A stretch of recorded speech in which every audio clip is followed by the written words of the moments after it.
But like I said, like, it's just my personal opinion.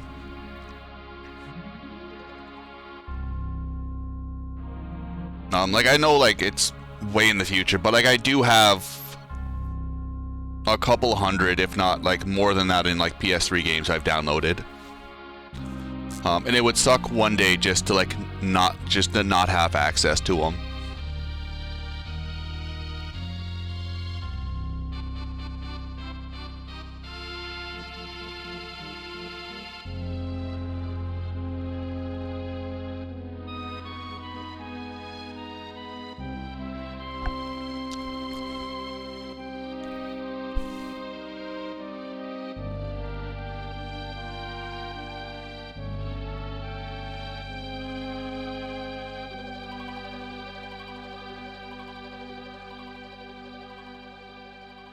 Alright, so far I'm 2 for 2 for spilling water after I drink it all over my desk. Let's hope that doesn't happen again today.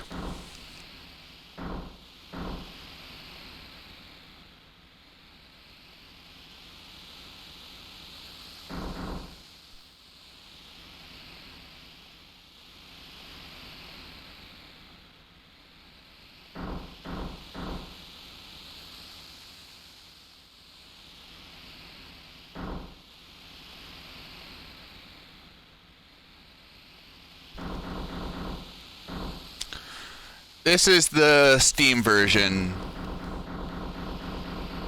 Solomon Shield.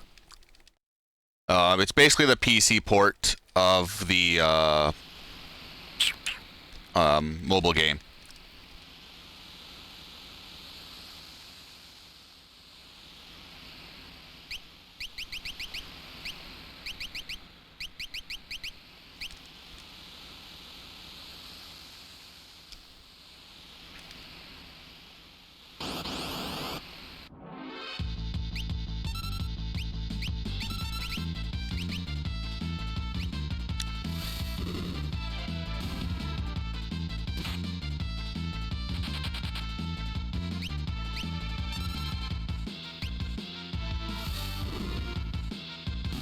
I wonder if Bioblast would actually be fast with the lack of lag.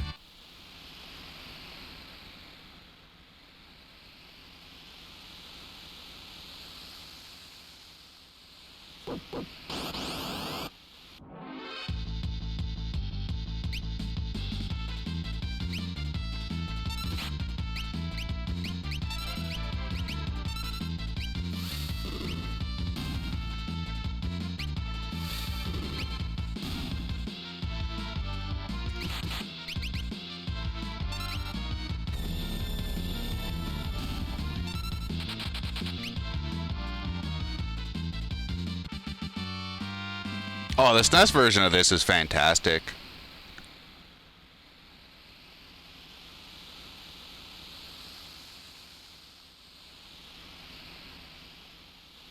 This run doesn't have a leaderboard. I'm just doing it because I really like the Dragon's Den.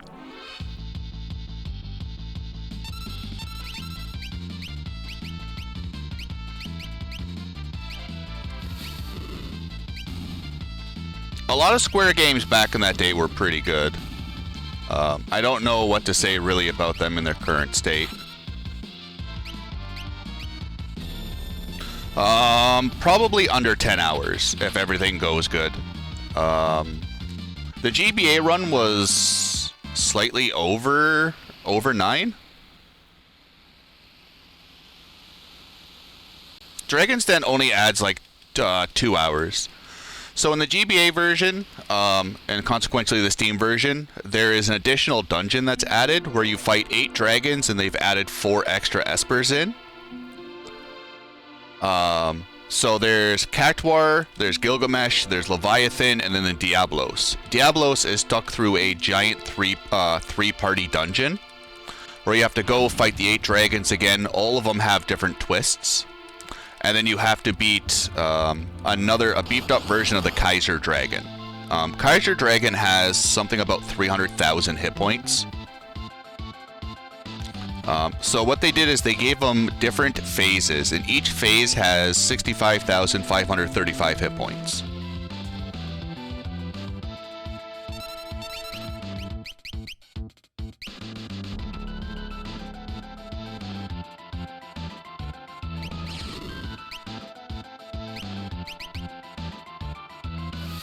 So the dungeon itself is about an hour and a half long, plus it takes a little bit of grinding because we need money for the Excalibur to get Gilgamesh from the Colosseum.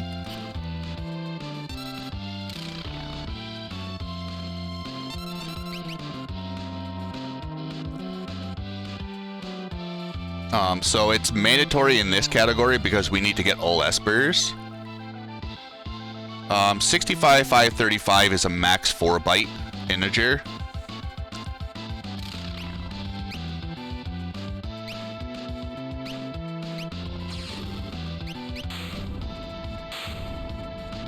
And a lot of enemies use 4-byte values.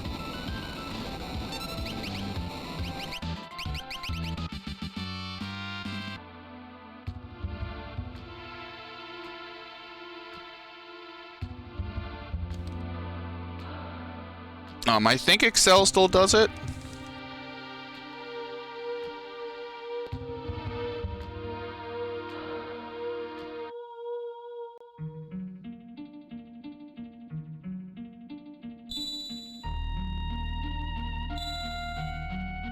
Oh no, sorry, it's 2-bit that's 65,535. My mistake. Thank you, BitShiv. 4-byte's something ungodly.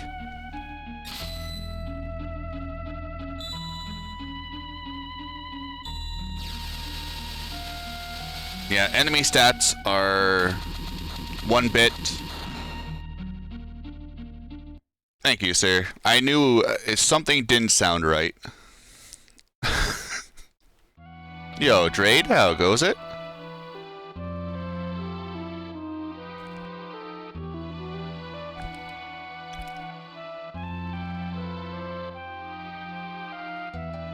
It's early. That's all I got.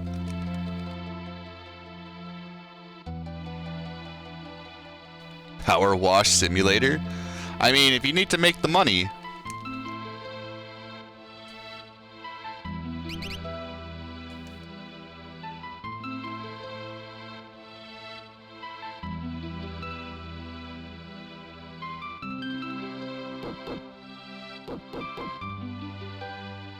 Some good clean fun, I hear.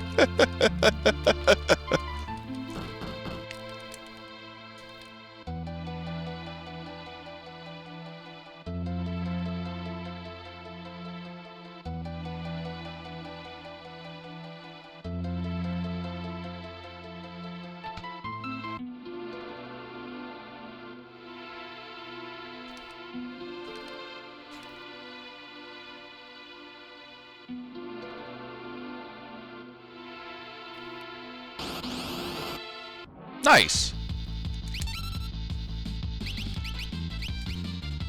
Not on C244, but I got the encounter in the right place. Actually, this looks like C245 for a moment.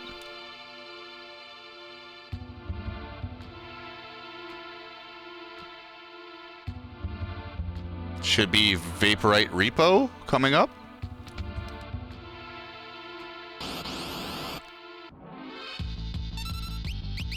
Nope, dreams were crushed. Vanish Doom still work in this version? Honestly, don't know.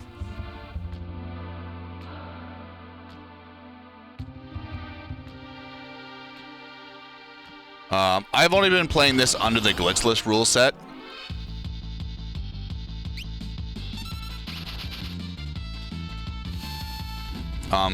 I know a couple of like these SNES glitches will still work on this. To what extent they stop working, I don't know. I know more of the heavier glitches working. Vanish Doom I've never tried. Vanish Doom will work on your party members, I remember that. For enemies, I don't know.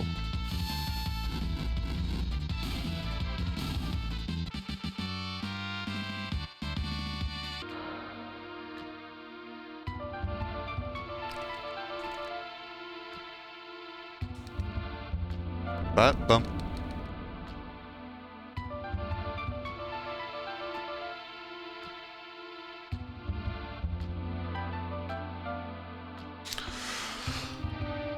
Well, I know, like, Bufflax has done some testing. Jador Timer, Timer Chan, Timer Kun still work. Phasing through the guard to skip Cella still works. Coordinate storage doesn't. Map warping doesn't.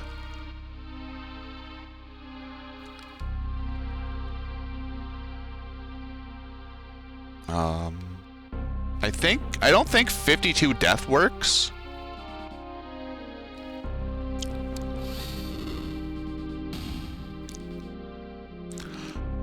I'm not really interested in trying the glitches for this game just because any glitched run involves Joker Doom, and slots in this is a giant pain in the ass.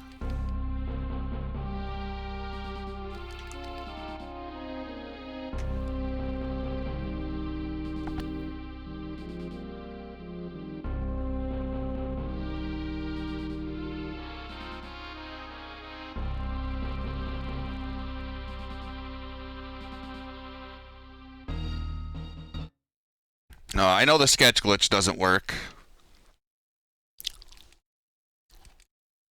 Because this is basically a 1.1 ROM.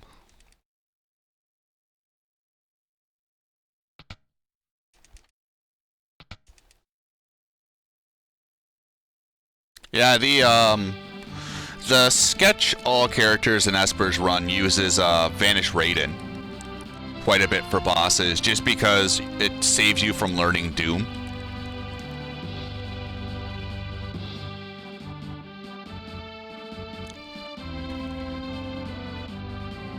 And Vanish is pretty quick to learn compared to Doom.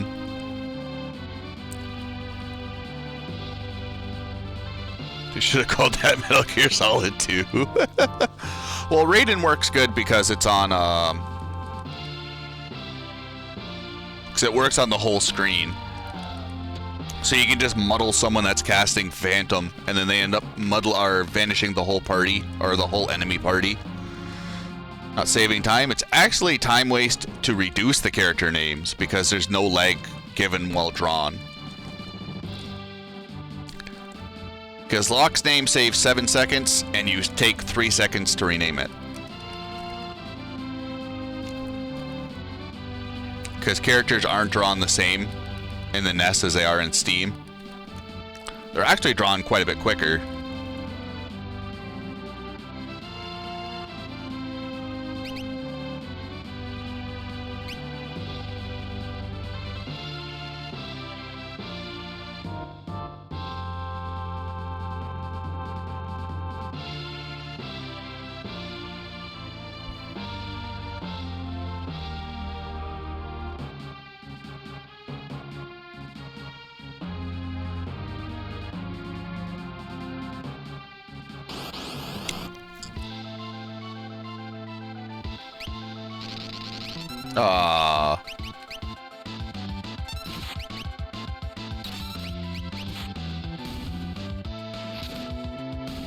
Alright, well that's not the best outcome, but it's an outcome.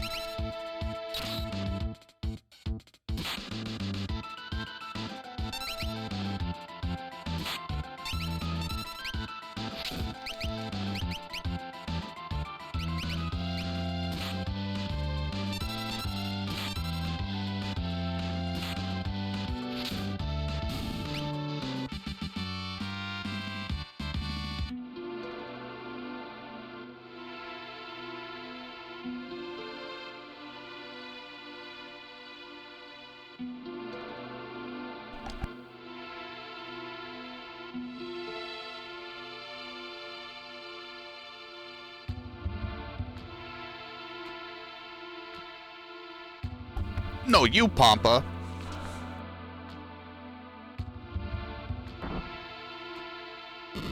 Bye, Pampa.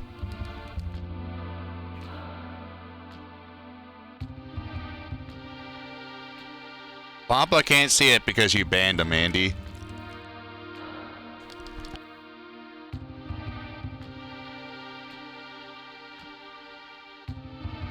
You start putting people in the witness protection program.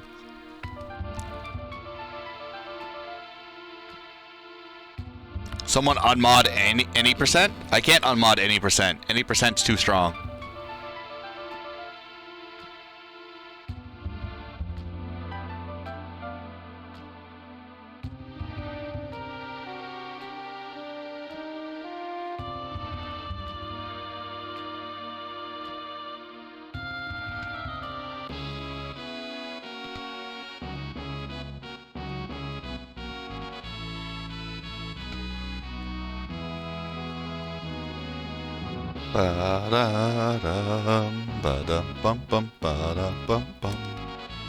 There is no step route in this version, so the seed is determined on the frame you hit new game or the frame you hit continue to load a save. So these runs are done completely single segment. So I have no step route, I have no first river manipulation, I have no fish manipulation, I have no Kefka's Tower manipulation. So in these runs, you kind of just roll a random seed and go for it. But from what I can see from very, very limited testing in Cheat Engine, a diagonal step only counts as one step.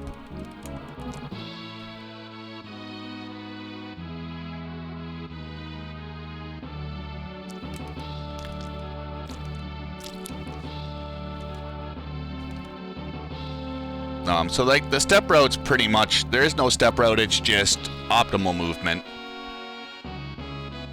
And a lot of the times the diagonal movement will save you a lot more steps than really anything else. Yo, poor Scythe, how goes it? GG on the run again yesterday, sir.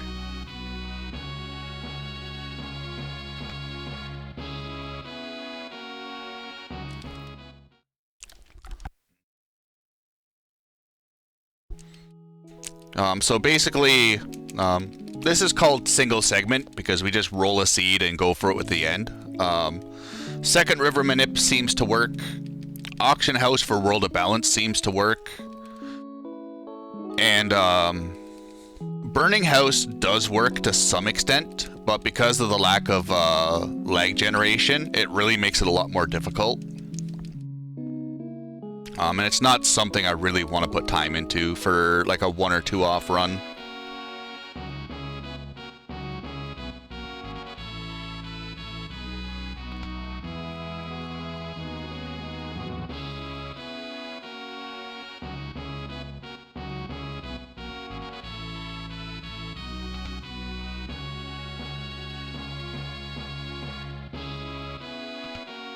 I pretend to work. Diagonal steps do save a good chunk of time. Like that walk right there from Narsh to Figaro was probably like a couple of seconds faster than taking the normal route. Because you're saving 1 step for every diagonal. Which doesn't sound like a lot, but at the end of like a 5-hour run, it does add up. The big time save in this game is just lack of lag. Like, even though we waste about 3 minutes watching the opening intro, because there's no way to skip it, we make that time back in leagues just from diagonal walking and lack of lag for attack abilities.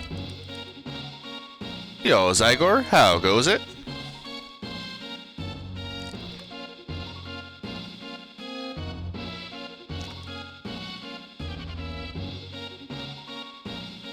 Like, even with all the extra text, what was it? Yesterday, I was, with all the safety saves, I was only like 20 seconds behind my SNES PB going into the, or after the banquet on yesterday's run, and that was without a step route and without a majority of the manipulations.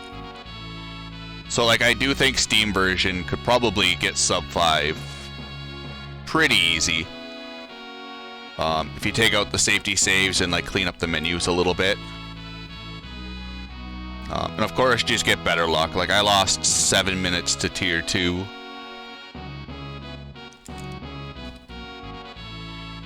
But with this game, you're also requiring a lot more luck as well.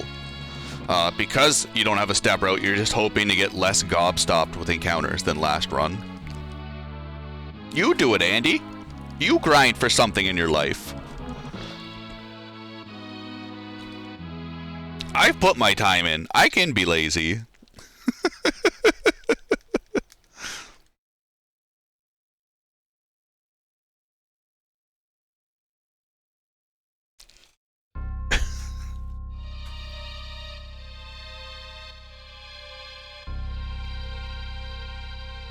No, no, no. The stripper grinds on you.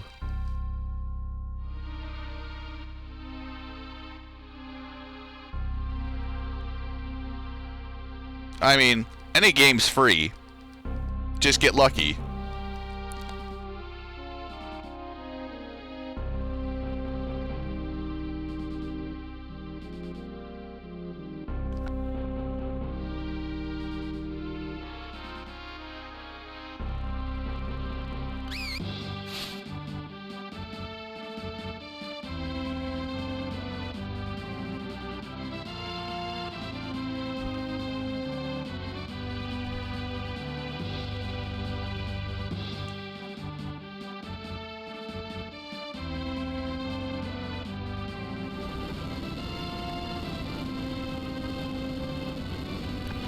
This does include the new Espers Hot Cold Fusion.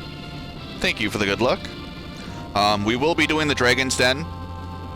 Should probably make a command for that. Nope. This is all done under the Glitchless rule set. No Vanish Doom, no timers, no Nightshade, no Joker Doom, no Sequent Breaks, no Warps. Playing the game as kinda as the developers intended.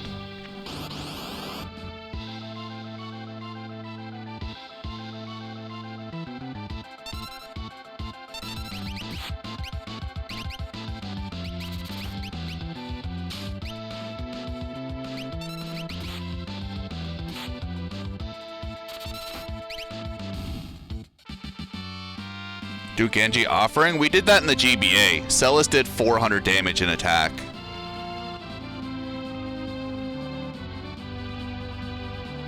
Compared to like a single target Ice 3 that does max damage. We just don't have the levels. Like in the GBA, Celis was at level 45. Sabin was 38. Like, even though, like, we have to do a small grind for money, a lot of it is Cactuars, which don't give experience. And we're still pretty low level, where, like, weapons just don't deal a lot of good damage. Especially since, like, Celis and Terra are still magic spec'd, and, like, Sabin and Gogo with Bum Rush, you can't beat that kind of damage. That's probably because this is basically the Android port. Android iOS port on PC. Square just did their special of not changing anything, really.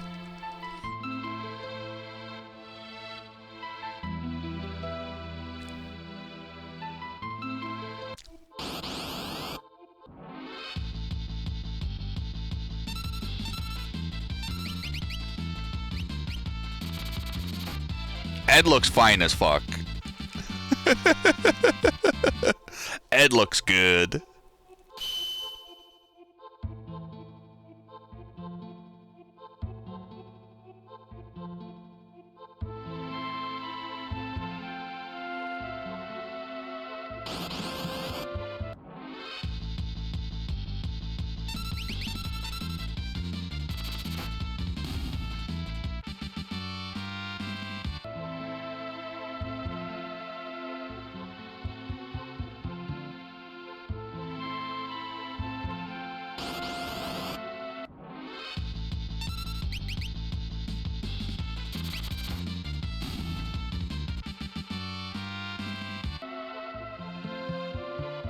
Yo, Geek. Run yesterday went pretty good. We died to tier 2 and lost 7 minutes and still eked out a 513.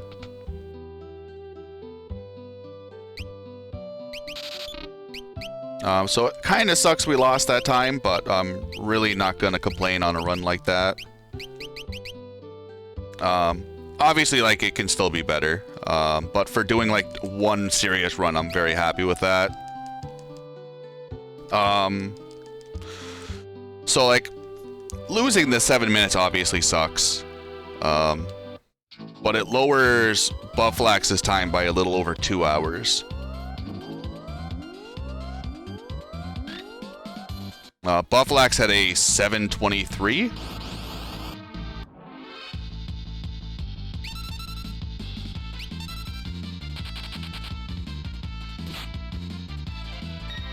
Thank you, Andy.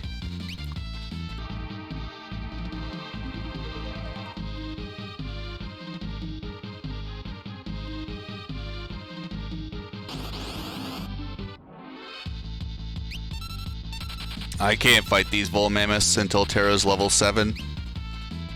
She just doesn't have the damage output, especially with Edgar not having the Atlas Armlet.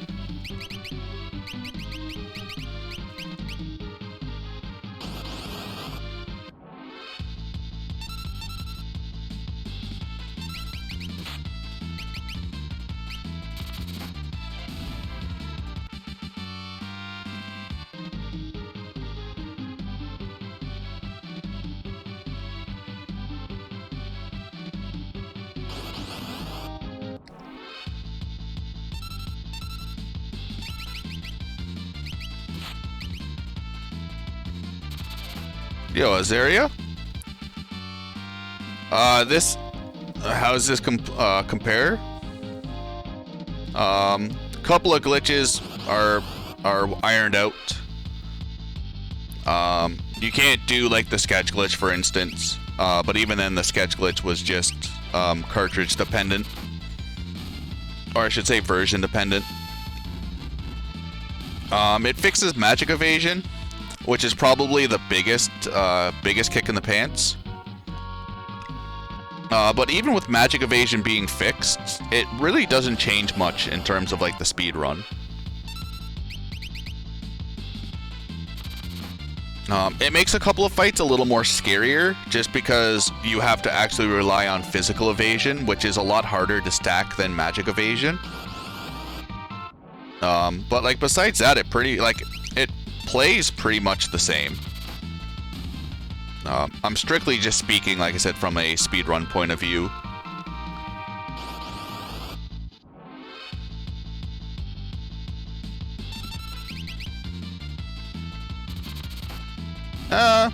I like having the relics on the same menu as the equip. I do wish they would get rid of the giant phone-like menus for like a PC port.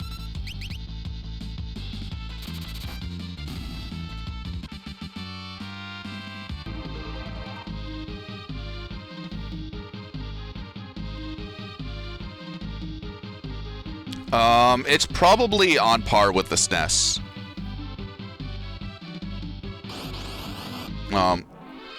It's hard to say like which one's really faster, but like my run yesterday wasn't far off of my SNES PB, and it wasn't until like the Celis grind and not having Fish Manip that I truly lost a lot of time, but I also gained quite a bit of time back just from the lack of lag.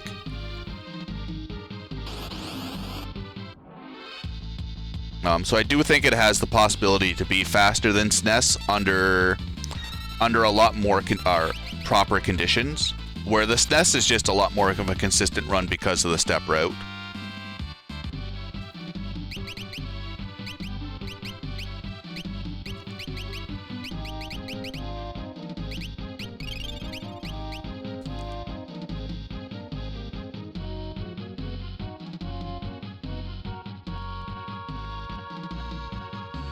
It's not like a game like the Chrono Trigger.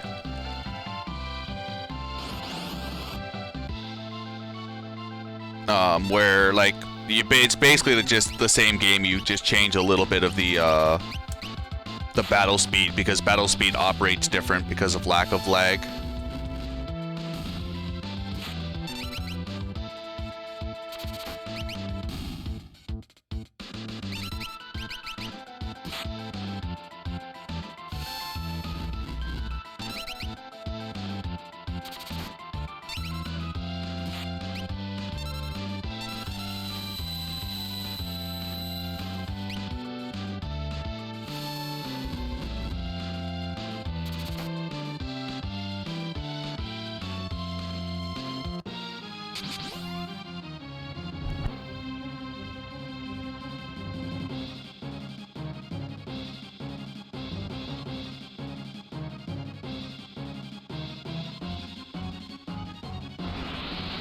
Like, even though we are 3 minutes behind, we've basically almost caught up to SNES at this point. I'd say probably closer to, like, yeah, about 3 minutes, because you also don't have a, well, quick kill.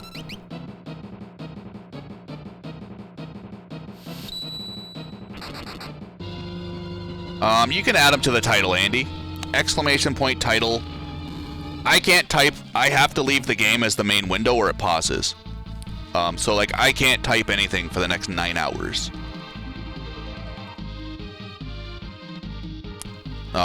You or any other mod can use the exclamation point title command and should be able to change it.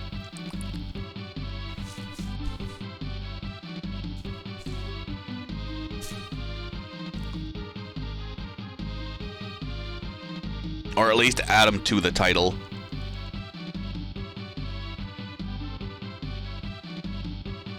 Thank you, Andy. That's the one shitty thing about this game, is it needs to be always in focus.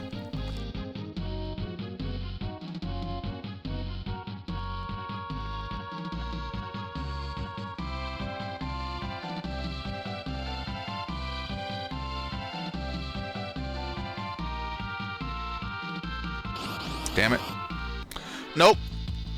The only settings is for if you're playing with a keyboard or a mouse, and then resolution settings and full screen.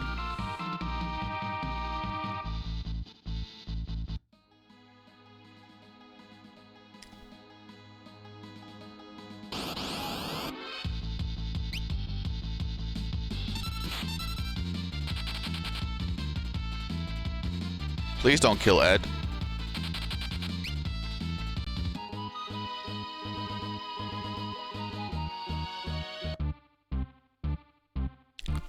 The sprint shoes in this version also feel quite a bit faster than the SNES.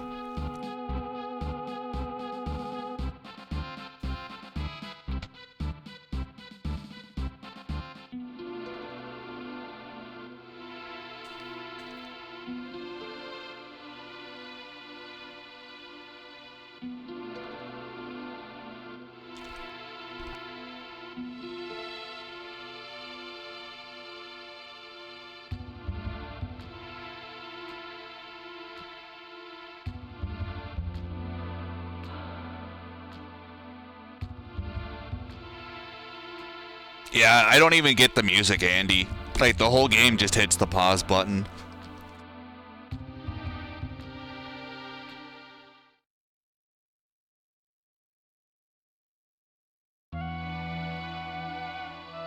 Oops.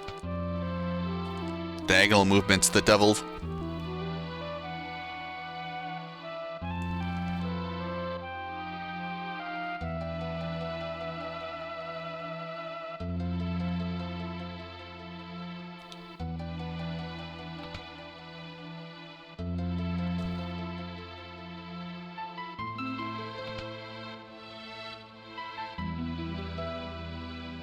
A blessing and a curse.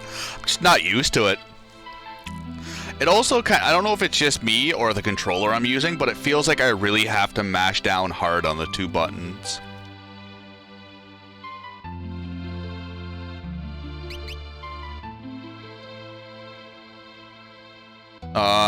Replace SNES with GBA and you're correct.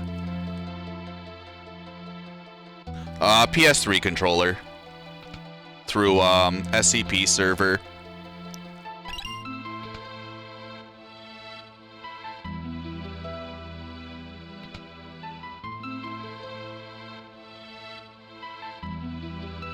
If you hit the buttons, the actions get stronger too.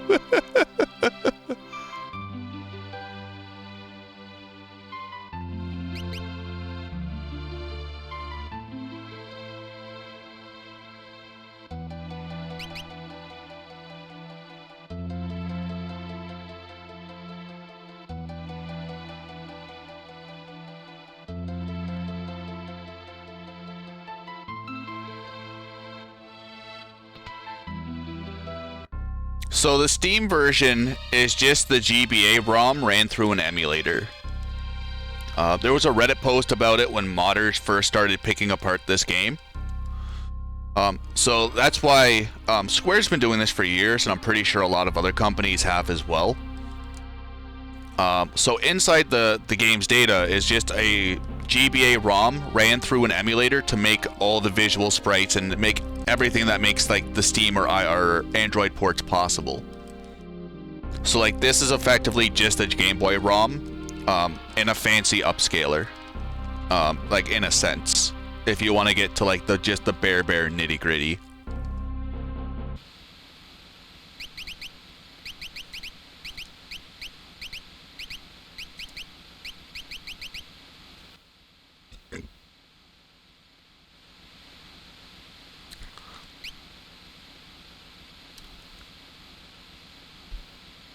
I mean, anything that's making a 256 by 168 window into this has to do something.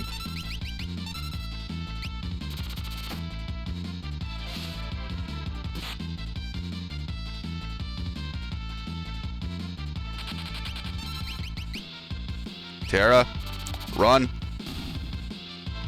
Oh, okay, that sucks.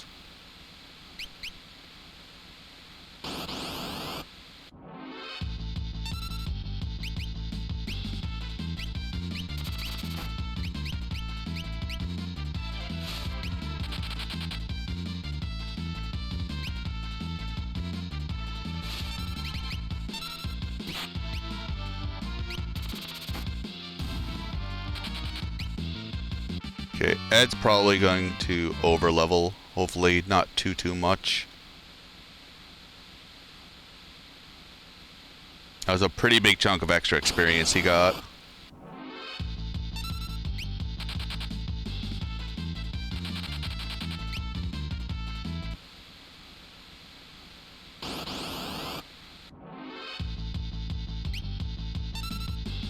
A lot of encounters. You can get up to 9 encounters on this river.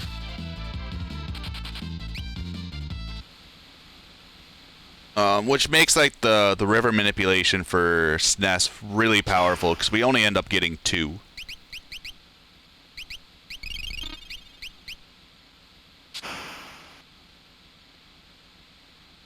So I think we've gotten 4 or 5 so far.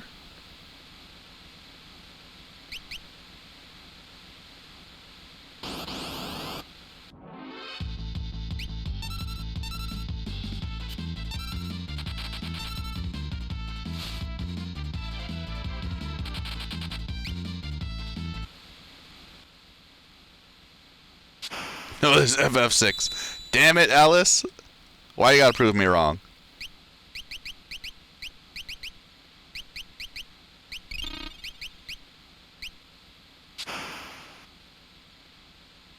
Yo, gnomes? We're suplexing the train.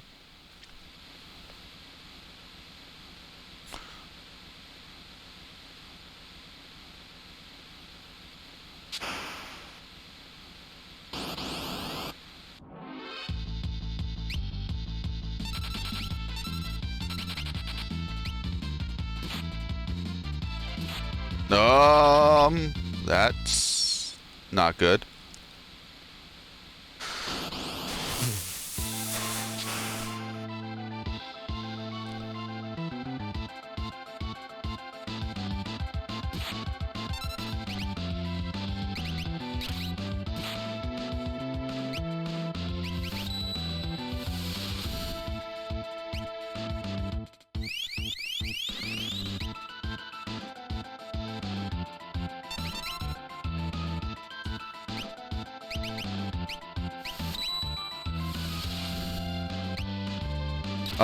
Top right, top left.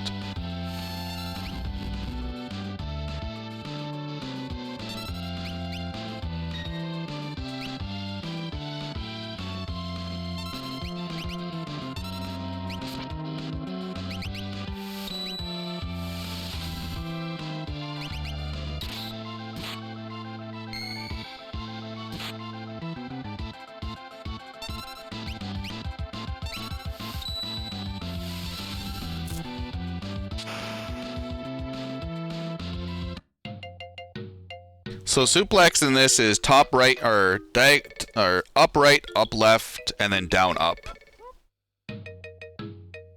So they replaced the X and Y with just more diagonals. They did the same thing kind of in the GBA. GBA I think was like LR up or down up.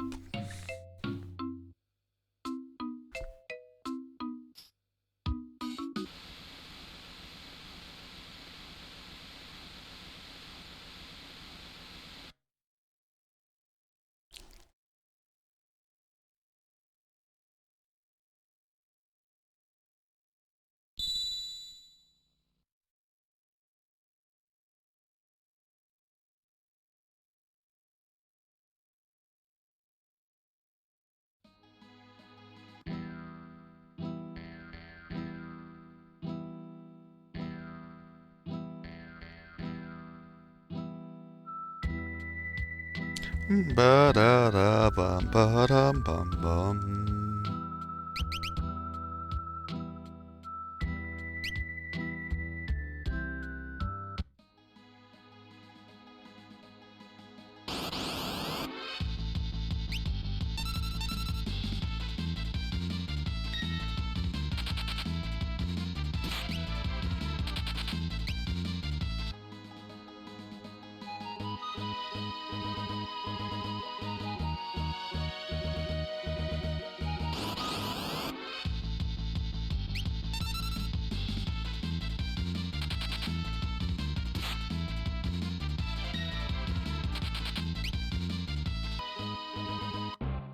Oops.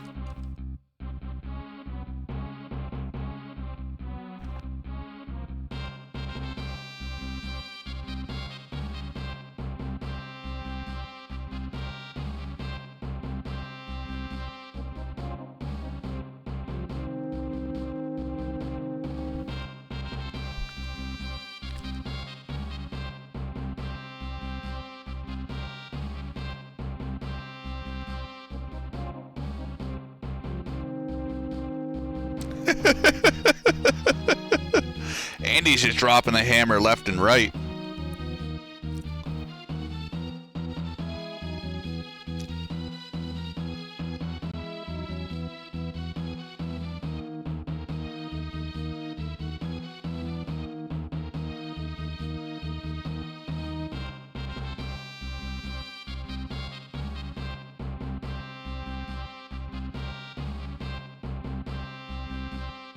Ba-da-ba-da-bum, ba-da-da-bum.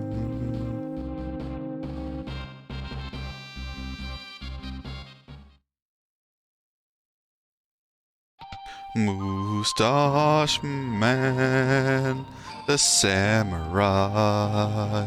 Moustache Man child, I believe in you. To get me this black belt from the enemy commander. So don't fuck me, oh Moustache Man.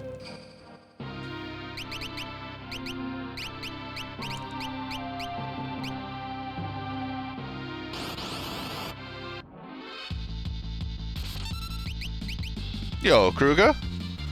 Thank you very much for the 4-month subscription, sir. Hopefully all is well. I'm doing good. Just doing a wee bit of dicking around.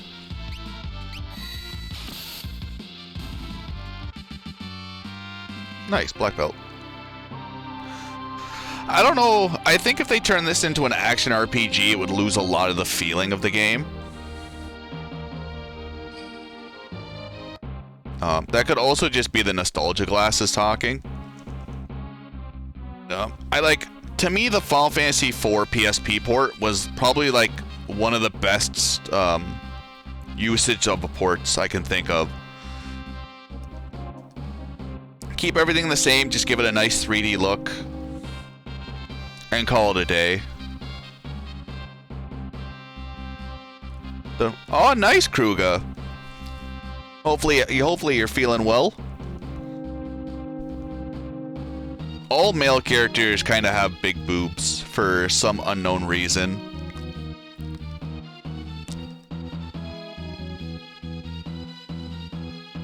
Chesticles.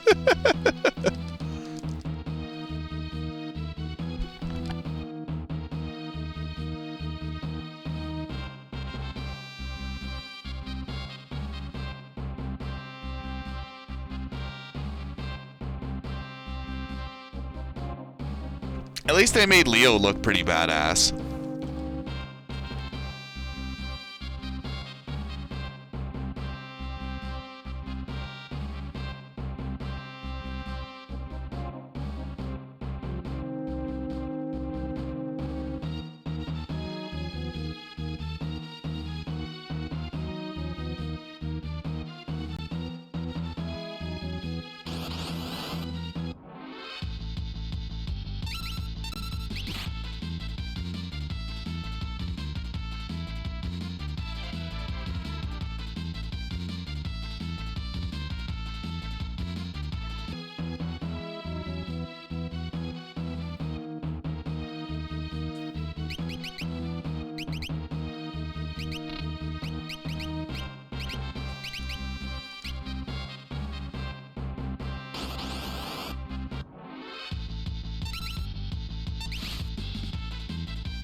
Ba-da-ba-da-ba-ba.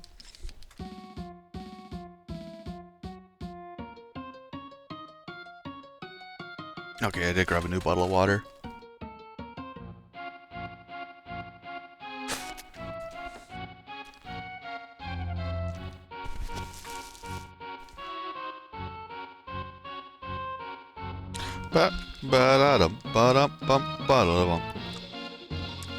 My teacup stays upright. My water cup does not. I should consult a physician. Yo, SPR, how goes it? No, Bofty didn't know anything about the game, and like since we just speed through the text, he didn't catch anything. So I looked over at chat, and I just seen Bofty asking. He's like, "Why is that guy peeing in the water?" It's kind of like, "No, Bofty, he's pouring poison." He goes, "No, I'm pretty sure he's peeing in the water. There's nothing in his hands." It's just kind of like, interesting way of putting it from a first-time viewer. Doing good, sir. Yeah, we put a pretty good stake in that coffin. Peanut, my love, how are you doing? We were on like 505 pace, and then we got the indestructible combo on tier 2. Celis got Doom Tusked, and then Ice 3'd the whole party.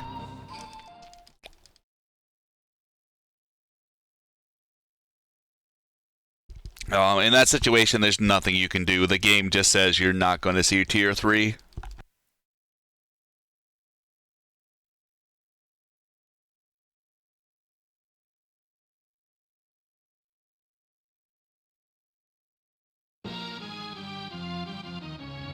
I was watching, when they were unrolling the FF6 dungeons, I was watching Earthbound Runner Phalanx 1 go through them.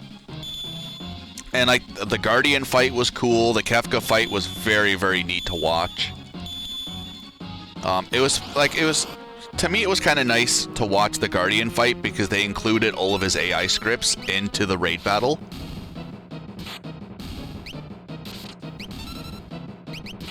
Which I thought was like very, very interesting to watch because like you could see him go through like Ultros, Dataluma, Atma Weapon,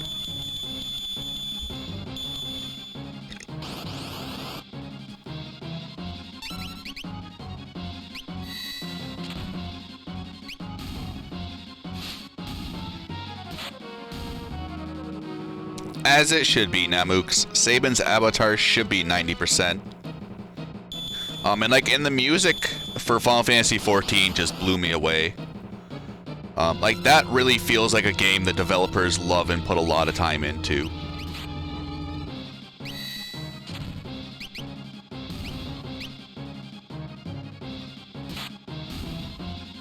Like I had never played Final Fantasy XIV myself personally, just because I don't want to dump that much time into an MMO. But like, they definitely do a lot of things right, and I can see why it's as popular as it is.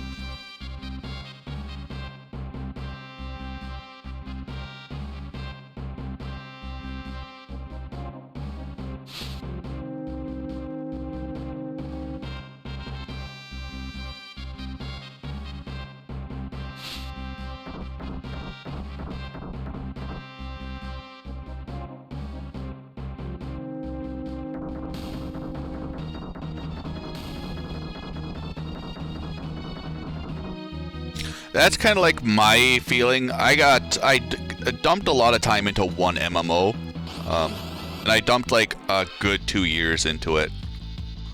And I have a feeling like once I start liking Final Fantasy XIV, that would definitely be the game I end up dumping a lot of time into.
Yeah, that's actually a very reasonable way to play it, Felchian.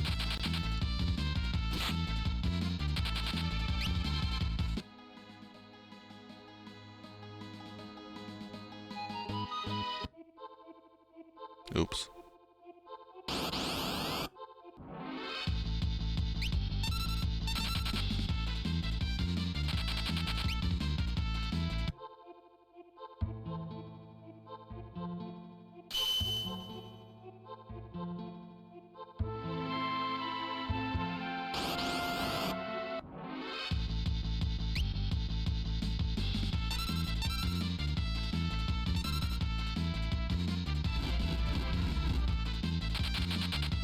I think it's saturated, but like, there's only a couple of good MMOs that like people tend to stick with, from what it sounds like. Like, there's WoW Classic, there's Final Fantasy XIV. People are still playing Final Fantasy XI. I think like Black Desert Online still doing pretty good. But like those are the big four that like kind of stick out in my head for MMOs.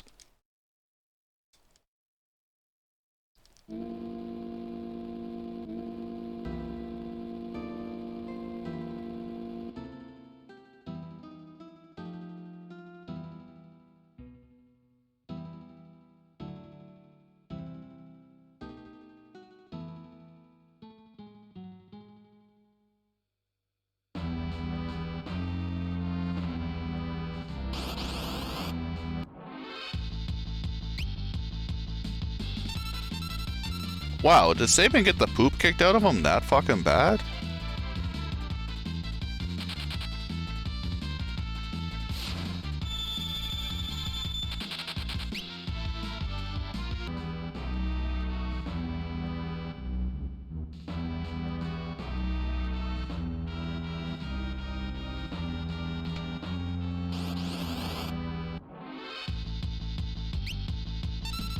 Yeah, I seen a buddy of mine, Jerry, was getting back on RuneScape.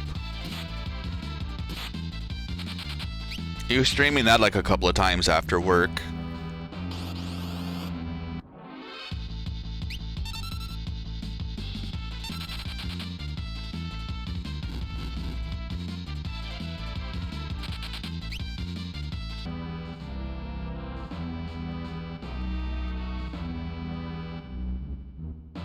FF6 my favorite game? No. It's a good game. I wouldn't say it's my favorite game. It's one of the top 10 or 15. I don't really have like a game that I would play over like anything else till the end of time. But FF6 is just the game that really captured me as a speedrun and like dragged me down that dark hole.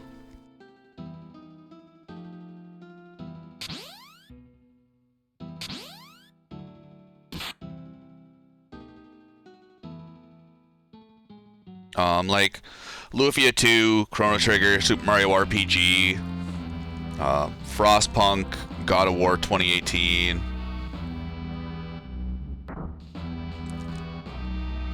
There's probably a bunch of other games I'm completely not remembering. Earthbound. Like, all of them are fantastic games in their own right. Like, there's a lot of the games that do things right. There's some of the things they do wrong. I loved God of War 2018. That was a really good playthrough.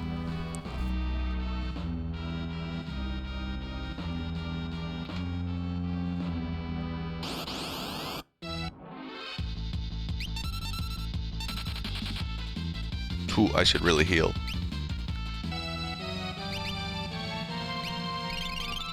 Yo, Namooks, thank you very much for the 5-month subscription, sir. Enjoy the sub badge and the emotes. I've never gotten past the first disc in 9. I always get to like the hot and cold chocobo game, and I just end up blowing like 4 or 5 hours doing that. That hot and cold chocobo game is just so much fun, and then I forget where I am in the story, and I just don't get the motivation to restart everything over again. But I lose myself in that stupid fucking minigame every time I play it. It's the reason I've never seen past disc 1.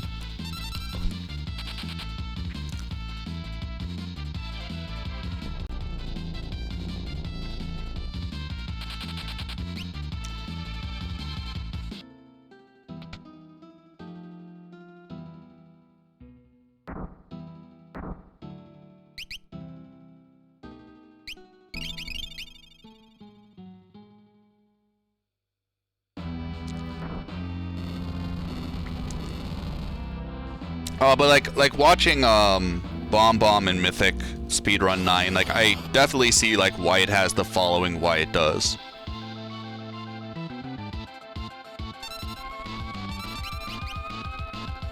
Well,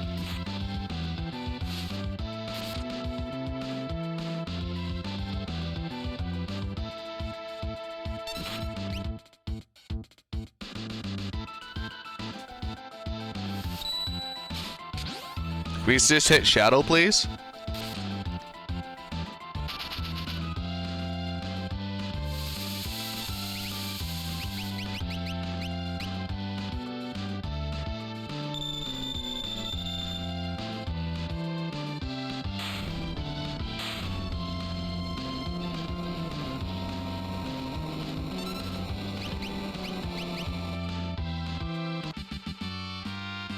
Yeah, still sub-hour train.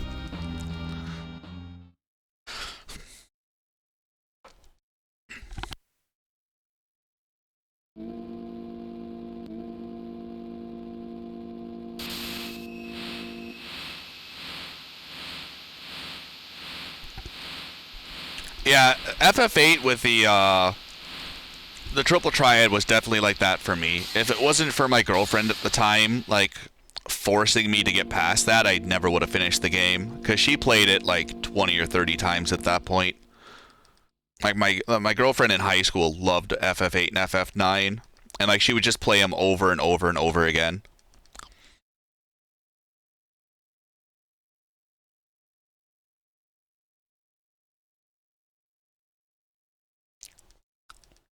I had to ignore hot and cold the last time just to get through the game. I googled FF9 release date and got June 25th, 2021 for Fast and Furious 9. Damn it!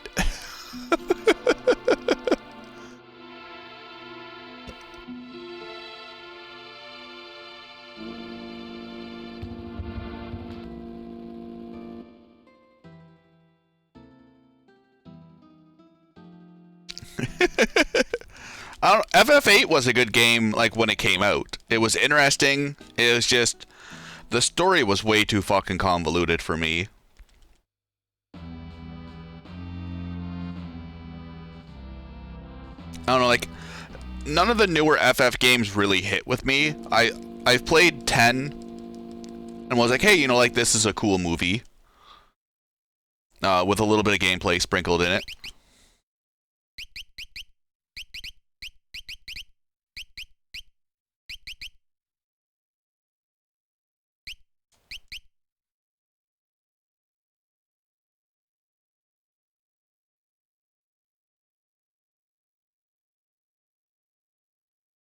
But like, I don't know. I could probably give FF8 a good shot if I tried again. Yeah, exactly, SPR. The story goes from mildly weird to what the fuck is happening very quick.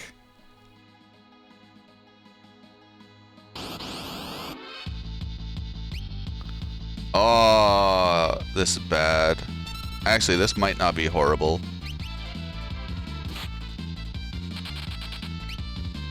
We're in the back row, so we're safe.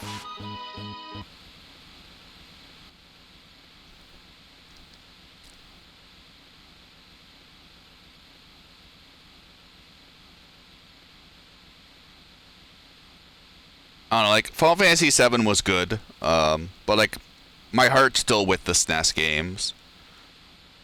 I'm probably, like, one of the odd ones out where it's, like, Final Fantasy XIII was probably not a good casual playthrough, but is an amazing speedrun.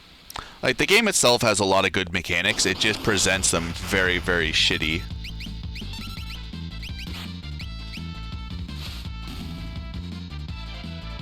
Like, locking a lot of things behind the data logs, or not locking, but like if you want to learn more about it, to just consistently read the data logs is boring as fuck.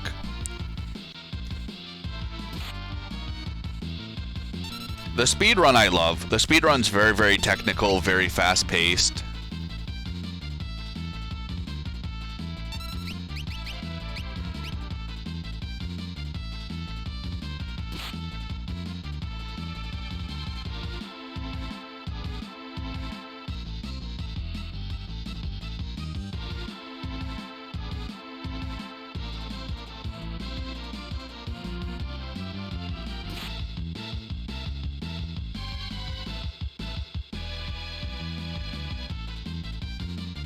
Go at 21.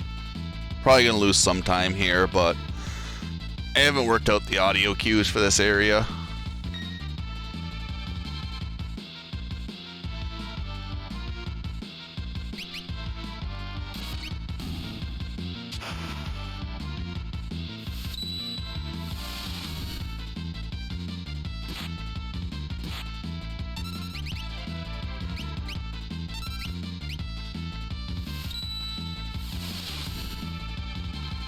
Fast forward slash... Oh, wait, what?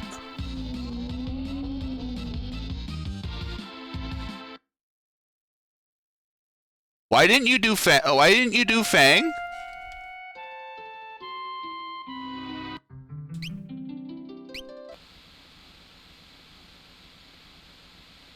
Hey, thank God for autosaves.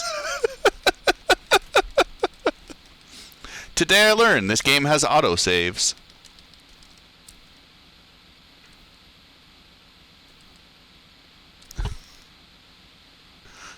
Alright, so that was just like a 3-minute time loss.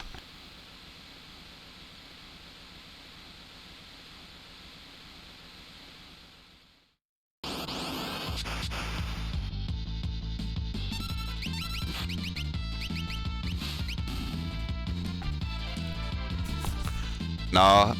Upright's a fast forward / auto battle. So it'll just repeat the last actions you did. I don't know like the full mechanics of it, but it does seem like enemies get a lot more attacks off when you're using the auto battle.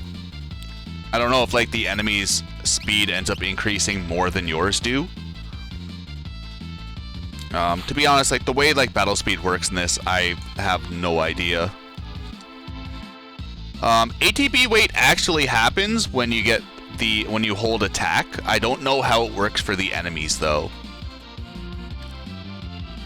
Like there's just so much about like the little intricacies in this game I just don't know and really haven't put the time in to care.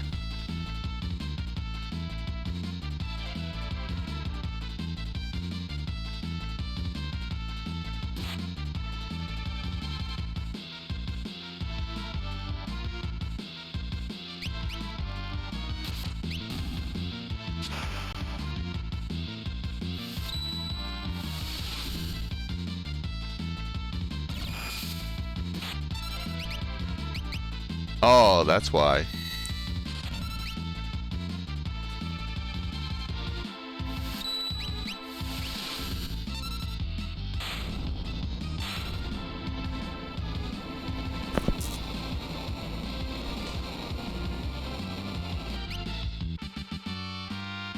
Like if I was going to seriously run the game, I'd look into the optimizations, but mainly like these are just like one-off runs. Because, like... Sorry, I got very gassy there for a second. Like, Bufflax wanted me to do a run just to see what would happen. And also, like, Avonis has been playing around with the PC version of Chrono Trigger, and it was significantly faster. I think, like, they ended up shaving, like, 20 minutes off of the SNES version. So it's kind of like, I wonder if like the Steam version would be like that kind of a time save, because like the sprites are really whatever, but if like you could save 15-20 minutes off a run, especially with having auto saves, might be quite nice.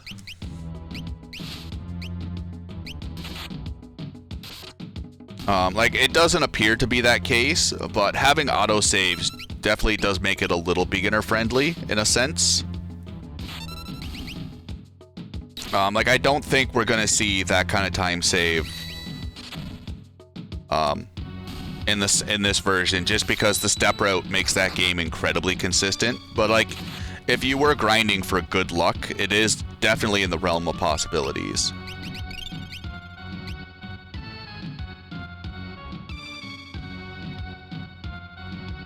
Like, I think you could probably break 5 hours pretty easy if you were to optimize the run a little bit and get some good luck.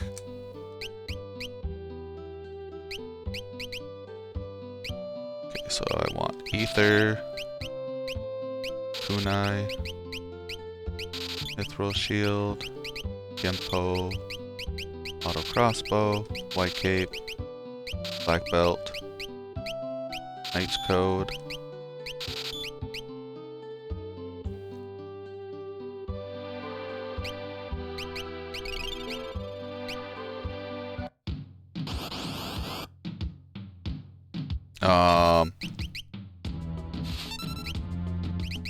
Wait, what? Sabin, you can't even kill these guys?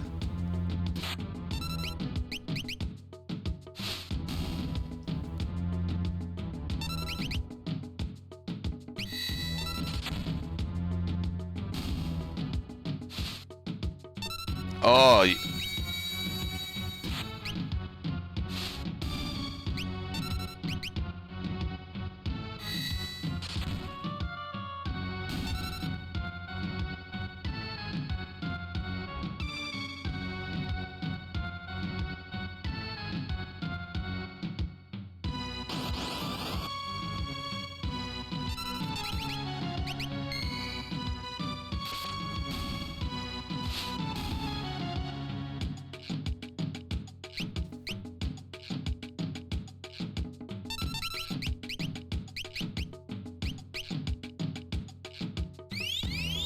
Oh yeah, 100% Sameta. Like, you could probably find a bunch more optimizations.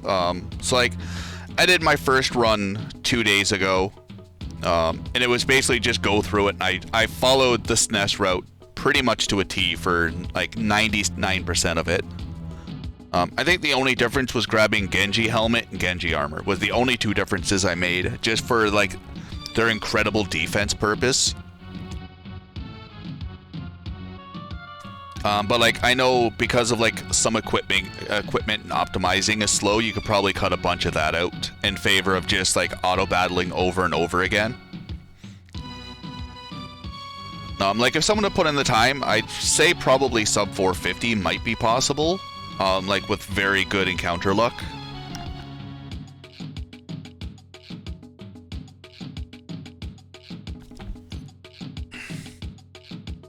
Yo, Duckfist. Happy to burn your eyeballs out. Hopefully all is well, good sir.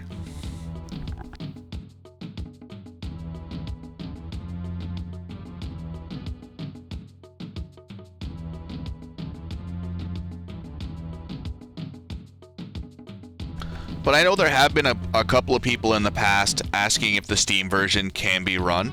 And Nikki was talking about there have been other people that have done speedruns of the Steam version. L-Body is one of them. And I forget the second person, but like we've have had quite a few people in the 6 Discord over the last couple of years ask if like this is runnable. So maybe seeing that like the time's not so far off of SNES might pip interest in people. Or they could just be asking with like empty intentions. You never really know.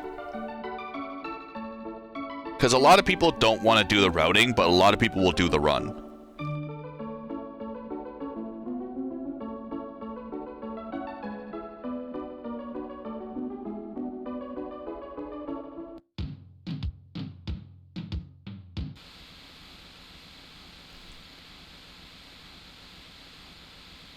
That was one of my motivation for like trying to get as many notes finished as possible for the game, because not a lot of people want to go through a VOD and make notes, but if there's notes readily available, it increases the chance of something being ran by quite a bit, just because a lot of the legwork's already done.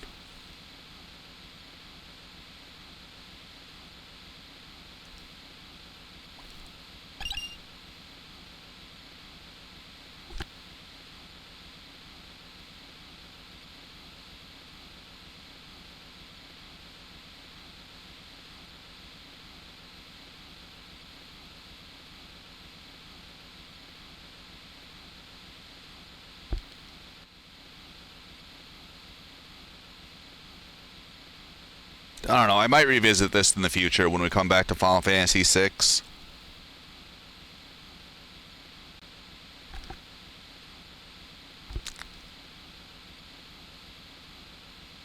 Oh, I know, the diagonal movement saves quite a bit of time, and the lack of lag generation also saves a lot of time. Like, there's a lot of time-saving things. The lack of a step route really hurts the consistency.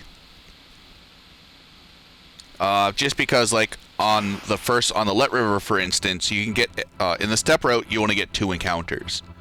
If you're off step route, you can get anywhere between 2 to 9 encounters. Getting those 7 extra encounters isn't a bad thing. It just really sucks just for time if you get those extra ones.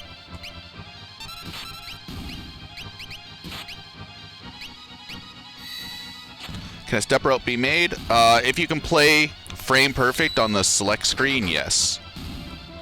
The seed has decided the frame you hit new game. So like if you were to set up a metronome, or just hit new game on the right frame, you can get a step route. It just makes it incredibly more difficult than like the SNES, where a reset just increments it by a known value. The GBA also operated in this sense, so it's nothing new just for this game. Oh man, the wavy background. The Firehouse also does this, Duckfist. I believe the tentacles as well. Can you do Let River Manip? Nope. Because the only way the Let River Manip works on SNES is because we know on Seed 3 the starting NPC value is X.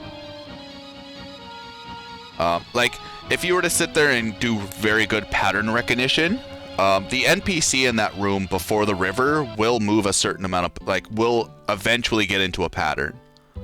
How long it takes them into the pattern, it could be faster just to YOLO it.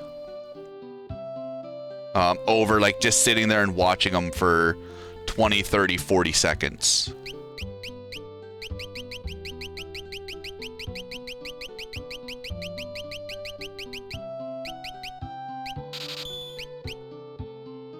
It could also happen in 10 seconds. Like, you never really know. Oops.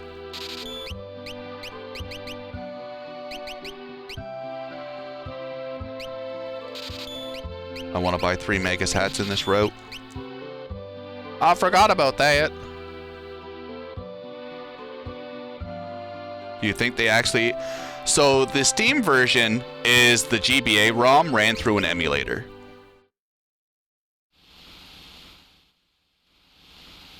That's all the Steam version is. If you look inside the game's data, there's a pristine GBA ROM that the game pulls all of the data for the game for. The only thing this PC port is doing is just drawing everything visually different. But like at the game's core data, this is fundamentally a GBA game.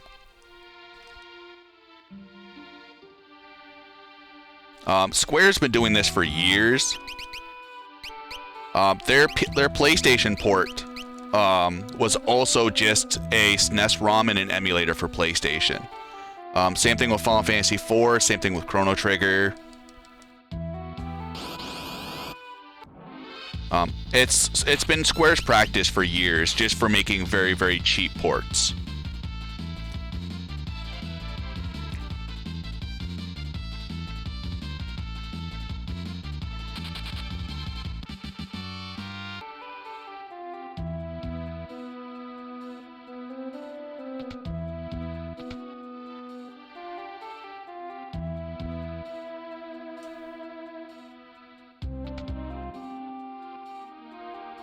Oh no, like, I don't blame them either. It's definitely the cheaper option by far. No. This is 768p. This game does weird fucking pillar boxing. So the highest resolution you get is 1368 by 768.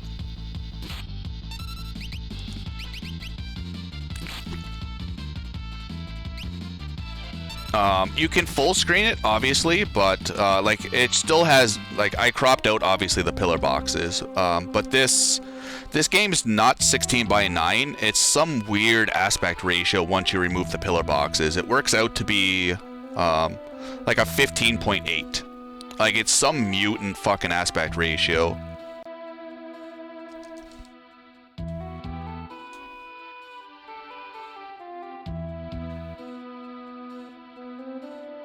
Because, like, 16.9 equals out to a 1.77 repeating aspect ratio. This is like a 1.70. Like, once you crop off the pillar boxes. But, like, the window's rendered in, like, the 1368. But once you crop off, like, the 150 or so pixels of pillar box, and, like, for the actual gameplays, when things kind of get a little weird. Yo, Cuddy, how goes it, good sir?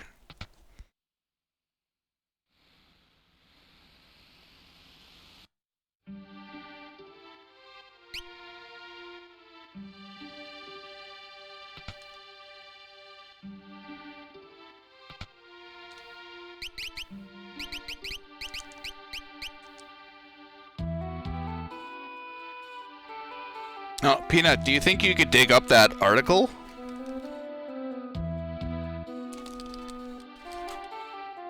I can't click off of the game screen.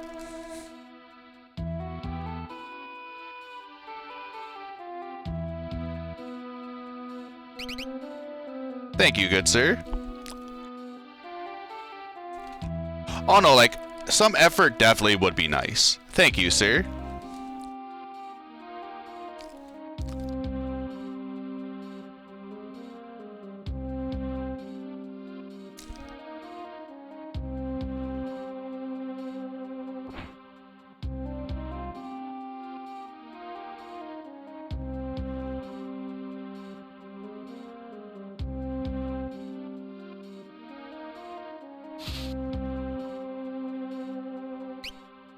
Like, it would be nice if they put in a little bit of effort. Just show they cared a little bit.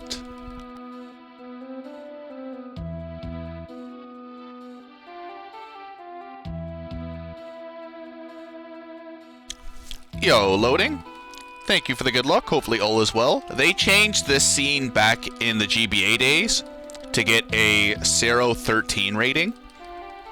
So Japan had a law created between the SNES and the GBA version where beating a was it abuse against a captive. They made a law, so if they had that scene, I don't think they'd have the 0-13 rating. So it ended up having to remove it because if it still had that scene, it would be a 0-18 or 0R, I believe. So to make it marketable to kids, they took that out.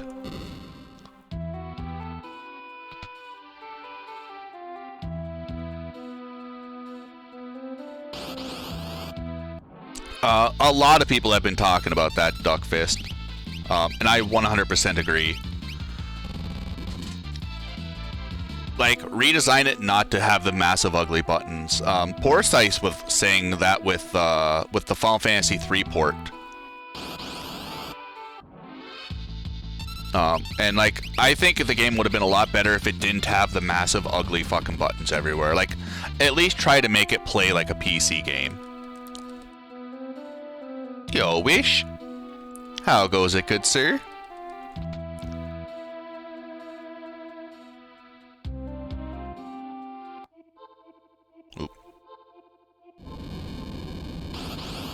Like, that's something I can agree with.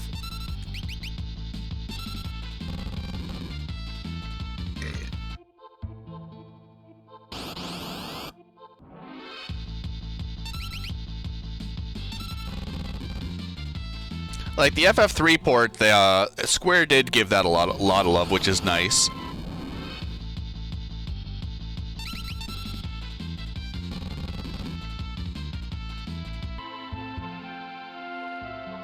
It's nice that, like, it's more of a viable speedrun too, because it was nice having it in the Final Fantasy Relay. Just because, like, 3 hasn't had the best record in the past before. And it is really nice to have a, like, marathon safe version of the run. And, like, watching Poor Scythe run it for the last little bit, it is, like, a very interesting run to watch.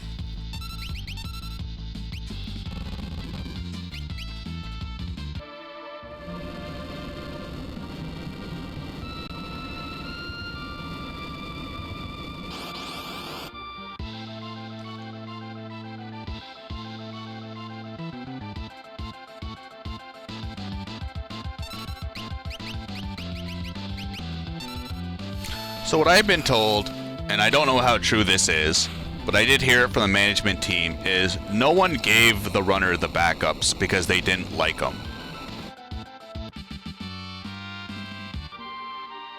So I don't know how we got the backups after the run, but that was a big topic of conversation during the relay.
Oh, 100% agree, poor Scythe.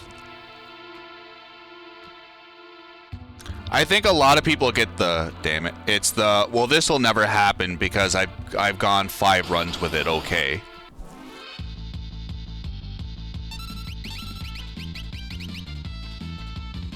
But it's like that 6th run, you never know what's going to happen until it happens.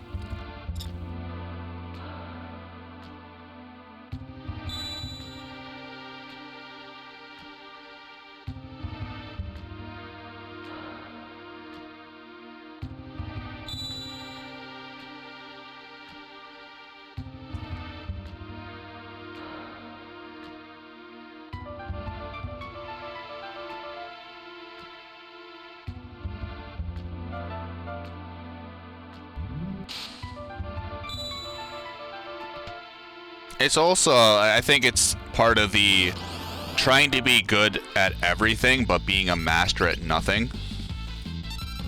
I don't even know if, like, using the word master would be a good word. But, like, he does have a good knowledge, a good general knowledge of all the games. But, like, if anything goes wrong in any of them, just because he's so spread out, he really doesn't know how to get himself back on track if something falls off the notes.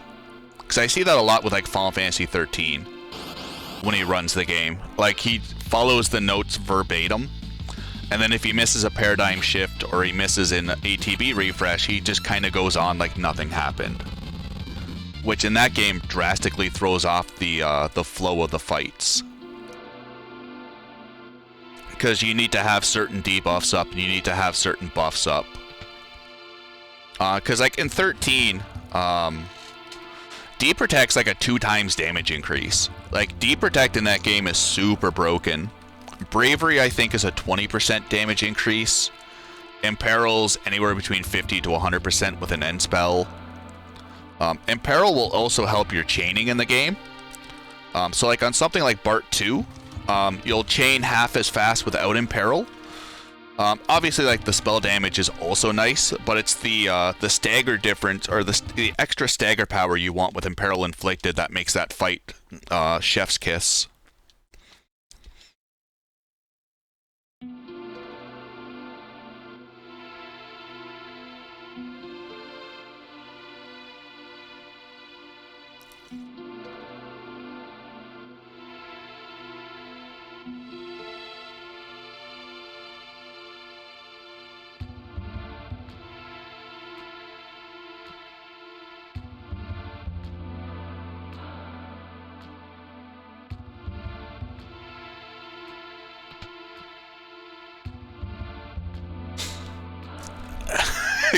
Panon's glorious mane in HD.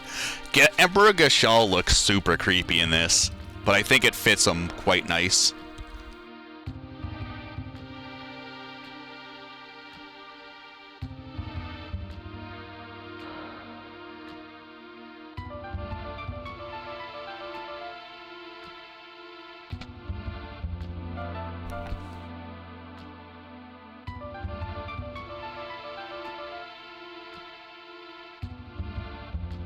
Ba-da-da-ba-ba.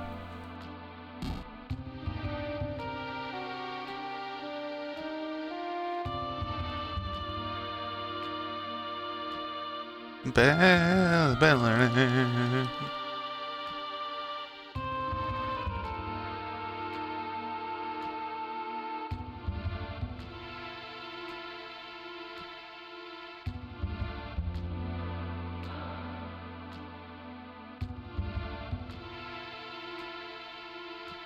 Yo, Harvey, how goes it, good sir?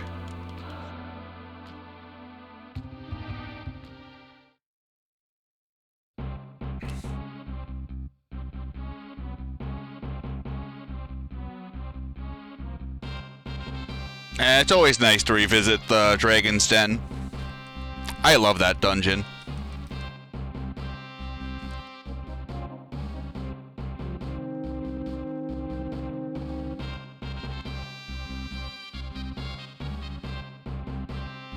I had to go back and clean up my notes from the GBA.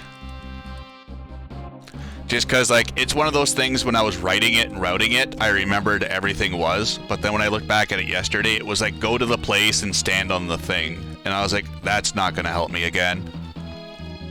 I was like, that's not going to do anything. Thank you for running for Tom Berry, Harvey. Next year, we're going to get everyone together on the same team again. Team Tomberry will get their win.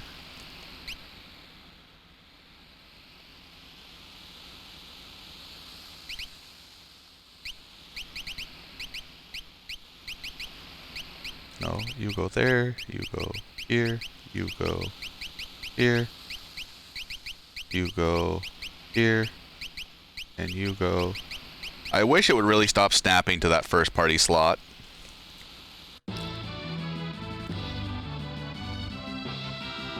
Oh yeah, no, it was a super close race near the end. It was a very good showcase of all the games.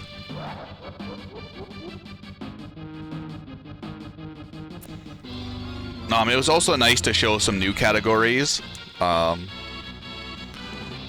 was it, like the FF7 remake, 12 Zodiac Age, FF3 for the PC port. Like, everyone did a very, very good job for their teams.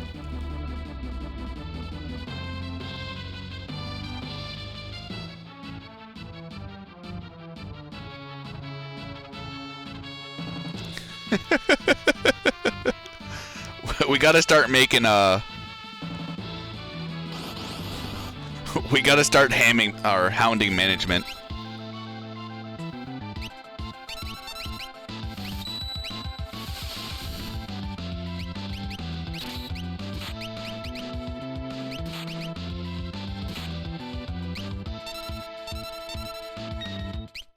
Whoa. That attack shouldn't have happened. And now I'm worried.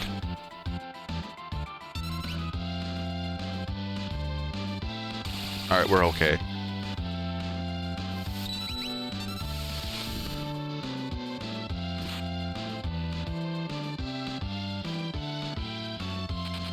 That attack shouldn't have happened. Normally, there was no way that much ATB passed. Saban got us turned pretty much instantly. Oh no, it was still great. It kind of sucks like Team Tomberry couldn't get their first win, but met a bunch of cool people again this year. Hanging out in like the voice chat was a lot of fun. Learned a bunch of shit about other games.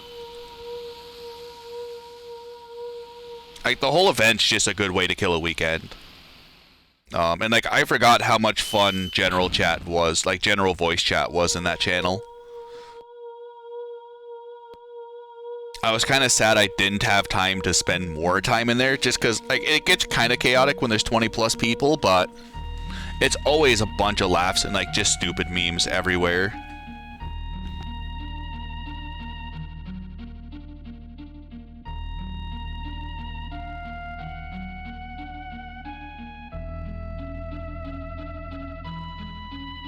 The runs could always be better, Harvey. And like, that's a very good trap you can find yourself in. Like, if I wouldn't have got fucked over by Inferno, if I didn't get fucked over by Inferno and Doom, I've only would have lost 10 seconds over Muchiha. And like, besides that, like, my run was extremely clean. I was the only one to nail fish manipulation. Score me. But like, the runs can always be better. But it's just dealing with how much bullshit the game gives you. Who's general voice chat? I'm glad we have had a lot of Japanese members, which was really nice. Mainly because like, it's nice to see their routes as well.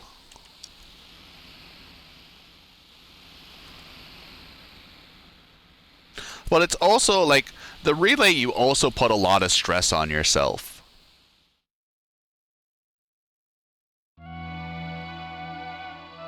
Because it's like,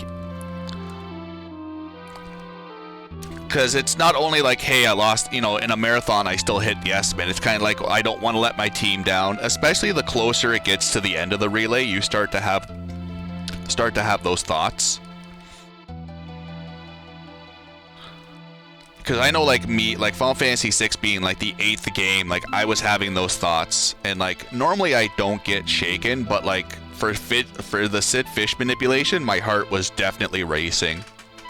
Especially after I found out that, like, Lion and Uchiha didn't get it. So I was like, alright, this is my one time to get a little bit of time back. Because I knew Lion was on an amazing run. Uchiha was also on an amazing run as well.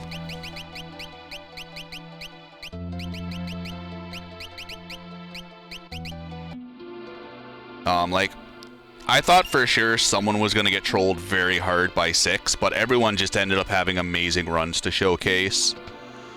Uchiha did lose time to the Guardian death, which still sucks, but he still handled it very, very well.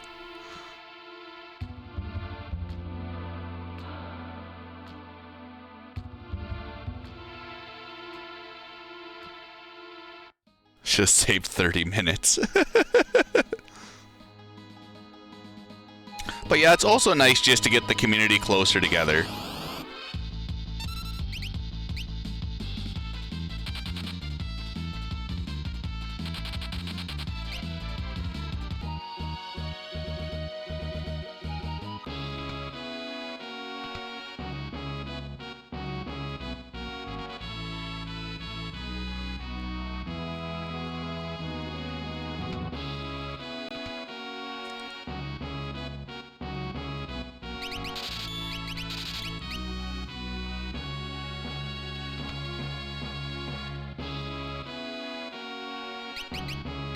Okay, where am I selling? Peace. Hyper. Reflect. Buy.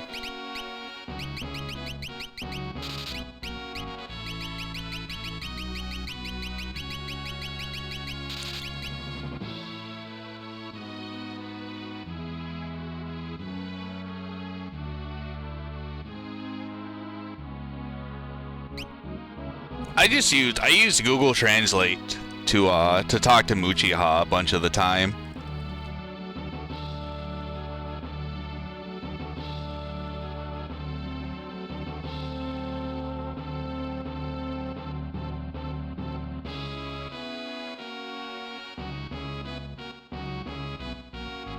Oh, I know, like, last year, like, I met Poor Scythe, or I knew of Poor Scythe because of the relay last year.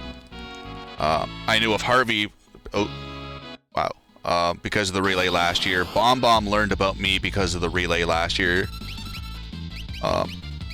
So, like, I made a lot of new connections to people, because of the relay, and, like, yeah, the viewer count did go up because of it, and the community did thrive. We ended up getting, like, 4 or 5 glitchless runners because of the relay.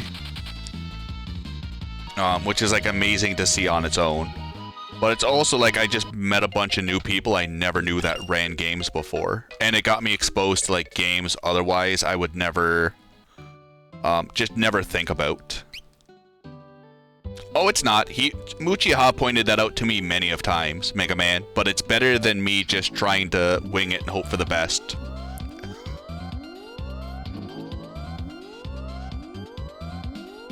I like to ride my chocobo. We're going to Zozo to see what Terra's doing. Cause we DNA digivolved and threw Gao off a very tall mountain. Now he is upset because he thought they were friends until she tried to kill him right now. Now he's back sitting at Narsh and getting fed with cyan for dirty, dirty dried meat.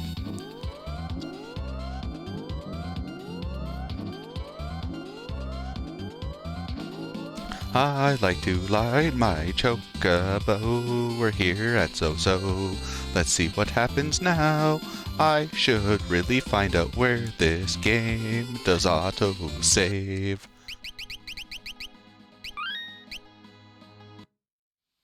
Oh, I mean, like, for a lot of the talks with, like, Muchiha, it wasn't difficult. It was just kind of like, Meteor Strike train, and he was just like, no. And I was like, okay.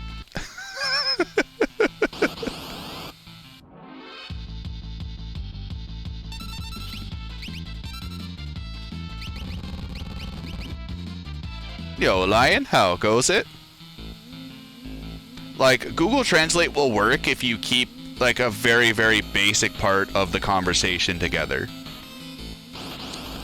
Like, basically, if 3 words will do, use 3 words.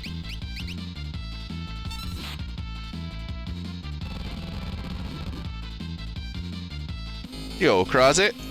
I wiped to, Rizzlepause. That's probably about the only thing so far you missed. I accidentally did auto battle, and instead of doing retort, Cyan did Sky. Or instead of him doing dispatch, he did Sky. So that was kind of like whatever.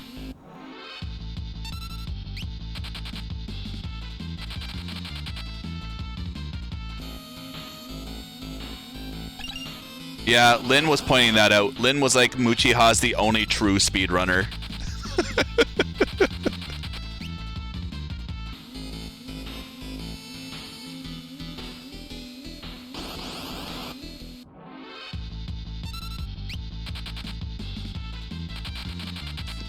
My PB has a train suplex.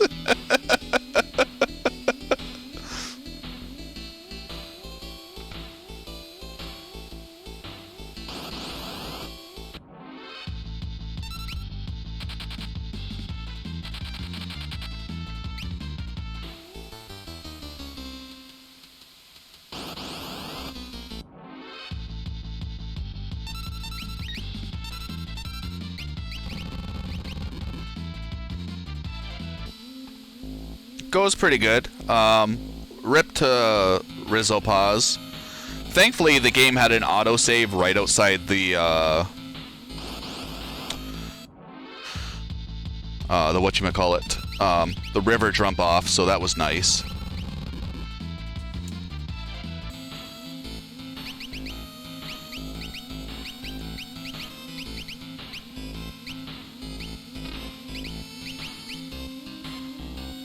Nope, that's good.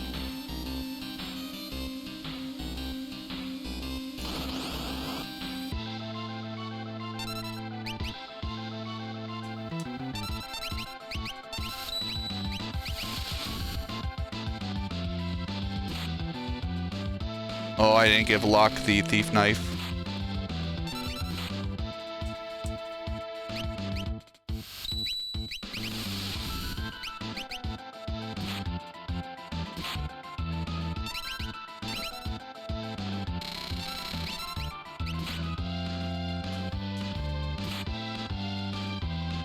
This should kill.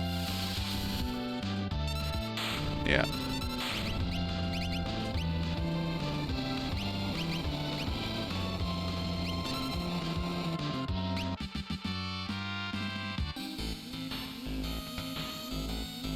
In the treasure hunter knife. Oops.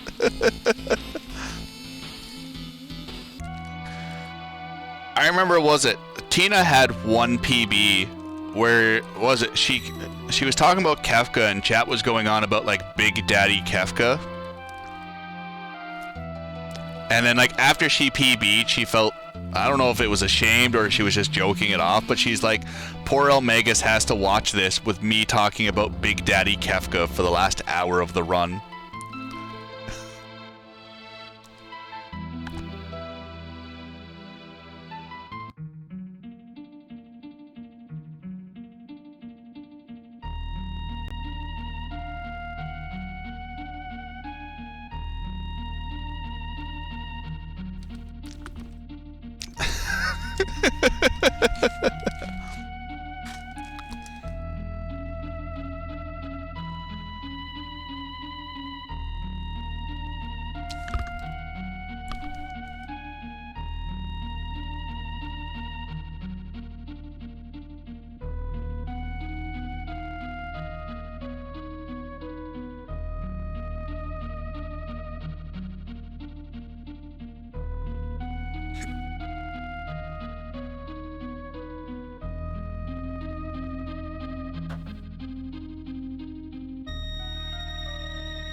Terra's on the top picture, and then Terra and Celis are on the bottom picture.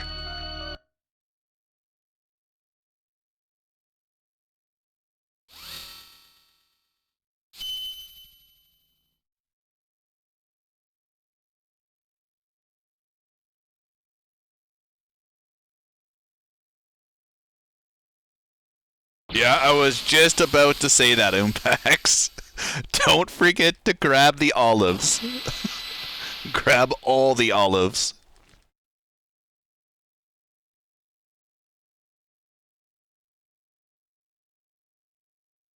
Oh, I forgot to open fucking the Word document for Gollum.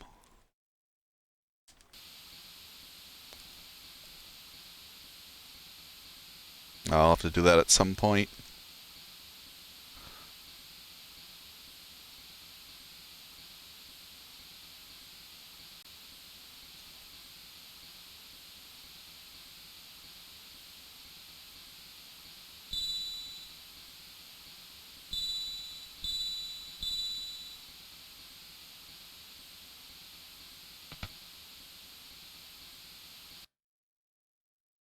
There is no Doom Manip.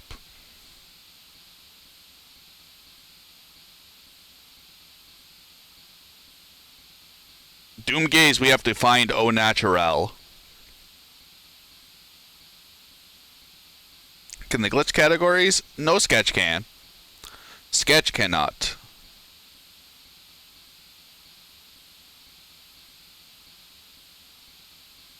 Getting Jador timer is possible, although quite a bit trickier.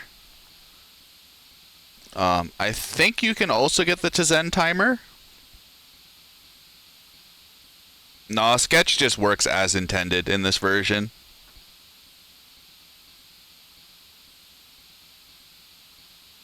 This is basically like a 1.1 ROM for the Nintendo. Like, even the GBA broke it.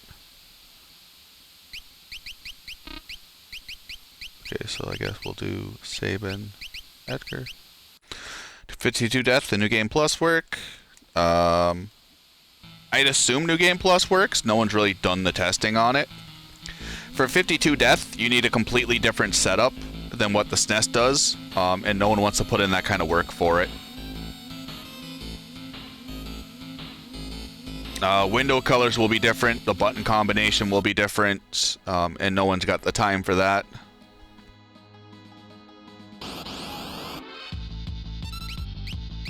Because even window colors and buttons from the SNES to the Wii VC to the SNES Classic all work differently.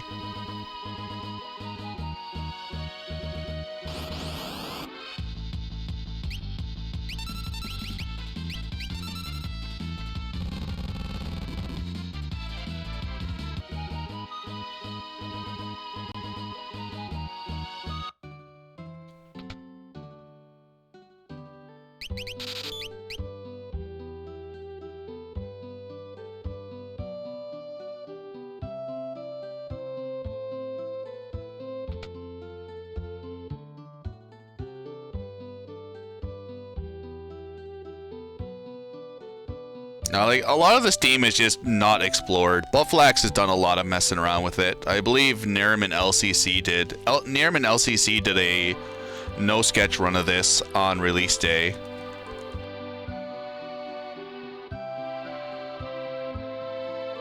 Bufflax is playing around with the timers for a little bit, but besides that, besides Eddie just messing around with it a little bit, like, no one's done a lot of work on it.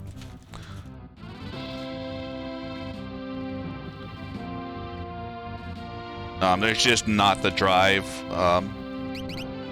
and like, I can see why. Everyone would just rather run the SNES.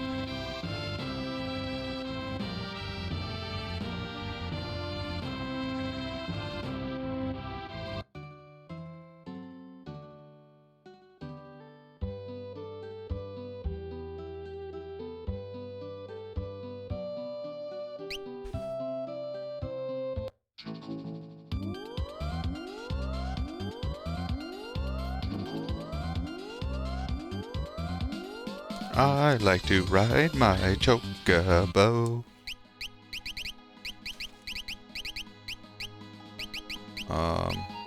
Siren. You get Ramu.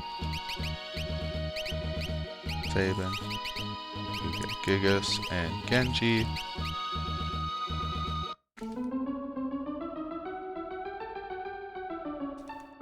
I know Eddie had a VOD. Eddie uploaded, the last uploaded VOD on his channel was something to do with the Steam version. I don't know if it was abusing the quick save to carry over data to a new game.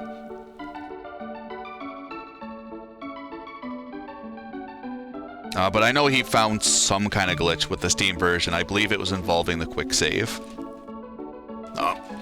I watched it when it came out and just didn't really pay any mind to it.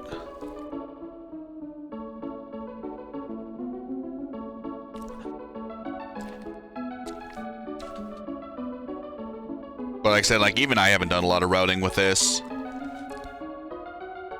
This is basically just dealing the SNES route and then my GBA route for Dragon's Den.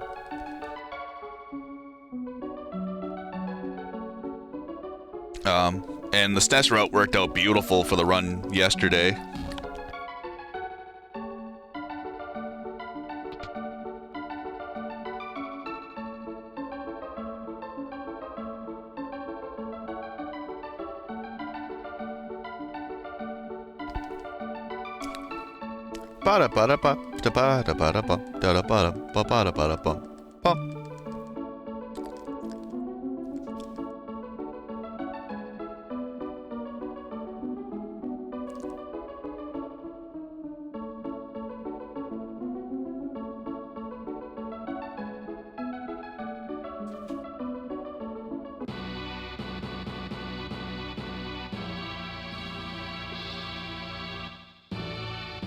It would be kind of neat to see if the 52 death glitch worked.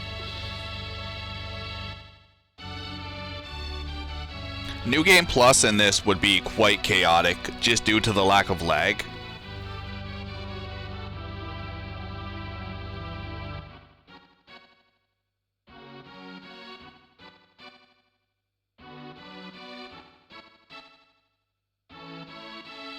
It would be quite a bit harder to use the timer to skip over event triggers.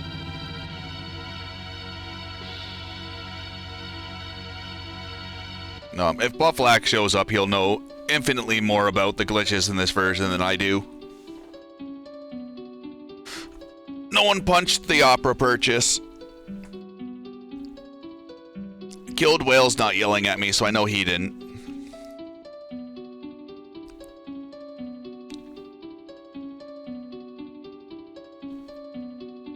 Bufflax has been super busy with work lately. Last time I was talking to him, he was doing like 50, 60-hour weeks.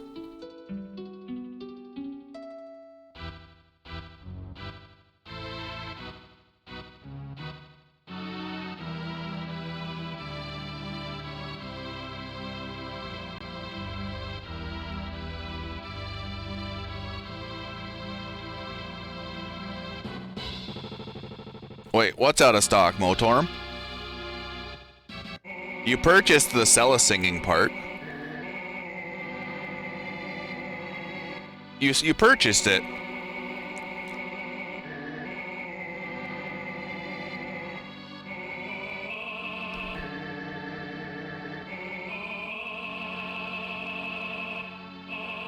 I'm short on channel rupees. As if I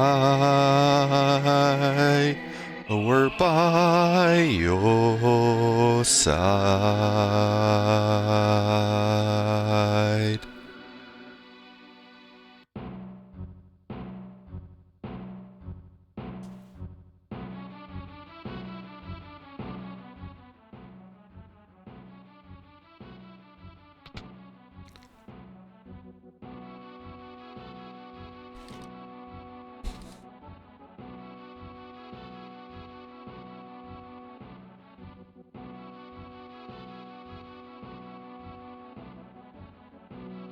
Dude, we're still in the world of balance. I haven't even had access to all the Espers yet.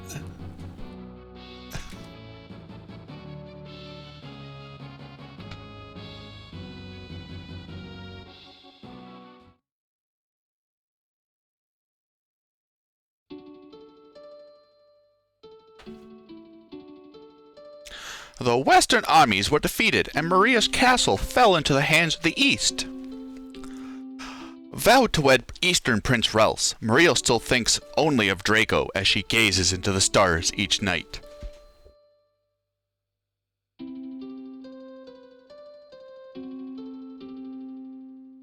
Oh, my hero, my beloved, shall we still be made to part? Though promises of perennial love yet sing here in my heart. I'm the darkness, you're the starlight, shining brightly from afar. Though hours of despair, I offer this prayer to you, my evening star. Must my final vows exchanged be with him and not with you? Were you only here to quiet my fear? Oh, speak, guide me anew. Right after I'm the Darkness really fucking trips me up. Also, with this game, if you don't select an option, it defaults to the first one. So you can't just have it hover on the second icon, which is something we learned on the first playthrough.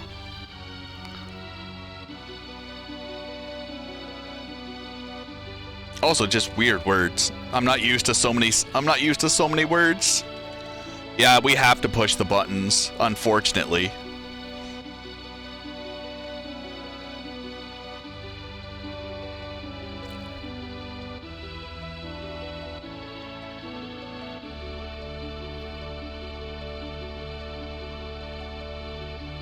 I am thankful, my beloved, for your tenderness and grace. I see in your eyes, so gentle and wise, all doubts and fears erase. Through the hours, take no notice of what fate might have in store. Our love, come what may, will never age a day. I'll wait forevermore.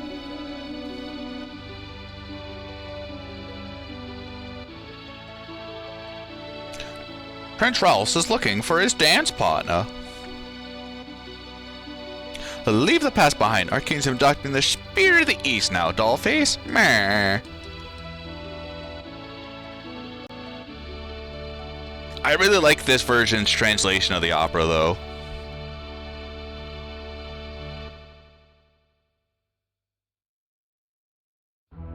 It's the different syllables and also the pacing. So if you notice at the beginning of the opera, they didn't account for the frame rate difference between the GBA and the PC version. Even though it's very negligible, it still does matter. So like at the beginning of the opera, they instantly cut off the music to have Draco sing. So it's the extra syllables, the 2 years of muscle memory from singing the SNES version, and it's also just that the rhythm isn't exactly synced well with the frame rates. So it creates some like very wonky timings at times.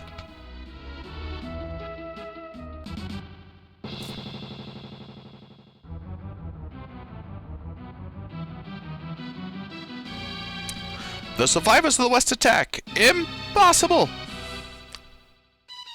Attack! Tink, tink, tink, tink, tink, tink, tink, tink, tink, tink, tink, tink, tink. On guard! Tink, tink, erg! Tink, tink, arg! Tink, tink, blarg! Tink, tink, tink. Wait! Tink, tink, tink, tink, tink. Maria.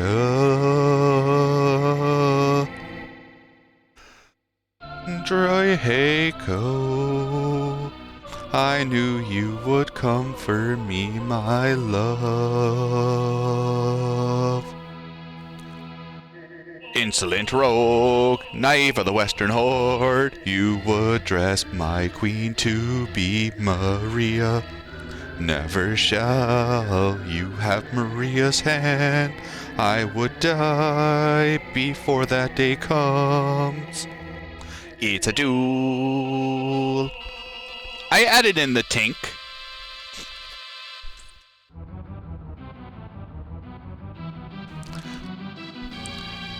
That like whole last opera segment is so fucking wonky when you're not used to it.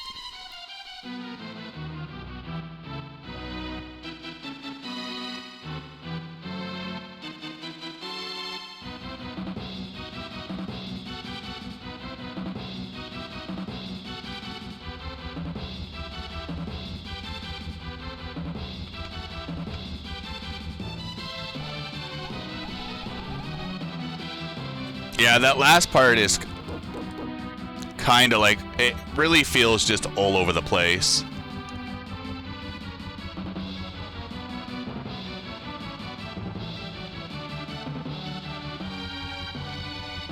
Yo, Niz, how goes it? It feels like they really try to cram too much into that area, into that section. Oh, I gotta... change Saban's location. Actually, do I?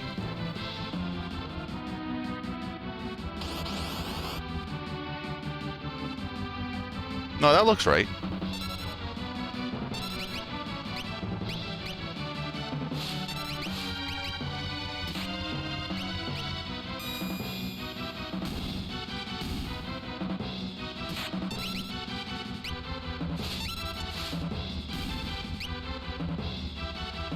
That's 2 encounters.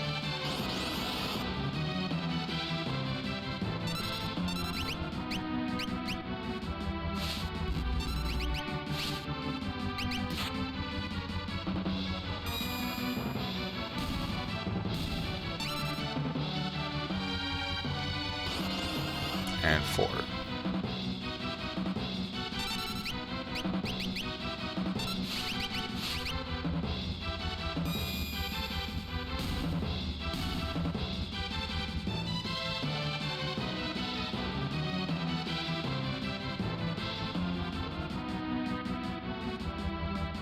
Don't know how I feel about this party. Yeah, the Distance World version flows good in their instance. It doesn't flow very good in this instance.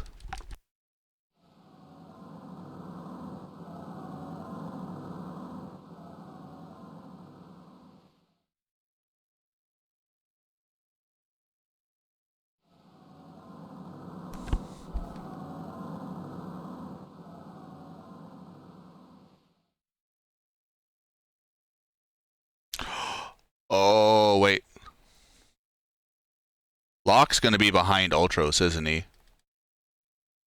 Yo, Satar, thank you for the 100 biddies. Thank you for watching, sir.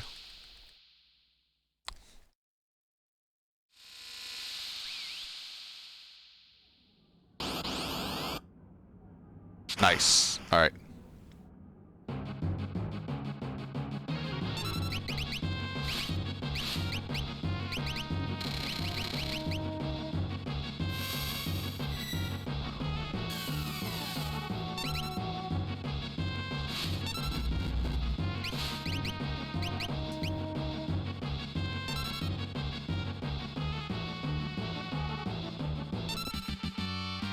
Thwarted!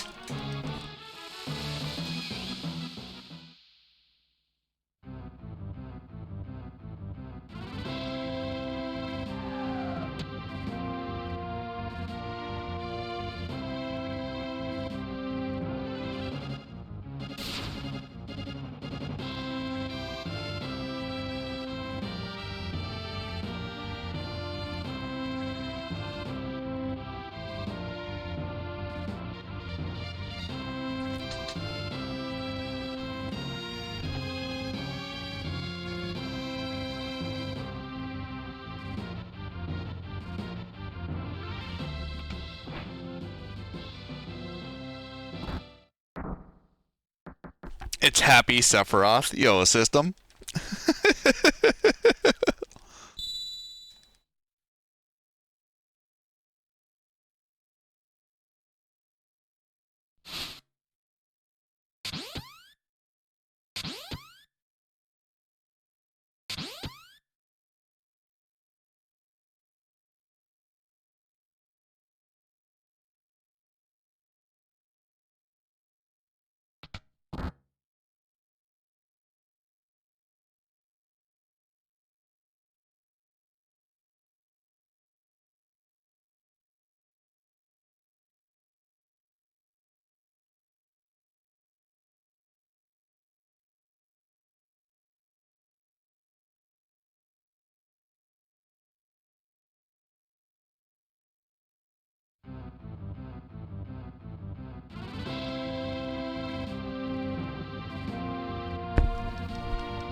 I mean, I think Celis is 18.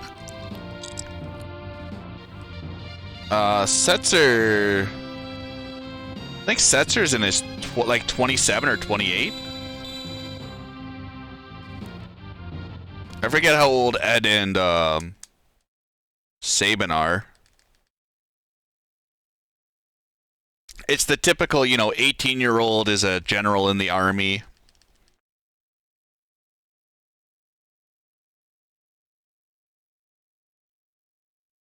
Why, what happens, Andy?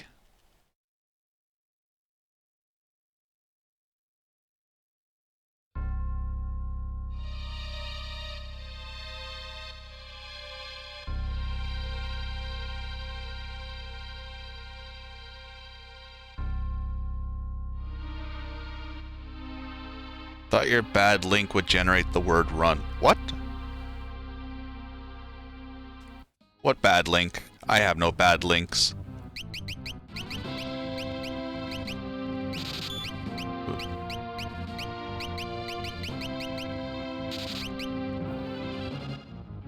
Oh, they're also 27? Really? Never would have guessed that.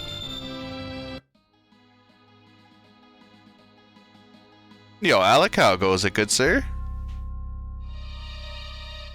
Hopefully all is well.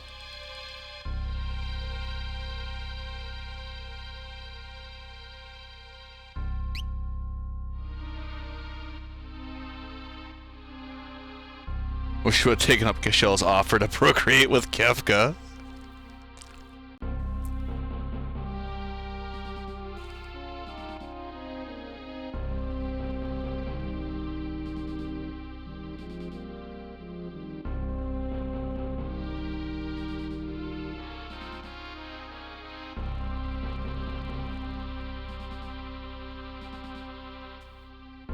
So I don't need to take any extra encounters here. Because I took the 4 rats.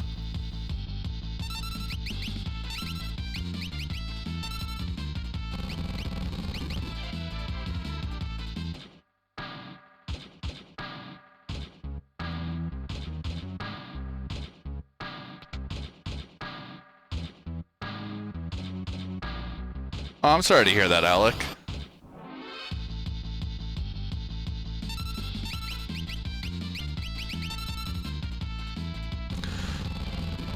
There is a memory cursor to some extent. In shops, for instance, if you sell one of an item, it kicks you back to the top, just because you're not allowed to select an empty slot.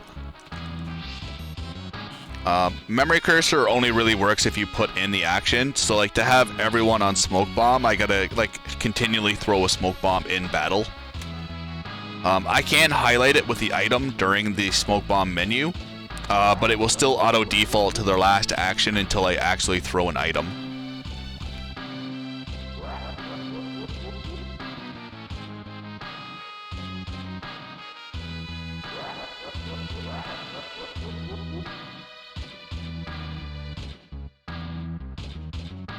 Yo, JJ?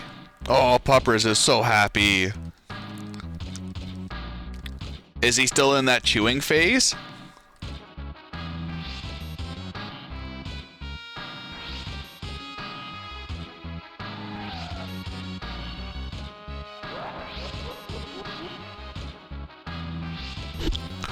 I mean, if Andy chose to place a bet, it's a good way to stop predictions for the rest of the stream. Because only I can close it out then. And I'm not stopping the run for that.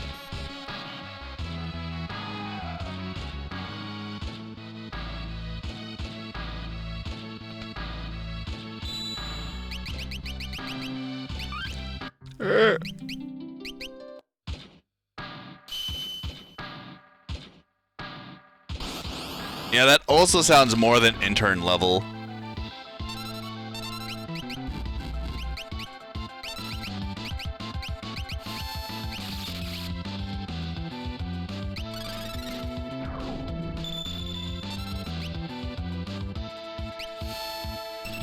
Well, not everyone's escaping.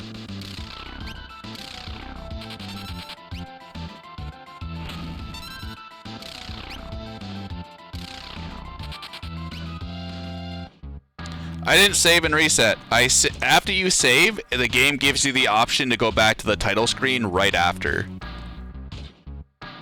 So if you overmash in the save screen, it ends up bringing you back to the title screen. I didn't reset, it's just an option of saving.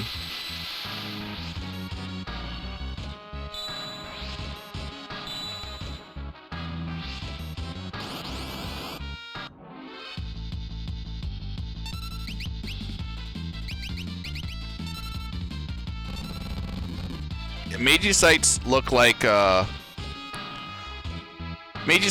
stuffed olives. It does have a quick save, but you can't continue on from the quick save.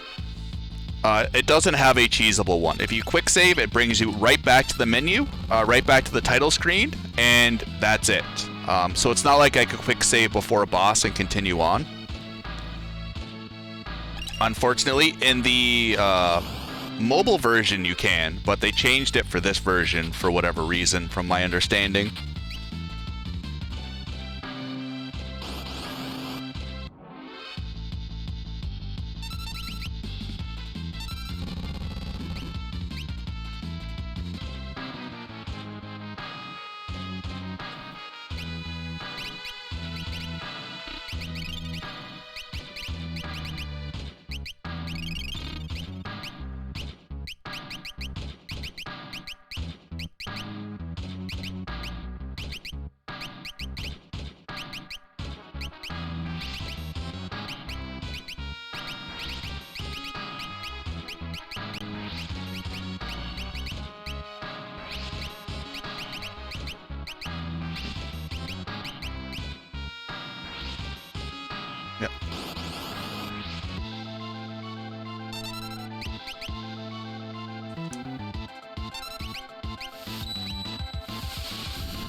Does Sleep ever miss? I don't think he has that high of a magic evasion for it.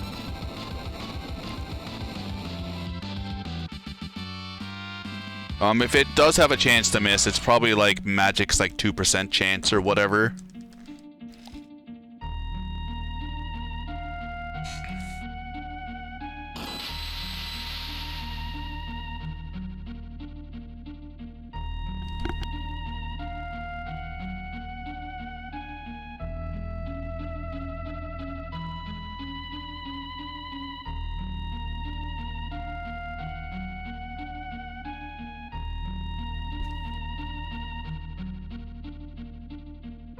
Because Edgar doesn't care about safety.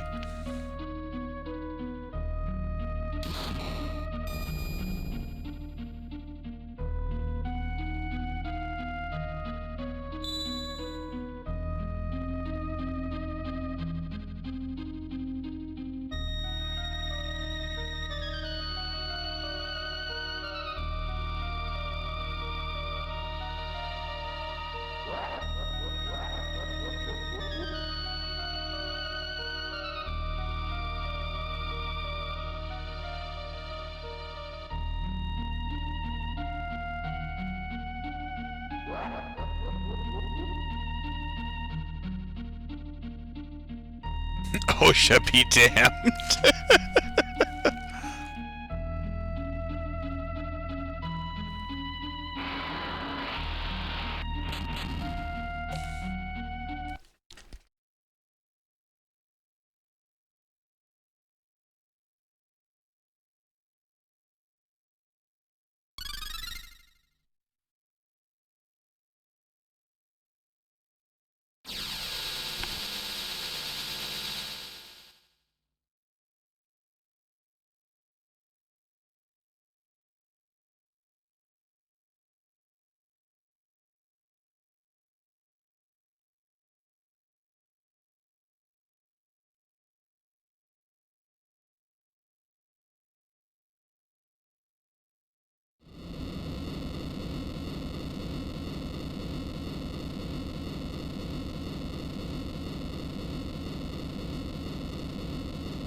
Oh, hopefully they don't be, dude.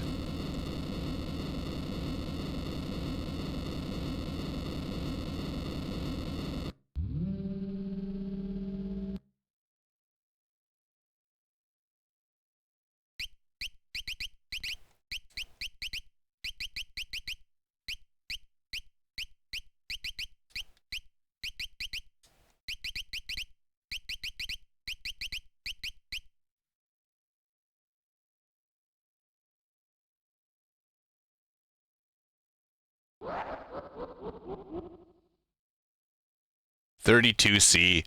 Were you cooking eggs on your counter?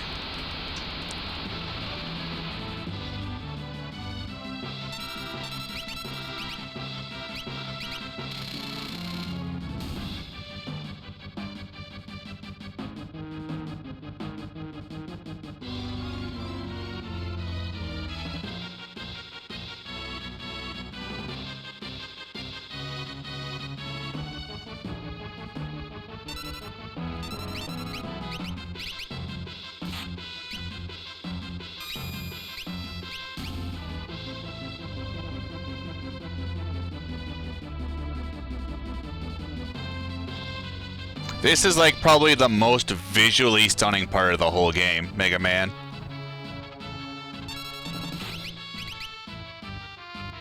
Minecart section looks top-notch.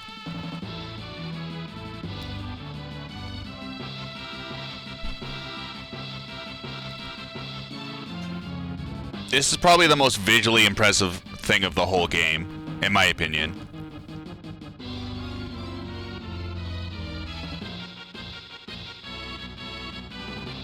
These are default graphics.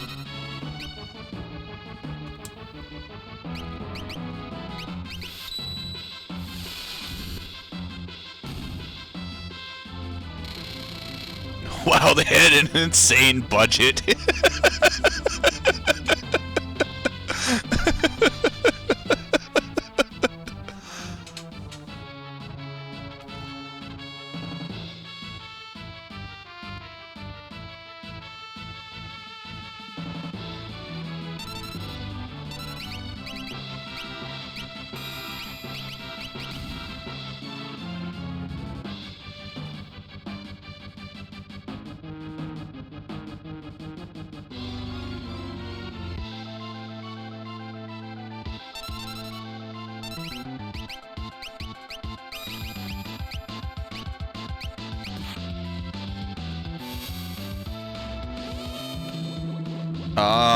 If they did break, if the devs had a lot of issues with the minecart, that's outside of my understanding of the development phase.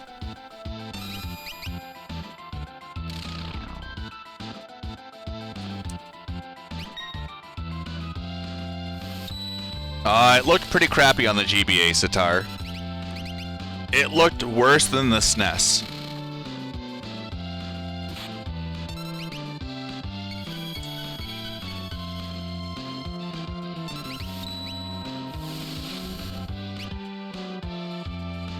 This should kill.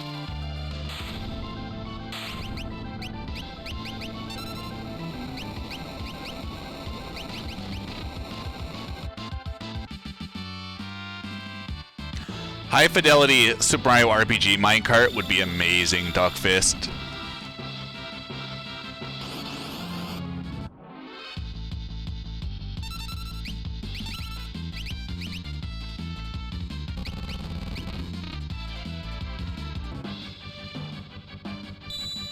So after you save, Quina, it automatically wants to return you to the title screen. So, like, if you overmash in that area, you just find yourself back at the title screen. You're like, it's okay.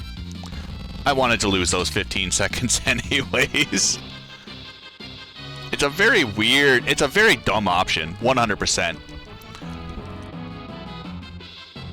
It's very dumb that they just instantly kick you back.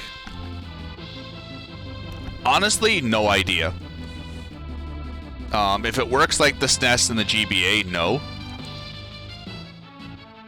It just preserves step route. It'll probably put you on a different seed.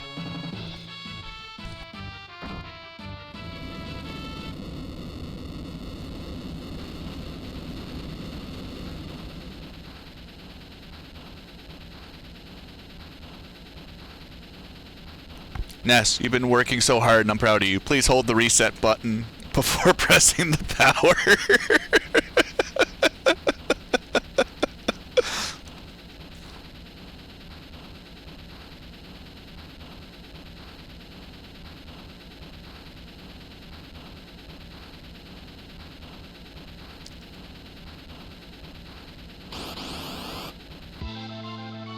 Alright, time to get my balls rocked.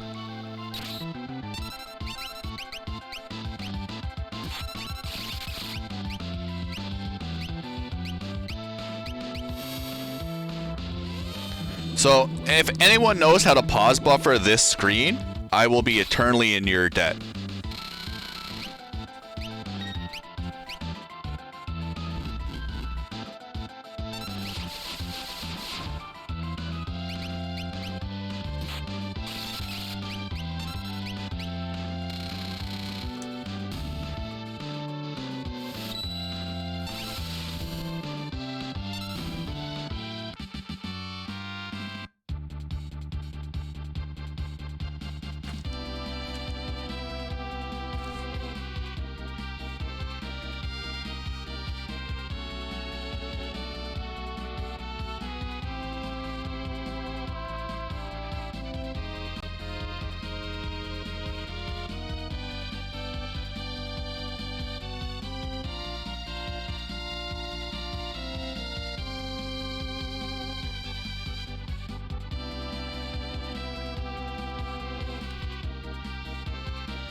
I think we're still on pretty good pace. Even with that death to Rizopaz and all the other funny stuff that's been going on.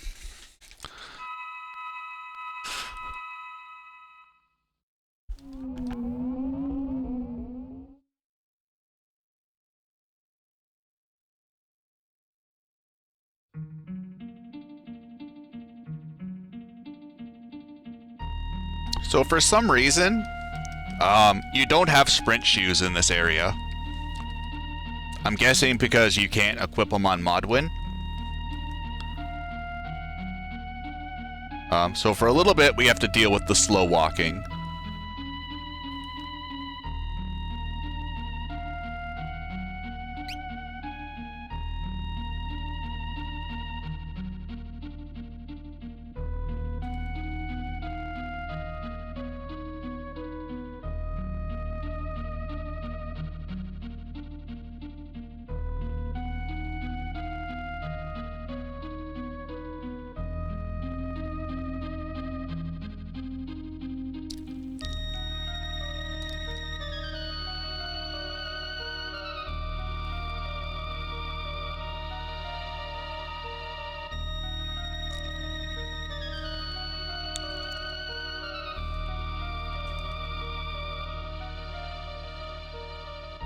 More of a saunter. I'll give you that break.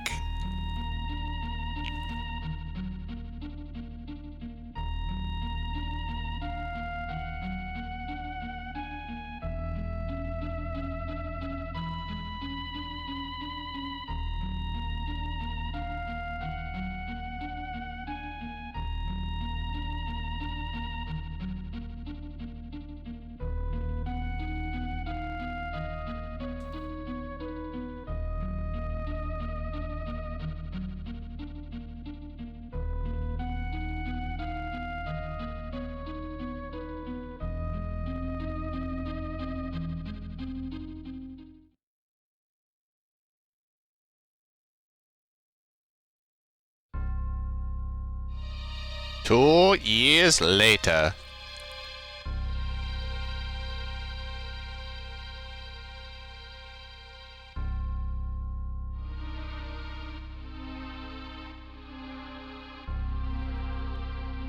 Everyone has giant pectorals in this version. It's awesome. They've really been doing them bench presses.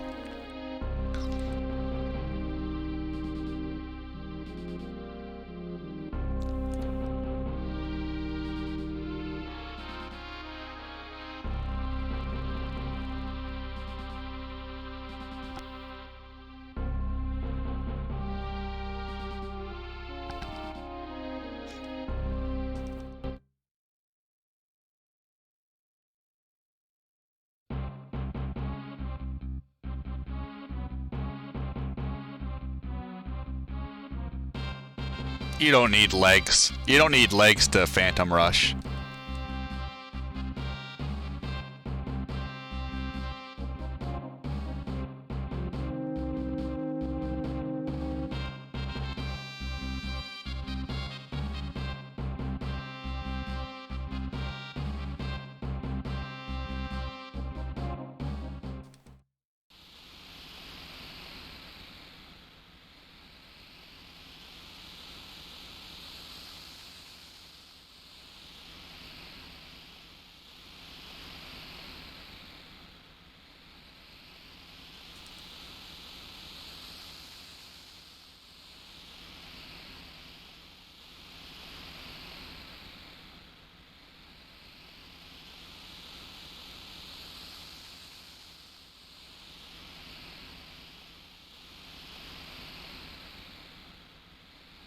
Ooh, free baby.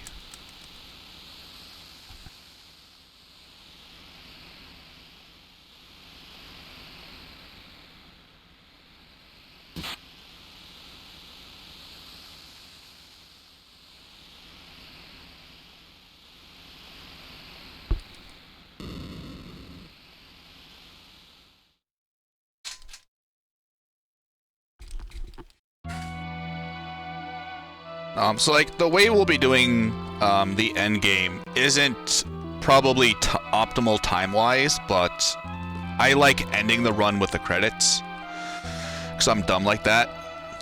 So when we get to Kefka's Tower, I'm basically just going to Moogle Charm Rush to the 2 dragons to unlock the Dragon's Den. We're going to do a grind because we need 540,000 GP for the Excalibur to get the Gilgamesh Esper. We'll get Gilgamesh, Ketwar, and Leviathan, and then we'll go do the Dragon's Den, and then we'll go back to Kefka's Tower to beat that. I like ending the run with the credits. It's probably just a stupid RPG thing. But like, it just feels weird to go through Kefka's Tower, beat the credits, watch the credits, and then just go to the Dragon's Den. It probably adds another like 10 or so minutes to the run, 10-15 minutes, but...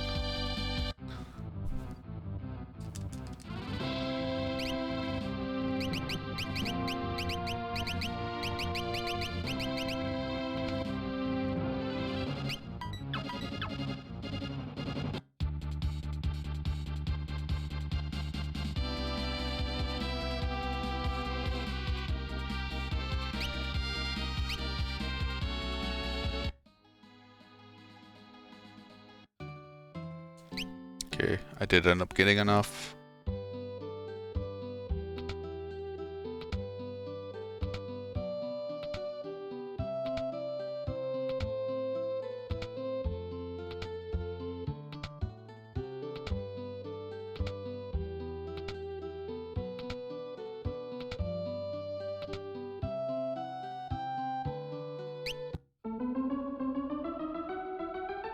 Thankfully, the auction house manipulation works for the World of Balance, but not the World of Ruin. The World of Ruin in the SNES had a very, very weird table where it had a different NPC value table for having 2, 3, or 4 people in your party. And World of Ruin doesn't follow the 4-person table party. So I don't know what table it follows. So I do have a manipulation I used for the GBA. I'm just hoping it works for the Steam version.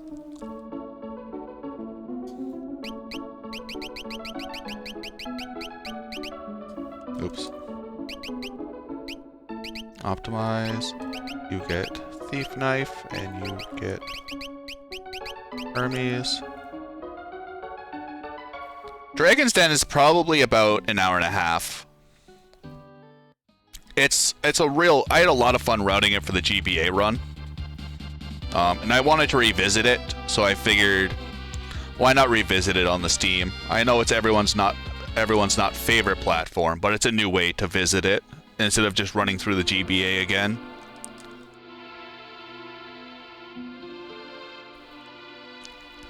A lot of the fights really aren't interesting because since we're forced to grind for Gilgamesh, Sabin's going to learn quick, Celis is going to learn quick in Ultima, and we're just going to quick bum rush and quick Ultima spam everything.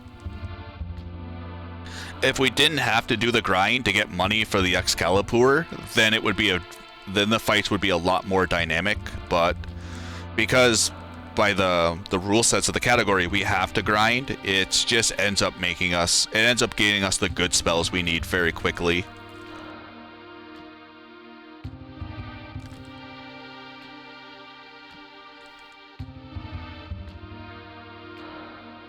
We also will be grabbing the gem box from Fanatic's Tower. The gem box probably doesn't pay for itself, but it makes the Dragon's Den quite a bit easier. Celis will probably still be our highest level character, but only at like 45 or 46. Depending on how many Hoovers we get over Cactuars in the Miranda Desert.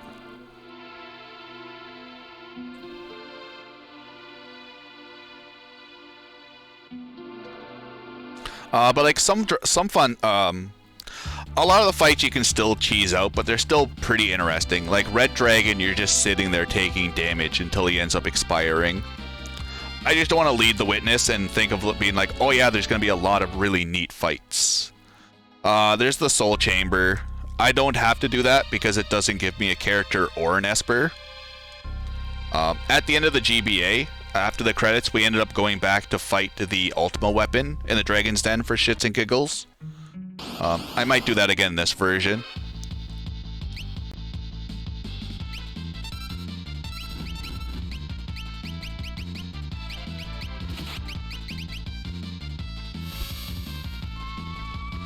The Soul Chamber, yeah, the Soul Shrine, horrible first encounter.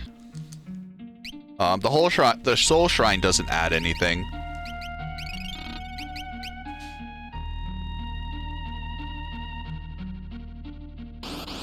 It's like an hour and a half of fighting for items.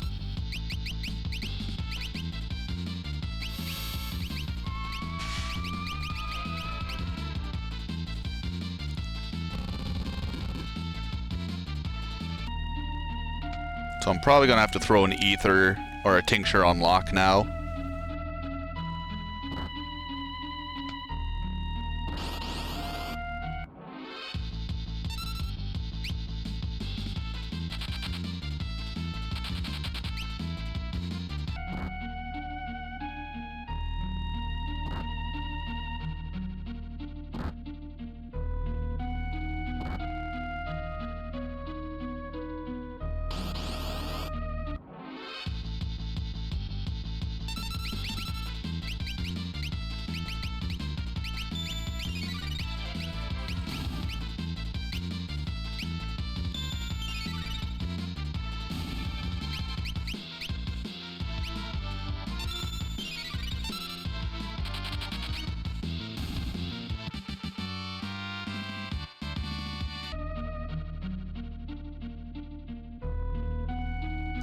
You gotta pause a little bit before throwing that third holy water, just because there's not a lot of lag being generated. And like if you just throw them all right away, Locke's not gonna have enough ATB to run. It's another reason why like Phantoms here is pretty nice, because you're bound to take a lot more attacks than you are in the SNES. The animation is the Revivify animation is just a lot quicker.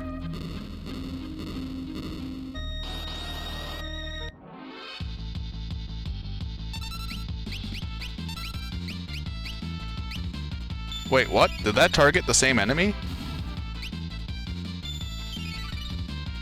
I didn't think that was possible in this version.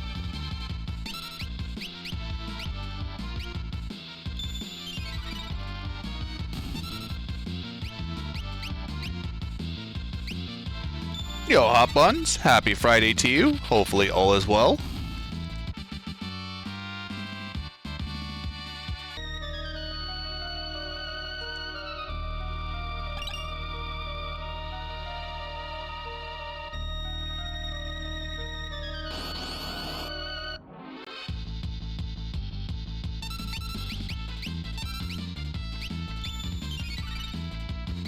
The targeting thing is very wonky. Like, you have to hit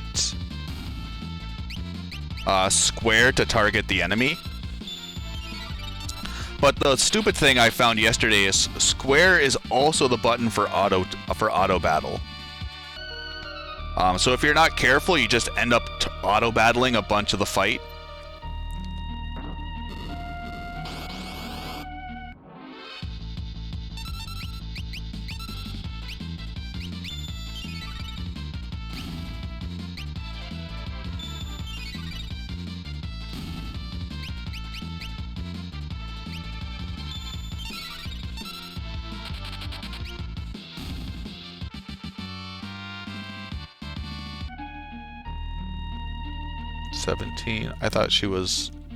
I thought that was 19 for some reason.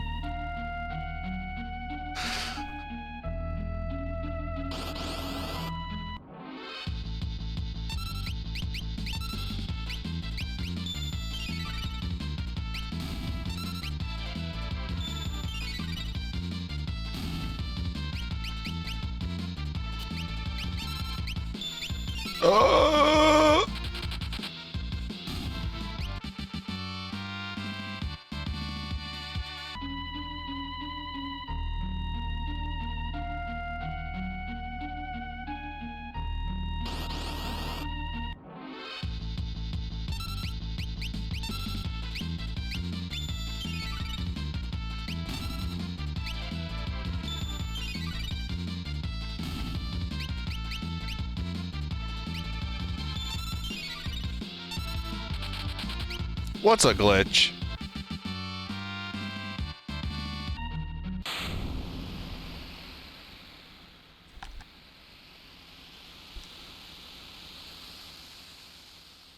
I don't know what you're talking about, Oompax. Oh, like the FF4 revised strats. Yeah, unfortunately, it doesn't work the same as it does in Final Fantasy IV. Sadly, we can't revive enemies with 0 hit points for double experience.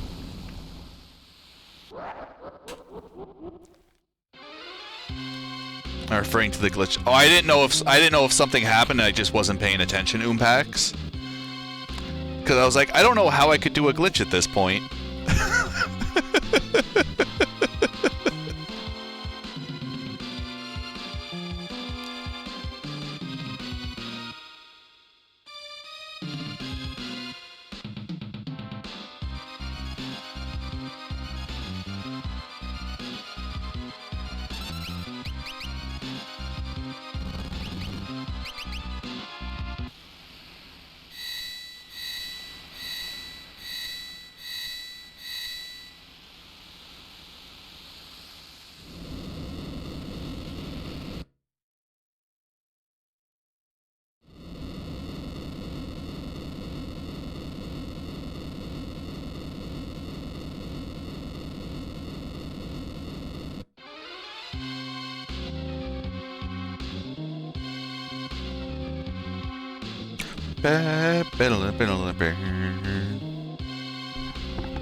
I just love how the music like suddenly ends.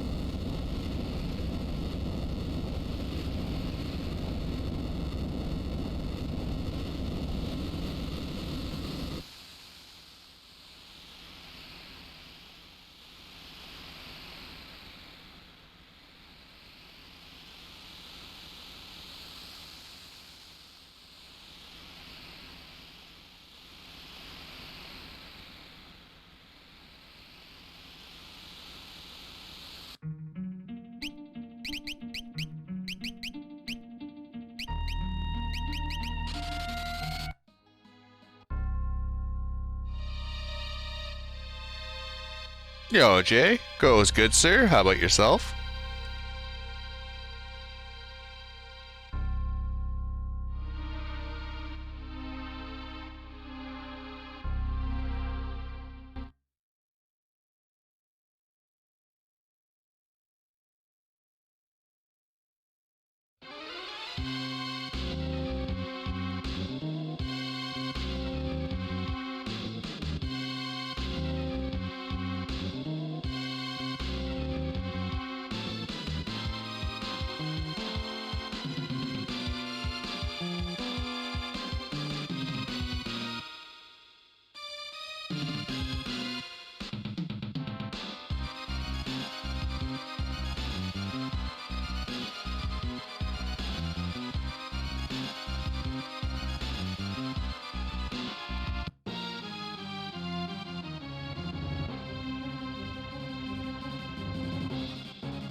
Pretty realm.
I like to ride my chocobo. We're going to Vector to have a nice dinner.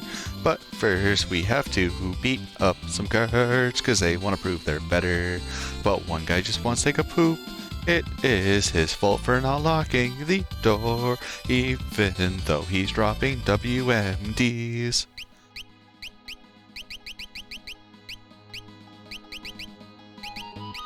Let's give you the blizzard, give you earrings, you get thief bracer, and you stay there.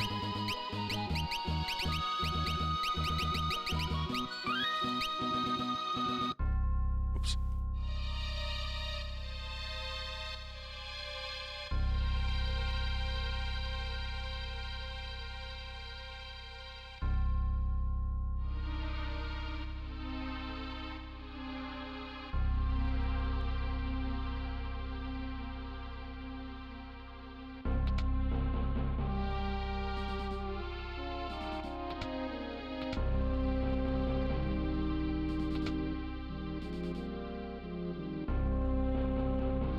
Pull his pants up before starting combat.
Rebel scum.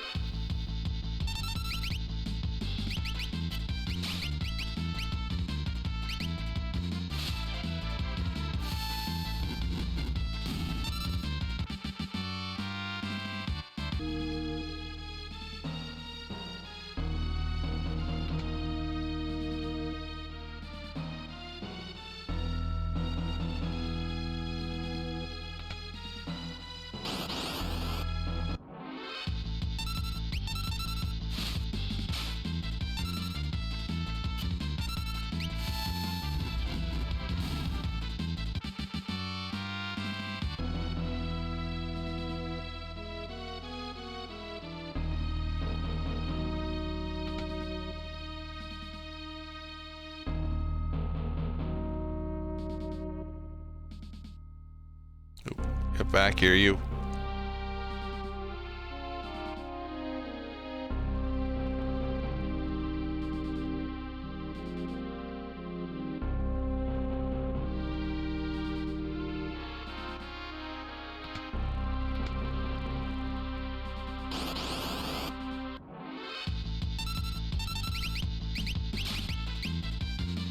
Got a lot of tents, thankfully.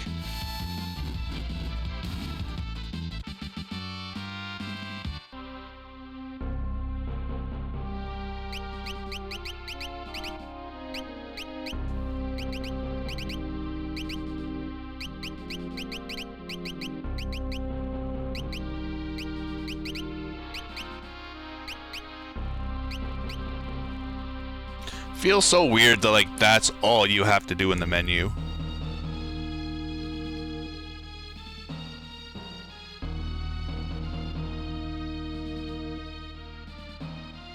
Like, you can't do inventory management because you can't shuffle items around.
Lobster.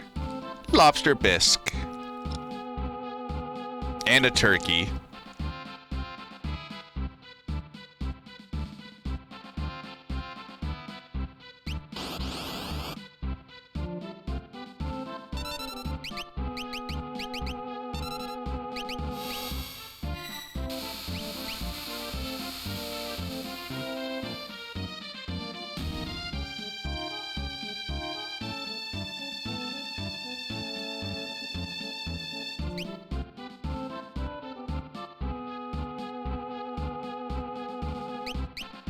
Exact same, Doc.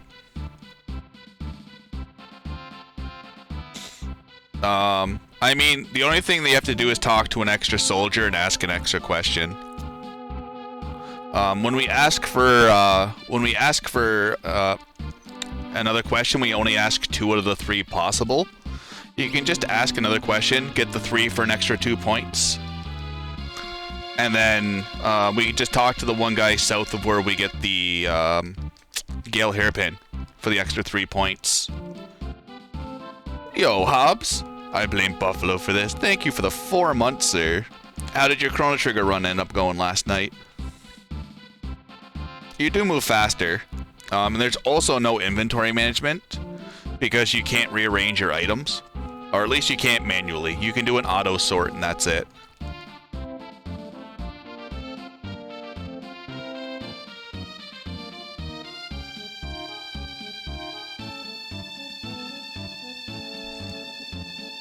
So like you have lots of time to talk to him. It's just a perfect score doesn't give you anything.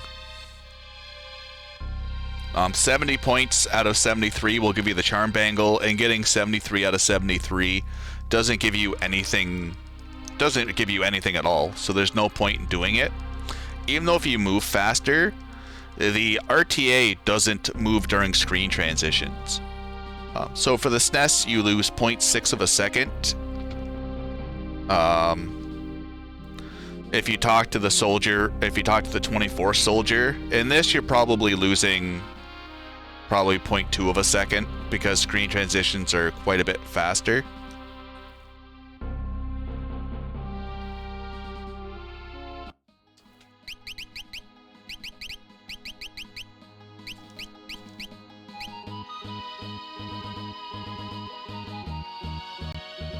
Oh, that's good to hear, Hobbs. You'll get it. It has the potential to be faster. No one has seriously put in the time, but it has the potential with a lot of luck to be faster than the SNES.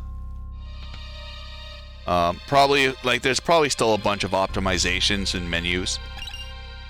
I'm just completely copying the SNES route.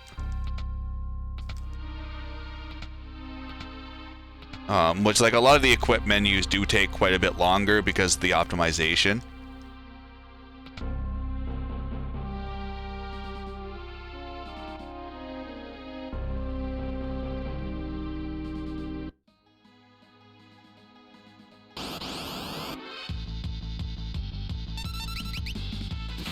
But my run yesterday, without a step route, was only 20 seconds behind my SNES PB at this area. The lack of a fish manip and a step route for the Celis grind and Kefka's Tower really kill the chances.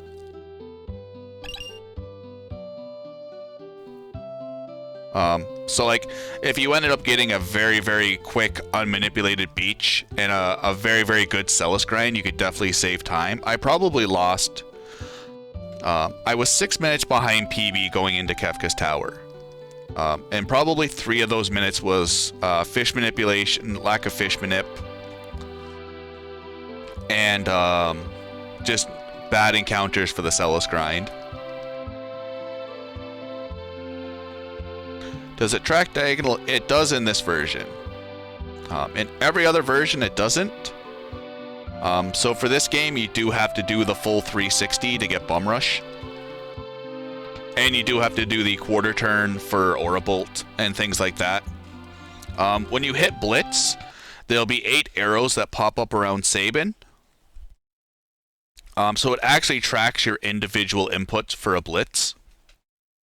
You won't see it again till Go-Go right now in the World of Ruin. But it does track every input, diagonal or cardinal.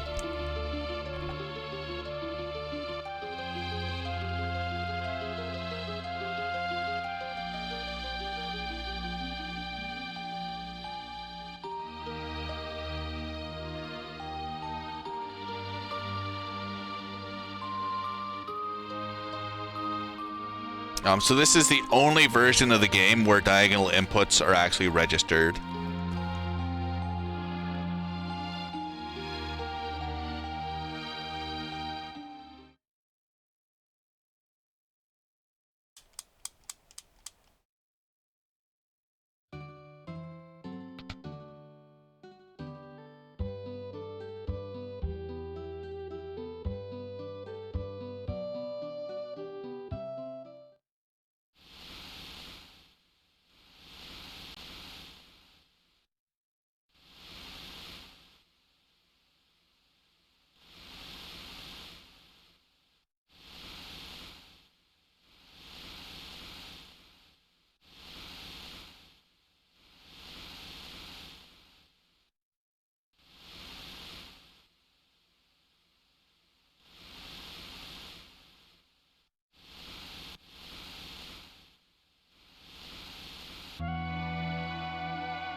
So we're coming up very quickly into Cutscene Haven.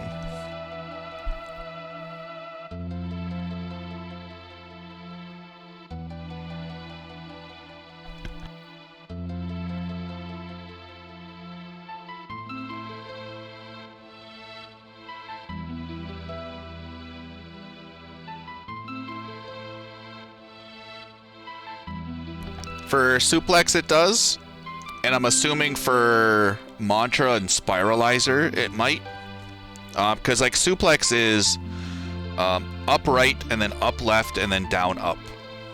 Because you don't have like an X or... It doesn't take any of the face values. Like all blitzes in this version seem to be purely D-pad based. But Pummel, Aura Bolt, and Bum Rush are still the same inputs. In my test run 2 days ago, I actually had to look up how to do Suplex. Because it didn't give me an option for the triangle and X, or triangle and square for like X and Y.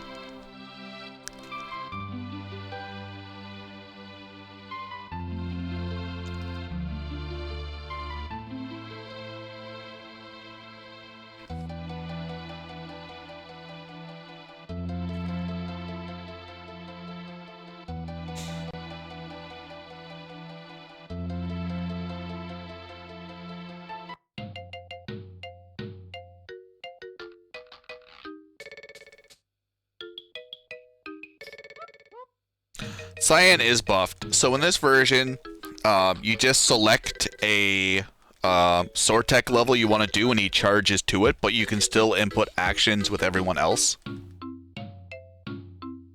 Which is pretty nice, because at least you can do forms of damage while Cyan is charging up. Instead of like purely dedicating your turn to Cyan himself.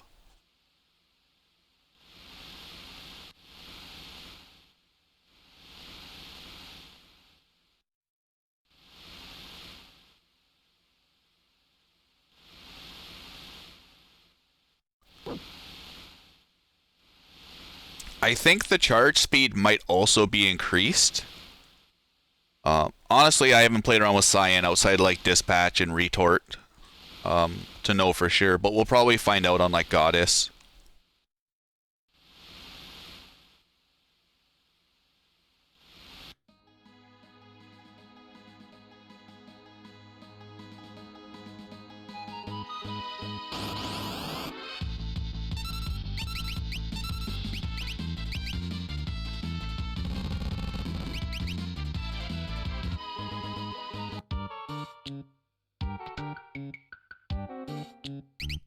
Alright, potion,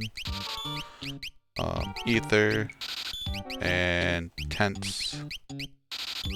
So, mithril knife, water scroll, air knife, mithril sword, flame tongue, thunder saber, boon, stone, mithril.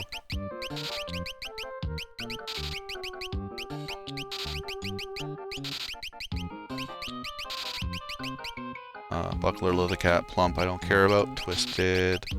Headband, I want to keep. Ninja gear, I can sell. Mithril vest, I want to sell. Gigas. Alarm. Earring, no. Gentana bar, I need to keep. Hermes sandals, I can sell 1. Angel ring and angel wings.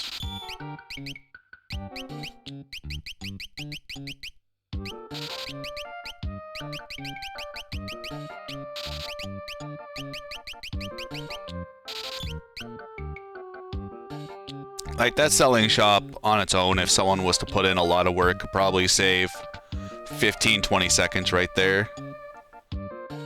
The headband is the only extra thing because it gives Shadow speed. Even like if you sell the headband, it's not the biggest thing in the world. It gives Shadow a little bit of extra speed for the Phoenix Cave. But like that speed is also pretty negligible compared to all the other equipment we give them.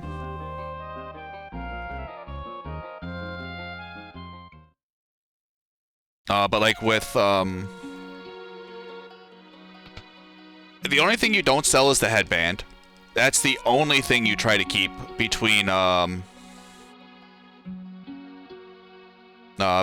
percent and all characters Espers. You keep the headband, you sell the True Knight.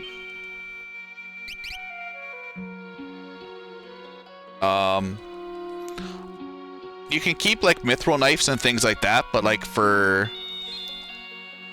we can also skip the Bard's Hat, and we don't need to keep the White Cape.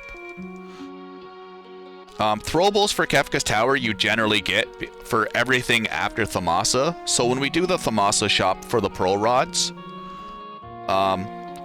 sell everything in World of Balance, because World of Ruin we get more than enough weapons just from recruiting characters and fighting all the extra fights.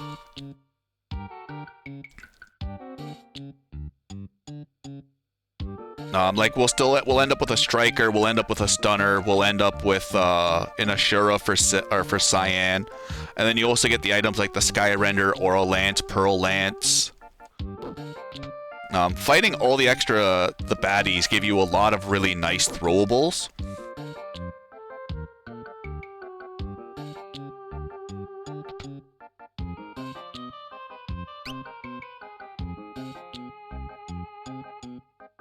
So like it's actually like it's kind of nice that the White Cape just ends up being extra money. And like if you wanted to reroute the step route for World of Ruin, you could theoretically go with one less Reach Frog encounter. Because like skipping the Bard's Hat and then and selling the White Dress under optimal conditions, you're up like 6,000 GP. Oh, you also don't sell the Hyper Wrist in World of Ruin. That's the only thing you also keep, because Shadow needs that little bit of extra damage boost.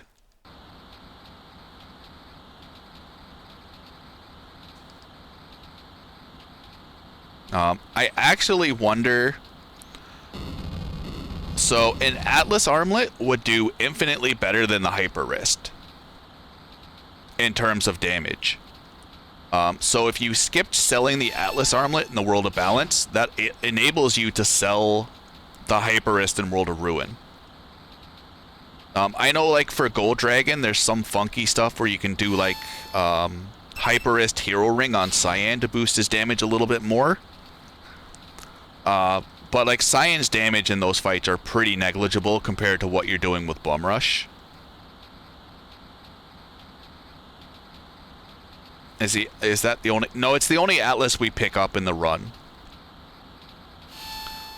There's quite a few of them, but, like, it's just the one we end up grabbing because the Atlas Armlet on Colts speeds up all of Mount Colts. It speeds up the Ultros fight. It speeds up Kefka at Nourish. Like, a 25% damage to increase is huge.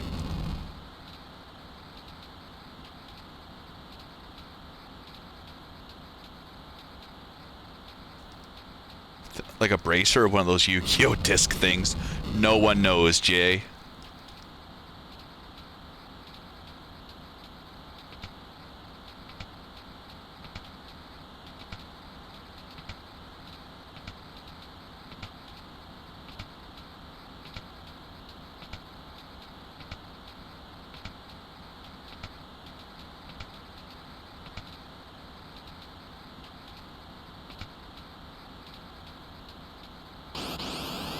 Fell for it again. Oh, goes at Mutsky.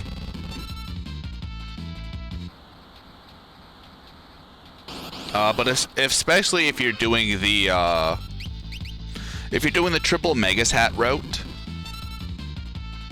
or even just going with the plain double, losing the Hyperist might be very, very negligible.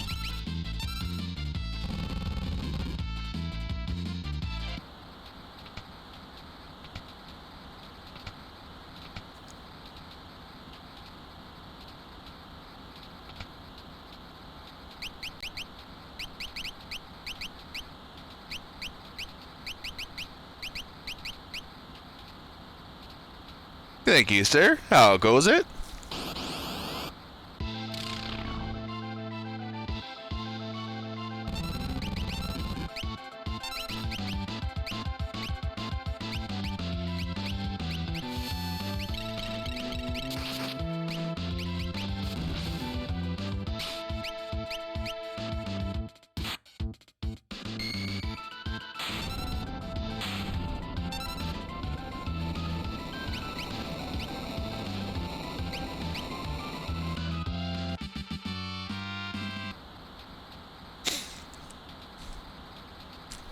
That's why you store flamer rods in a dry, cool area.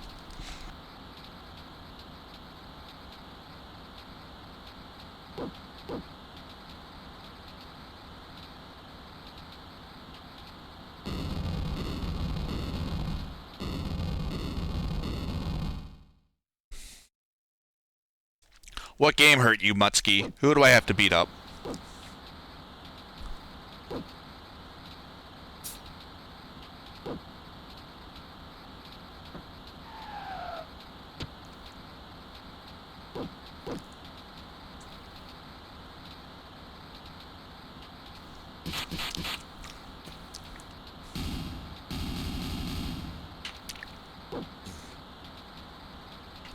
Oh, how are you liking Chronicles 2? That's for the Wii U? No, that's for the Switch.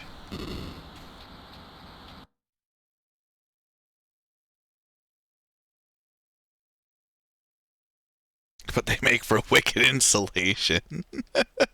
How are you liking that run? It's all those look very interesting.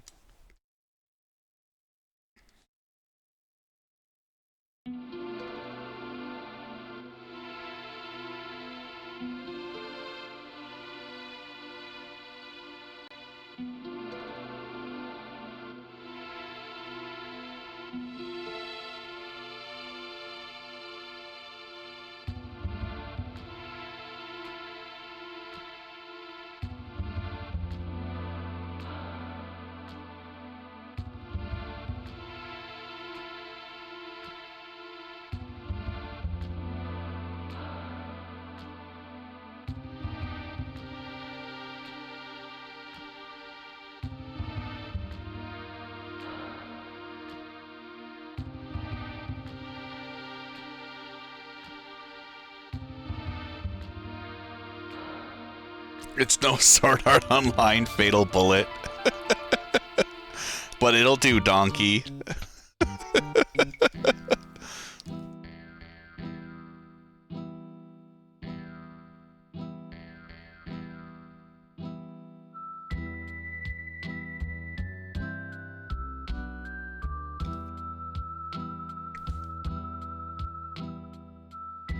I've been wanting to watch one of those Sword Art games. I played through the Hollow Realization a couple of years back, and it was an interesting game. Like the level mechanics were kind of wonky, but I liked like customizing your own combos for battle. But like the timing for some of them were very, very wonky, but it was still pretty satisfying when everything came together.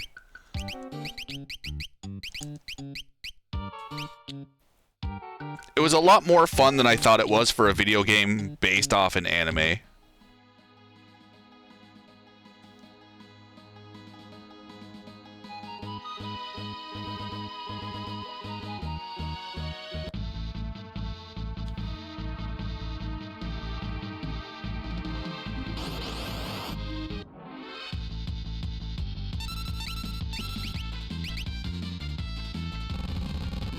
I still have yet to play Fatal Bullet. I was trying to get through Lost Song, but the flight in that game was just killing me.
I'm actually pretty excited for the Asuna movie coming up. It's nice that they're finally going to give her like a good chunk of backstory.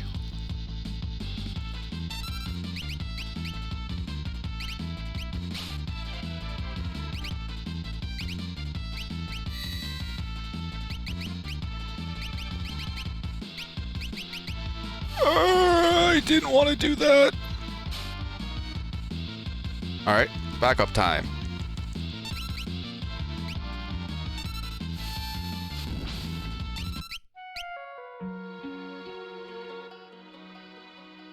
Because, like, I haven't read, I've read, like, a good chunk of the Ironclad arc. And, like, Asuna definitely has some very good developer, or character development that they ended up missing out in the anime because they wanted to just speed things along. Like, I think they could have totally taken out the Elfheim arc of Season 1 and just made it more about the Ironclad arc, and it would have been a lot more cohesive story-wise.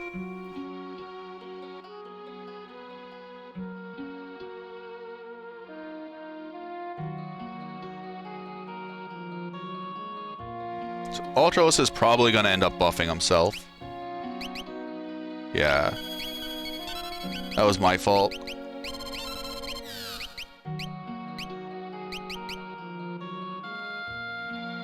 I ended up defending with Strago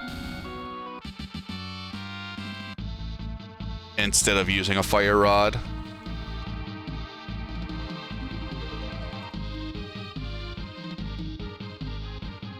I am cheap, Dema. What do you expect from me? Wait, what?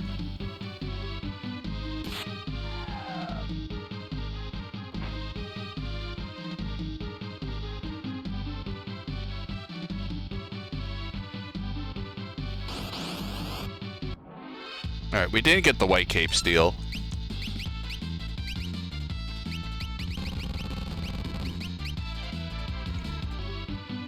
thankfully it's no big deal. Oh, we got it? Oh, I wasn't even paying attention, tell you the truth. Damn it. Alright, we're up 3,000 GP.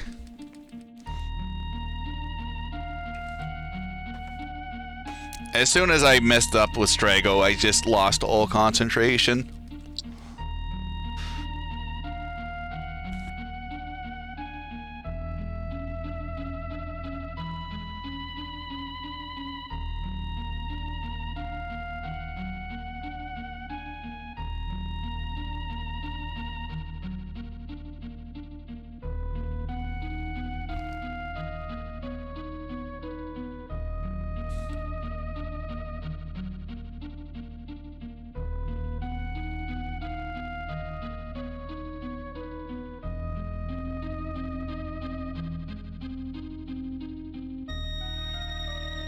Alright, for any mods that are present, I'm going to need one of you guys to start the fire game. Exclamation point Leo will start it, and then exclamation point win and the number will end it. You guys can also bet on the fire game. I can't click off the game, so I can't start it, but any mod has the power. Lion, I meant to mod you, and I modded 3 variations of your name. So apparently I can't spell. And apparently none of them were the variation that you use.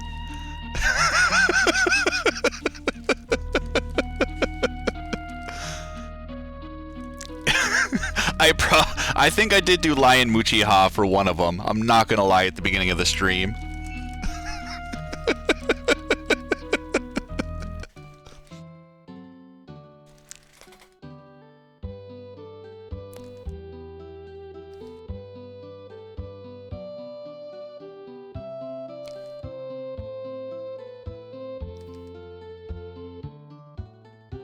So if the mods don't start it, we just don't bet. So it's all on them.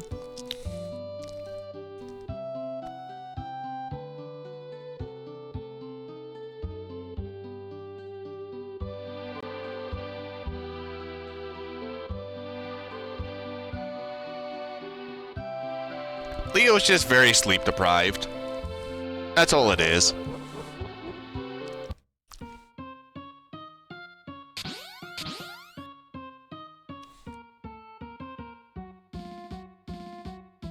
Oh, wait till you see Gashal Mutsky.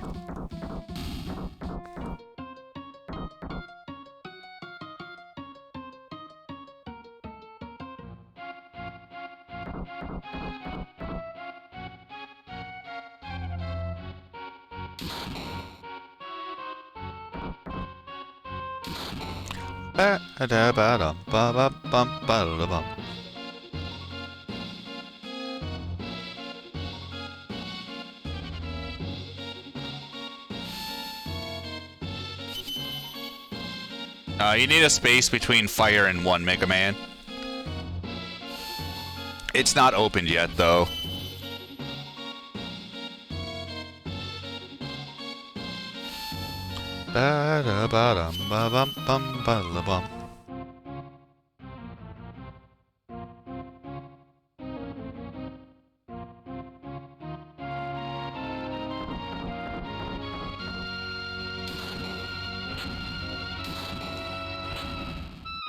Leo 2.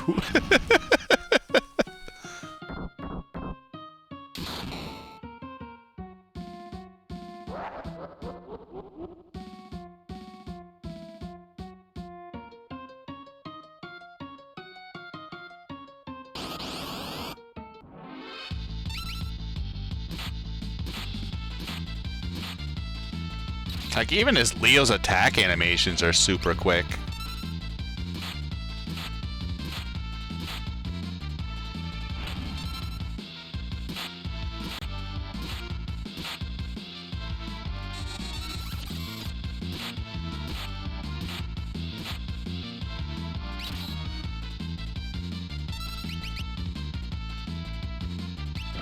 The Steam version does have the potential to be faster than SNES. If someone wants to put the time in.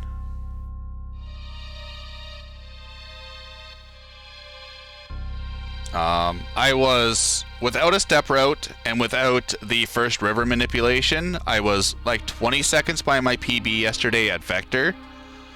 And then we lost it we lost a lot of time in World of Ruin. I mean, I have world record, Dema.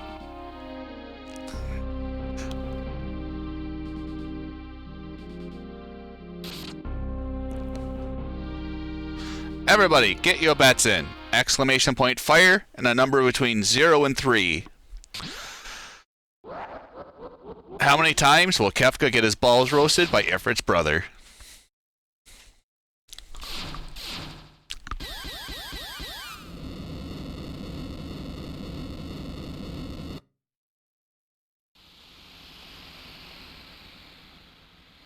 Celis could help with Runic.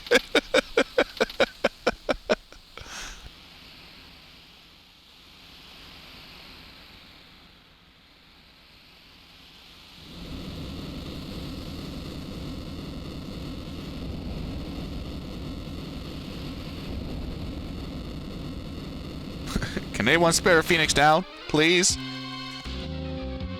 Ifrit's brother, Nifrit.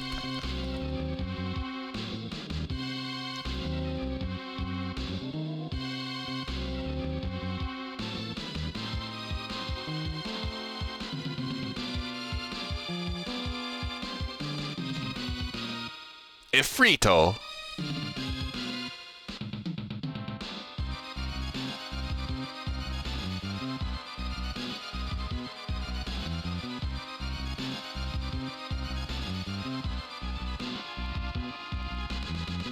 Brofreet.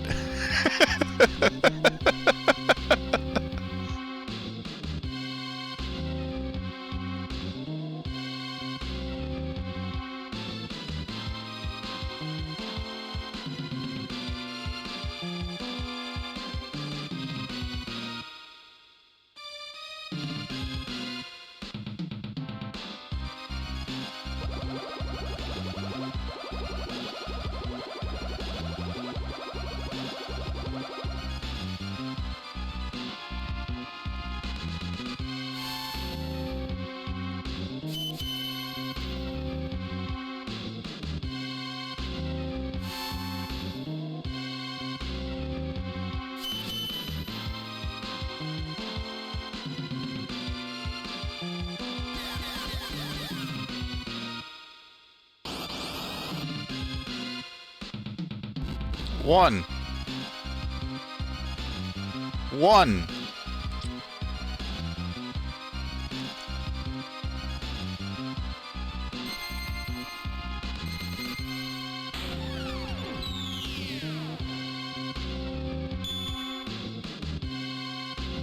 Congratulations, Crozit, Dema, Mega Man, Killed Will, Patariku, Jay on Twitch, Mike, Andy, Mike, I wish, Rob Kazoki, CCR, and Andy getting it in at the last moment like a cheater.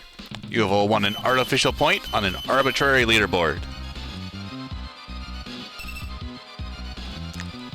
This is Dinuatari telling you to have your Espers spayed or neutered.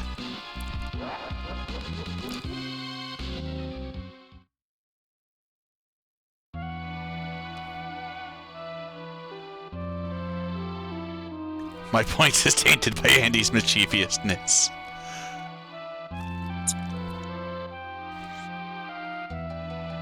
The population's suddenly really low. We may need more. True enough, Mike.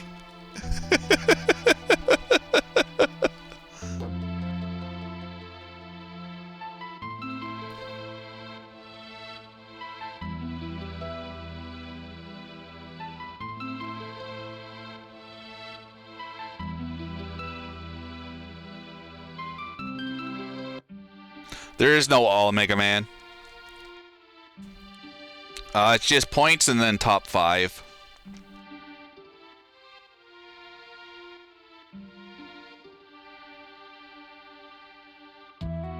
Celis' surprise animation. It is done through Nightbot, so there is a 5-second cooldown. So if it doesn't work, just wait a couple of seconds and try again.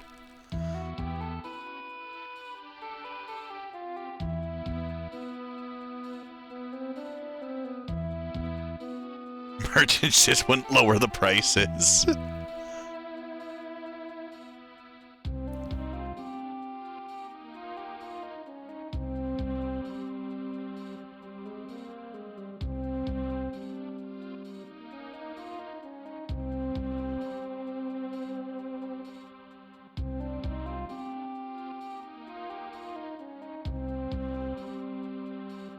Do it, Realm. Paint his picture.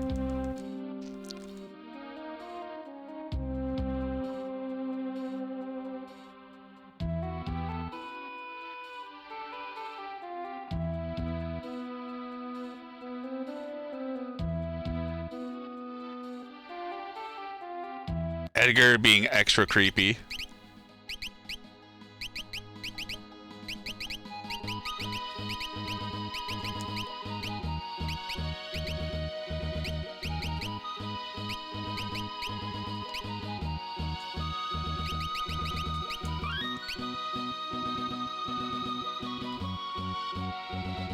He's like, he asks Realm how old she is, and she says 10. And he's like, not even a lady yet. I hope you're still around in 8 years.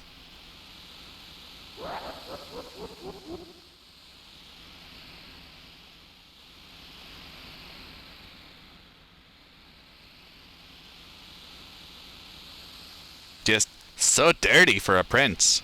For a king. No one can ban me, Andy. Only Twitch can.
I can't do shit with chat at the moment.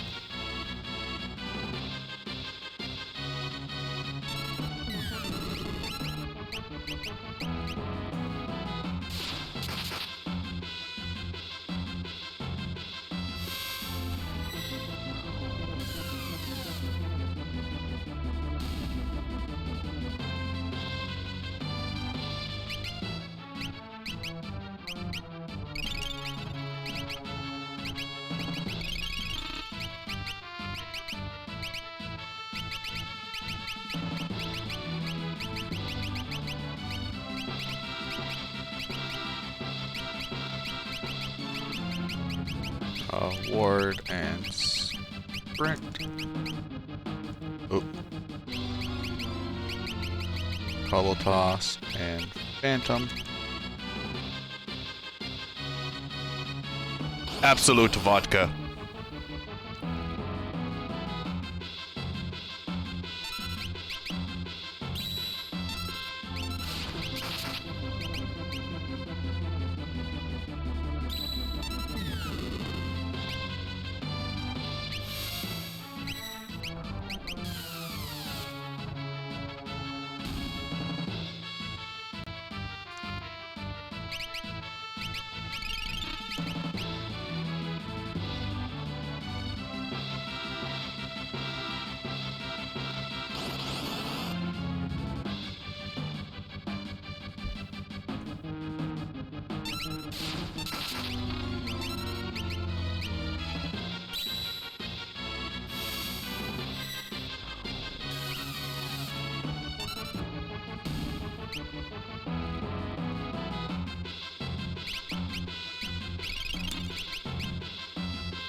Look at that physical evasion working.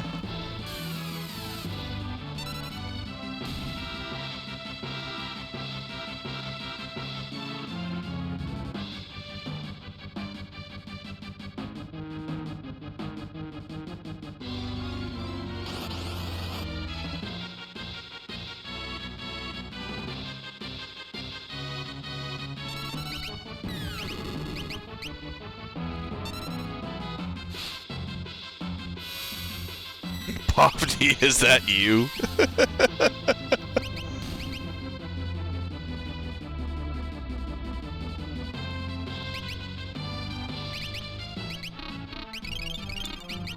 I didn't want to heal Ed, but whatever.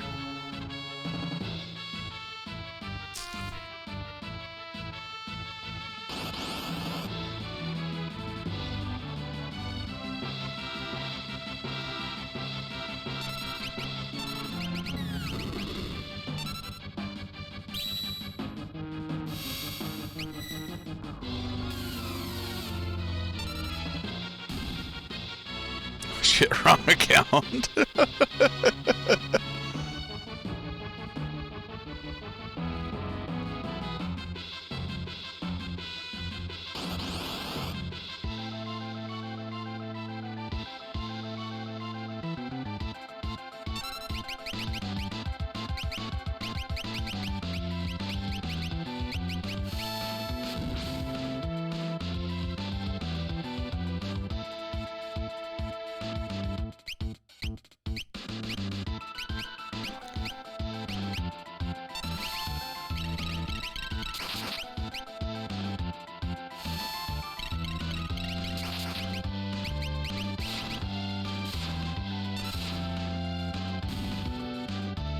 The hot tub Terra cosplay.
Oh, nice. GG, Gigantos. You did the thing.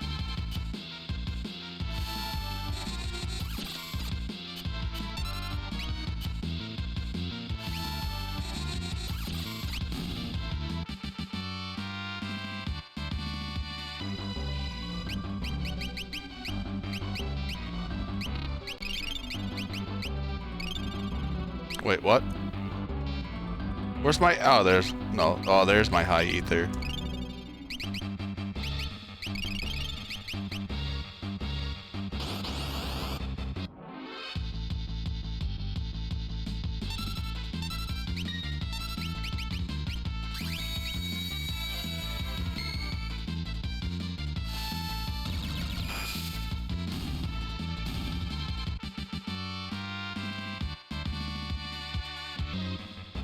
So Edgar lived through cranes.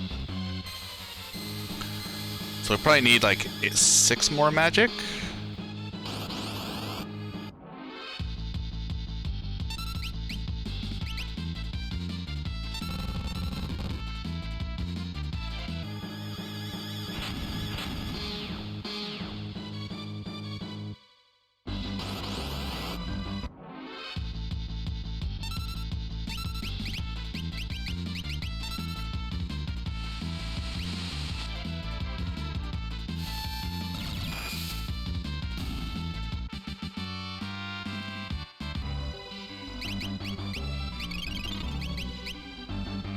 Phyllis is still 18.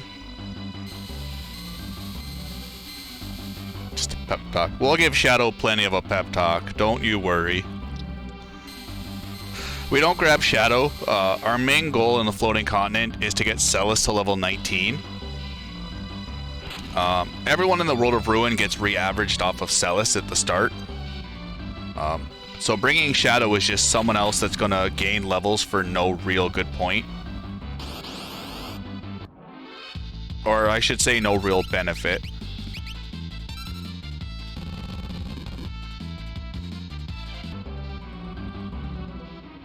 Even the levels Edgar gains here, if Edgar's level 15, he's going to get a free 4 levels off of Celis.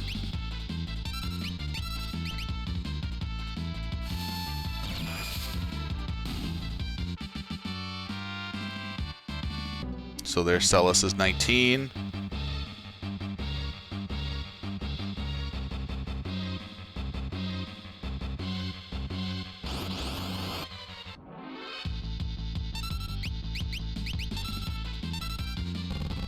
Maybe should have bought a little more smoke bombs.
Ta-da! At my weapon.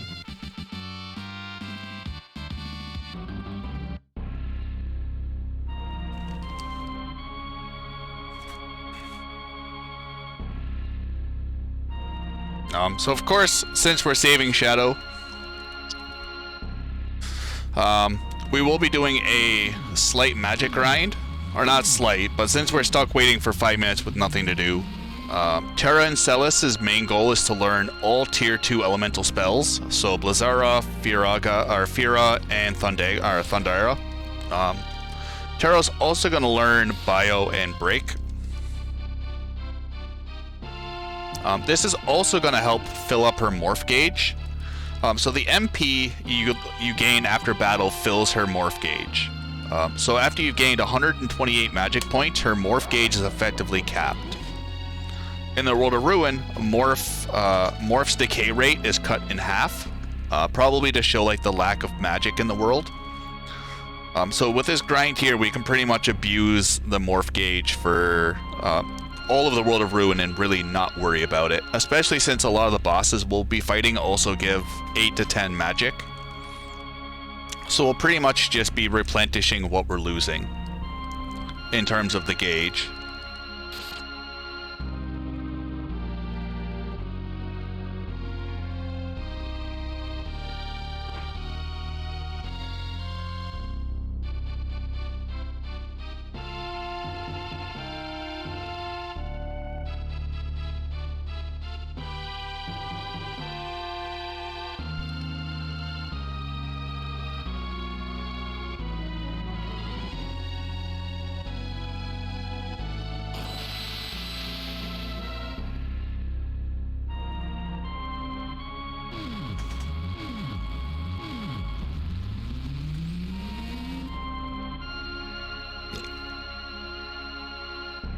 That's fine, you can demand it. Doesn't mean I'm going to do it.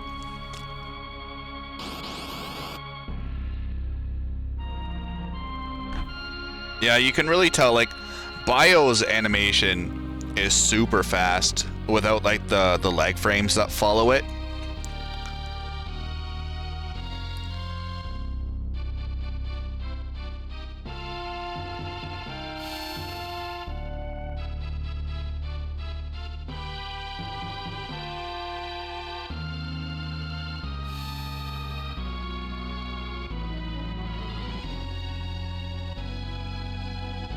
Request agreed, Dema.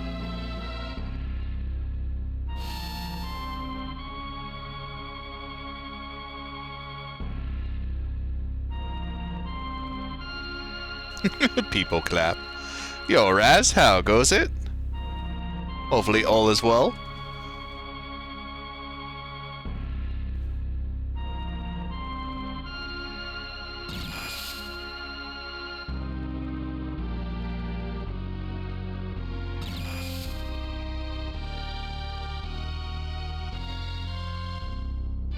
I was waiting for that.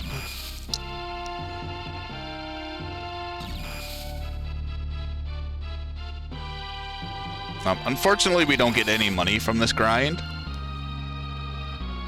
But money in this route, like I said, isn't the largest of deals. In World of Ruin, there's just so many good avenues to get money if you really need it.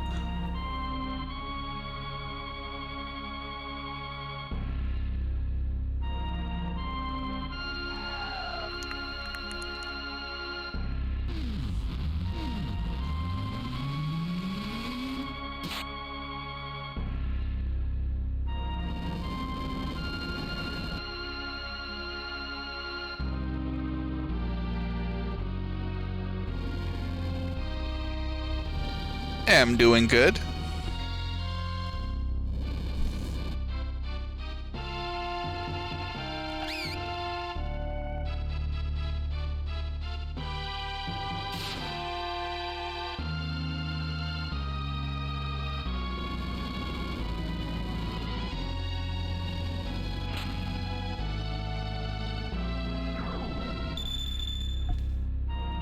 Alright, so Celis gets, or Terra gets Ifrit, Celis gets Modwin.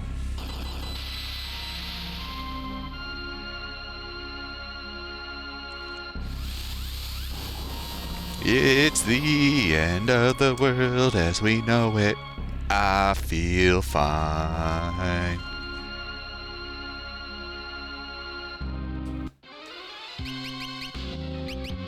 Okay, Ramu, where's Ifrit? You get Modwin, Whip Ed, move.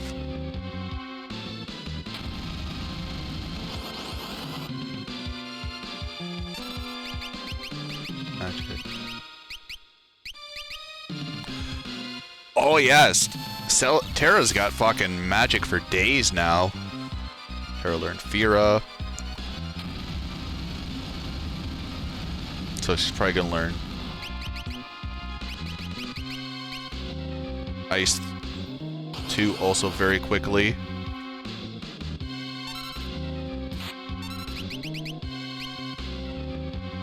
So as soon as Edgar... Actually, does Edgar really even need to learn Doom in this route? It's not like time here is tight or anything, but... Edgar can't use Doom on the tentacles.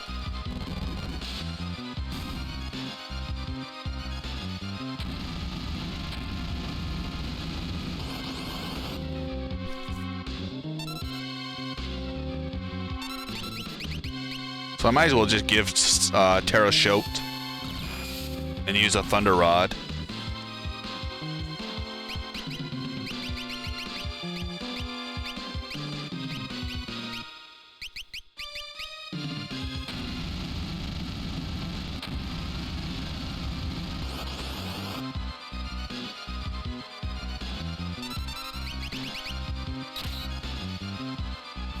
A perpetual Doom Towner on him.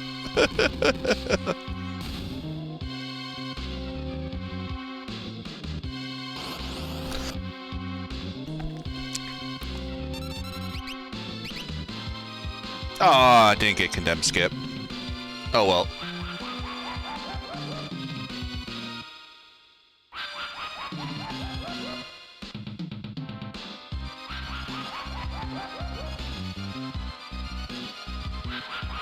Yeah, at no point in this run will Ed use Doom, so there's no point in him learning it.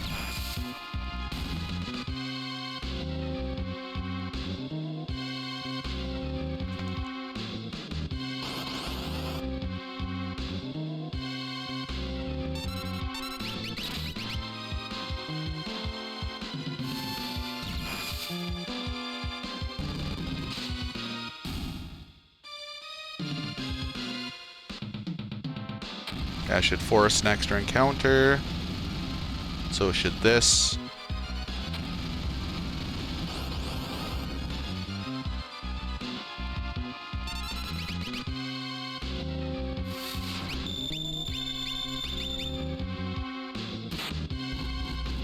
Owie.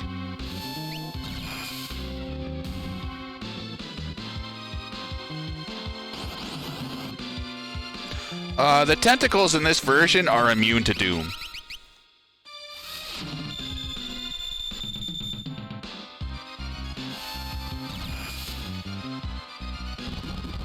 I don't remember if they're immune to it in the GBA. Nope, Gravity Rod doesn't work either. You have to burn a Fire Rod on them with Celis.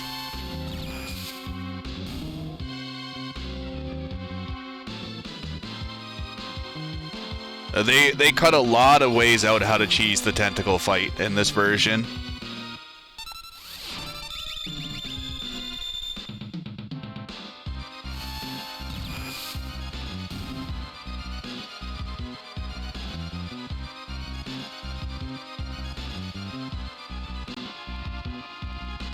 I don't remember if it's a GBA thing, Crozit. From the one run I did, I can't remember that far back. I'd have to check the VOD.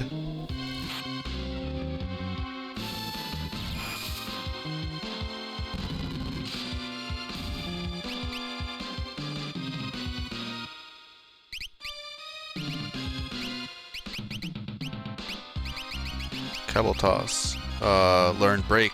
Yes. Alright, so I've learned that. Celis is capped out on that. Alright. Let's use a Ether to give Terra enough magic points to kill herself.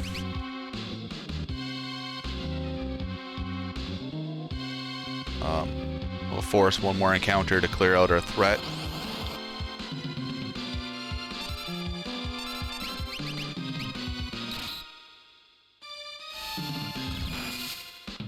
Yo, Straw Hat Deku, thank you for gifting the sub to the community, sir.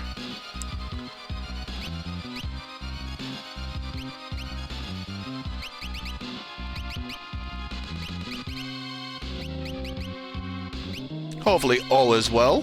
Much appreciated.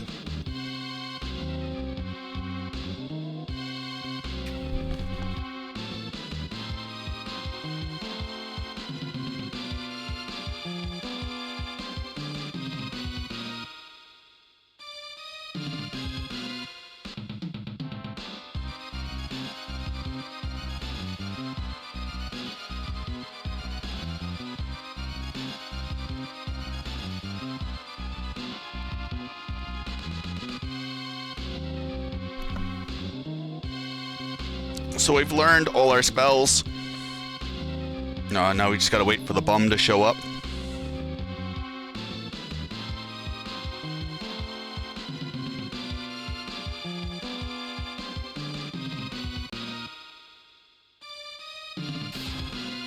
Aww, all swoon Kruger.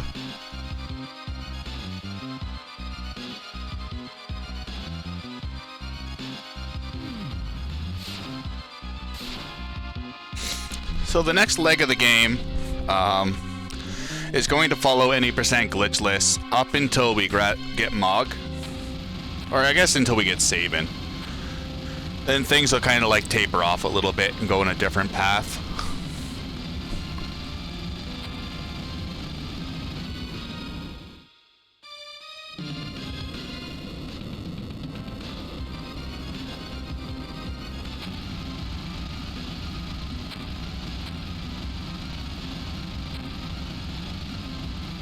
Um, for what category and what version of the game, Raz?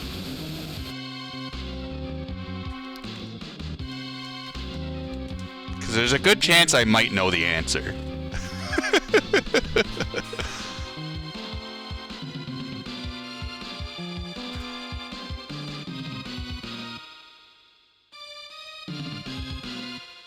Just to beat it normally, 5 hours and 13 minutes. Yeah, I'm still leaving Kefka's Tower after the 8th dragon. I feel like ending the run on the credits is the proper thing to do.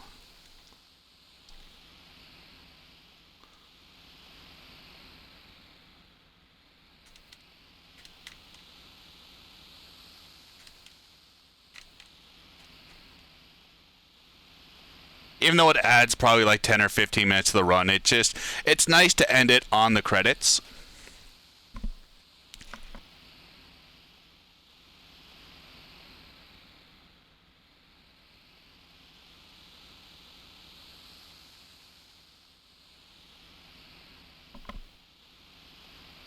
Well, it seems kind of like wonky to watch the credits, make a save file, then go do the Dragon's Den. And really, this isn't competitive. There's no leaderboard for this. I'm doing this just because I like the category. I enjoy the Dragon's Den. It's a nice thing to do every now and then.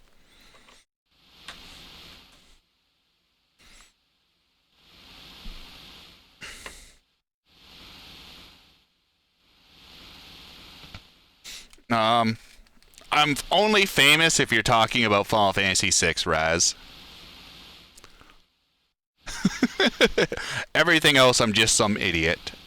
And depending on who you ask, I'm also some idiot when it comes to Final Fantasy VI.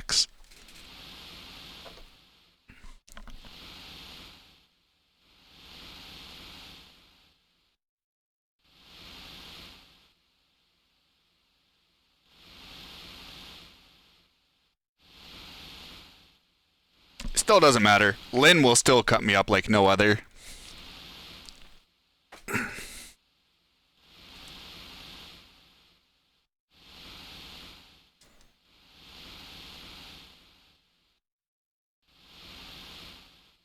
No. Lynn, I'm good at getting a low time. People like LCC, Lynn, the Sabin, Nerm, Eddie, to me, like, they're the true heroes because they basically know everything of the game. And it's not useful to know how the glitches work to do them, but I like to know how they work so I can try to explain them to people. Sometimes confuse them more than help. But like, they're the people that have like made everything in the game possible, to varying extents. Ward, sprint.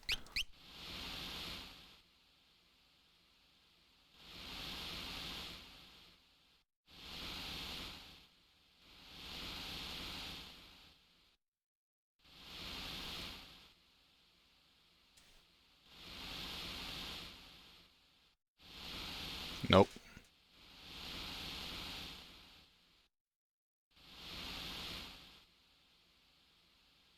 Nope. Oh, bad beach. Oh, God. Sid, you might be dying this round, boy.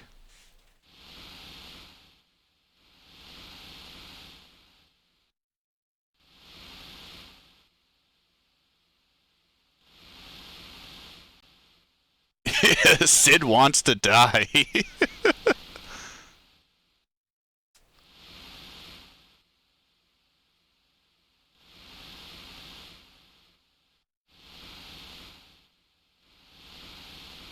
So he's probably about 90 hit points.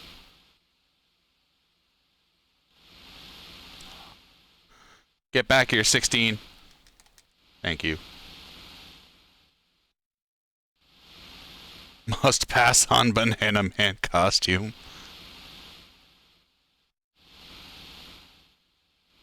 Ooh. Alright, that's a good 48 hit points right there.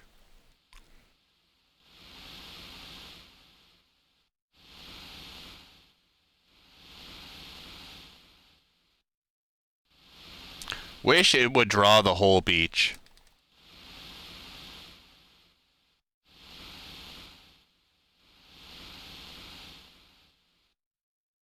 No, it's not worth it.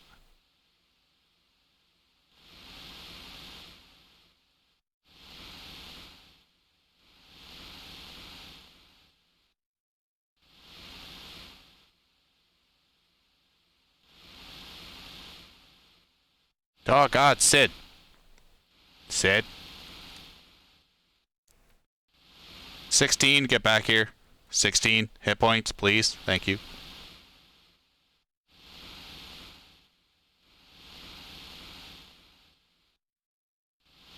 Hey, there we go. Yeah, the diagonals are coming quite a bit easier now.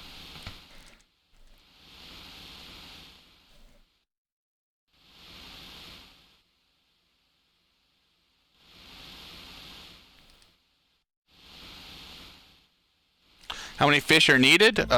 If you're on a manipulation, you need 8 fish. So out of the 4 fish on the beach, one of them, the fast fish will heal for 32. The fish that spawn in the bottom left corner will heal for 16. And the other 2 fish will either hurt Sid for 8 or 16. So what you're looking for is the fastest fish and the fish that spawns in the bottom left corner. Those 2 will always heal them. The other ones will always hurt them.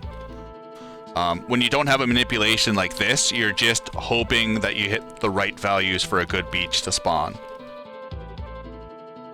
It takes 4 cycles to save Sid, or 3 cycles to kill Sid if you have a manipulation. And then you have to sit through a 1 and 46 second cutscene.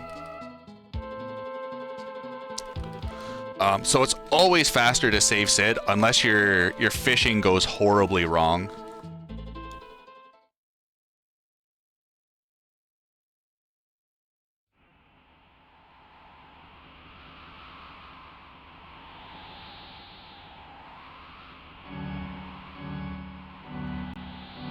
You can kill Sid. Sid starts with 120 hit points, and his hit points go down by 1 a second. A lot of speedrunners won't do it,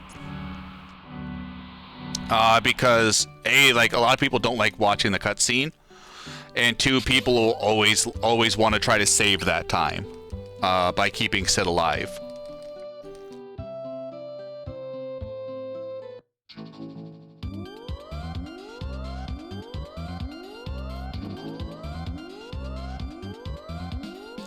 I like to ride my chocobo. We're going to IKEA to meet your rat. He is just a really dusty Ed, the king of Figaro, who we thought was dead. Now, in this new world, he wants nothing to do with us, 'cause Setzer lost his airship trying to save us all. Now, all he wants is stupid castle back, the castle in the sand, with dirty, dirty bandits.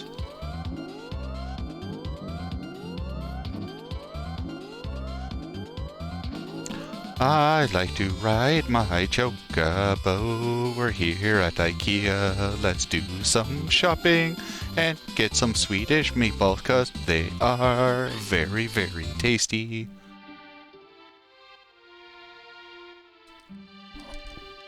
Yeah, Celis trying to commit herself is definitely more canon. It definitely sets up the pace for the World of Ruin.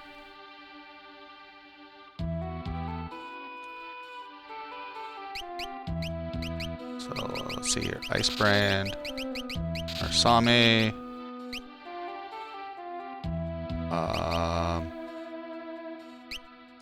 I actually don't trust Zero in this version.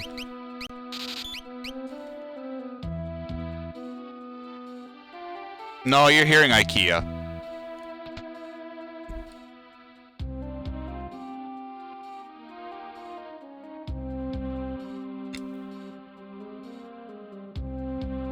IKEA is just more fun to say.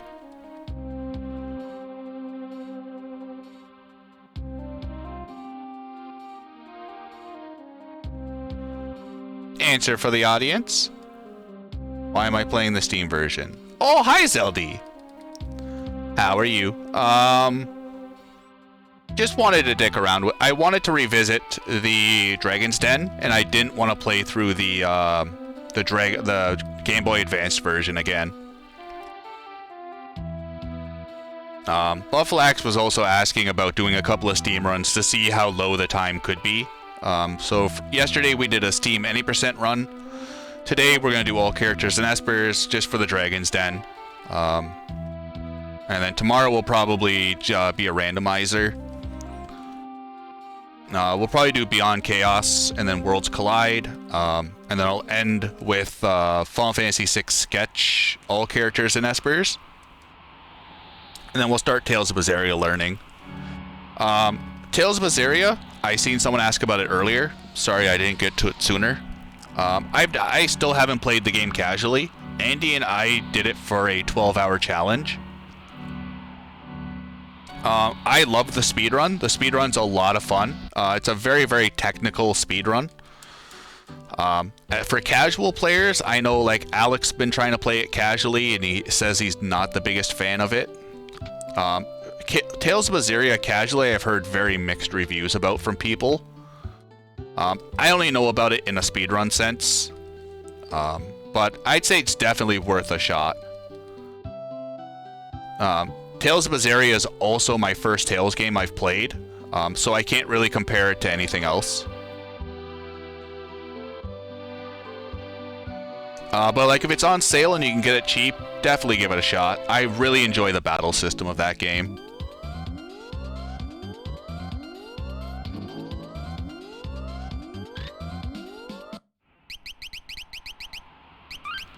Can I stop going back to the title screen?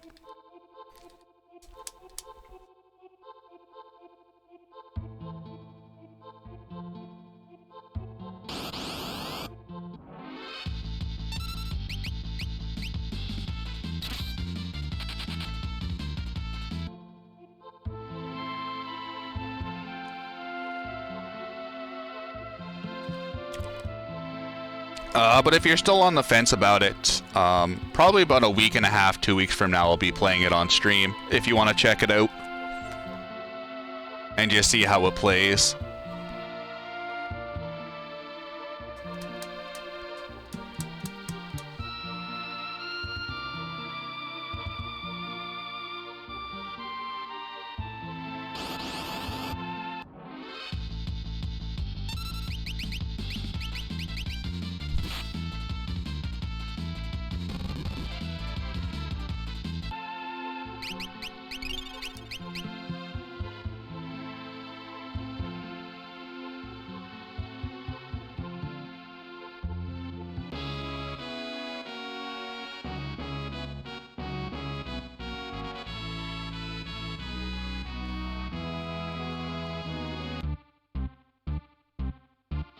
Turtle can handle it. He's built like a tank.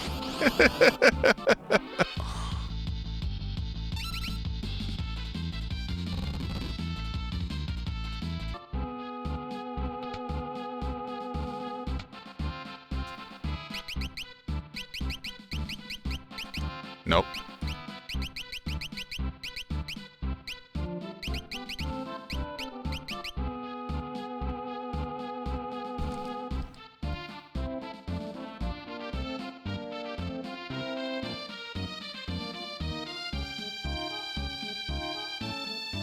So we give Celis the Enhancer. The Enhancer is +7 to magic.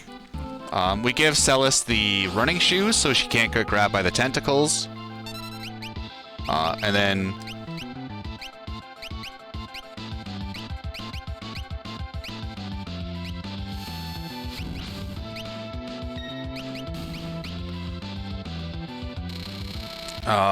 Hero Ring, obviously just for extra damage.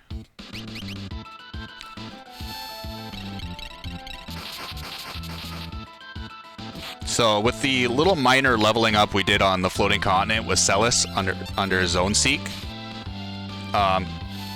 just with the power of rods, these fights go very, very quickly.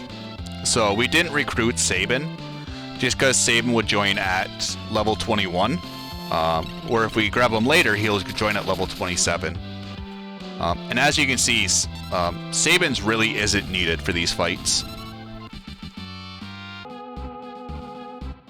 Celis with a high magic stat, and just ignoring enemies' magic defense. Not a lot of things are going to survive this.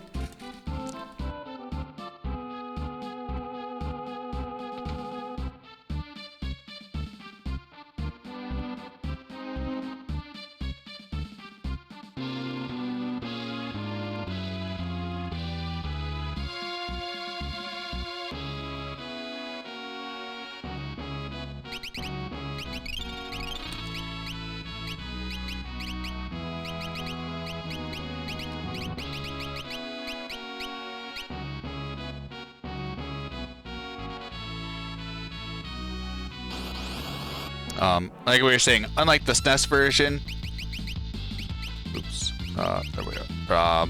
Doom won't work for some reason, and neither will the gravity rod.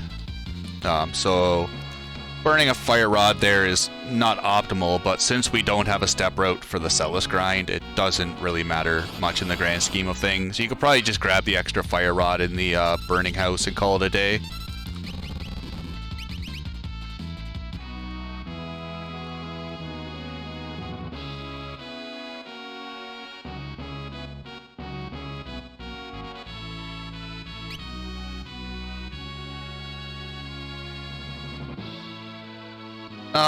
I don't know.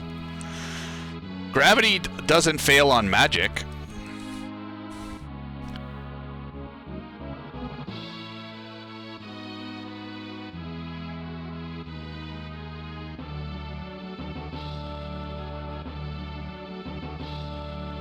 Just kidding, it does fail on magic.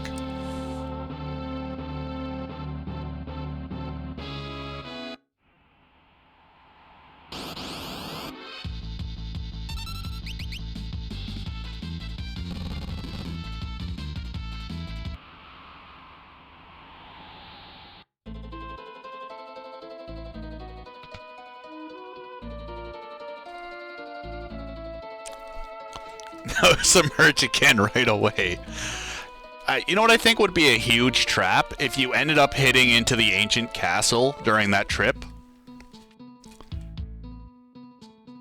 I'd like to see someone get access to Odin or Raiden this early in the game. Where it's like, we've hit something. Do you want to go explore it? And it's just like, no, we got to find our friends.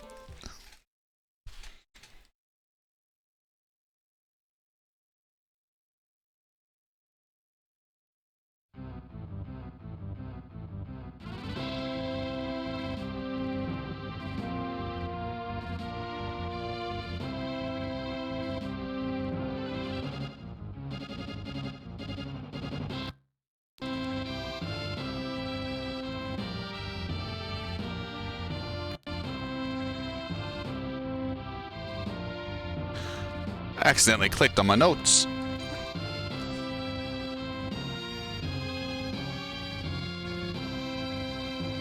I mean, you see what happens when gravity works on enemies. World of Final Fantasy is a good showcase of that. Just chip away like max of the boss's hit points because gravity and demi work.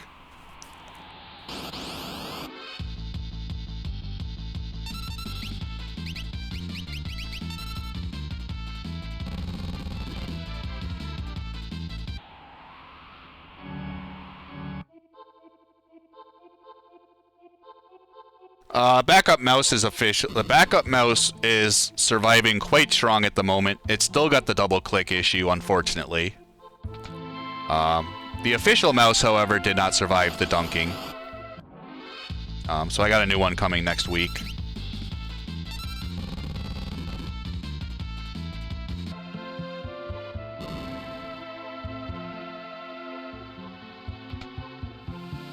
But my new mouse, I should say, didn't take to the water whatsoever. It's officially a dead boy.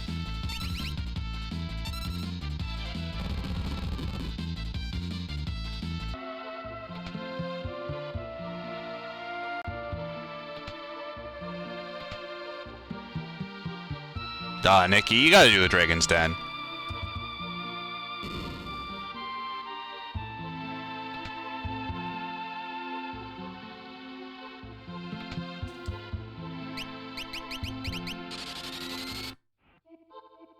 Like an iPad stat for notes. I got the notes on the PC. I just ended up putting my my cup of water down too quickly and it spilled over on the desk. Keyboard made it out okay. The mouse, however, did not.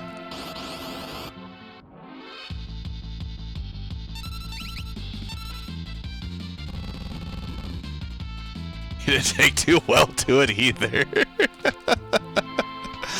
Aw, Namooks.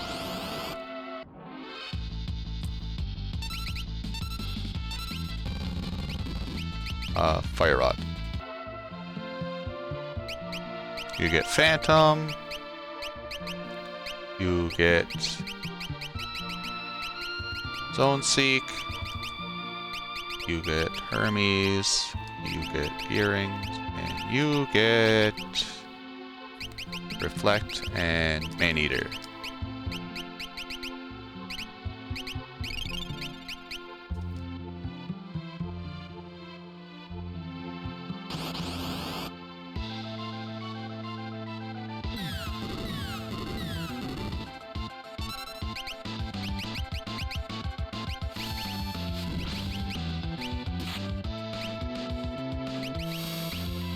So we wanted to make sure when we were in Nikia that the first digit of our money wasn't divisible by our level.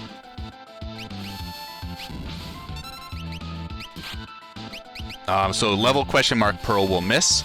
We give Setzer the wall ring just to eat up one of Dullahan's turns, because if someone has the reflect status, he'll use level question mark reflect. Dullahan can do a lot of very, very scary attacks, and we just manipulate his AI script so he really doesn't do anything.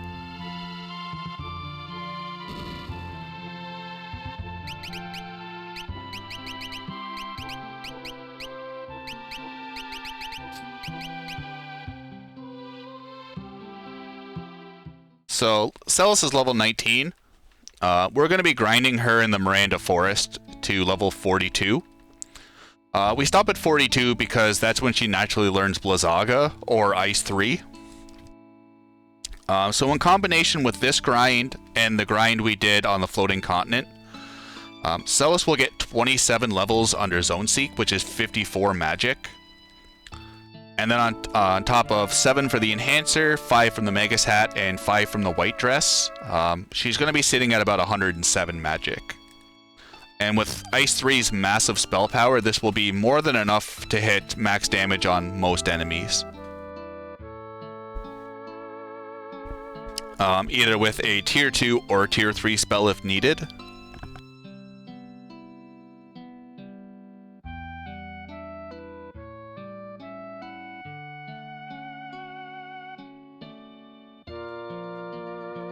This will also raise our average party level. Instead of it being 19, it will be 26, which will give everyone quite a few extra levels, including Mog, because Mog starts at average party level plus 5.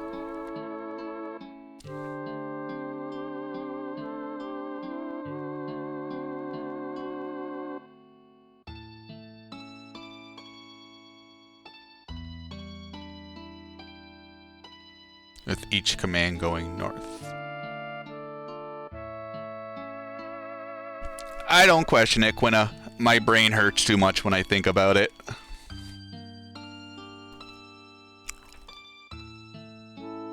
That was the one thing break that I hated about Shadow Casually was I remember like buying them in collagen for Zozo and being like, oh man, Zozo's gonna be a breeze. Second random encounter he leaves me and I'm like, oh, this is gonna suck.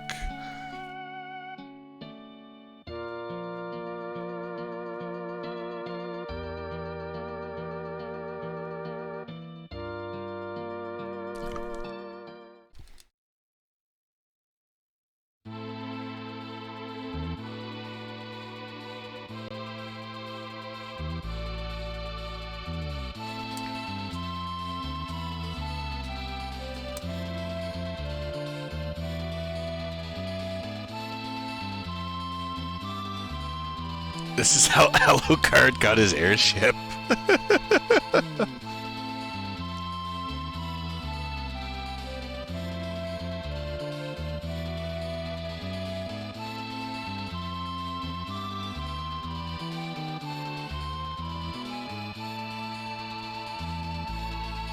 Your country fried chocobo.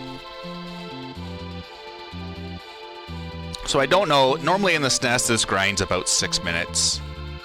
Because we're not on a step route, it could be 6 minutes. It could also be 12 minutes. I also do need to leave here with a certain amount of money. I'd like to leave here with at least 60,000 GP. Although in this route, it's not that big of a deal because we do have to do a secondary grind.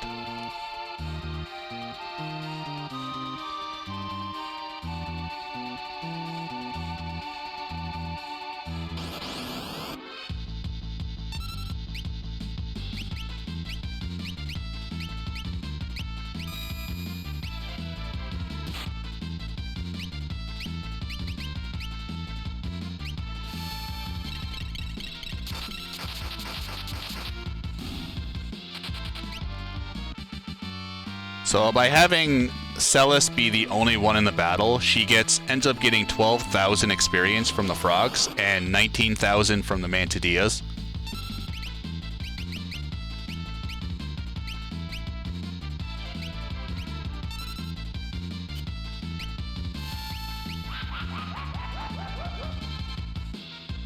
So just killing off Edgar.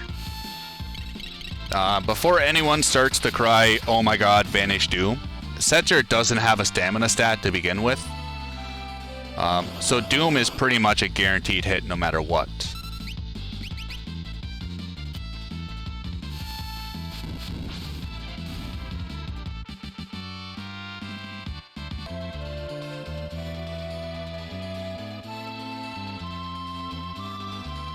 And then we're just going to spend some time in the forest.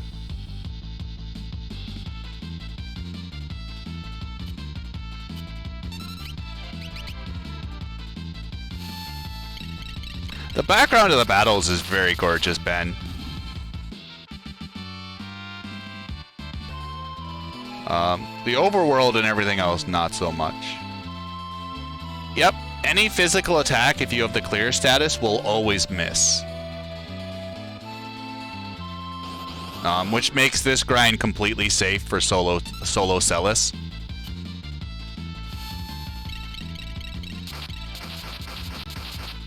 Always.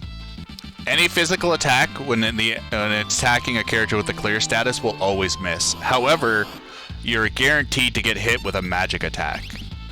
Invisible status lowers your magic evasion to 0.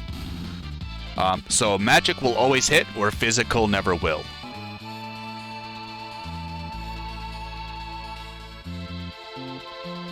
So it is kind of a double-edged sword, but thankfully the only spells that can be used in this forest is the Reach Frog's 3rd turn.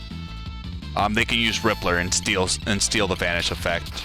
Besides that, with the power of rods and just killing everyone first turn, we don't have to worry about us ever losing the Vanish status effect.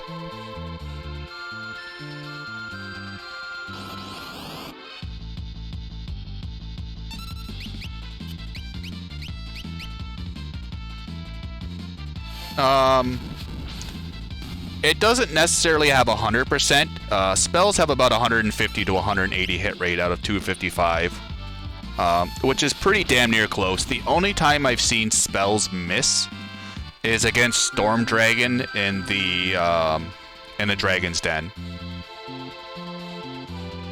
I think that's the only time in the game I've seen like an offensive spell miss.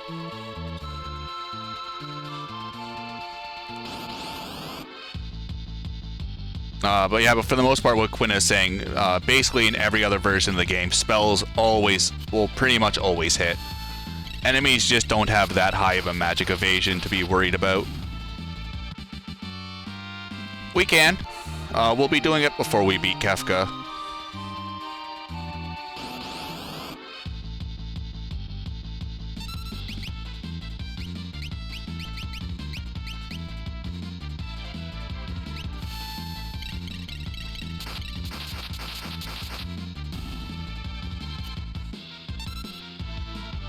You have to beat the 8 dragons first before you can get to the Dragon's Den.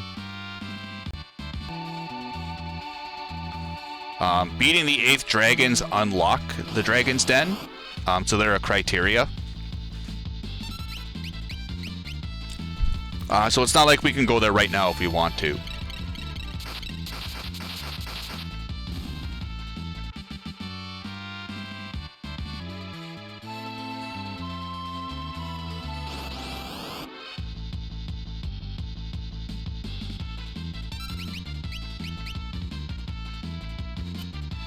Probably just auto battle this.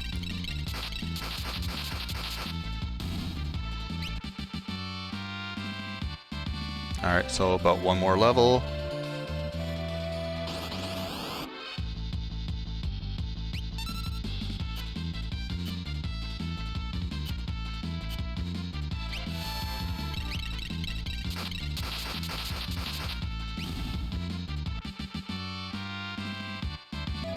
Nope, one more.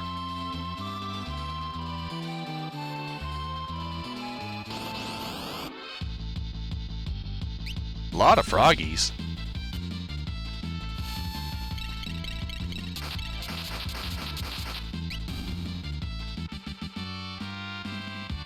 There we go. So now we're going to do Ward and Hermes.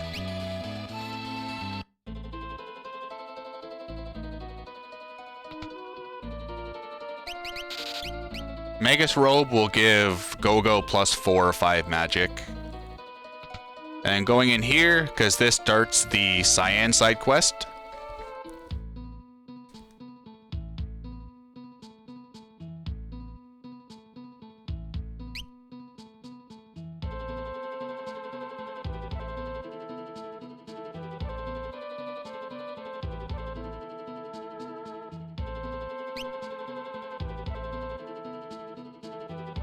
We won't be grabbing Cyan right away. But since we're just here in Miranda, we might as well start it.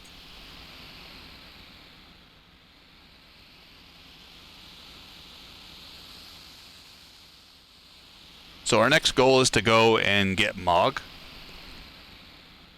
Mog has a charm called the Moogle Charm in the SNES, or Malulu's Charm in the later versions. Which completely eliminate every encounter we're going to get from walking. So it's going to be turning, after we get Mog, everything after that's pretty much going to be a boss rush for probably about a good hour to an hour and a half of the run.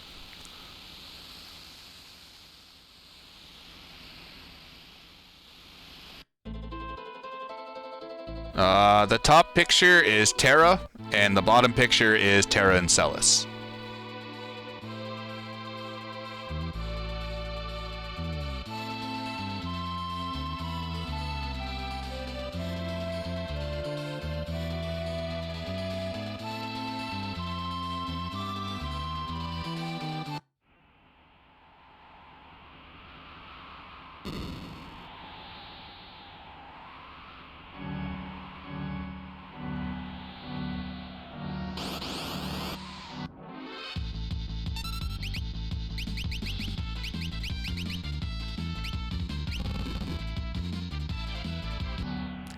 Oh, Bob. Bob Ross is the most impressive celebrity sub.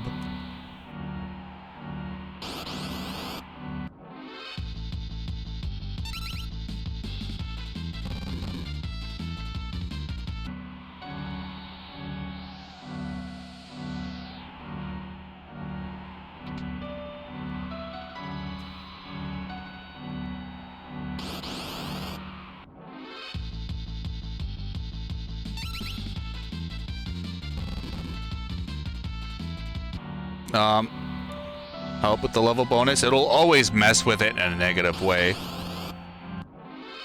Because at the moment, like, Celis is 42, Edgar is 19, and Setzer's 19. So having those two low characters just absolutely demolish the average party level. So even though we have a 19, 19, and 42, our average is 26. And every character we're going to recruit is just going to help normalize the mid-20s for recruitment. It doesn't really matter which order you recruit people in, other than time, because everyone will still be average about 25 to 27 over the course of the speed run.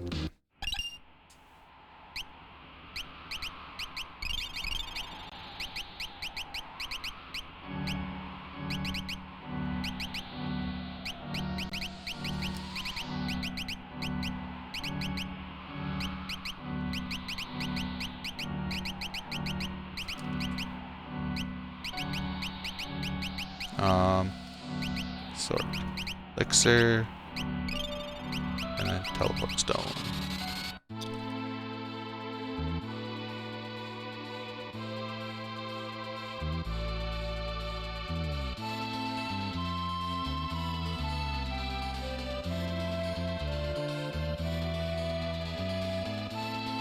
I wouldn't say it really messes. It probably just helps normalize it more.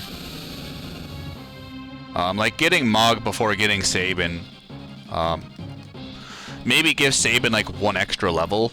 But bringing Mog here just cuts out about 3 encounters on like the SNES route. On GBA or Steam, it could be anywhere between 0 if you're lucky to like 8.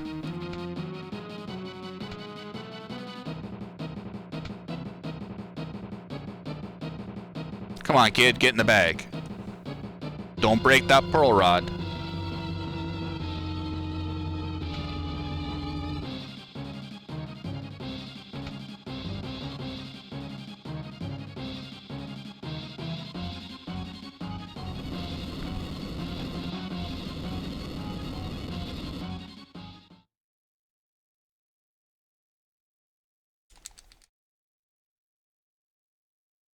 Yo, Lieberton, how went the learning, sir?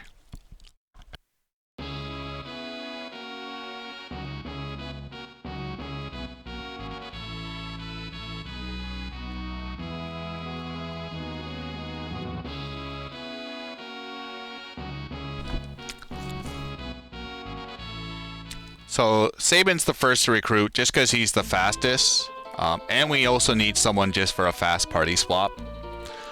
We could go to the Phoenix Cave for that.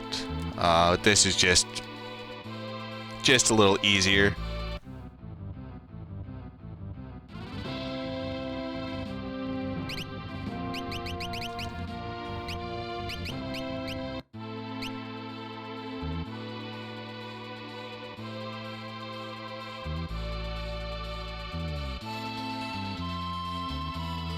Probably should have saved, because I don't know where Doomgaze is, and I don't know if Mog can actually put up with it.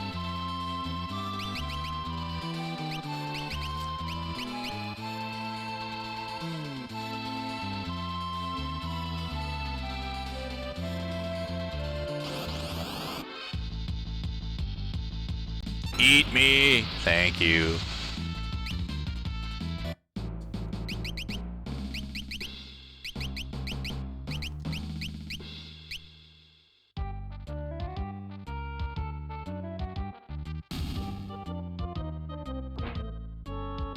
Really hoping this red jacket doesn't mess with anything.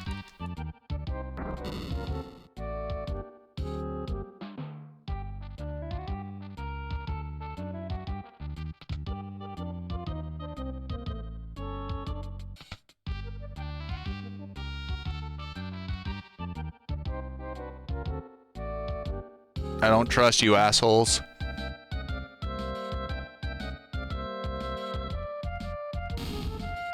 No, I shouldn't have trusted.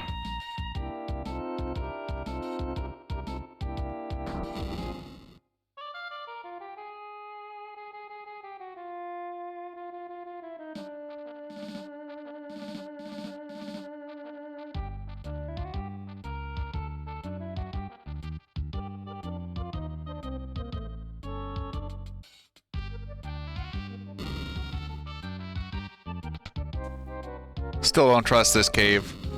I'm gonna take it slow. Yeah, there's like the time swings and time goes, or time saves and time losses are varying, but like this does have a lot of potential to be a much lower run, with a lot more luck. And considering you already need quite a bit of luck to finish a SNES run.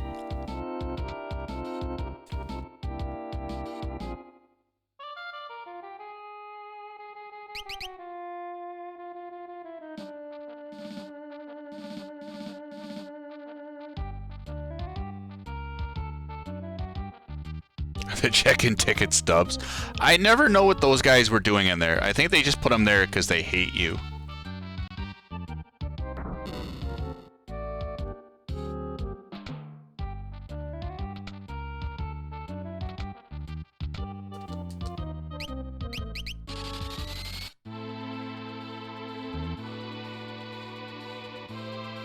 Oh, it's still a good time for your first run there.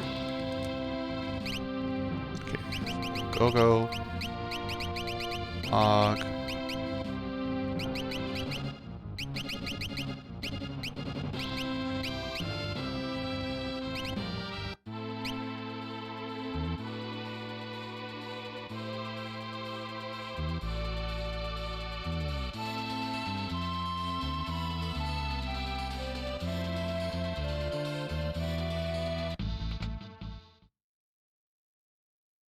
So here we're bringing Sabin to learn Bum Rush. Bum Rush is a magic-based blitz that ignores the enemy's magic defense and is unblockable. So it's just really good, consistent damage.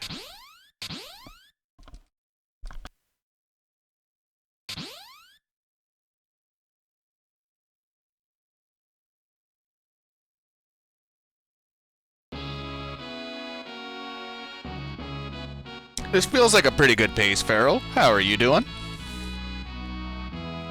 I don't think we're that far behind PC or behind SNES.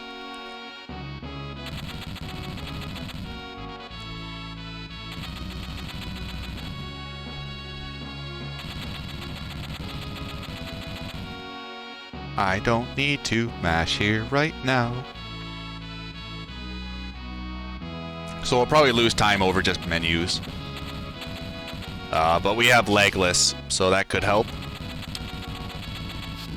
I am going to need to pull up my other document for Gollum, and hopefully it's correct.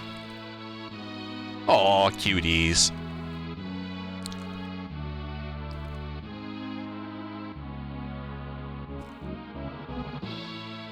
Kitten and puppers.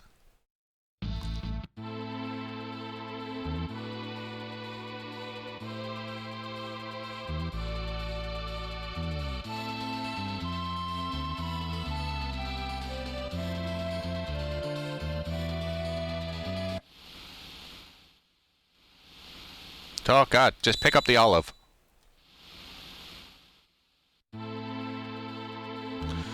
Gogo has the possibility to do Bum Rush better than Sabin in a speedrun. Gogo can just equip more magic boosting equipment, and Gogo starts at a higher level. So with the level and the magic multiplier, it is in Gogo's favor over Sabin.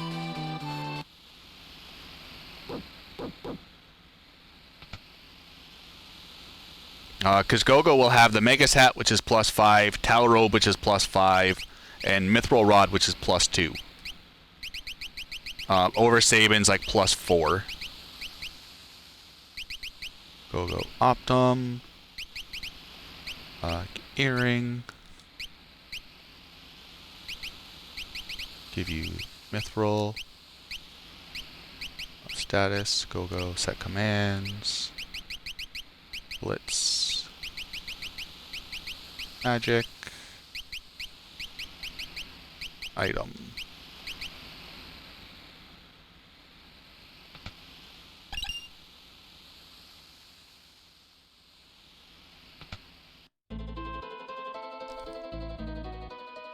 So like the Blitz, all damage in the game is determined by your level. By your level and the stat of the spell. So the level variance is probably to get around that you only gain stats on a level up from Espers. But Sabin will be doing much more damage than Gogo will be with Bum Rush in this route. Because Sabin will be getting levels under Zone Seek to boost his magic stat.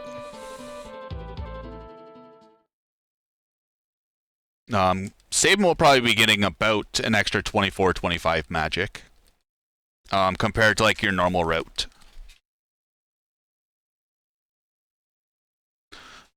Just jump into it, Raz. Like they're not really super intimidating, especially if you get to like the earlier like SNES RPGs. You can find yourself like kind of lost on where to go. PlayStation RPGs are nice, especially like 7 or 9. 10's good if you want a story or a romantic love song.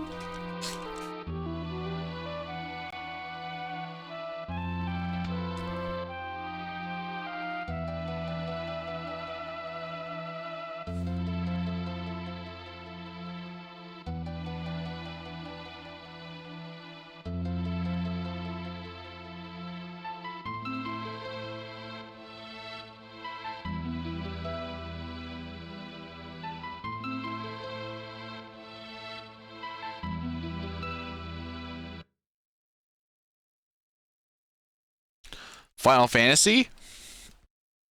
I actually don't know that.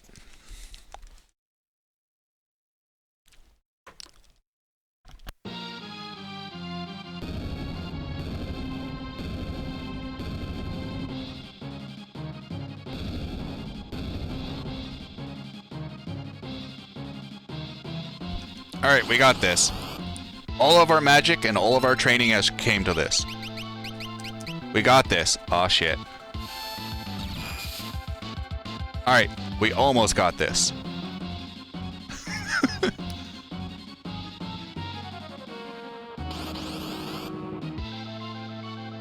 In that fight, it's just faster to have Celis kill herself.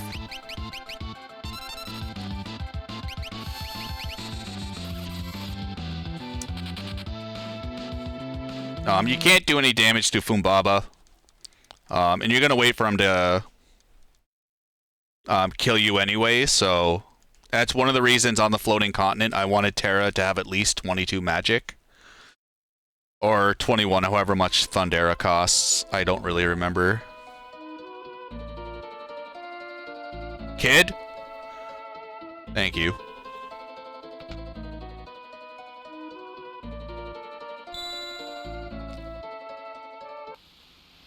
The kid is too strong. So you don't actually need to leave the village. You just need to pass some arbitrary point.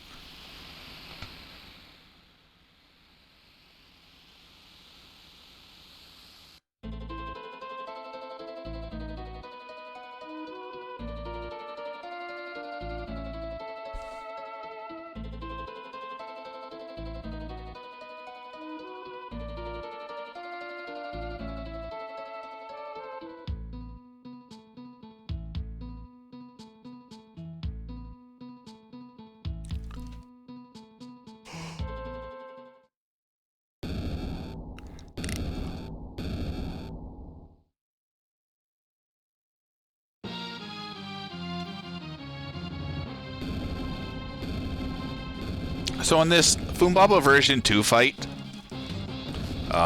if Fumbaba takes 10,000 damage, he'll use Baba Breath to knock 2 of your party members out.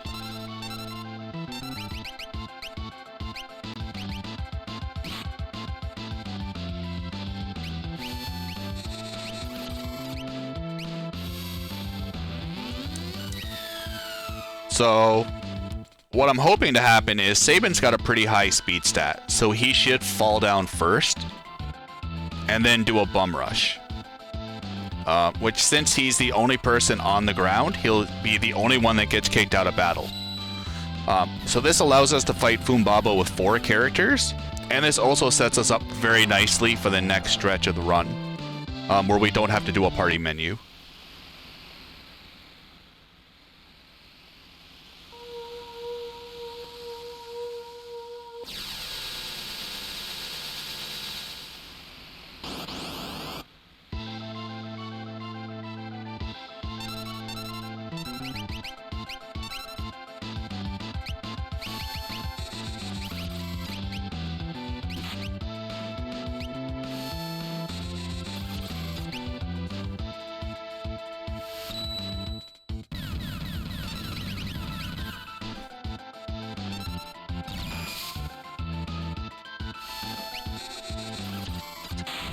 That's pretty much how a lot of the boss fights are gonna go, for the most part. With Celis's magic stat and Terra's morph ability, we just have such a high magic power, and a lot of enemies don't have a very high magic defense, so we're just pretty much going to be bursting through every boss with tier 2 spells.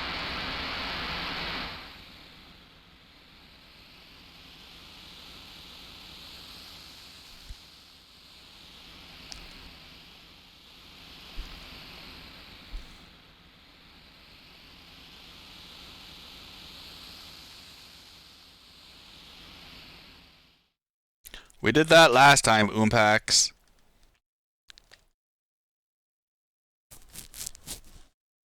I'll show off the new summons after the Dragon's Den.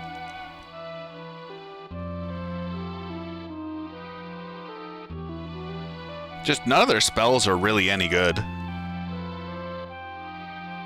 Diablos is pretty good, but...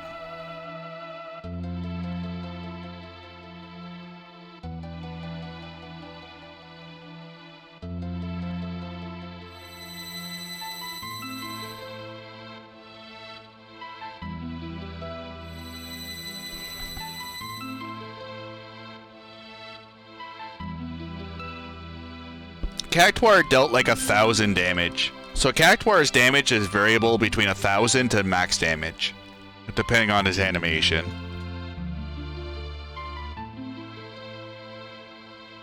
And it's that hitting that 1,000 over max damage that really fucking sucks.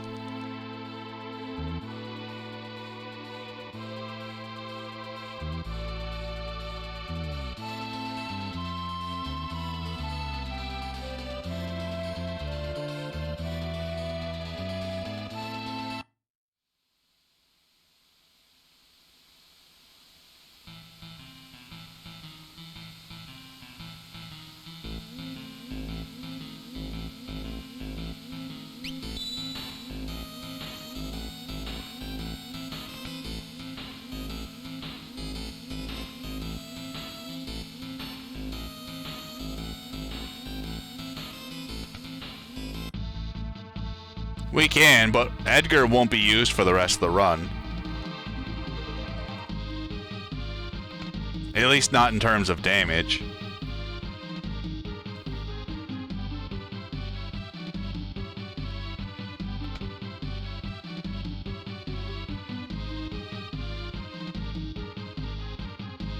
Asking for completion's sake.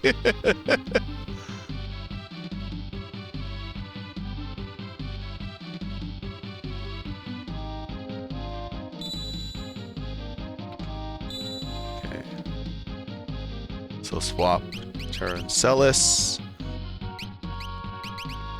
Terra. Optimize. You get Enhancer. You, sir, get the Mithril Shield.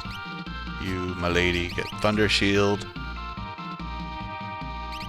And Magus Hat, double earrings, or earring hero. Mog gets optimized with this. Then you get Siren. And you get Palador.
Try to halt Terra's morph bar from depleting.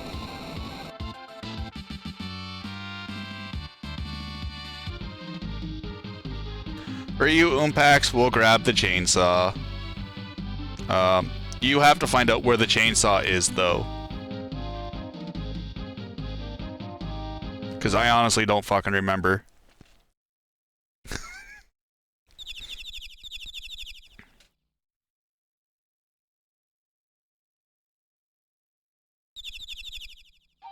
Moustache Man, the samurai. Moustache Man child, I believe in you. Up atop this mountain, oh, with your chest puffed out. Why are you here and rusting doors? Why did you think that girl was her boyfriend? Why did you trick her into thinking that? When did you learn to make these silk roses? Where did you buy that porno mag? Why did you seal yourself up in here on this mount of Zozo? Moustache Man, the samurai.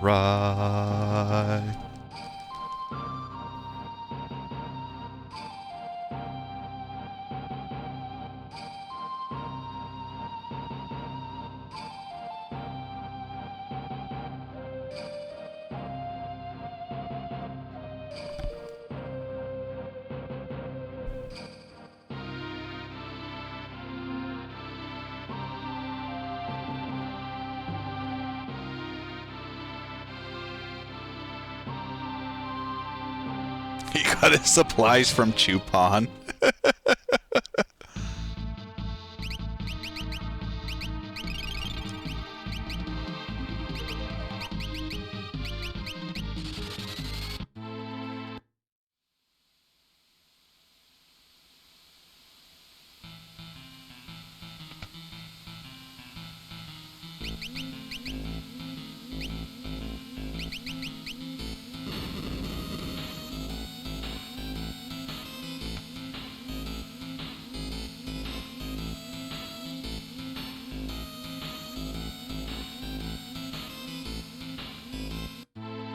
Oops.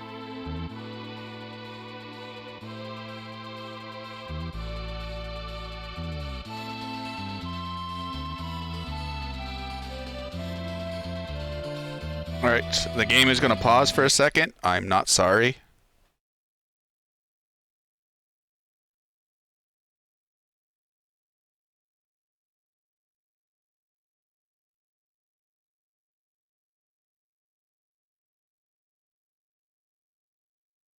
Wait, this isn't it.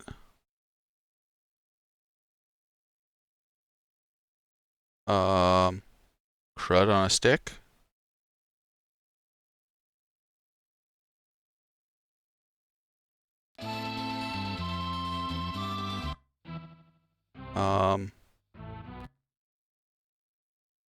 You mean this document doesn't have it?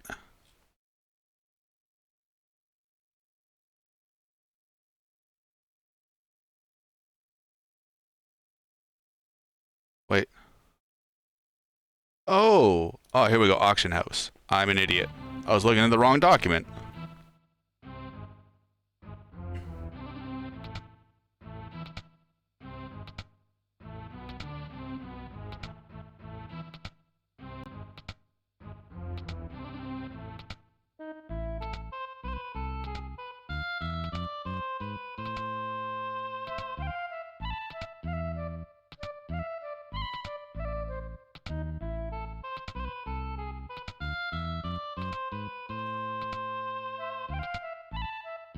Anytime the game is not the main focus, it pauses.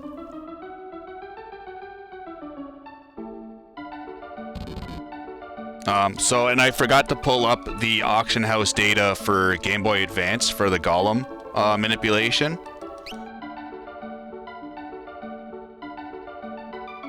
Which means it's also going to pause right now.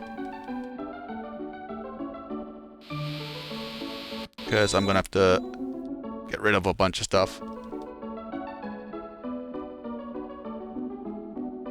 Yeah, the weird jitter is closing documents and the game resuming focus.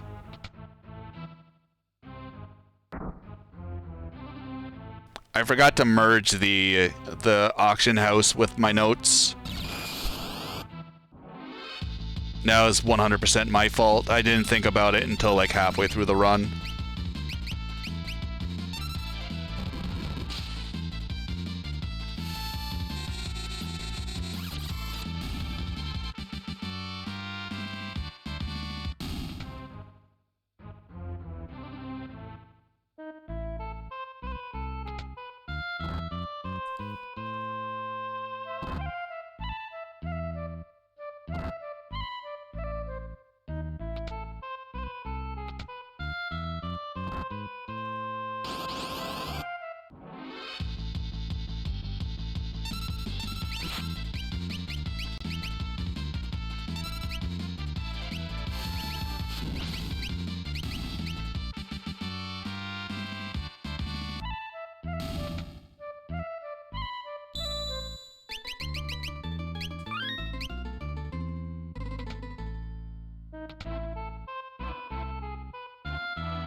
Ozer! Hi, buddy.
Ta-da!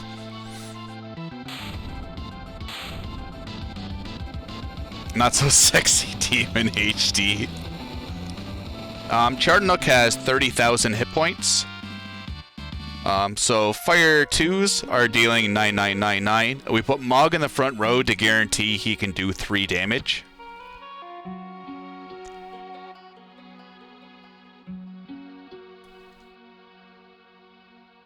We can't damage the goddess form. We can only damage the demon form.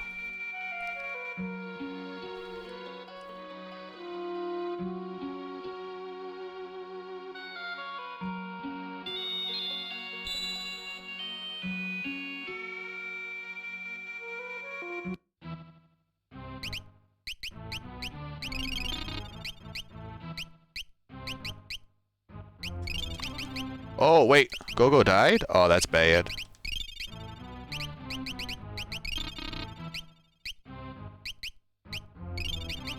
There we go. Everything is right in the world. Oh, oh, fuck. I forgot to grab the Esper outside of Tizen, or in Tizen. It's okay, I'll make a separate stop for that.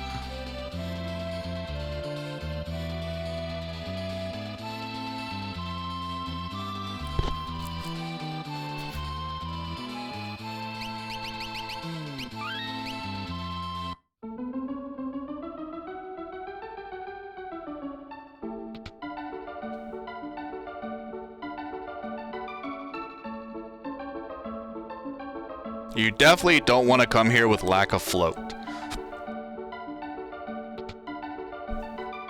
The Earth Drag or Dirt Dragon only does Earth-based attacks. So by having float, we're pretty much immune from all of his spells. He can hit pretty hard with physicals, though.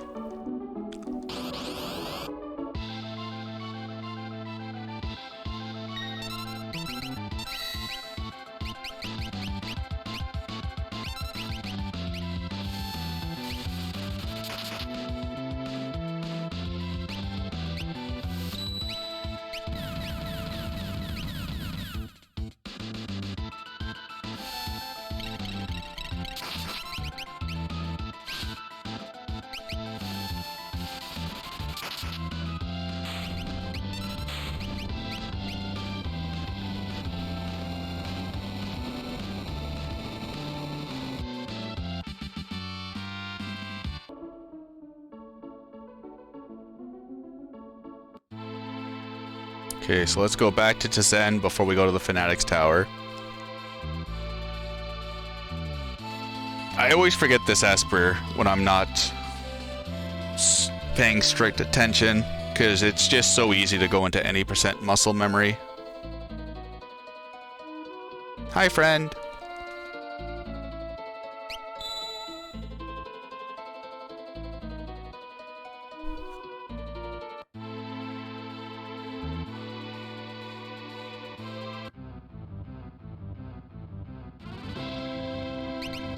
I want Terra, Celis, Realm, Mog.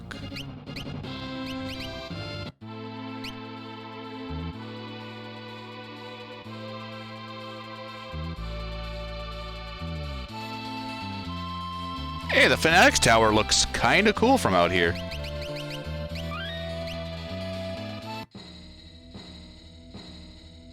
Mog and Coco to have a dance-off.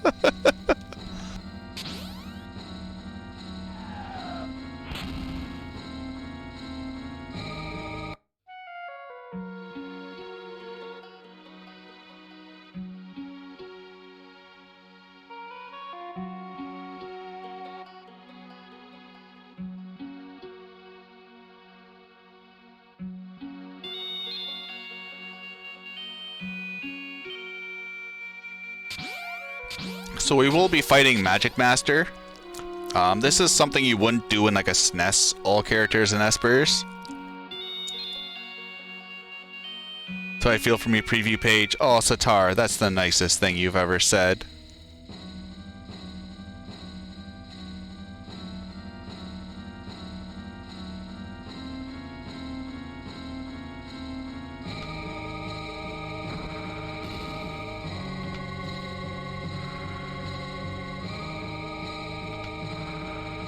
So I need the safety bit's more of a backup, but I need the air anchor for another grind we'll be doing.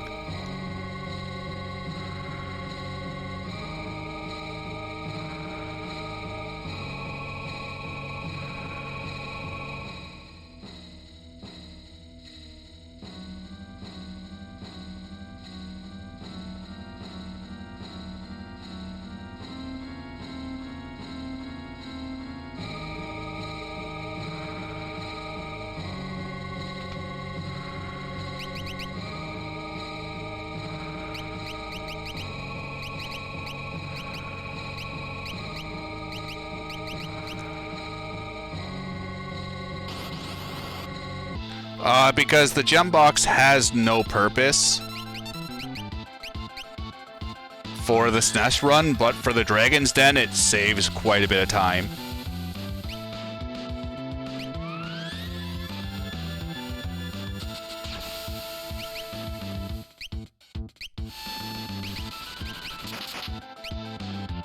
Gem box.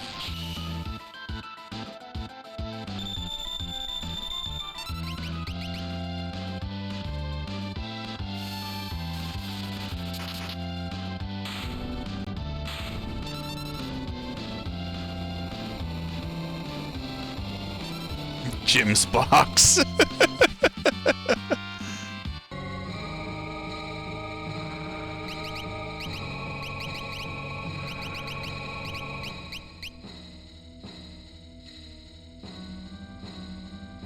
No, we don't need economizers, thankfully. With the GBA and the Steam version, you get it's about a 25% magic pool increase. It's Solo Thamasa. I'm probably going to default to the SNES names because that's just what I'm used to.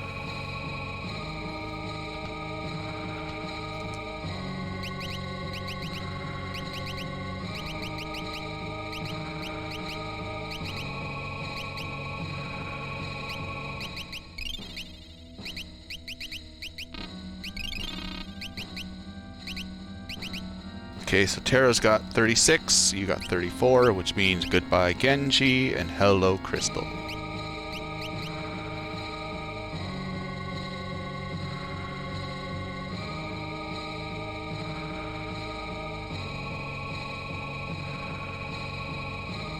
I don't remember very much of the, I'm mainly a SNES runner.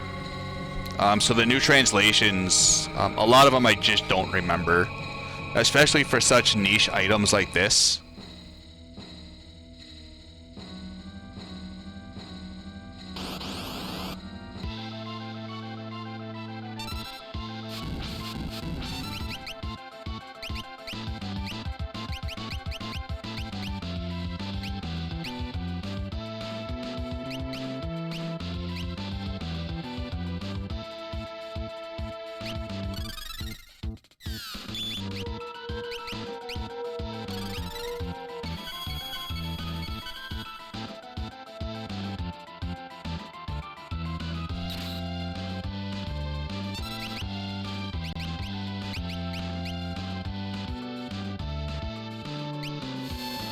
So 20,000.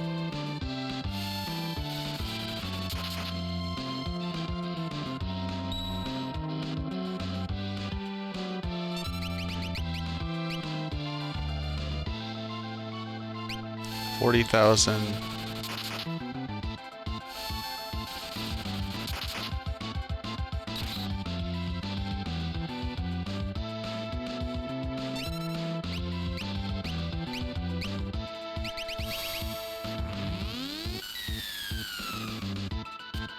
If I did this correctly, Celes should land, deal the final blow, and Terra and Mog should be safe up on Palador.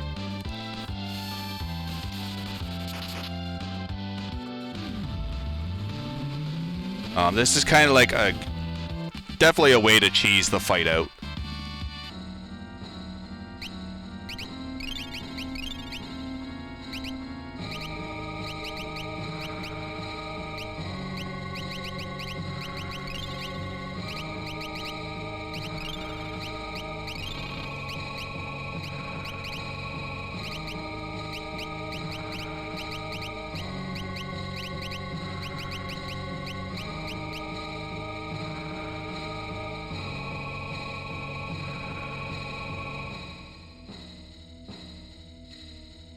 So you just have to make sure that Celes has a higher speed stat than Terra, at least. Palador generally drops the characters dependent on their speed stat.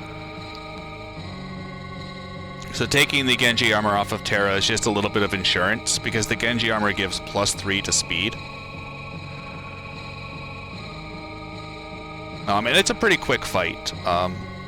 Like I was saying, in the SNES, it's generally just not worth it, but because of the Dragon's Den, especially Kaiser Dragon, the gem box pays for itself quite a bit. Especially since Celes has a higher level, so she's getting more of a damage multiplier.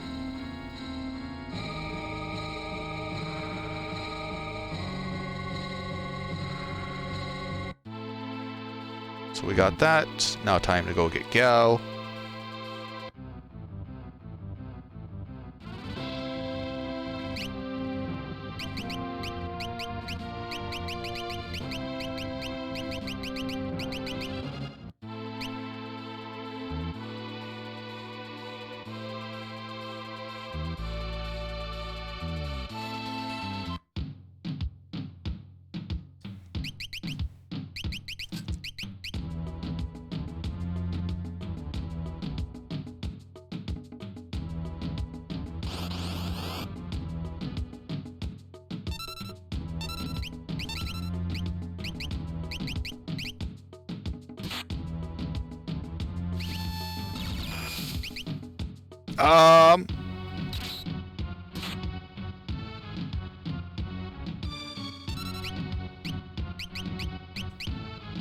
Hey, no, these guys absorb thunder.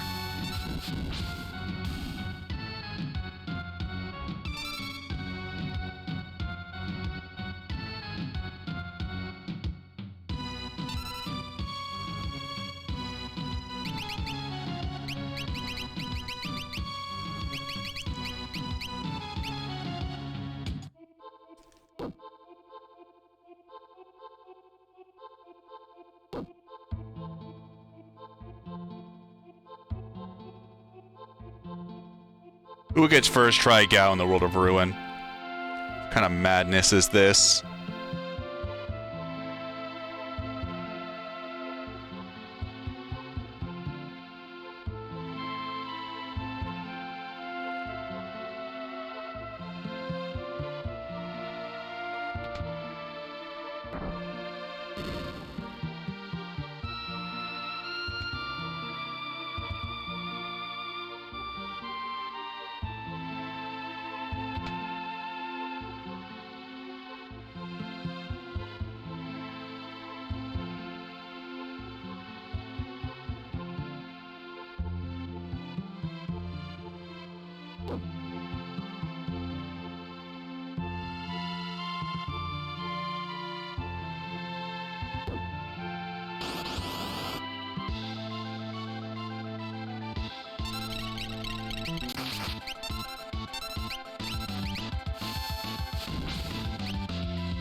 So if you kill the Behemoth Senior with a Revivify or a Holy Water, depending on localization, he will not spawn on the Veld.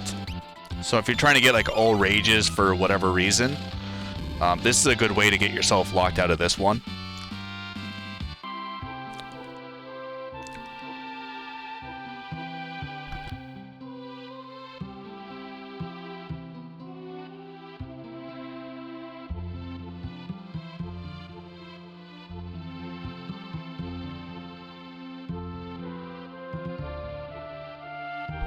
So we're getting pretty close to getting finishing up with all the optional stuff.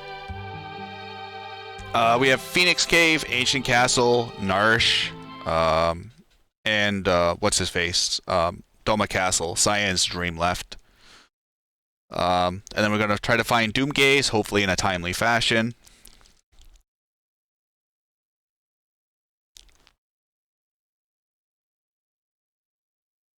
And then we'll start the grind for the Dragon's Den.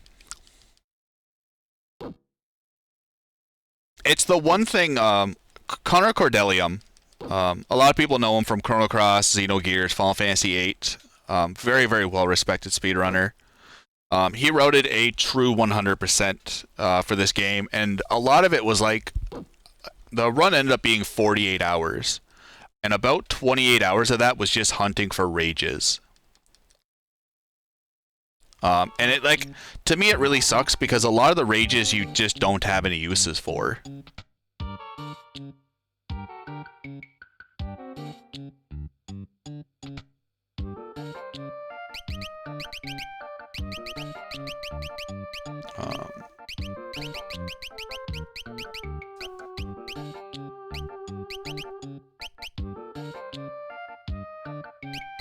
So, what am I selling?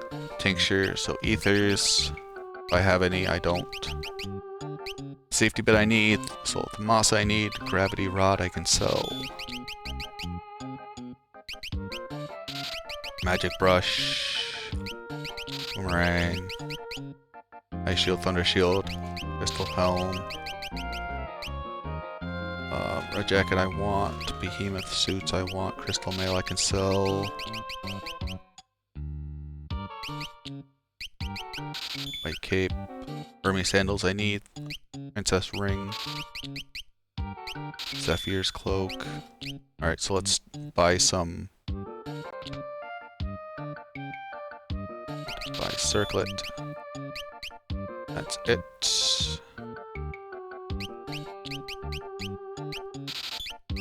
Wow. Yeah, retainer for cool. I'll continue this in a second.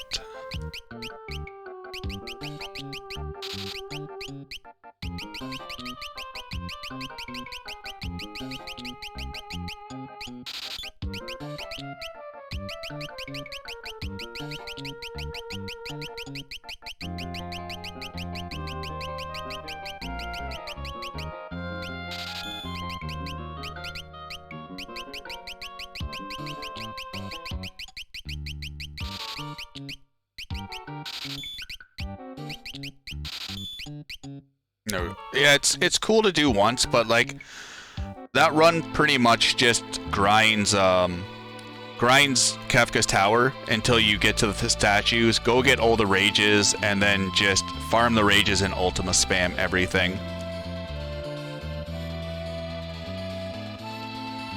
So like it's an interesting run. It's nice to see how fast everything can be completed. It's just, it sucks that this game just has such a shit version of 100% in terms of like the rages. Yo, Justin, how goes it?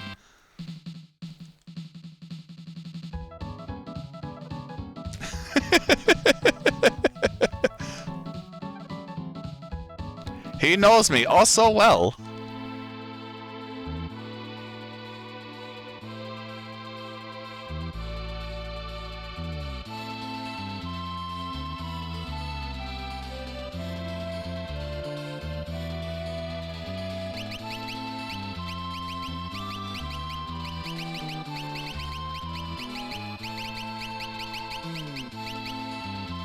Shit.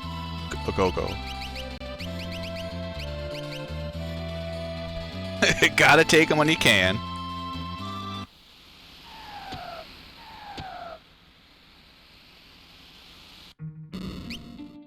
Oop, wrong button. Okay, back row, all. You get Golem. Equip. Optimize. Wait, where's my headband? Did I sell it? Oh shit. Whatever. Nope. I'll give you Ward and Hermes. Go gets optimized.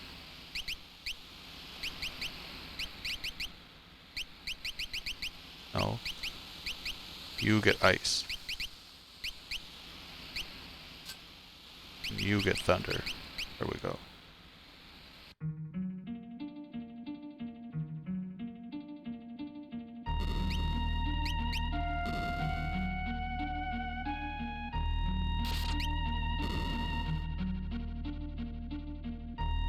Right, this is one of the areas I need to grab the ribbon in.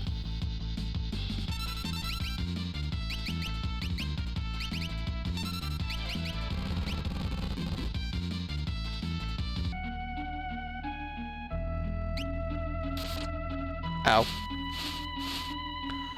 So we don't have to worry about Maw getting encounters via the Moogle charm or Malulu's charm.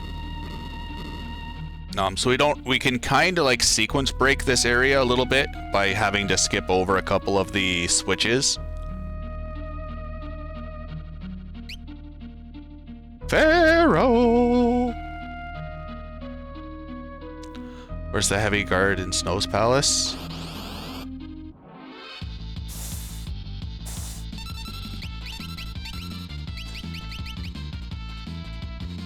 Alright, this is going to be a very, very shitty explanation. It's after one of the switches in a U-shaped corridor. Usually we go through the U-shape to progress. But if you go, I believe it's west on the menu, it's in like a dead-end area.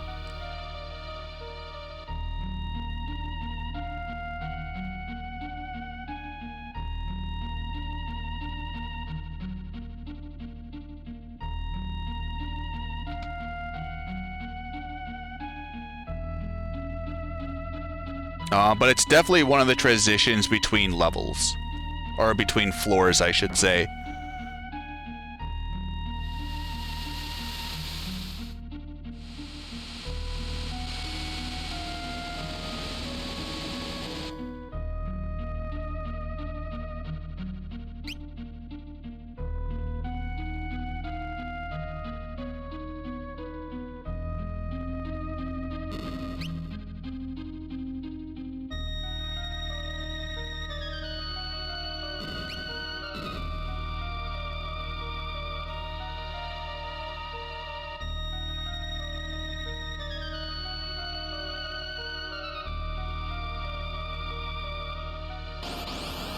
I think this should be the ribbon.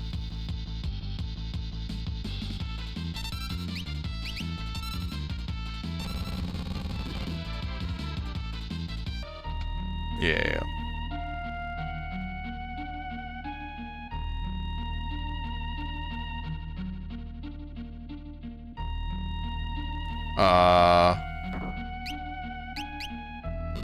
Yeah, the flame strikes in the giant crate room. I think you're past it, to be honest.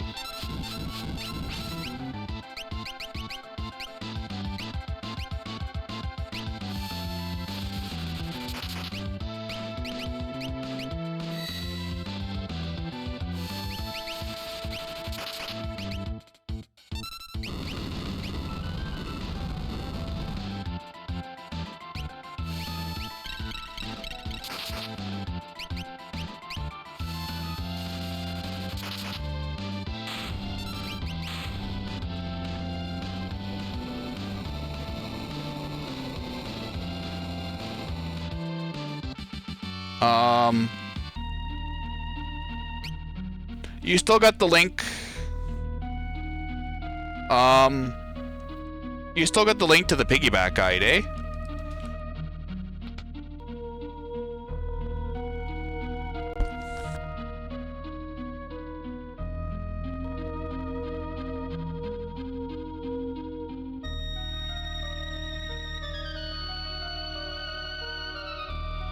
Yeah, lightning returns.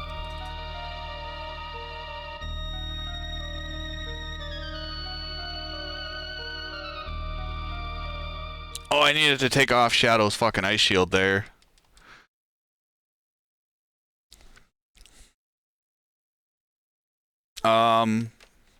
Actually, I think the wiki should have maps for that area, Pharaoh.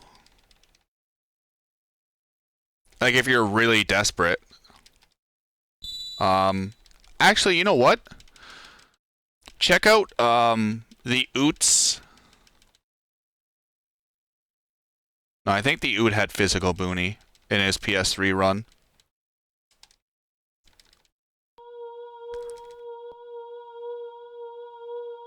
See if there's a PS3 run by someone named Flicky.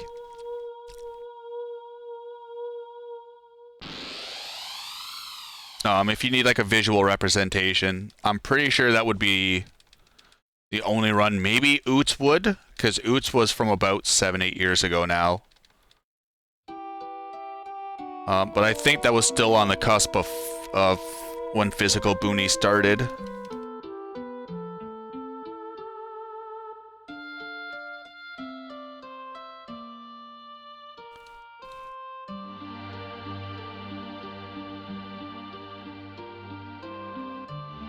Oh, good point.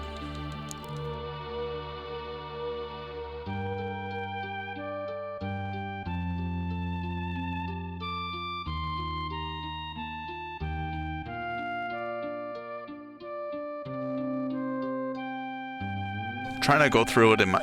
Actually...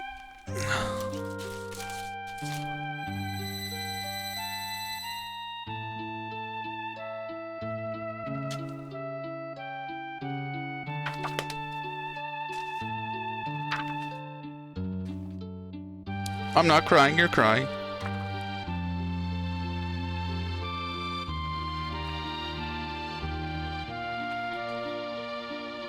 Okay, Pharaoh? I'm gonna send you a picture on Discord.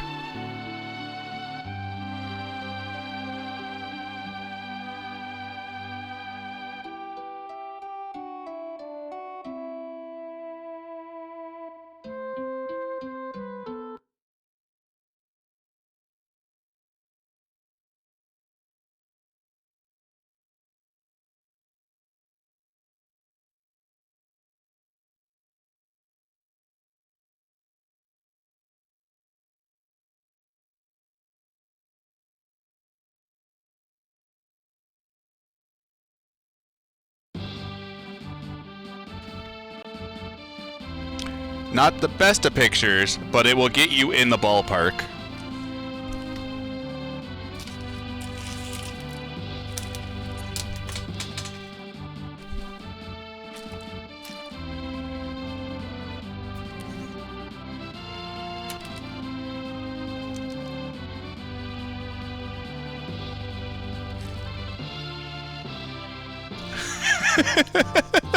No, we call that the dugout.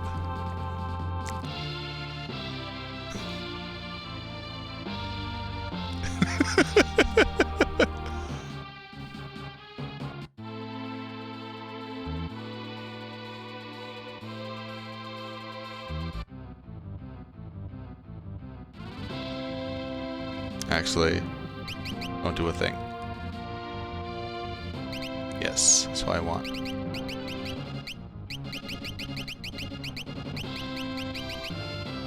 You and you.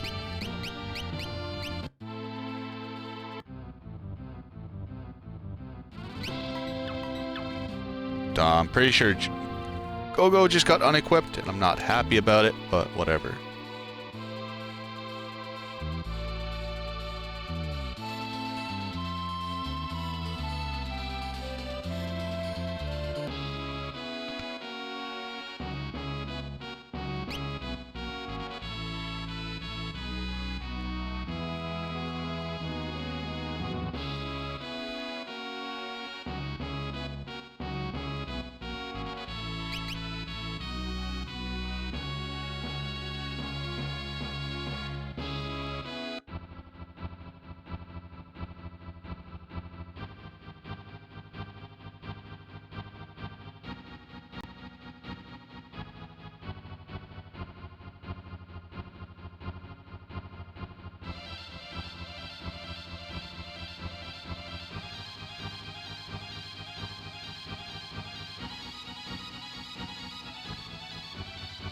Yo, Zero Blade.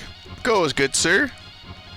It's a little different than the SNES, but it definitely feels like they cheaped out in some areas, but very much polished other areas. If only they gave the same level of consistency, I'd probably be more happy about it, but it's still been a pretty good playthrough.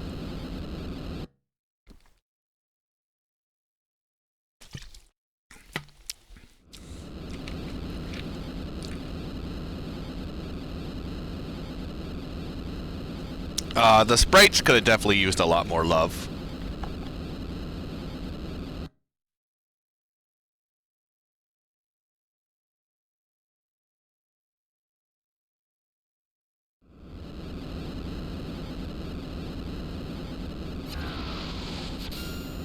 Isn't the British Dragon's Den where that one chick Jenny just never bids on anything? Because every time I see like the YouTube comments, it's always like people making fun of Jenny because she's like, "What, your company's doing good? For that, I'm out."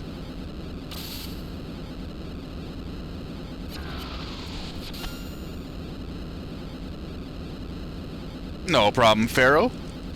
I was drawing a fucking blank where that chest was located. It's been forever since any of us have grabbed it.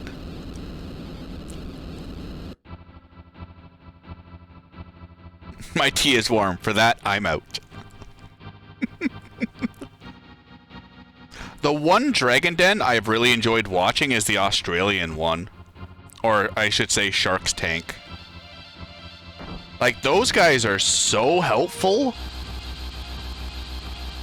And nice, too. Like, at least from all the clips I've seen.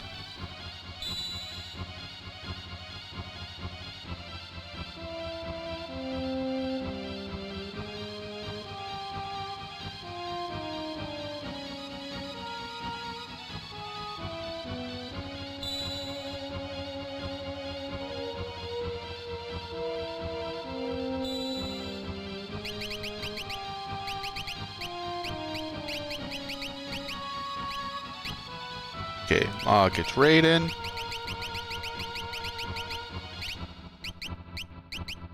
Locke gets Bismarck. Terra gets Fenrir. And you get Phoenix.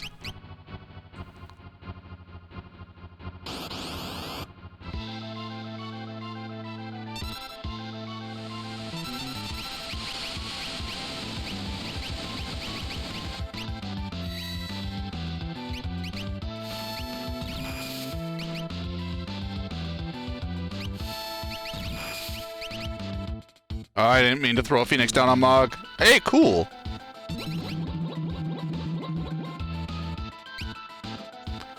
I didn't think Mog would block it twice. Kevin O'Leary from fucking the Canadian's Dragon's Den is such a bastard.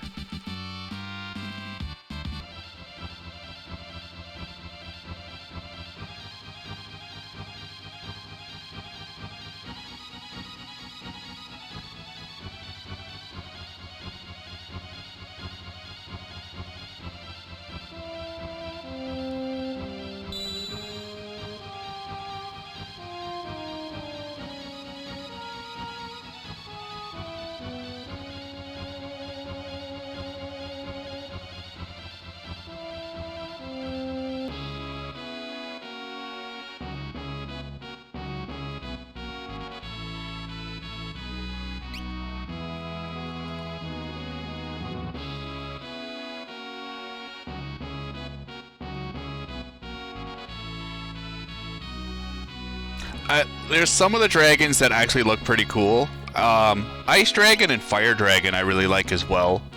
Gold Dragon looks like a Brachiosaurus, which I wouldn't count as a dragon.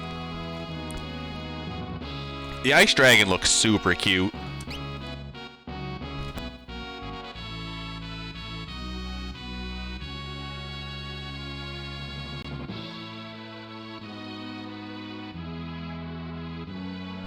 I didn't know about it until I watched Powexel do it when I was making notes for this run.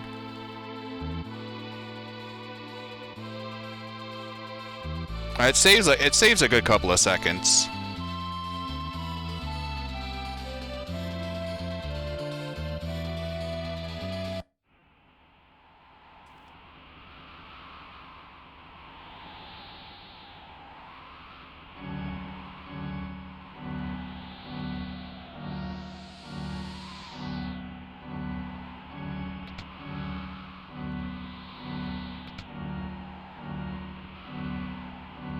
Excuse me, sir.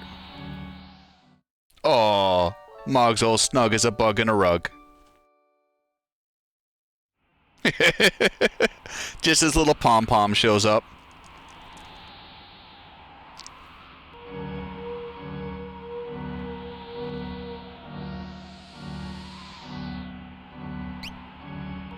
Leave it the olive.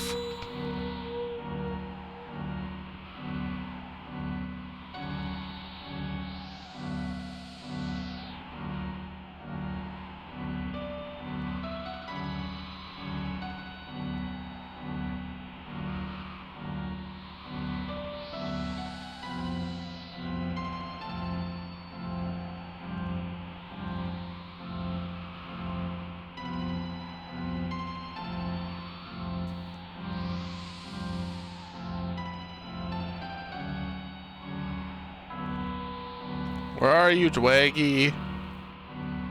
Oh, there you are. Come here, little friend. Yo, Sitar Hero, thank you very much for the Tier 1 subscription. For 9 months, you legend.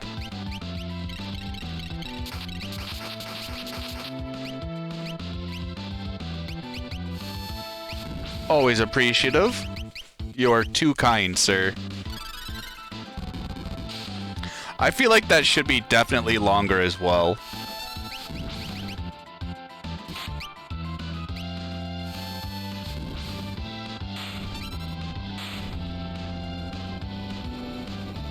Like, I feel like definitely out of anyone, you should be one person close to the 1 year mark. Or at the very least, at the 1 year mark.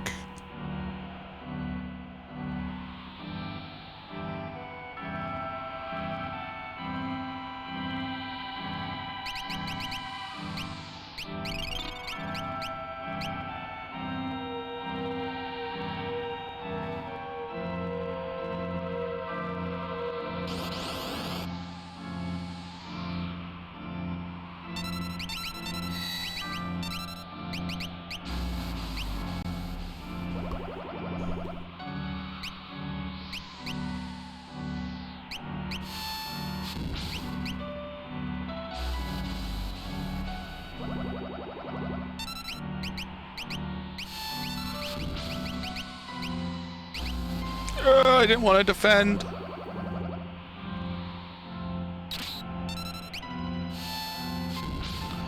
Tritouch is another boss that has 30,000 hit points.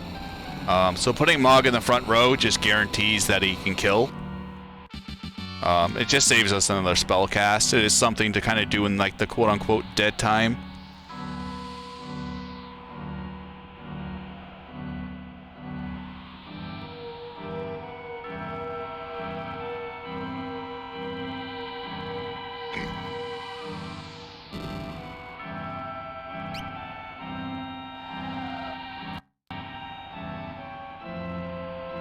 Stupid RSS updates.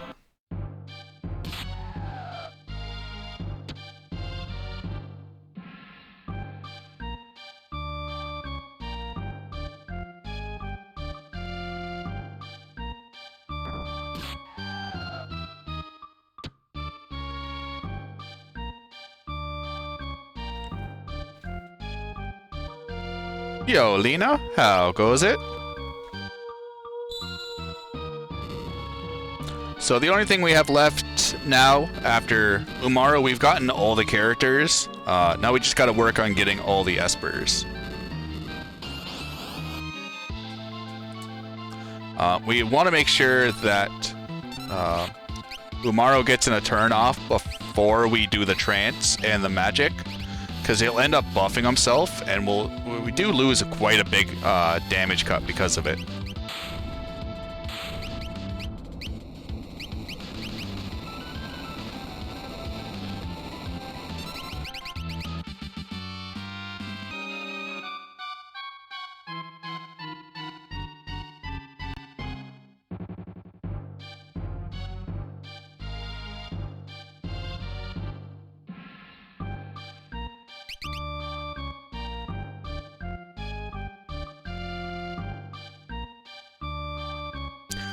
Bum bum, ba-dum, bum dum bum dum ba bum ba dum bum bum ba dum bum.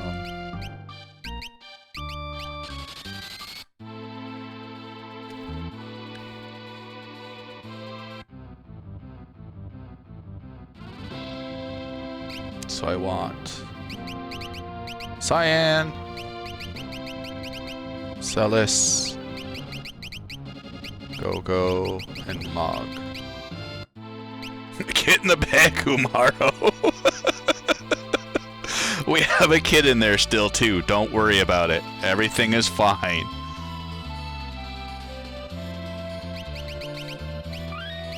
It's because we haven't saved it. You're not Doma Castle.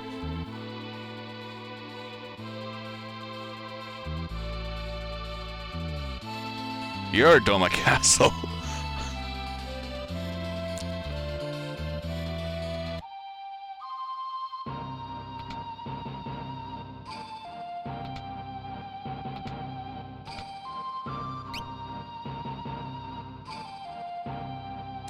There's an ex-kid.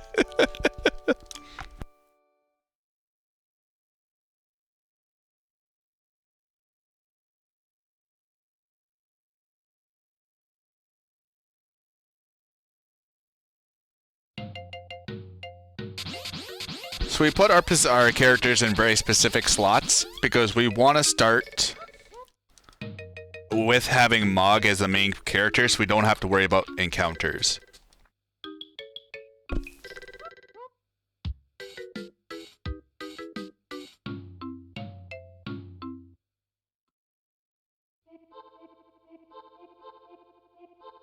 Whoa. I went through the wrong doors. I was supposed to go left. Alright, go. I'm surprised Go-Go's pallet didn't get messed up.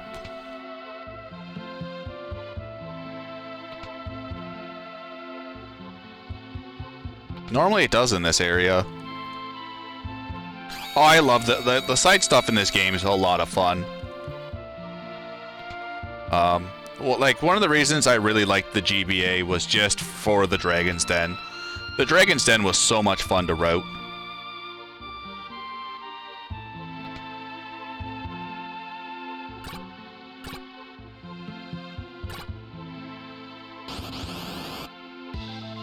Oh, God.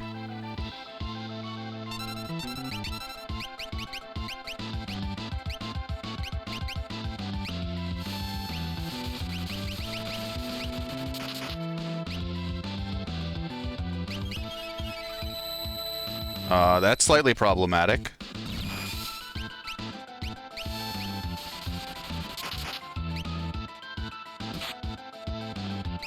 Go-Go doesn't have equipment.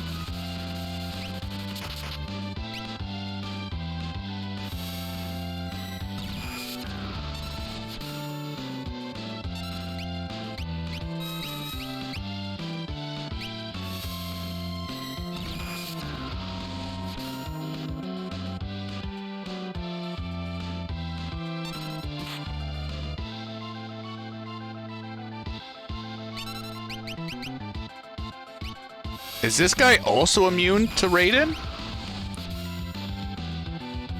Oh no, there we go, just got unlucky.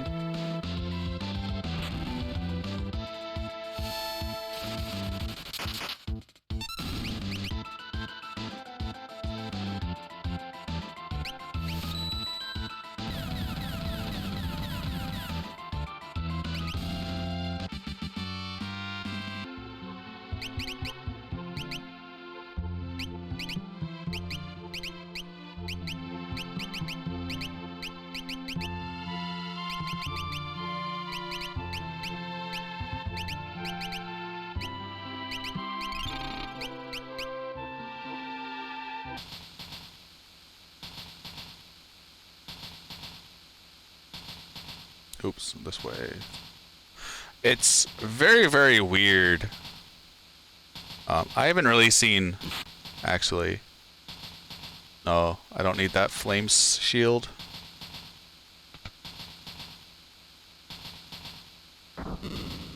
I haven't tried the normal one's SPR. I'd assume they wouldn't work, but I also have nothing to back that at this moment.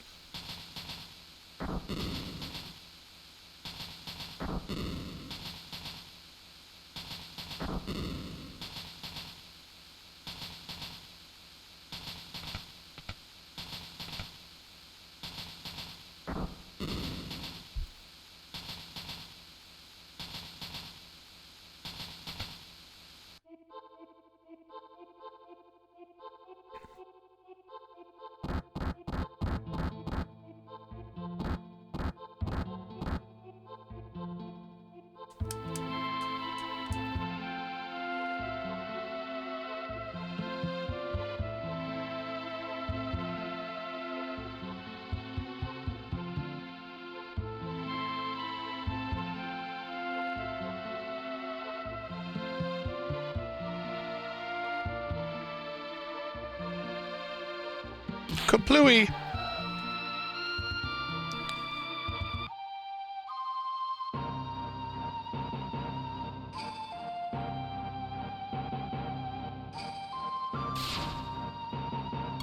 I believe in you.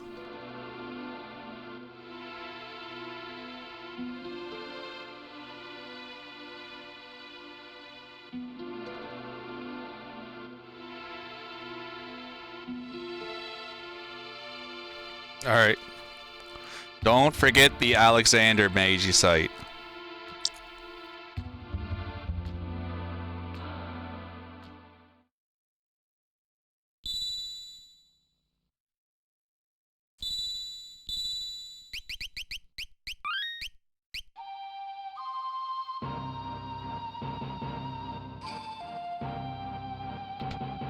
Bit more blue.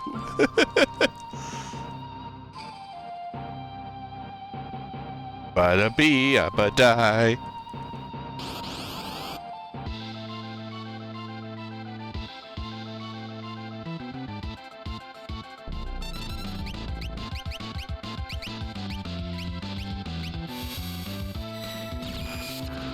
Powexel forgot it. I think it was SGDQ 2018.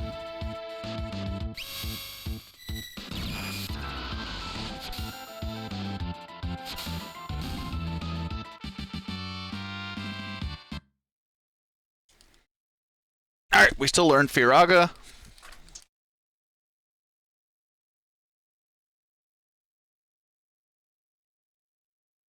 Yeah, it was Powexel that did that. He ended up having to use Bahamut on Doom. Because Alexander's used against the Doom fight normally in the route, because Celis will have Bahamut. Yeah, he remembered it when he got to Doom and Realm didn't have an Esper to equip.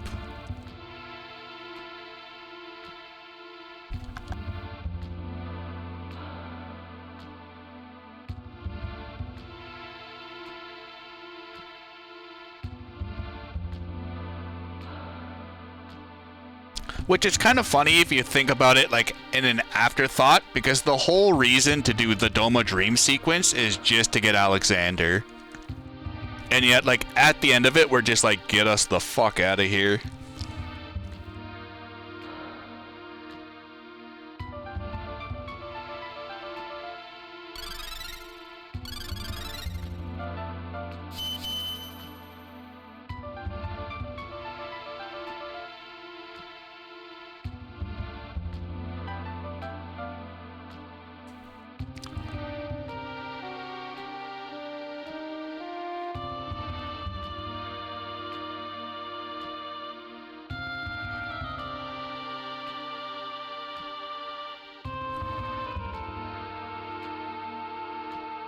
Ooh, Olive.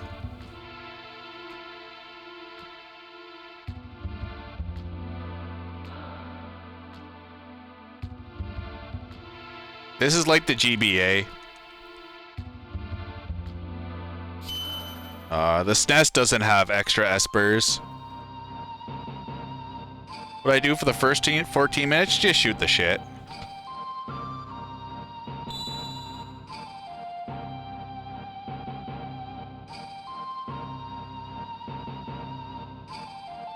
Shot the shit, got notes ready, drank my coffee.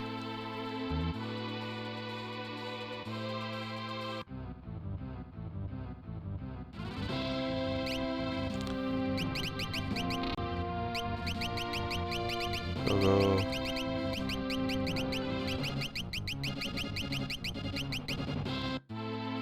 Okay, so Shadow gets Carbuncle.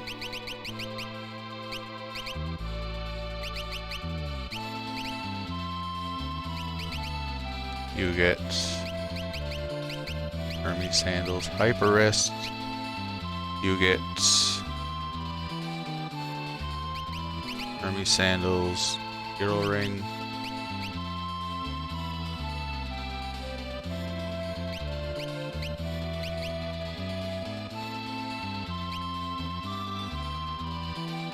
I did do yoga.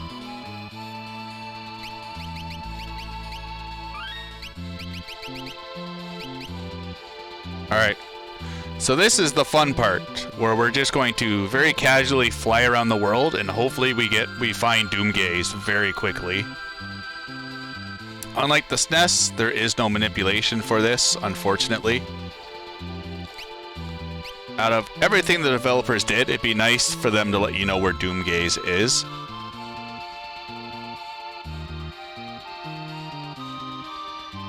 So we can find him very quickly, or this could take a very, very long time.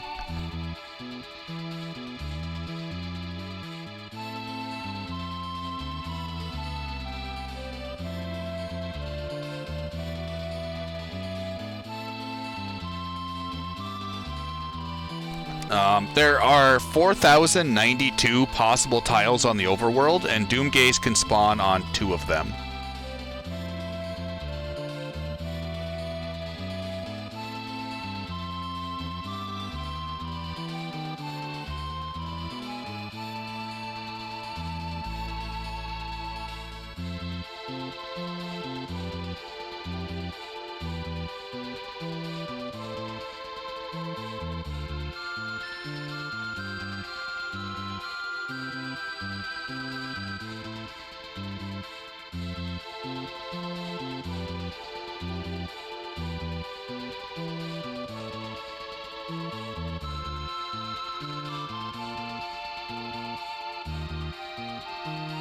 Yeah, a little like 3D Doomgaze sprite would have been very, very neat.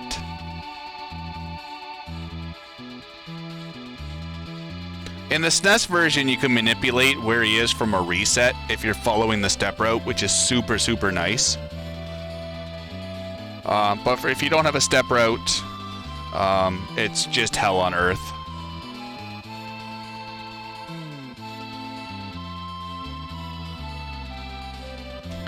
This is one of the things that makes like an all characters Esper run in this situation just a bag of ass and chips.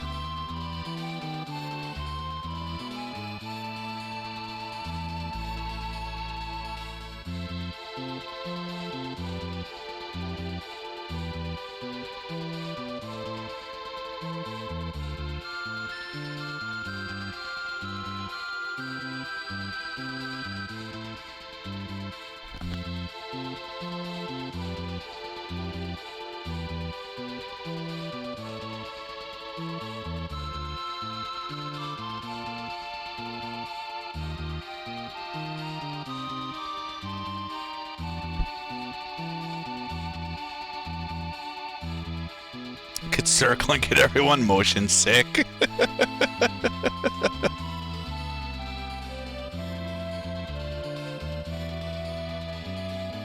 At least the overworld theme's good to listen to.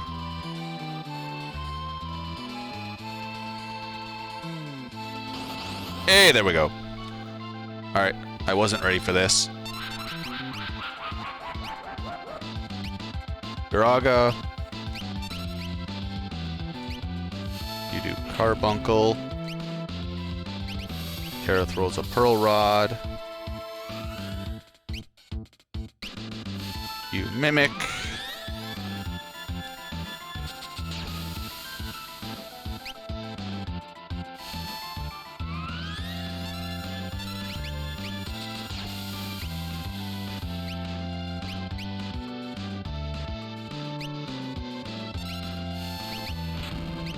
Holy Lance.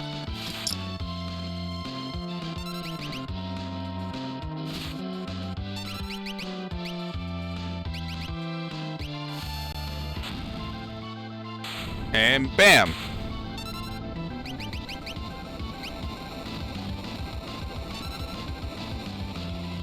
winner, winner, chicken dinner.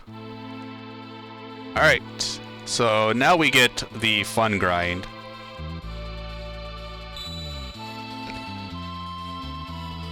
Yo, Matai, thank you very much for the 7 months, sir. Hopefully all is well. So now we're going to start the kind of the setup for the Dragon's Den.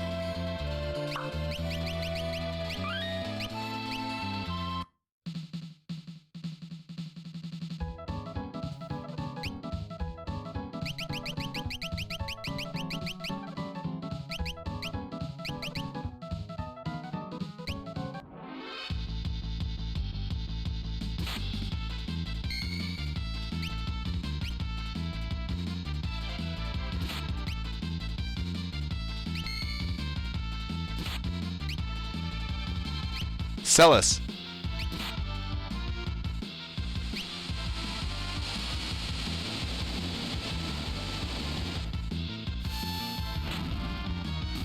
Thank you. I was getting real worried there.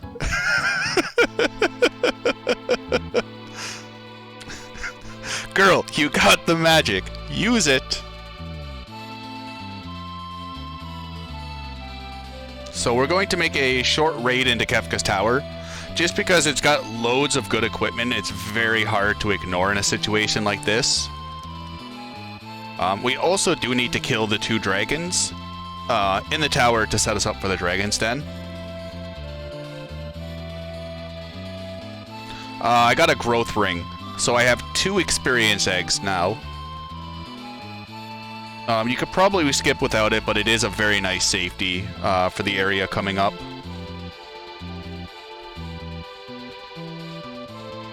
So I want Terra, Mog, Shadow, Sabin, Go-Go, and oop, shit. You go there, and you go here.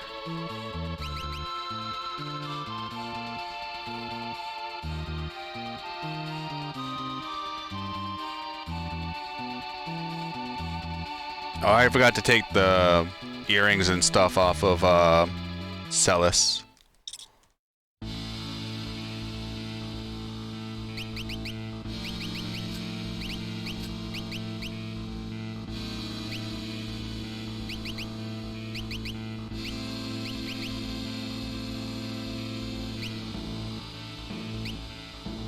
Oh, wait. I messed this up.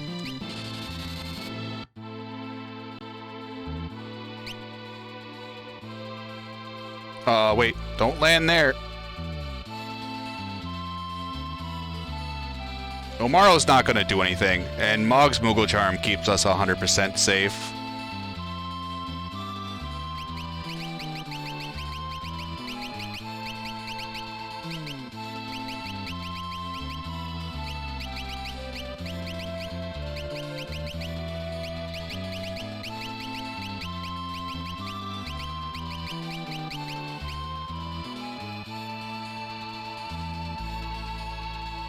Dude, I don't believe that for a moment.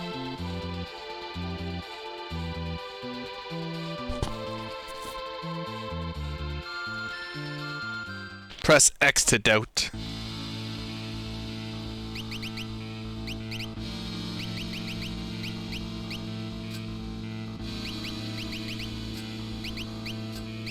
There we go. Because Sabin needs Thunder Shield, heroes, and earrings, and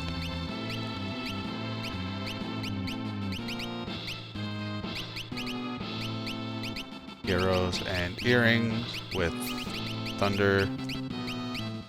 Mock still got everything I need.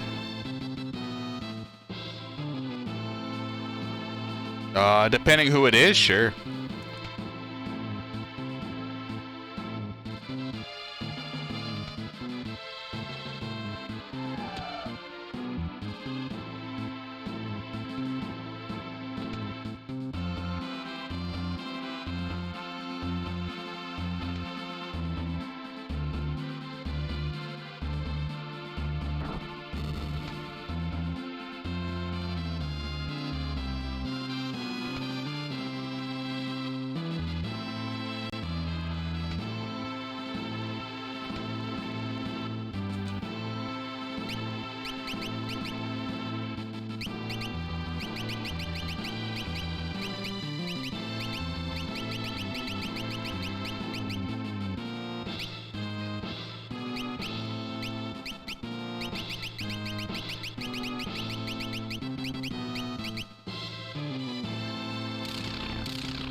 It's been going good.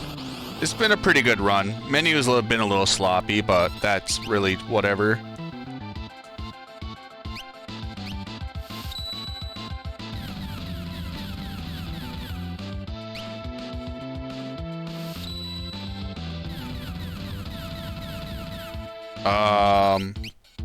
Stray cat.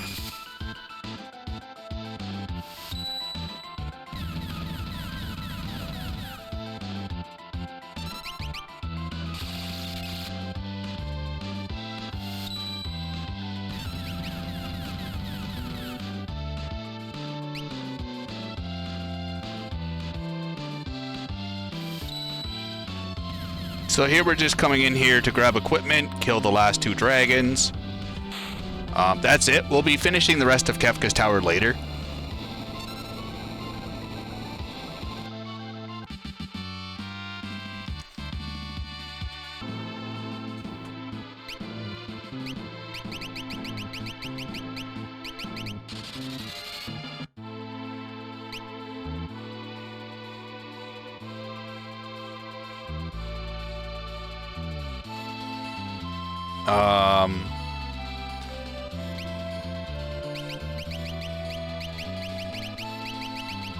Terra. Shadow. Mog. Gal. And we'll give Locke his own party.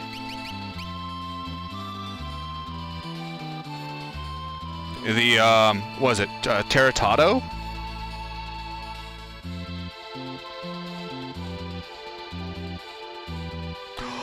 I forgot to unequip the idiots. Oh, when will I stop being a failure at life?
Yo, Durandex, thank you very much for the 4 months Twitch Prime sub, sir. Hopefully all is well.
Oh, that lag.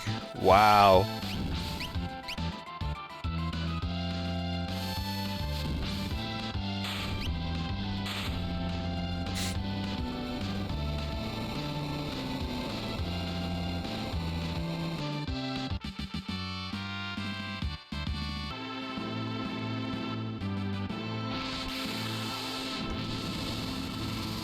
Alright, so now we're going to start...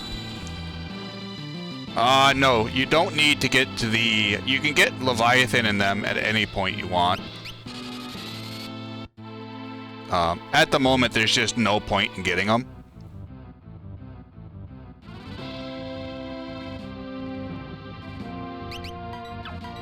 We'll be getting them after the grind, just because we'll have access to better spells.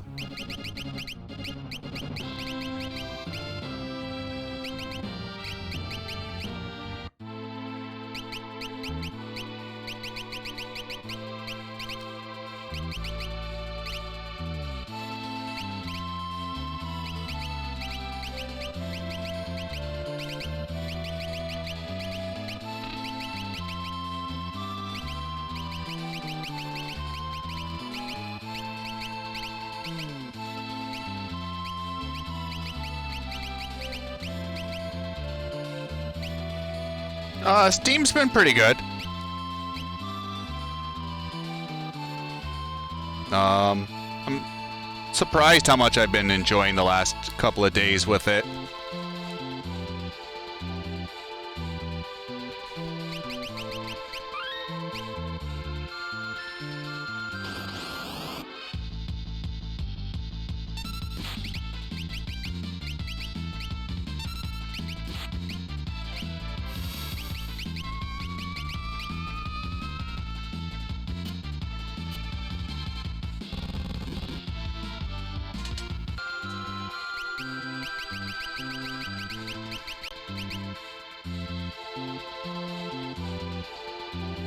I want to say about here.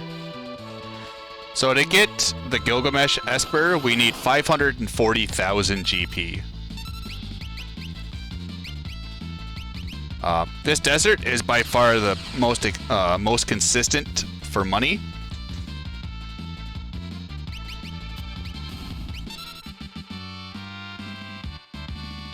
As each enemy gives 10,000 GP.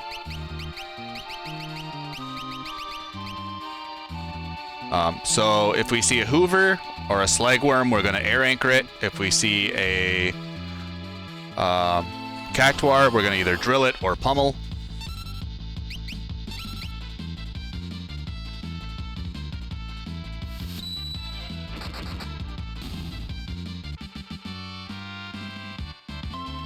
Kind of hoping for more Slagworms than Cactuars, just so that Sabin and Go-Go can get a couple of extra levels.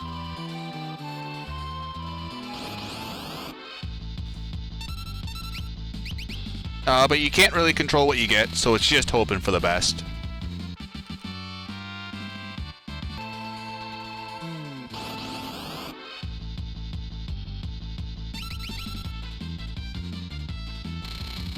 Not getting too lucky at the moment.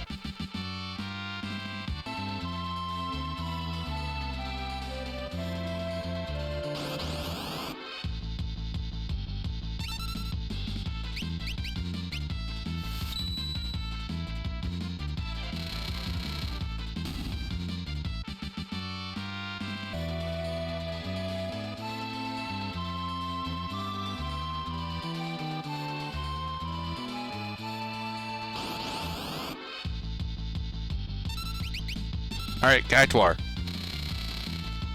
Stop spawning.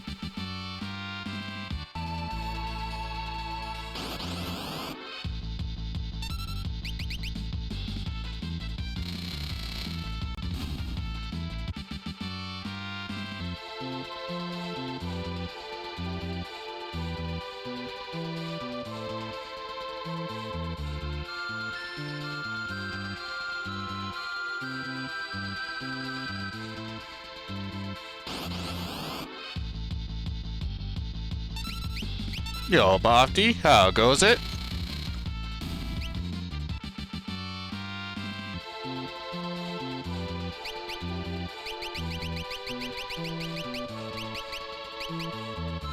Actually, no. Hopefully all is well, sir.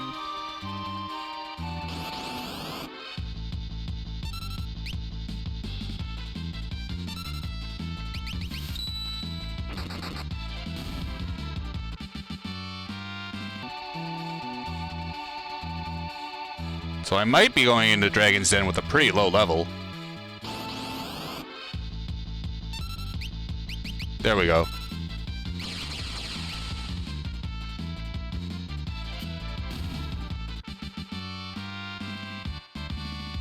Life is good, sir.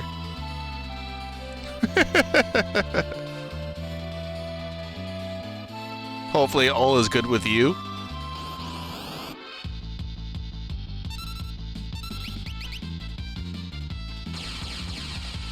Oh, Sitar. Thank you very much for gifting that sub to Boff Tipo.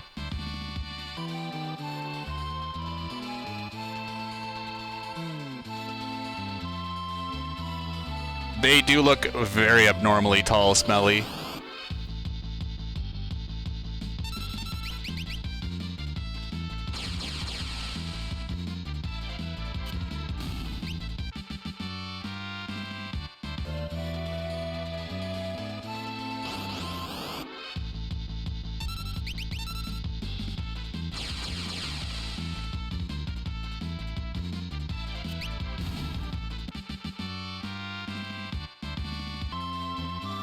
Alright, so 7 more encounters.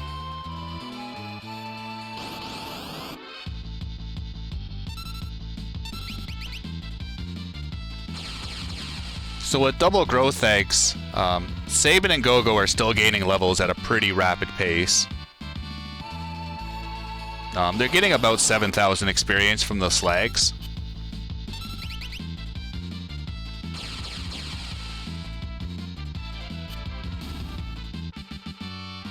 Which, much like the Celis grind, one of them will probably gain a level per fight.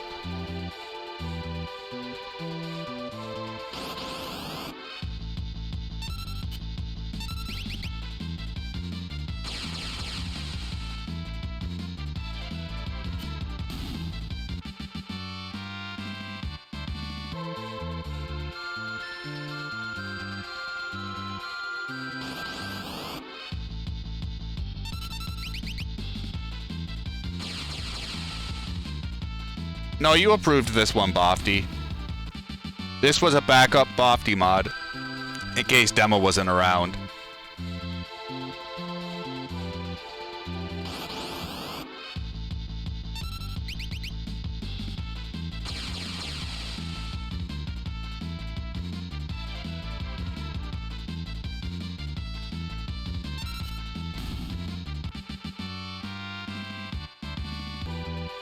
Two more fights.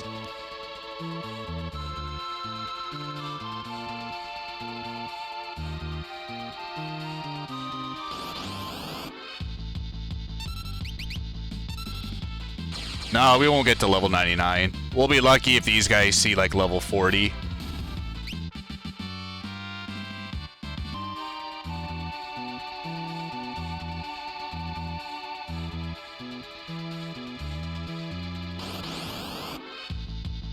Winding down on it, Bofty. We'll be on Tales of Azaria in about a week or so. Kind of just doing a couple of the goofy runs I wanted to do.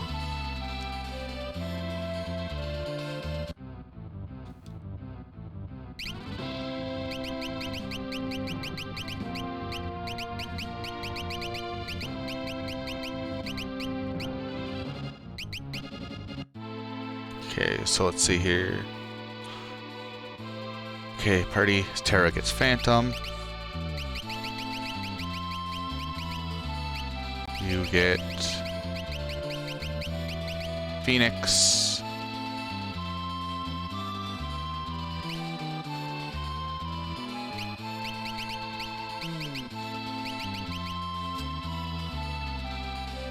Oh no, Sabin removes Growth Egg.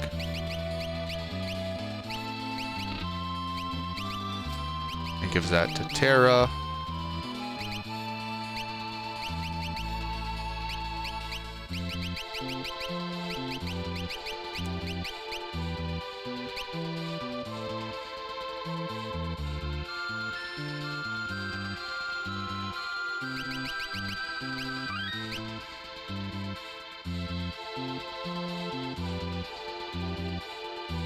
All characters and Espers is the community defined 100%.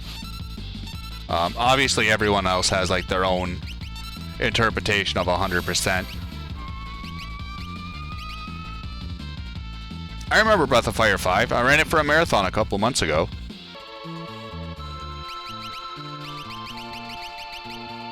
Carbuncle. You get Raiden.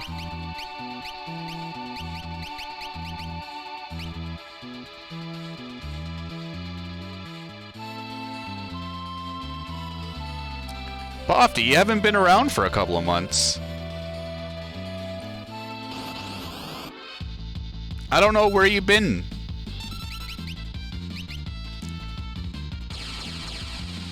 I can't get a hold of you.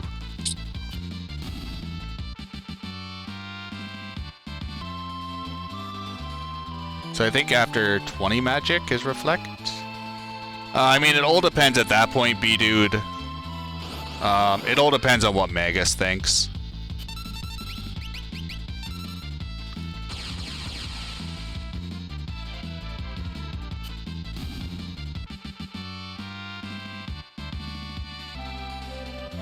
Hopefully it's enough. I mean, he's made leaderboards with less interest, but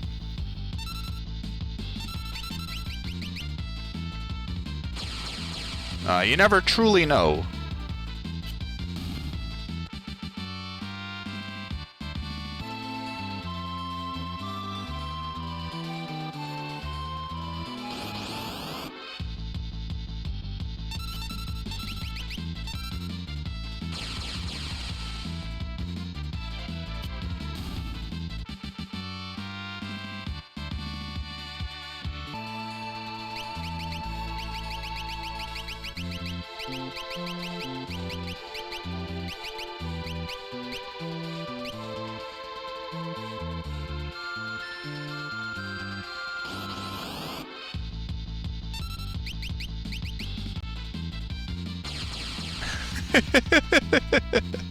Bofty's overwhelmed.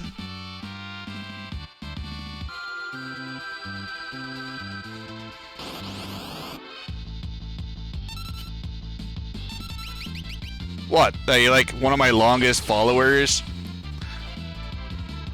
You've amassed over 100 bands?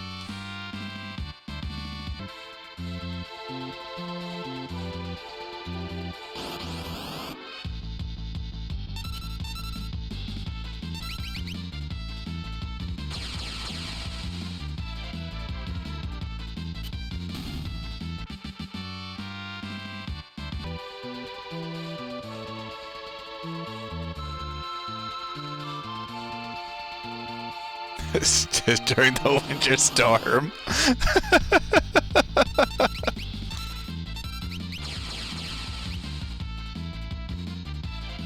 Alright, re-raise.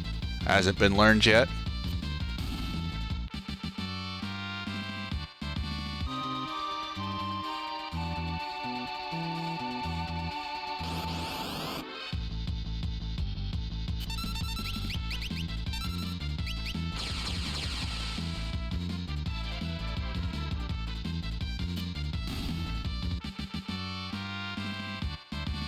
There we go.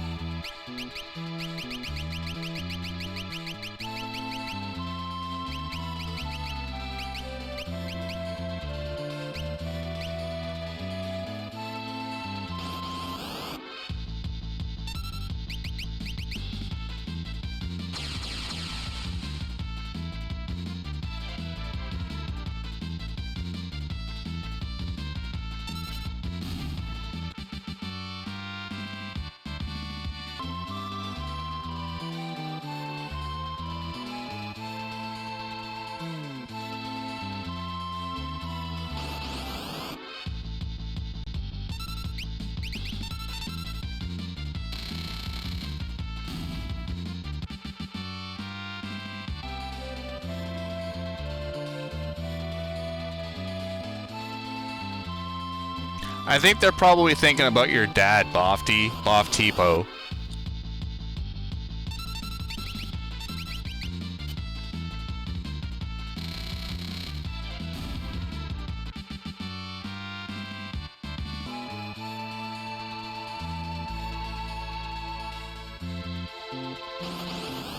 Dema, how'd that itch feel?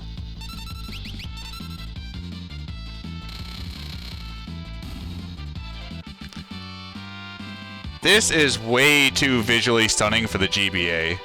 This is the Steam version, as the stream title alludes to.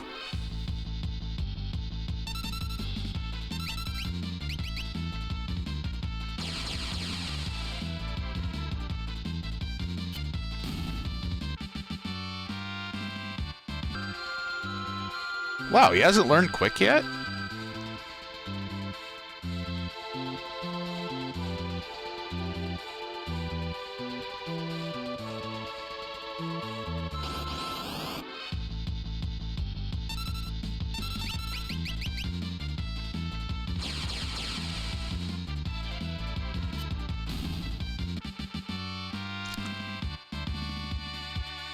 Bofty, they haven't seen you in a while. They need to get out what they can.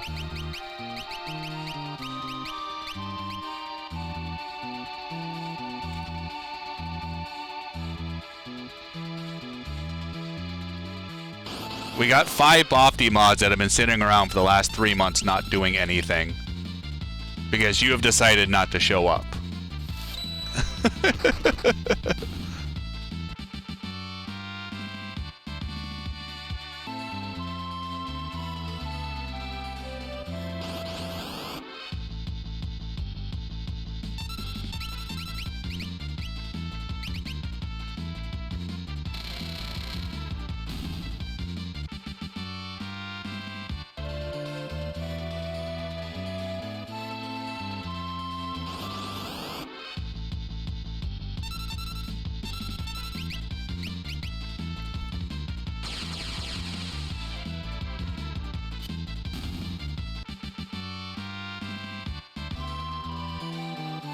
$380. Went good. Unfortunately, my team lost, but it was a very, very close race in the end. All teams finished within 20 minutes of each other after 78 hours. Which is still amazing.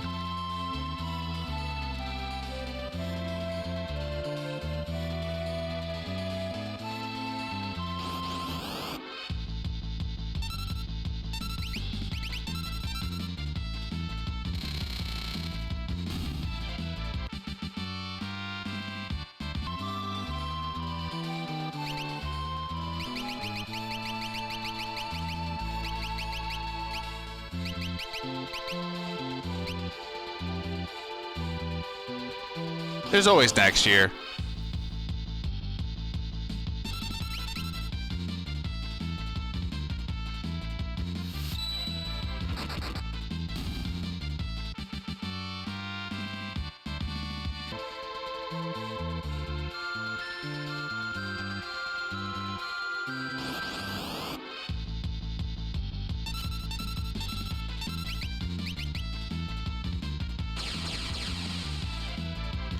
Poison all the other Final Fantasy runners. But I like a lot of them, even if they're not on my team.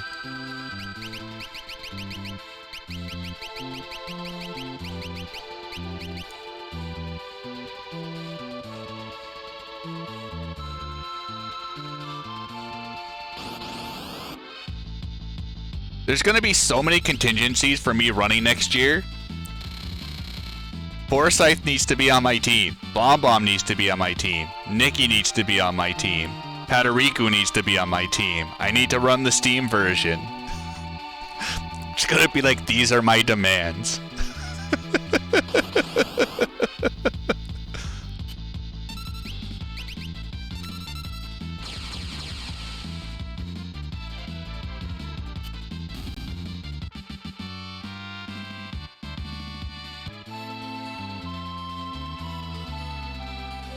Oh god, Maelstrom's here.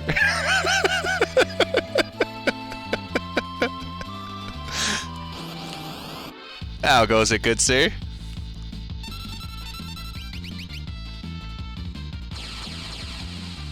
I've gotten used to it. It was actually I got used to it after just running it for like a couple of hours. It's nothing like super jarring once you get used to it. I just don't like how the big buttons are the same for like mobile. It'd be nice for like a PC port if they actually made it look like a PC game instead of just a mobile port.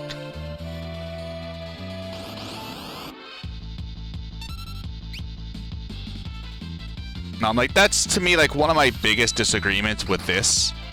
It's just like it looks like a mobile game on PC.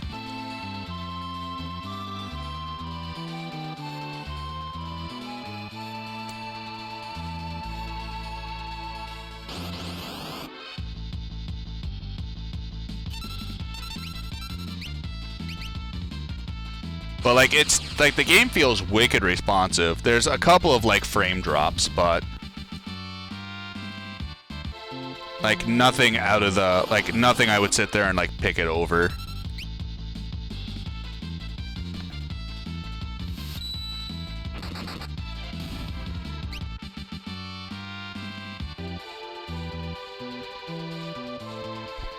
Yeah, Ultima Holy's good. The minecart was especially good. Like what they did with the minecart, if they would have put that level of detail into the minecart into the rest of the game, this would have been amazing.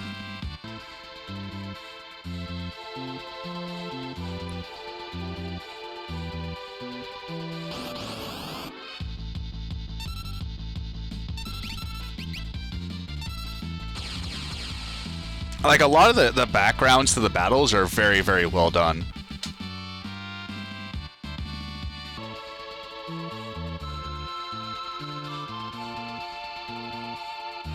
Almost there.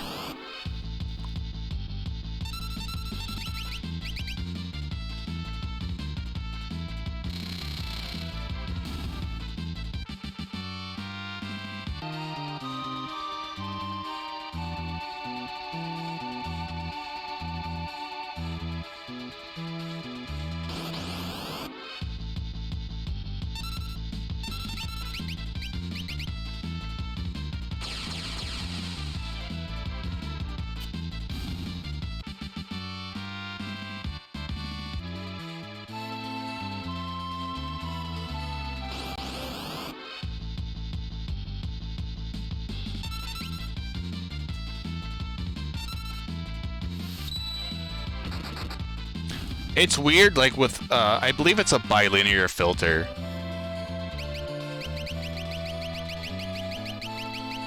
They added. And like, when you're moving, you can definitely see it in floor and wall textures. It kind of has like a jitter to it.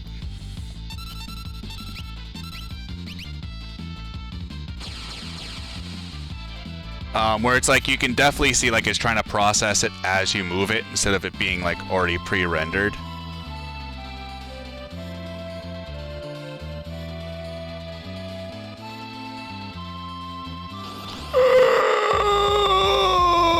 Okay.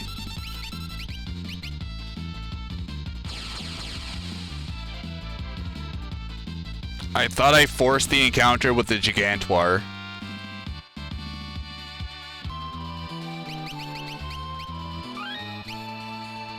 Just in case I get my balls rocked, let's stay away from that tile. I have 2 encounters left.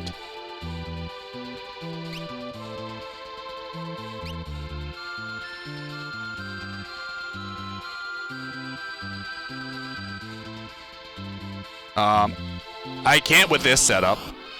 Gigantoir does like 10,000 needles at the end.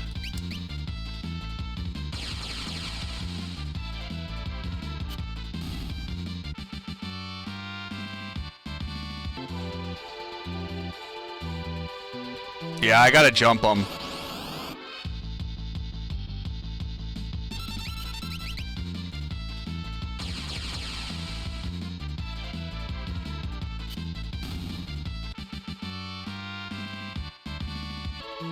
Alright, so let's see here. Terra, you get Fenrir, for whatever reason. You get Quetzalcoatl, Equip Sabin. You get Hero.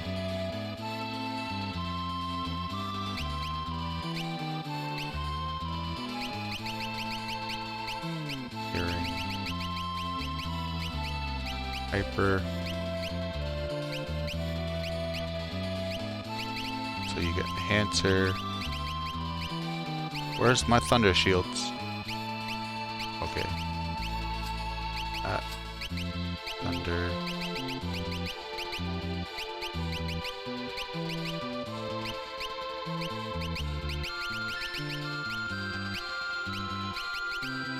Hearing.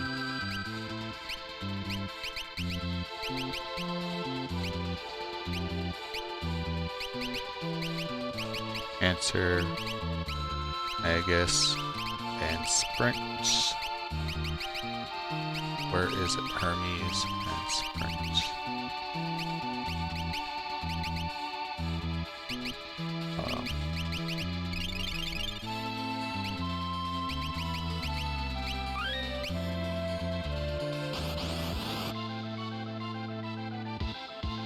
Okay.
Don't know if I did this right.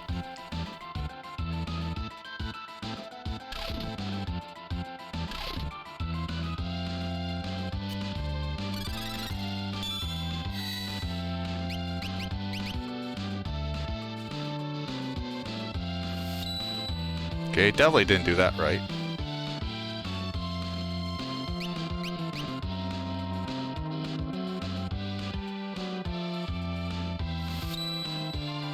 This should kill him. Gigantor's only got 30,000 hit points.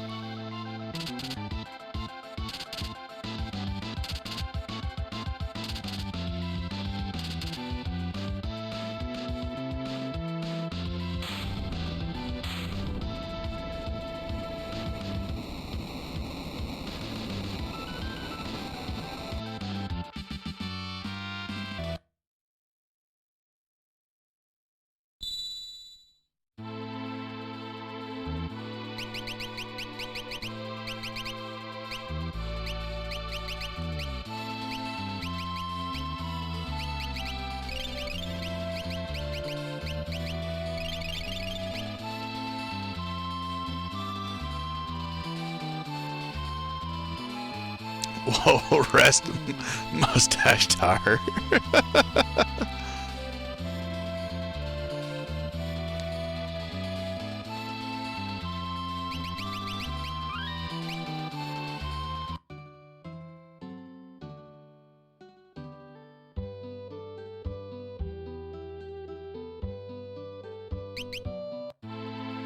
Now this is the only unsafe boat ride in the game.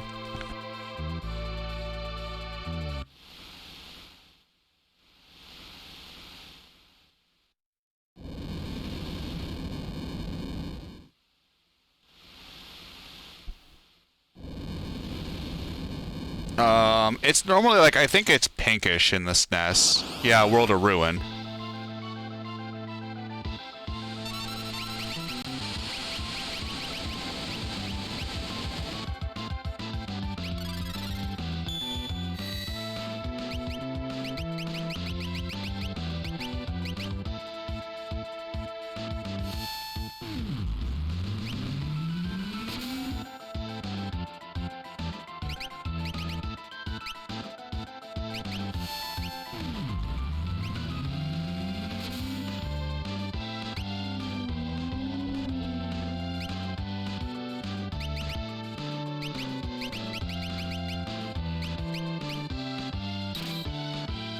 Owie.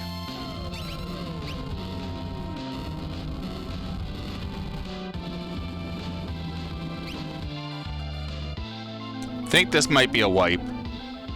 Yeah. It's okay, we saved.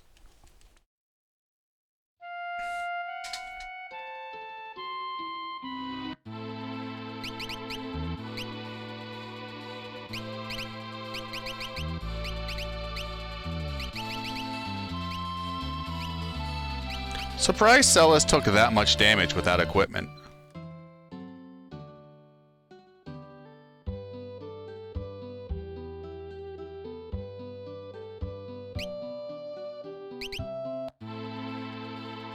Yeah, Leviathan is still no joke. Him knocking Sabin off right away.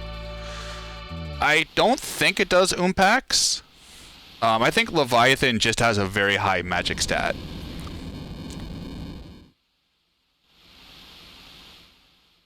Sabin and Gogo really aren't geared for taking hits.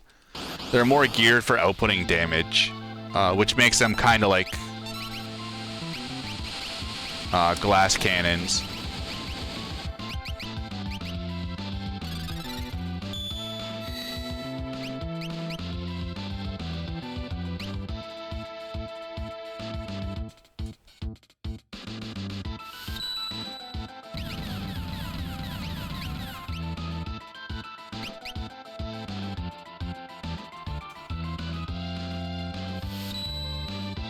The reason we can be so glass cannon heavy is because of the quick spell.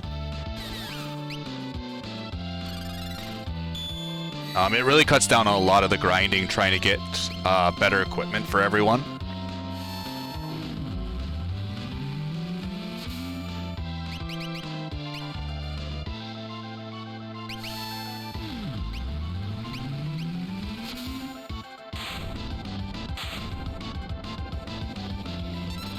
Quick and gem box stack.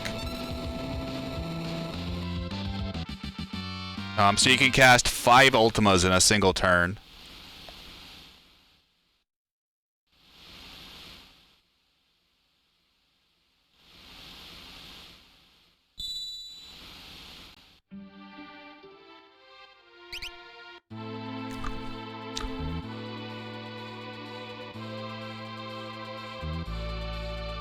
I mean, Ultima is usually the way to do it, and if it wasn't for us grinding for the Excalibur, like, the fights would be drastically different. When I first routed this for the GBA, I didn't know that Excalibur costed so much money, so I routed the Dragon's Den completely at speedrun strats.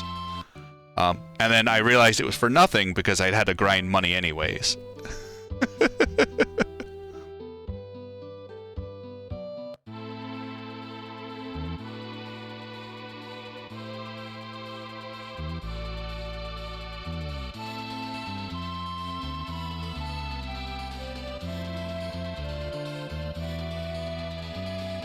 Yo, even monkeys, how goes it?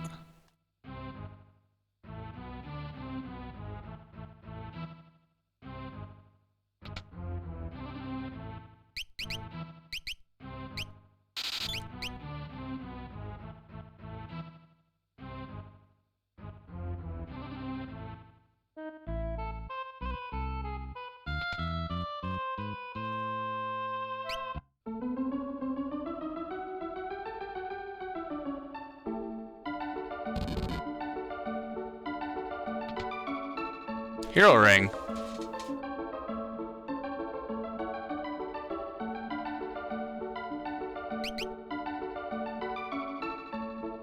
This is the Steam or mobile version.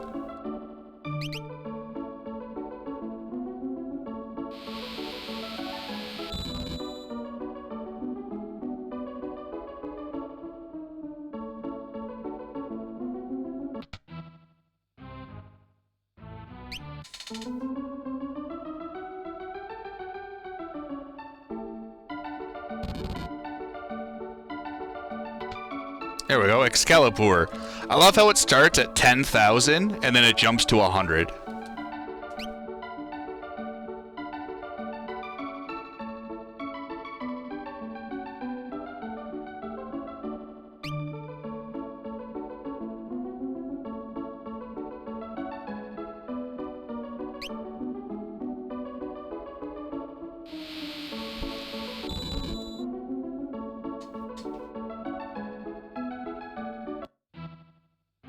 Yeah, because Booney takes like close to 7 minutes.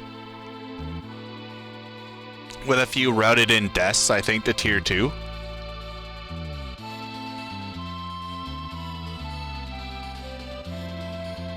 I didn't want to land there.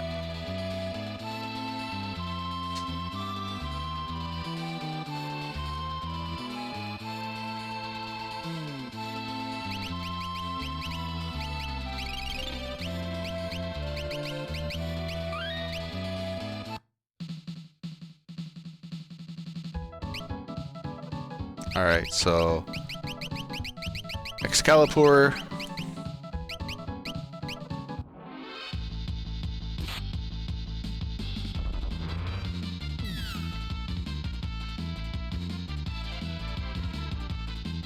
Celis, you have spells. Celis, girl. You know what?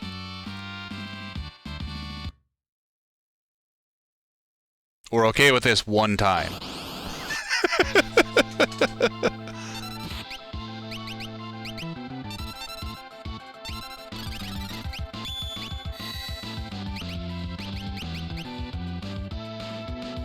All the magic in the world uses a sword.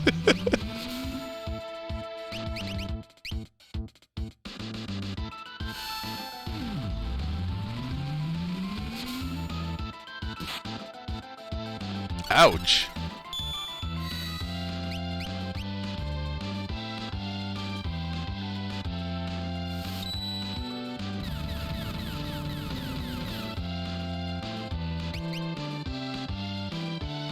Ultima will deal more damage. Ultima's got a higher spell stat.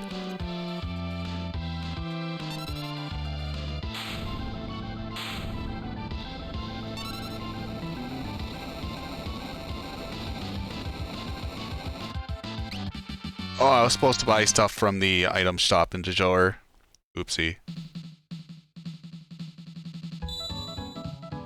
So I got 6 pearl rods. Let's go back to Jador, because I'm an idiot.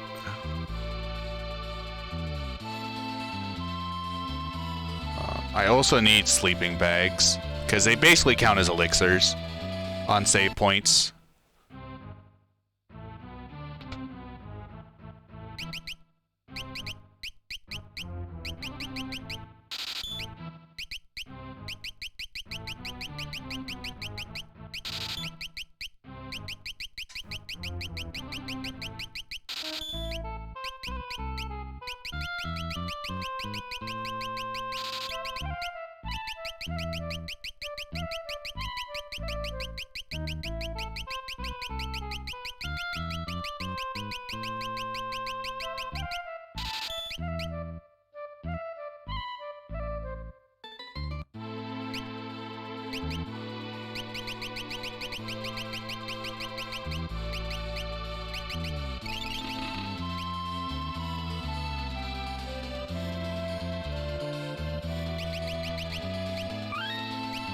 Yeah, the shops only being able to increment by 1 is god-awful.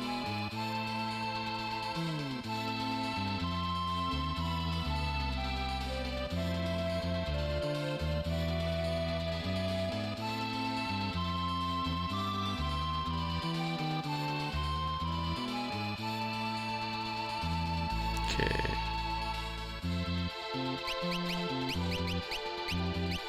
Wait, what?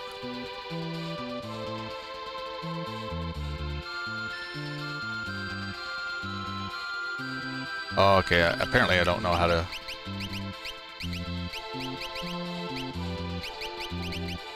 Edgar...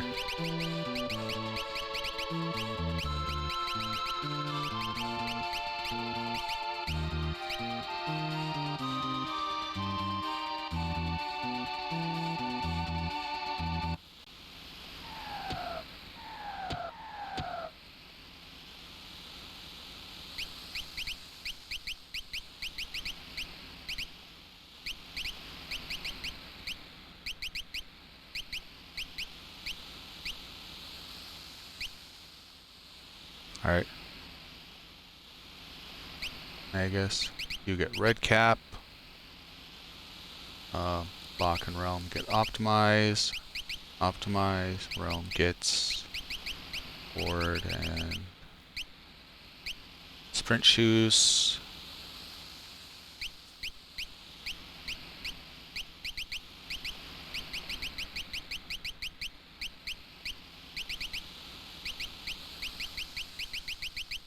Phantom. Fenrir. Okay.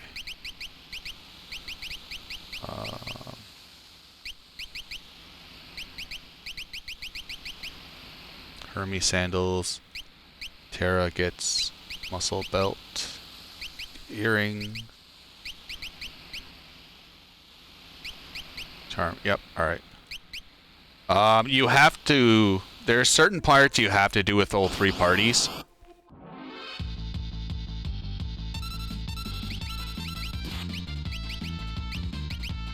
Oops. I didn't mean to cast that.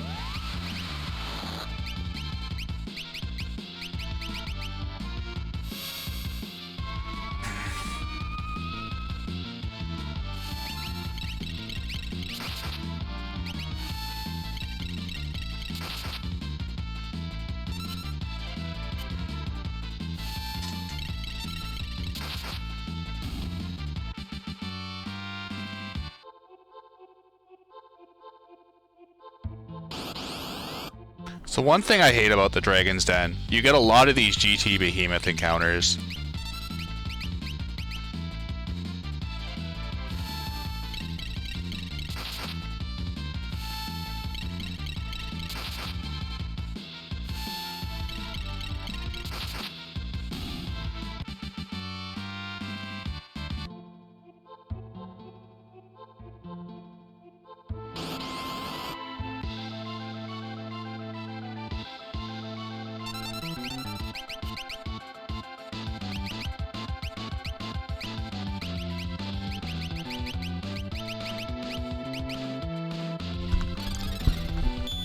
No, the GT Behemoths aren't runnable.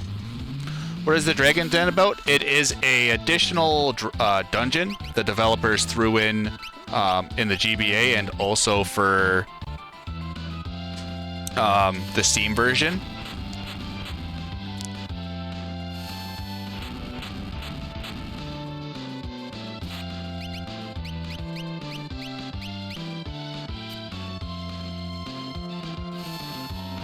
Is it a bird? Ow.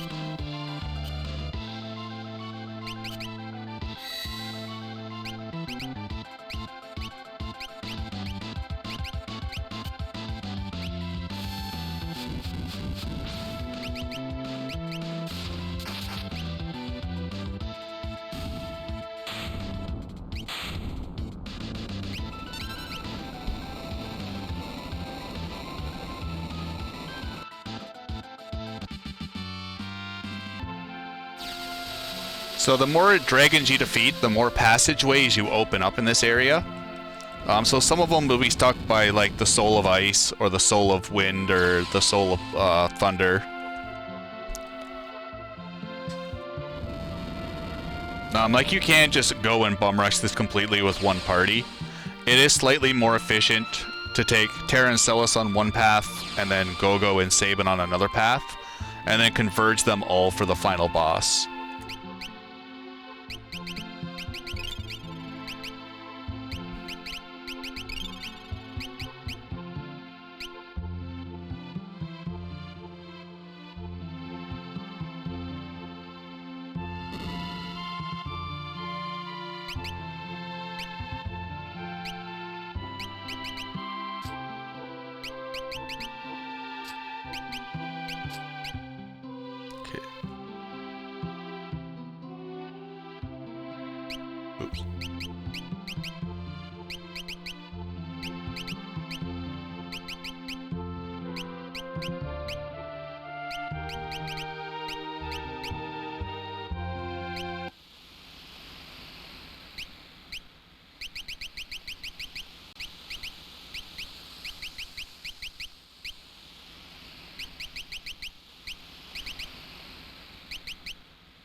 Muscle built hyper wrist.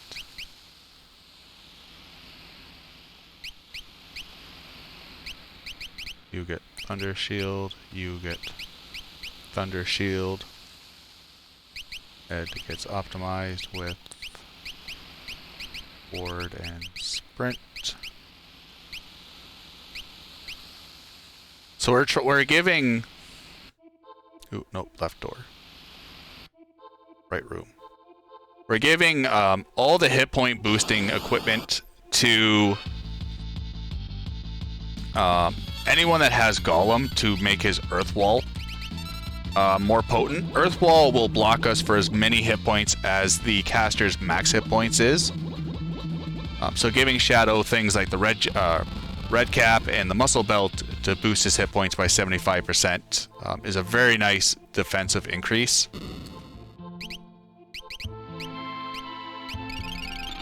Any glitch?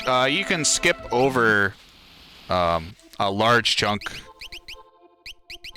of this, and then you can skip over the final boss in this dungeon. Besides that, I don't know of any other skips.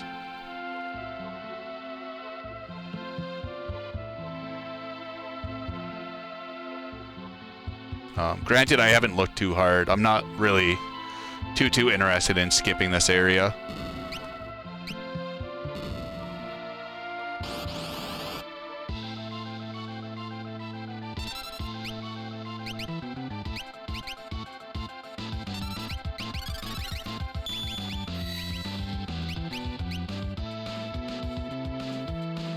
Giving Sabin and Gogo the Thunder Shields to help with Storm Dragon's immunities.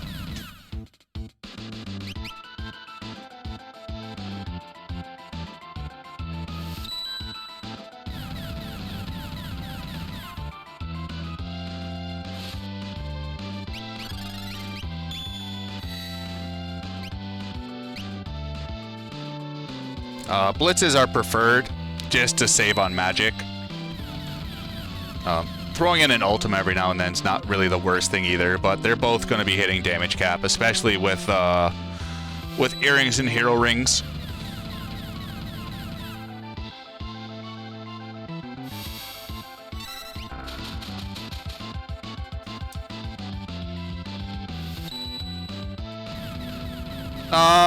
Locke is only here because he's a naturally fast character.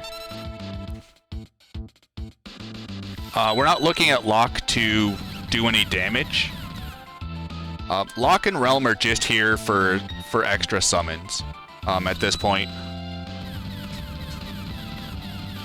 Our four main damage dealers are Gogo, Sabin, Terra, and Celis. Everyone else is just here to either help buff defensively or to influence the randomosity so we don't end up getting a high chance of a back attack. Because if you have 4 party members, there are times where it'll hurt you and increase your back attack chance. There are times it'll greatly help you.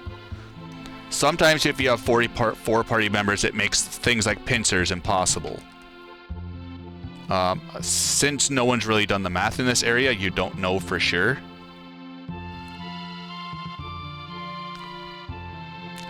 But it's just the rule of safety. If you got 4 people, especially something like a GT Behemoth, you might as well take it.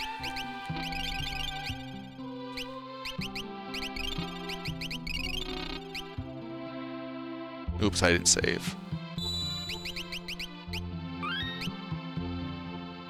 Okay, head west.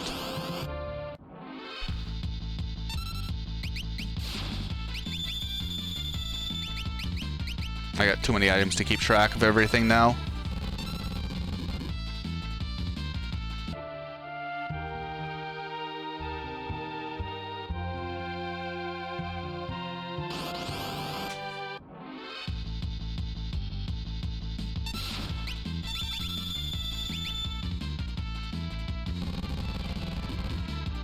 So Earth Dragon, he will remove all of your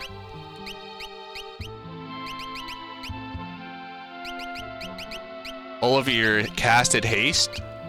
So by using Angel Wings, we have a permanent float. So Earth Dragon this time can't hurt us with any of his really scary abilities.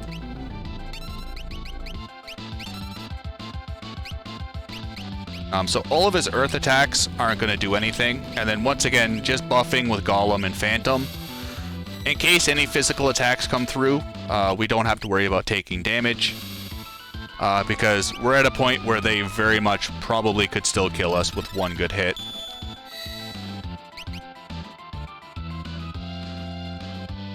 And then just Phantom Rush with Quick to the end of phase.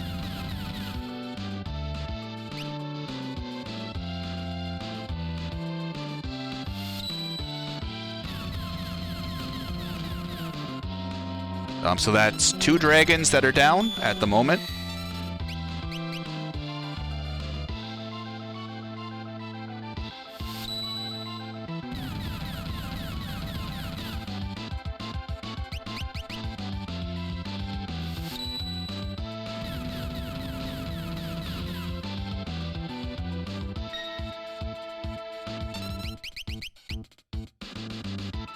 And then, like I said, just because we are very much Glass Cannon, Quick Spell just to really mitigate the lack of attacks the enemies can give.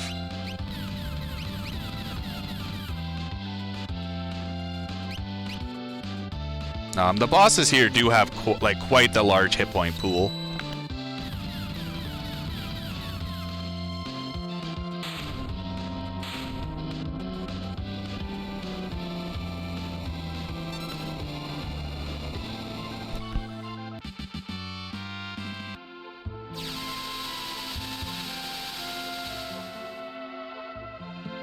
So here, once again, we're just opening up more passageways.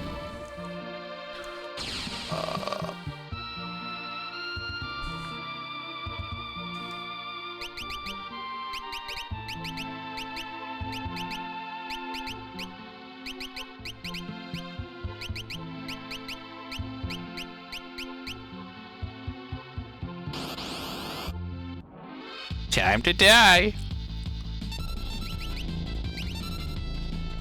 So like you really have to combine everyone for everything. Like if I was to end up getting GT Behemoths, would it be especially a big kick in the nuts. Bunavelza, the final boss of Lightning Returns.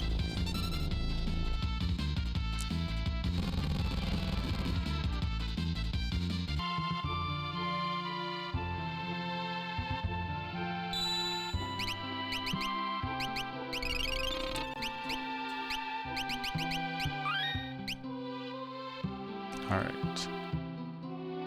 Back to the stand zone, save near the switch. Nope, party 3. Run through the door to the west. Run to the switch and stand on it.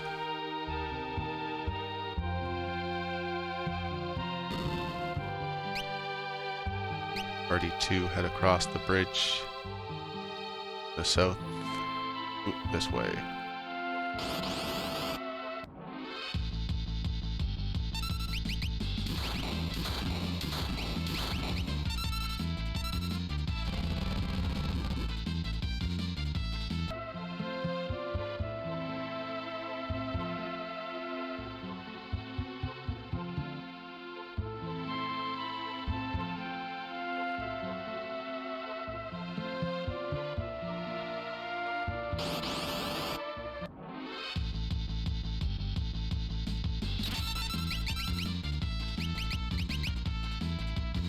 That poor turtle gets so much use.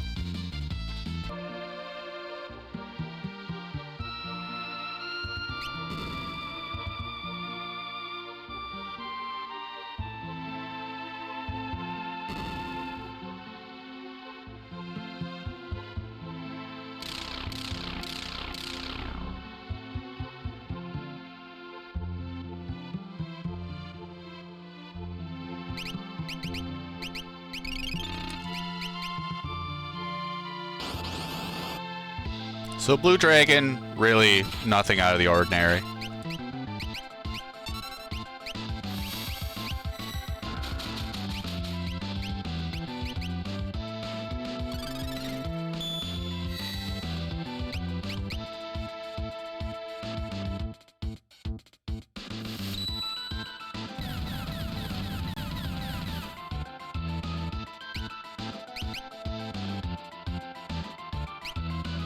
Like, Bomb Rush and Ultima are just so stupidly strong with very little work. It's hard to ignore them in terms of damage.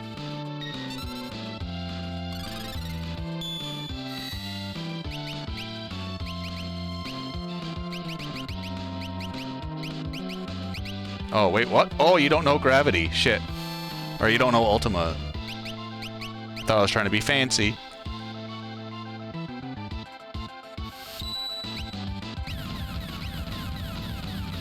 There's no point in casting Phantom here because the enemy likes to do water-based magic.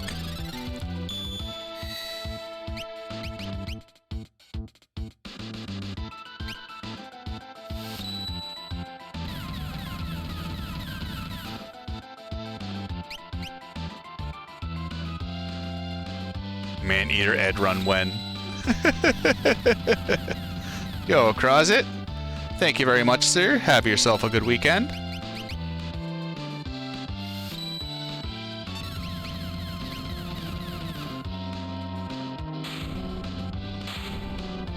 I don't even know if Man-Eaters would do good damage against the dragon, but it'd be fun for Final Kefka.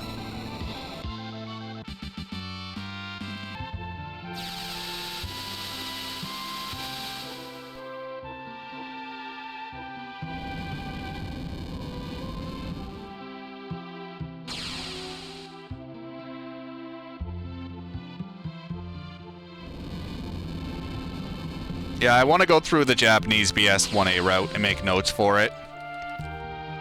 I've been picking apart at it like very slowly throughout the months. I haven't made like any good progress.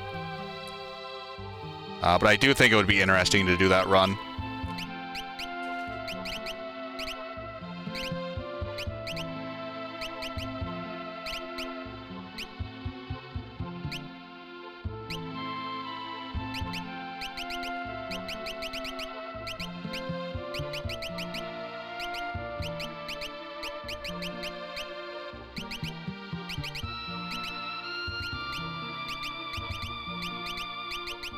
Terra gets Force Shield.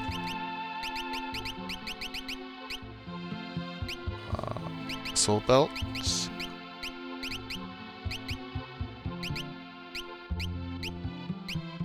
Oh, there it is.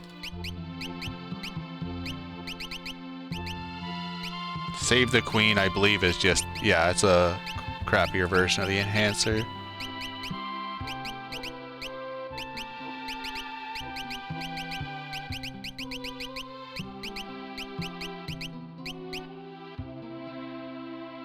Realm and Locket Ice Shields.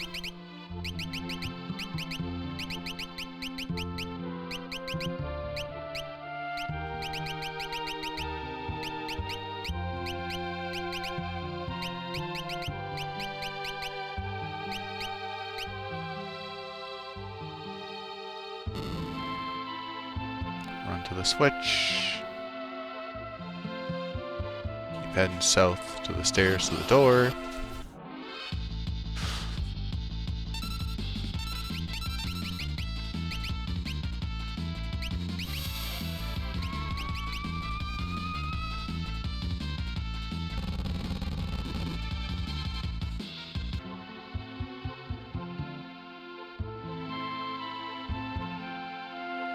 So the red dragon, you can't deal any damage to him. What you basically have to do is just wait him out until his life force expires.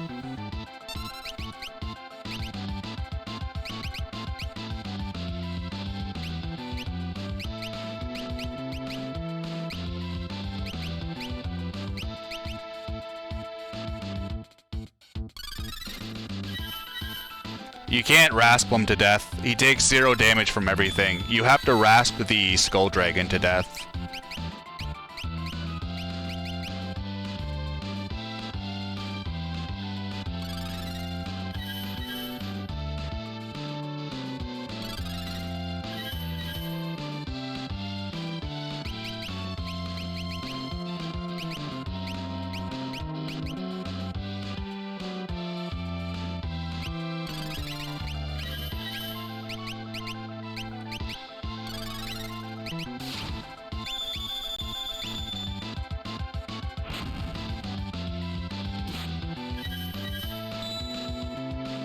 And it's that kind of damage that really sucks.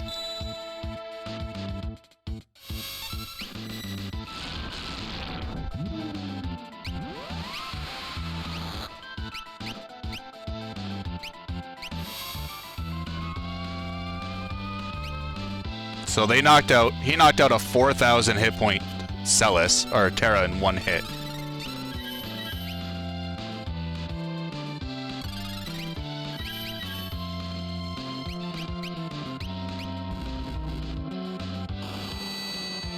And there goes our Vanish status.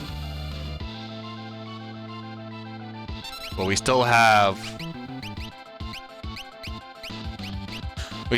image status though.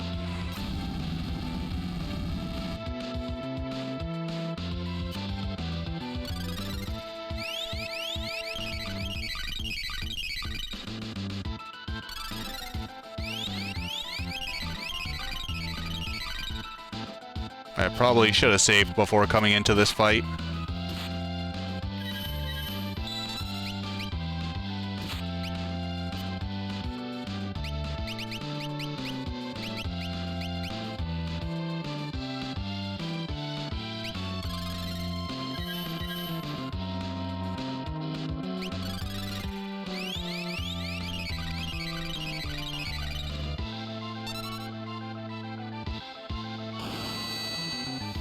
So with the Ice Shields on Realm and Lock, and then Force Armor and Minerva, we're not going to take much damage from the spells.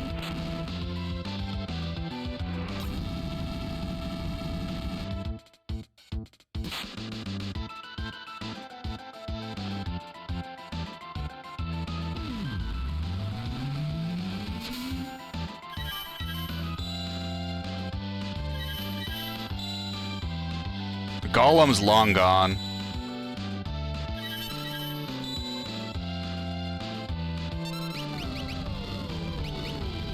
Like, we've already used Golem in the fight.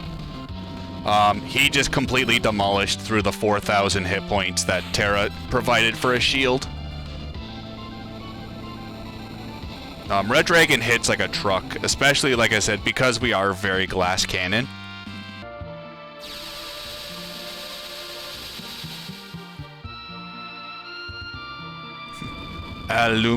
Alumtia.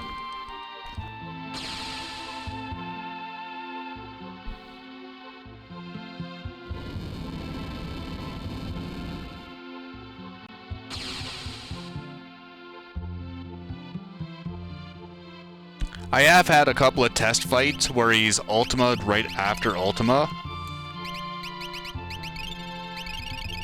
That was a fun way to lose a fight.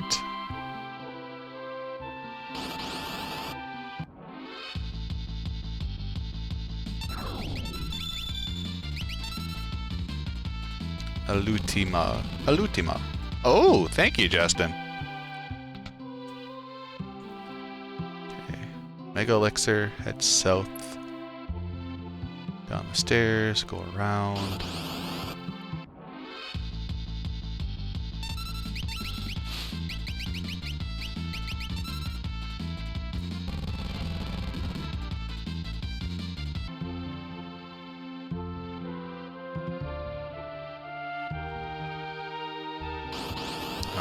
I know I shouldn't have second-guessed it.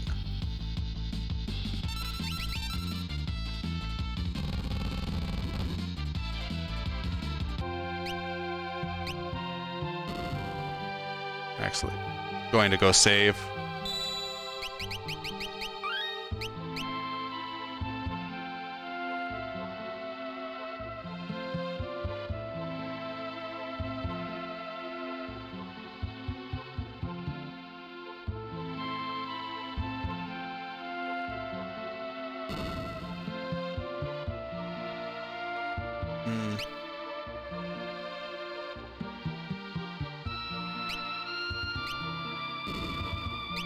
I messed up. There we go.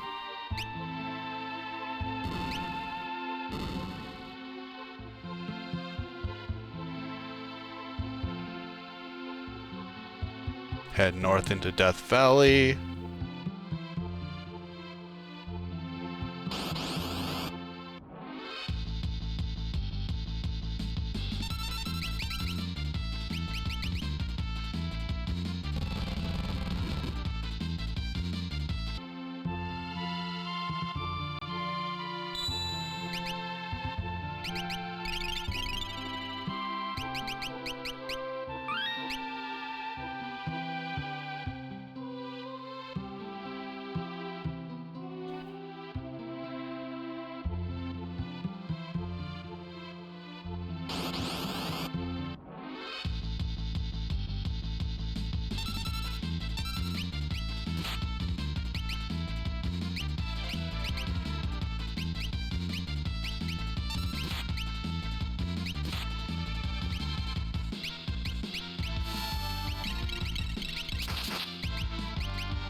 Kill the GT so we can run away from the battle.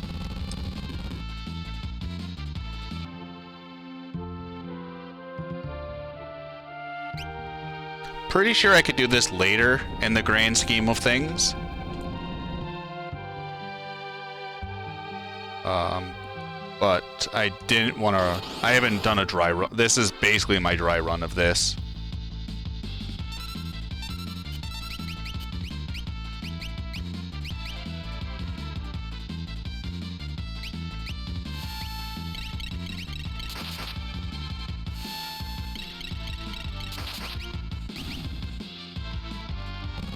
Suck it, Ultros. Okay, so we go down this one. Sorry if I'm not paying too much attention to chat at the moment. I'm not as well versed in the Dragon's Den, and I'm heavily reliant on notes at the moment.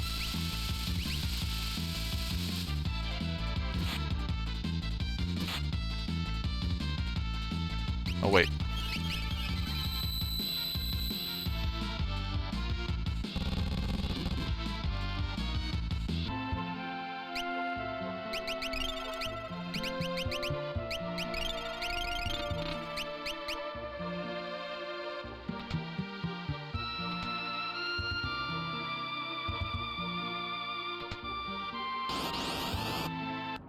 So this next part coming up, there's a bunch of green assholes on the bridge. And if you get knocked down, it's a reset. There's about like 7 or 8 encounters to get out of the basement.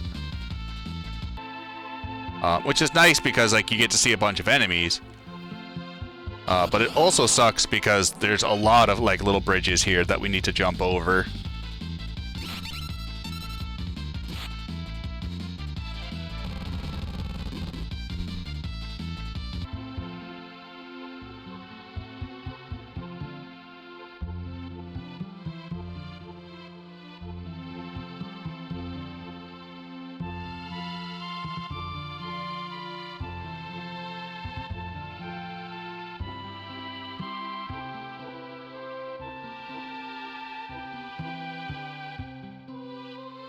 Come on, buddy.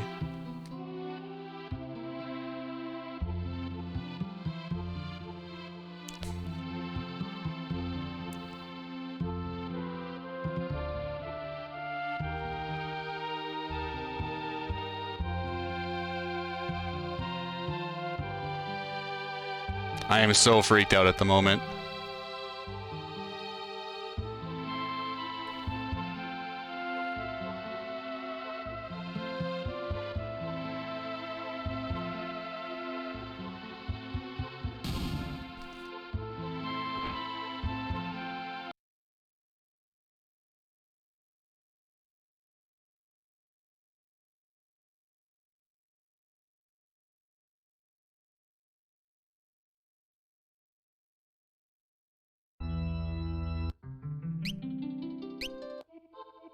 Oh, hey, quick save.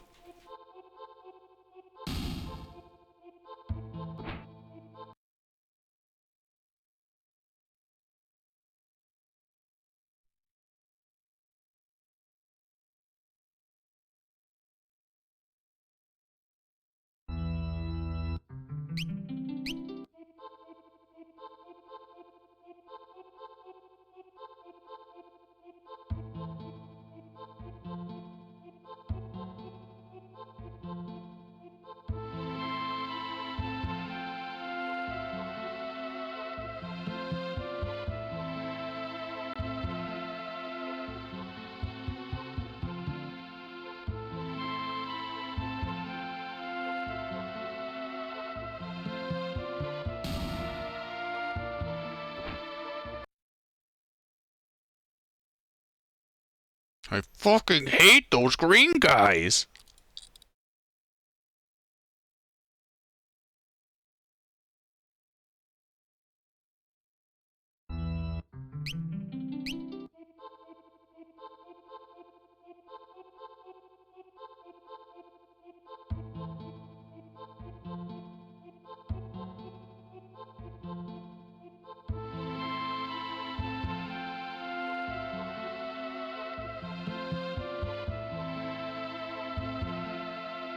If the game is at any point during a reset isn't coming through, just let me know and I'll go back to OBS and make sure it is.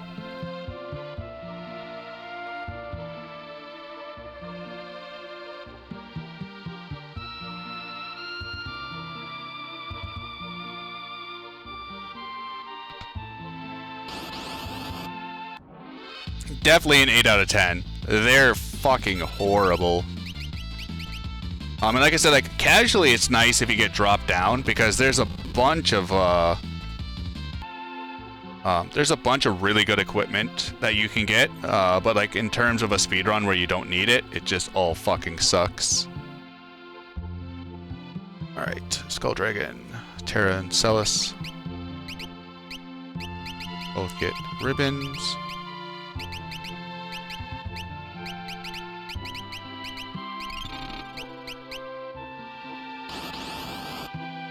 No, I kept closing the game.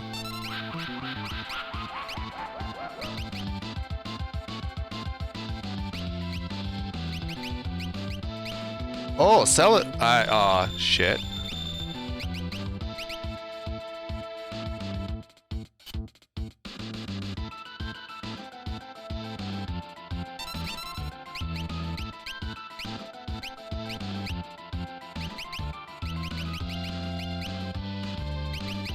Where's Rasp?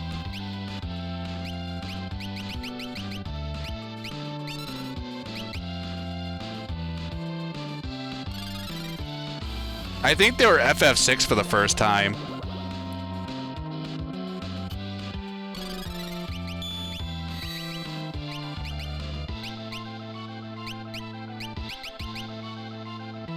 So Skull Dragon, you have to just whittle out his magic points.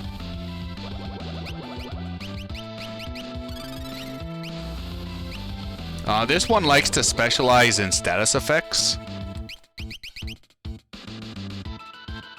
So like that's why we needed to pick up the 2 ribbons from Kefka's Tower and the Phoenix Cave.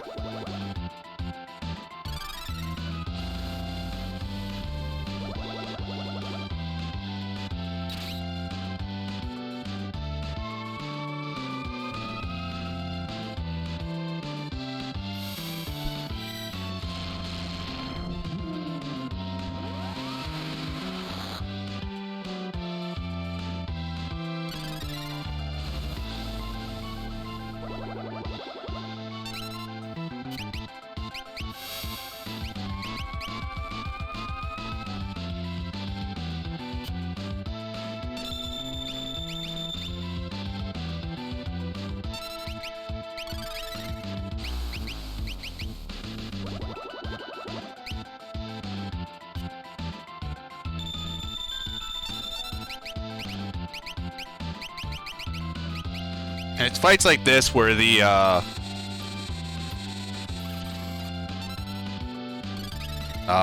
gem box really start paying for itself because we can only end up dealing 700 damage at a time, and I forget how many magic points he has, but it's a lot.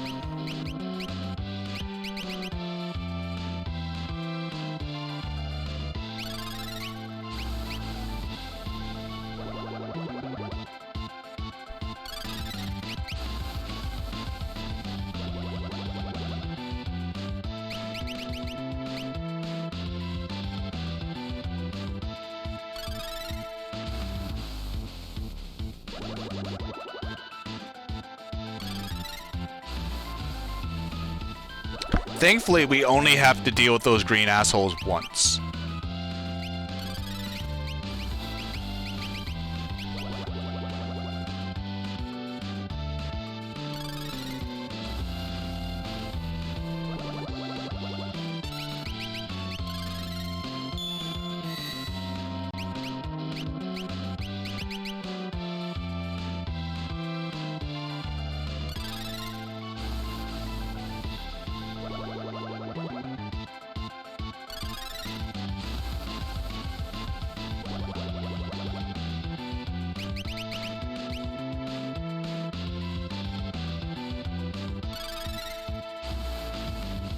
So we're getting pretty close to the end of the Dragon's Den.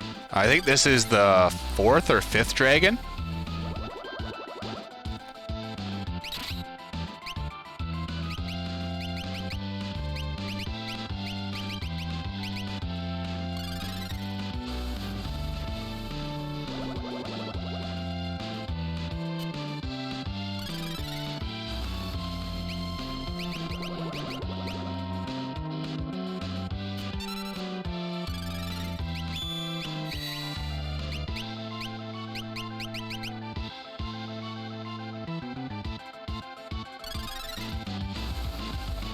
Phase 3 is fucking impossible. It might as well be pretty close to what Pharaoh. Perfect attacks will take, or perfect spells will bring you to the heavens.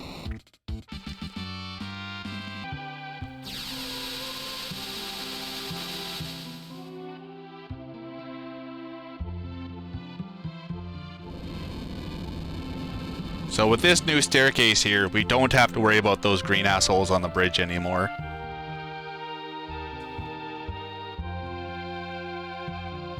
Scorpion Tail, I think, is for Go-Go.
Very kind with the encounter so far, if I do say. I know that probably just pooched me, but...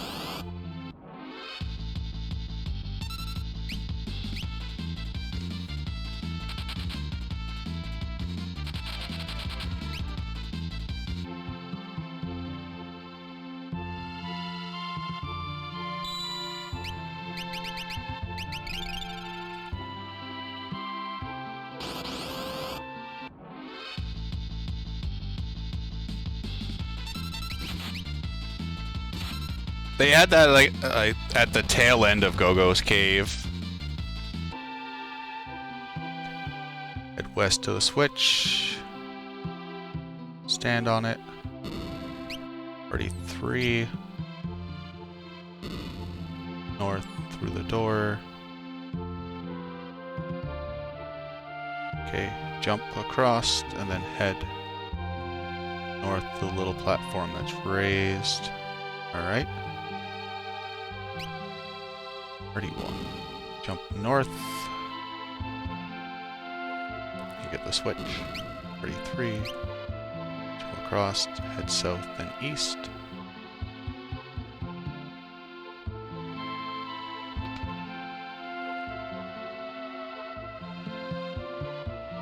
I don't think I'm supposed to be here.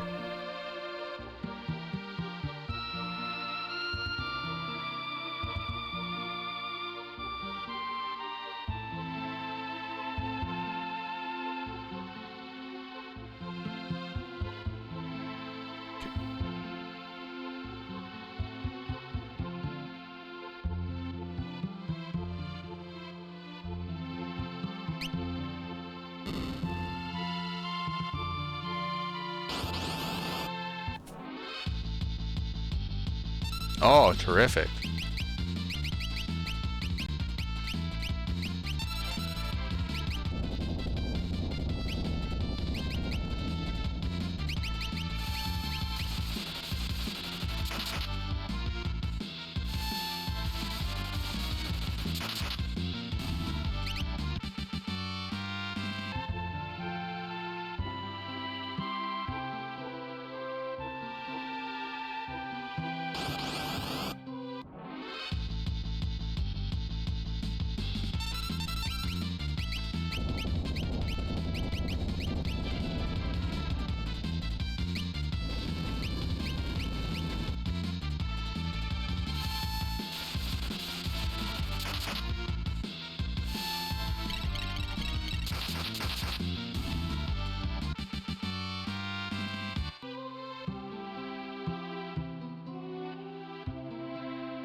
Oh, that's not pleasant. I don't want Terra to be a zombie.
Now we had Terra learn Reflect just for this one fight.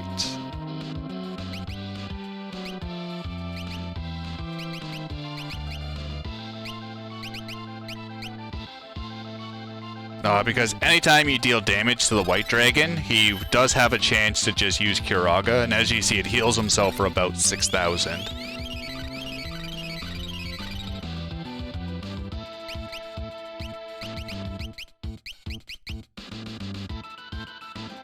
So Ultima or Rods will also deal a very good damage for just very little work, but he does have a lot of scary attacks, much like the rest of these guys do.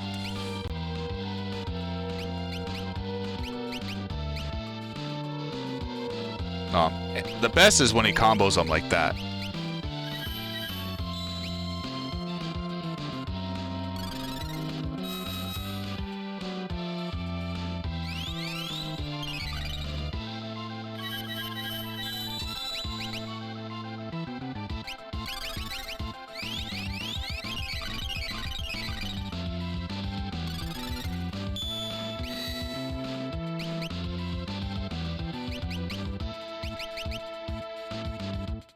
I don't think I'm going to have enough magic for that second Ultima. I should have used Osmos.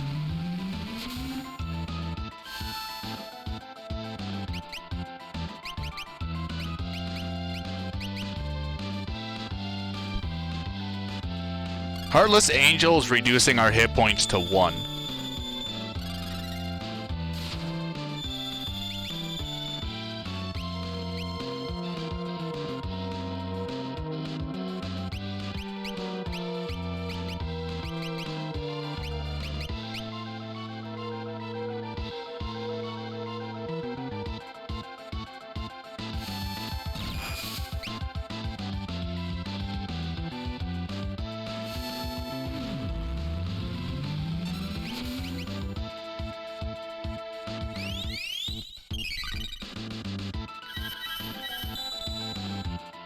So it's a real big reason why you want Re-Raise active.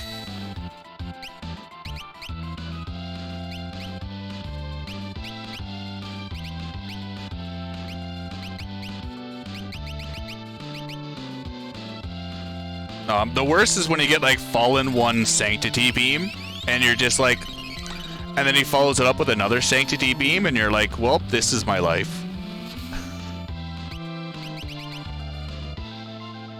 Like, a lot of these bosses just have very, very cruel AI scripts.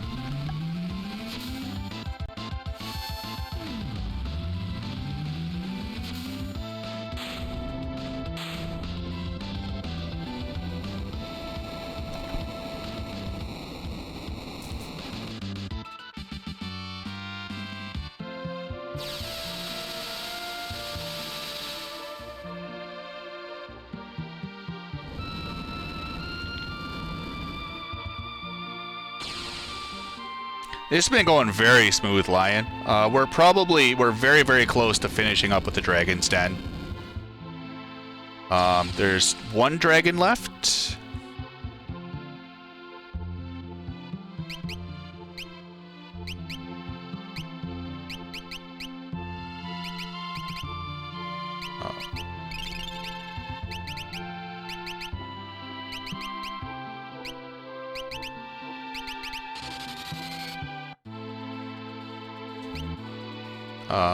This is just to reform our parties. So now we're going to create just one giant super party.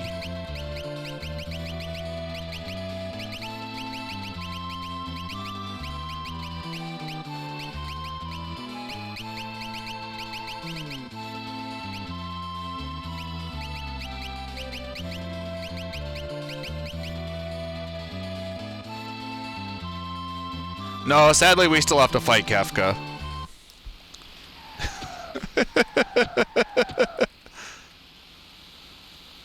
So Terra gets Muscle Belt, Ward Bangle, you get Hermes Gem Box, you get Earring Sprint,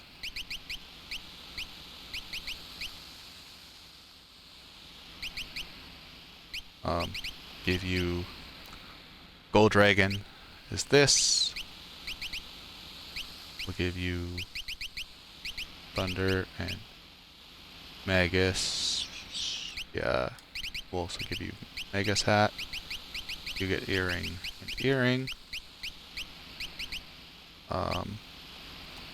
You get that for extra magic upon magic upon magic. Sabin gets Fenrir. Golem, and you get Zone Seek.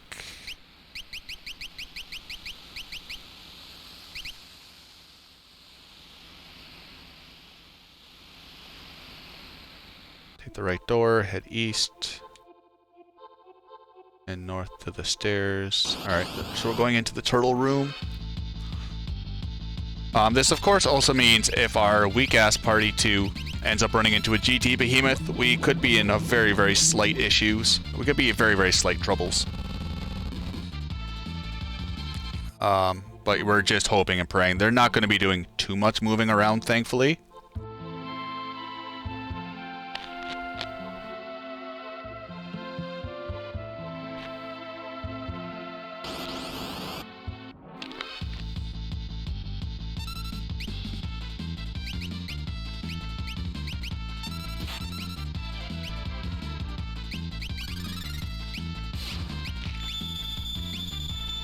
Oops.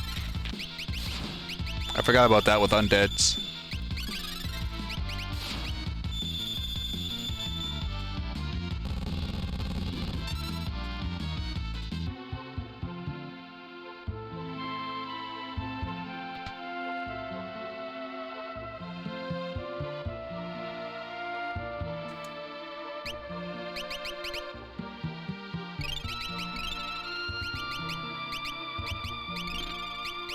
I think Bofty bailed long ago, Serenic.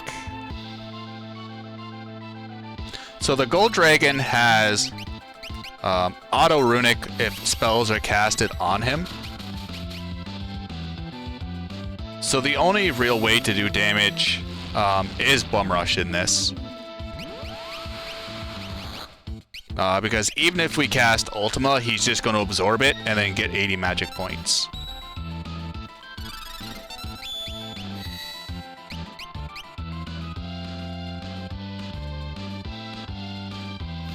Or chainsaw.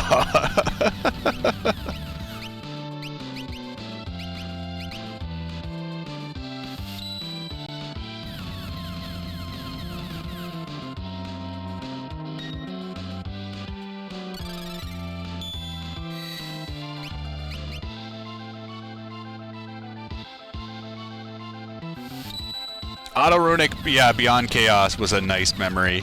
We'll use the, I'll bring Edgar for Goddess and we'll chainsaw her.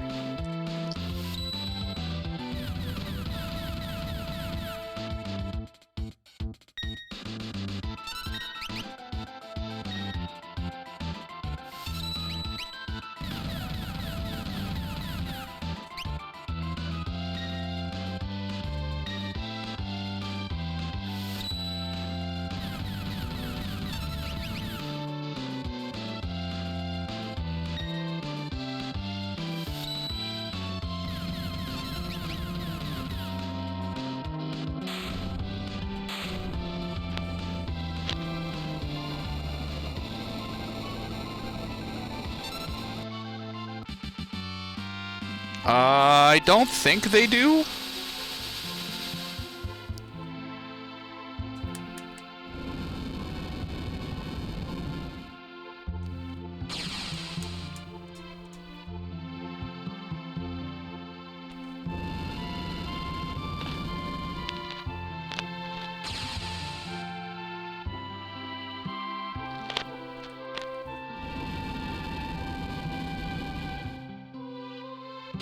More like gold-plated dragon.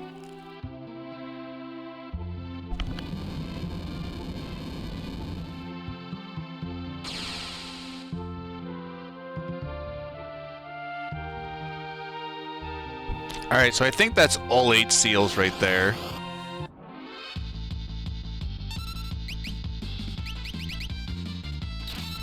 So now we're going to... We need to have 3 people step on 3 switches, just like Kefka's Tower.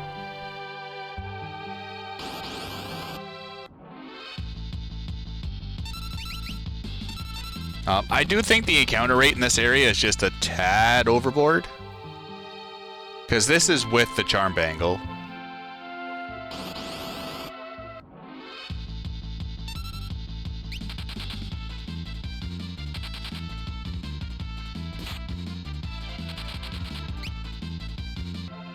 Not too far. Fuck.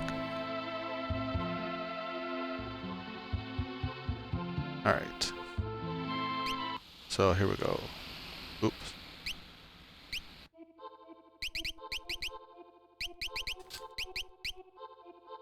Already 3. Nope. That would have been bad. Of course, Mog with the Malulu's charm makes this easy breezy, beautiful cover girl.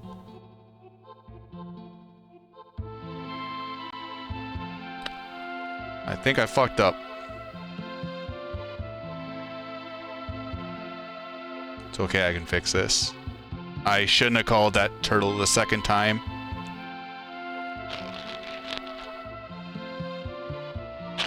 I need him in the center so Sabin can head west.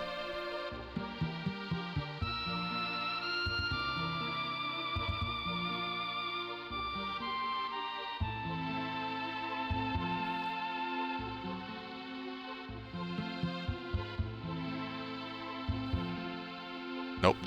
Other room. So for some reason, this darkened tile gives you everything you need to do.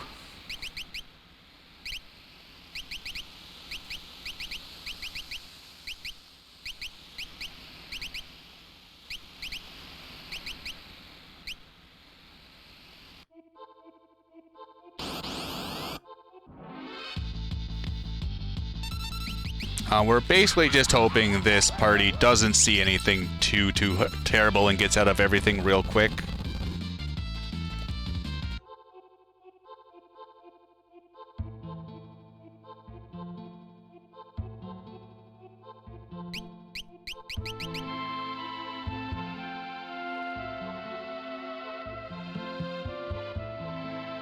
They look so ridiculous. Yeah, this party is not meant to deal damage. This party is meant to, like, just barely make it to where you have to go. But having Locke and Shadow being the 2 fastest people, you have a very good chance of getting out of battle. And if you have a GT Behemoth, just charge level 7 and hope for the best.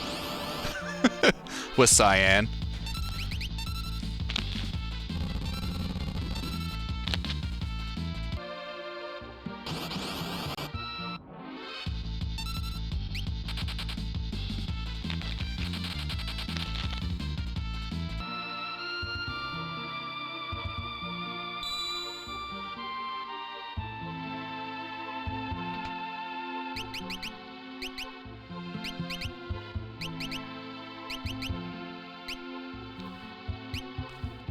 Oop, nope.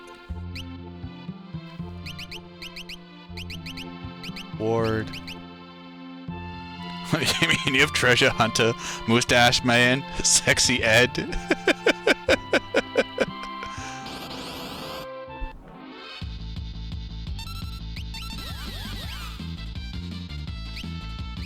Um...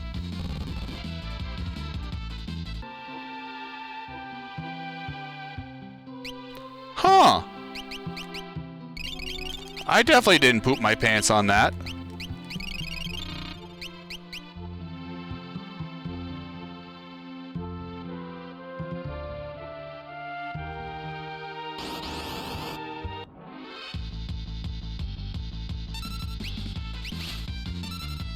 I didn't know that was fucking possible.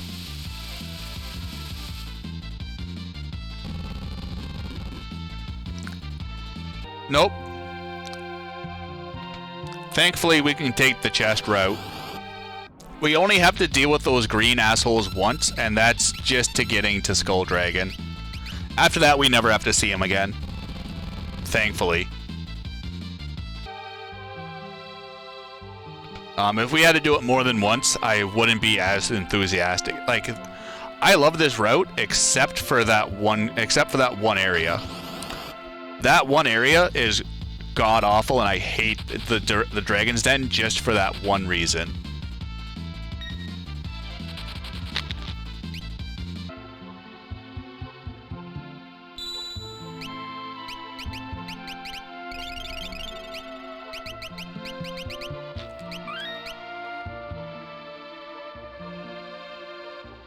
Okay.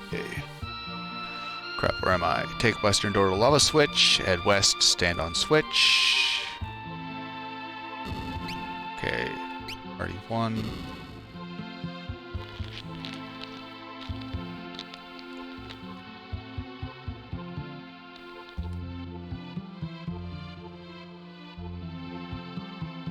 Just make the enemy run in terror.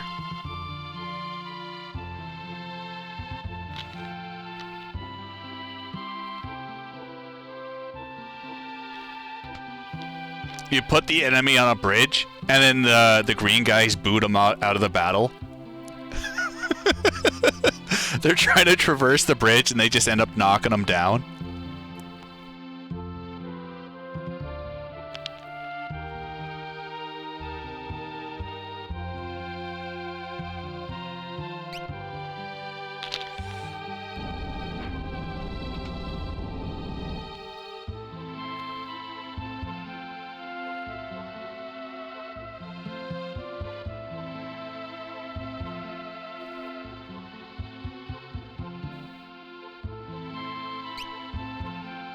East up, jump, stand on switch.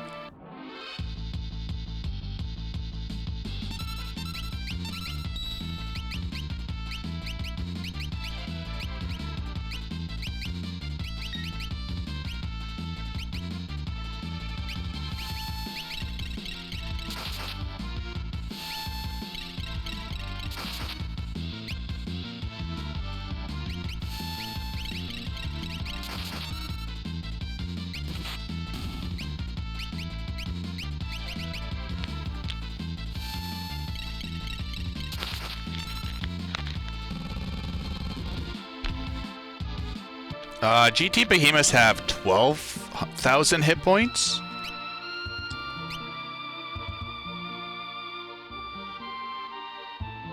Jump across, then head west, around to the door.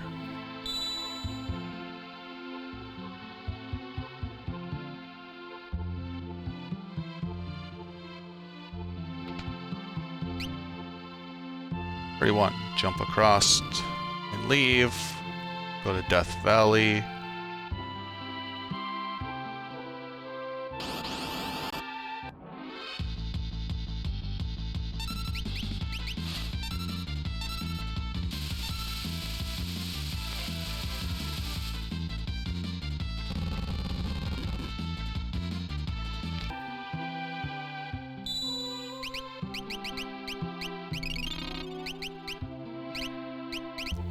Sleeping bags are really like the unsung hero. They're basically portable elixirs for like 500 GP.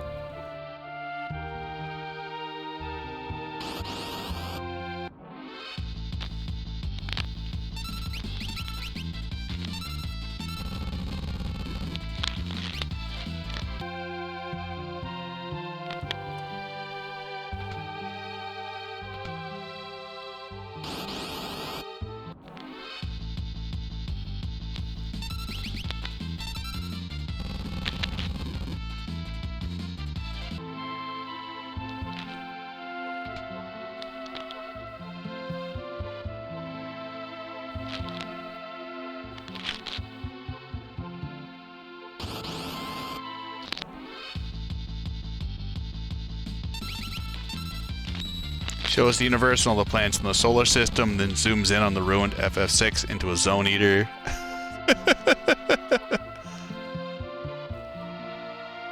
I don't think they do, Jay.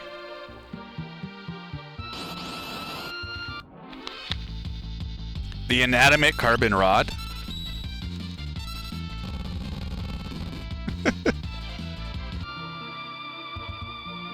All right.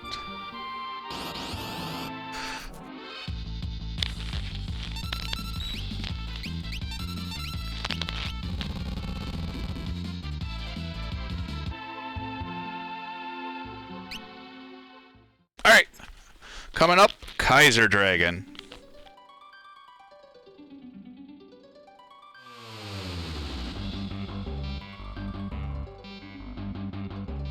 I don't know anything about this boss except he sucks and he takes a lot of damage.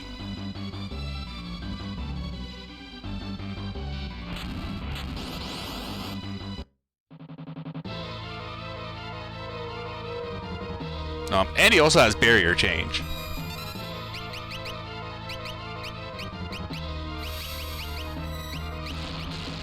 Cast.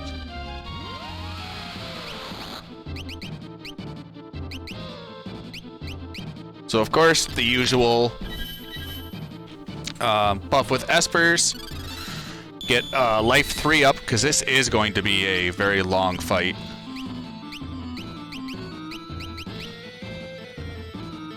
No sleep or berserk to get out of this one, Oompax.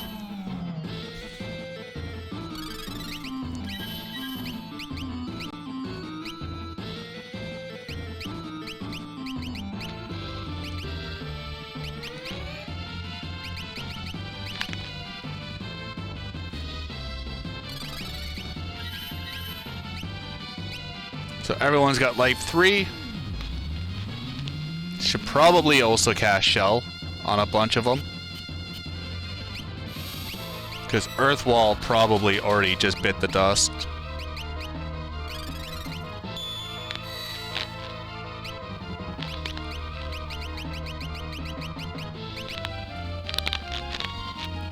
Alutima.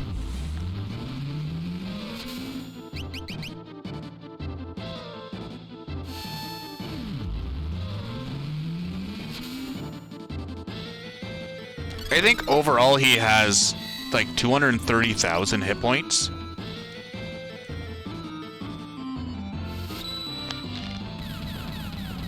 So I think he's got 4 phases of 65, 535.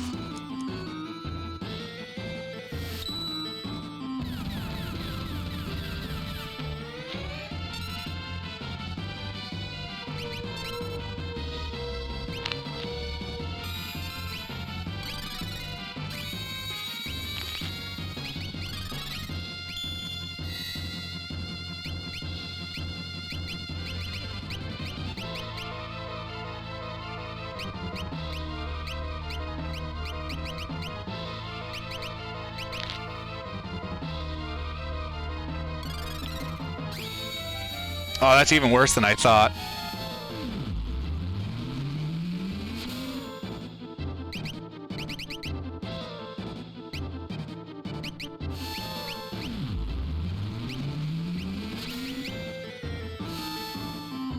Ah, fuck.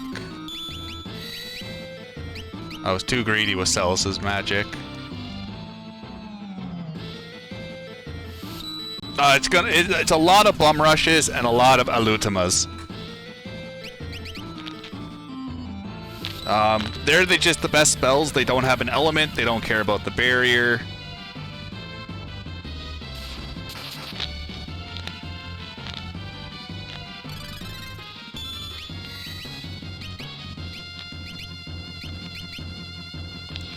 And it's a lot of damage for very little work.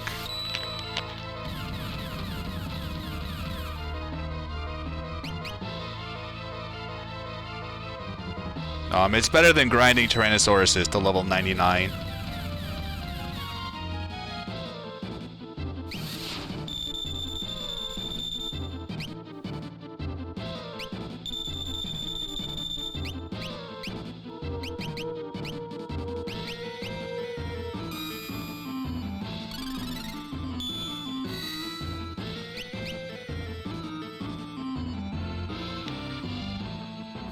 Sabin hopefully should have the red jacket on.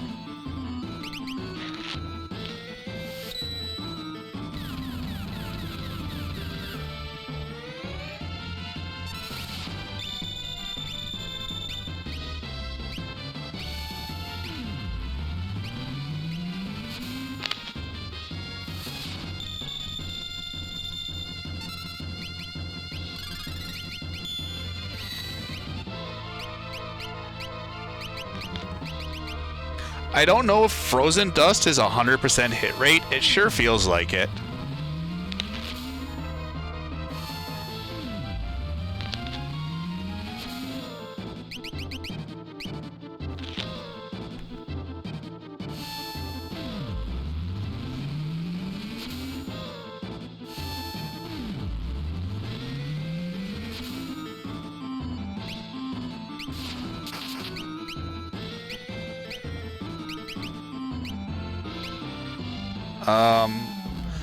The Ice Shield wouldn't stop the Frozen effect.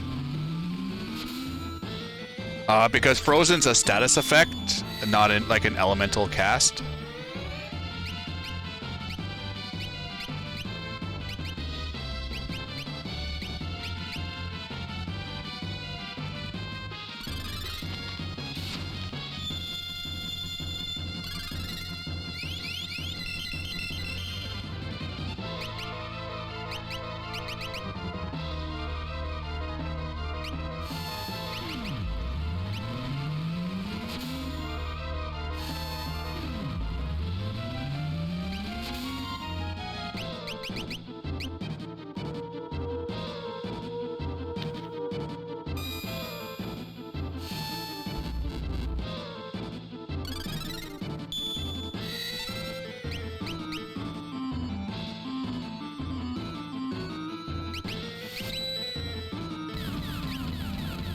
It's...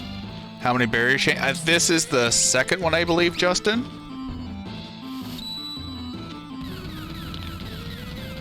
Oh, this is third? Alright. You guys are paying more attention.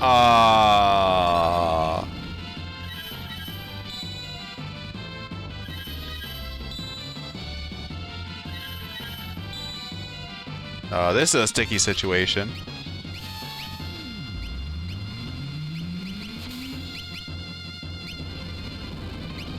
Rip.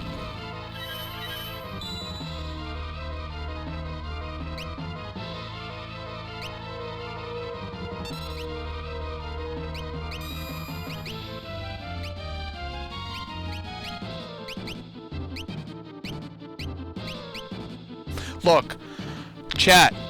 After all the times you guys have yelled at me during the Beyond Chaos randomizer to use float, this is the one time you don't yell at me to use float? Come on, guys, you're dropping the ball. Completely dropping the ball. Can't believe you guys. After all the fucking headaches you guys have given me during the Beyond Chaos randomizer.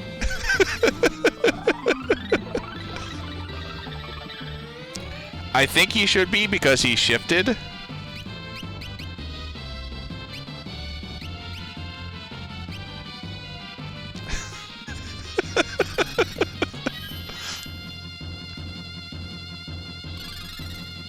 It's okay, Celis will spend a little time rebuffing. Ah, shite.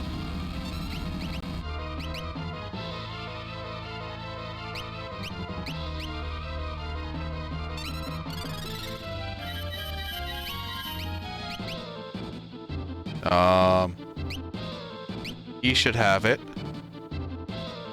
And then Osmos.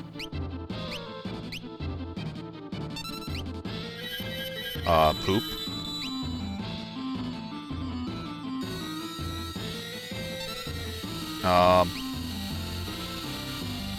No, we don't have any indicator. You kind of just gotta remember. Mug is the only person that can equip the Moogle Charm. So we have a 0% chance of giving it to anyone else.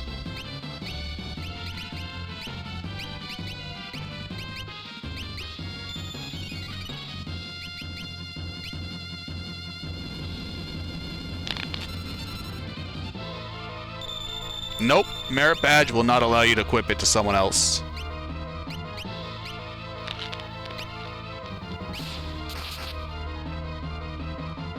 Merit badge is weapons and equipment. More than really anything else. Can we stop with Heartless Angel? Please? Please? I didn't think I harmed you that bad.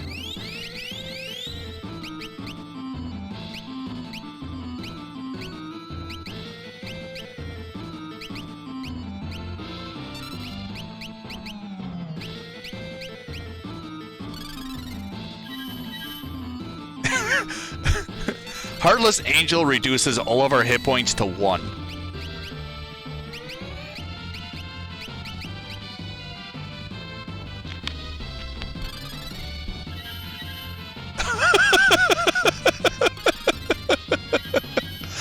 It's a very fun ability.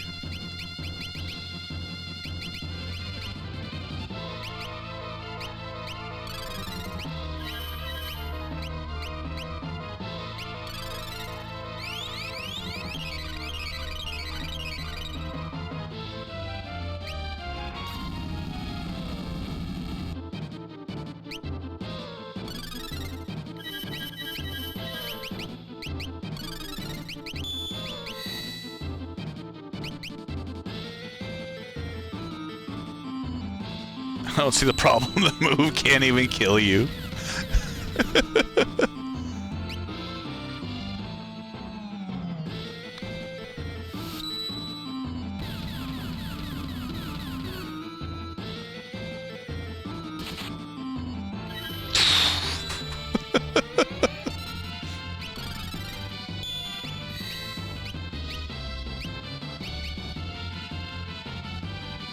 Oh, how'd I fuck that up?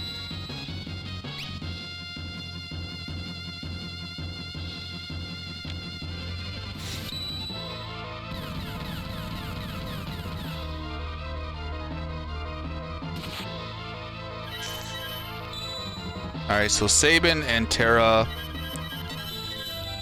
have lost their re-raise.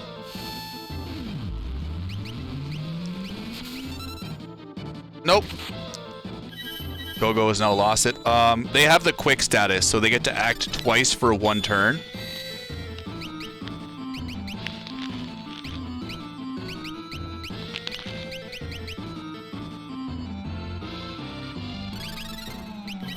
Oh, I got 3 Mega Elixirs.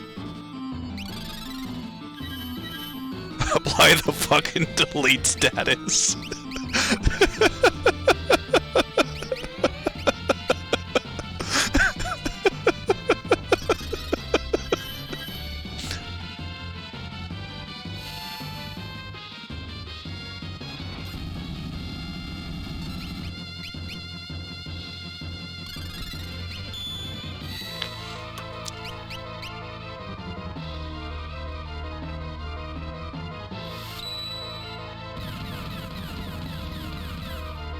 Oh, hey guys, I have to apply float.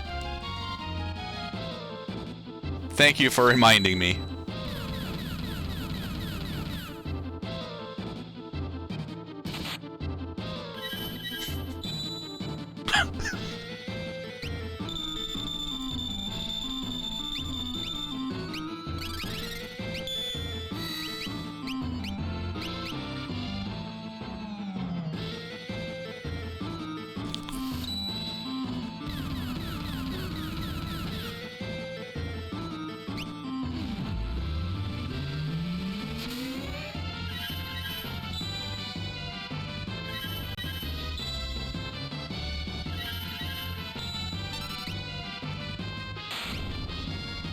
Yep.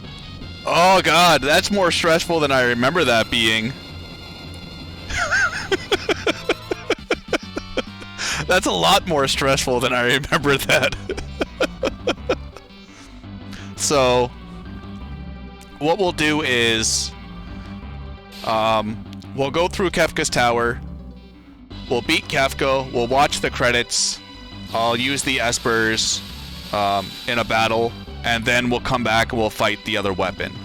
Because there's another, like, ultimate weapon. So, like, I'll finish the run out, And then we'll come back and we'll go through this again for the other boss fight.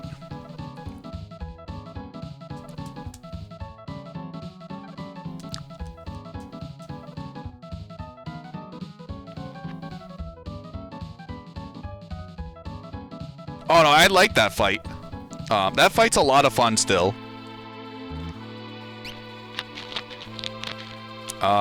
It's just let's take care of the main run first before we start dicking around with side stuff.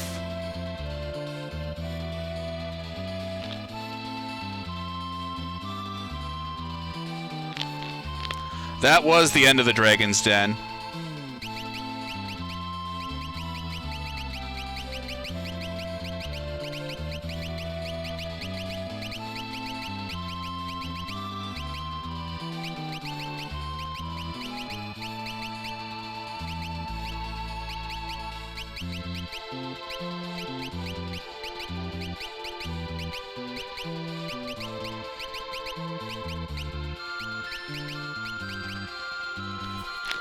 No, Soul Shrine doesn't interest me. I mean, like, we can try it to see how far I can get, but, like, just fighting every enemy in the game in a consequential fight, like in a sequential fight, just doesn't interest me in the least.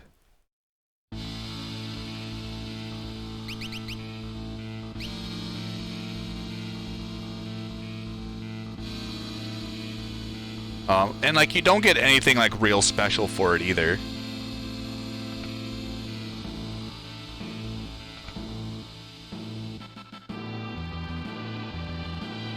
Like, I've watched Dark Kefka run through it and, like, and Selfie run through it, and, like, to me it just doesn't look interesting.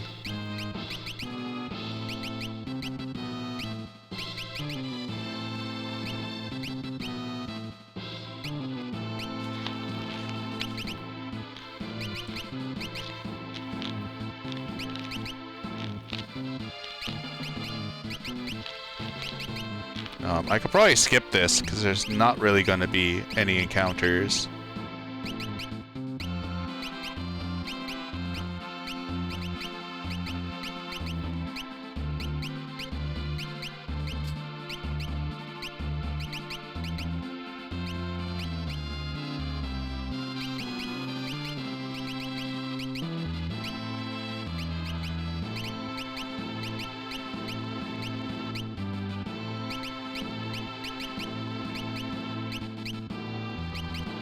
Or the hero ring. Oh, they're there.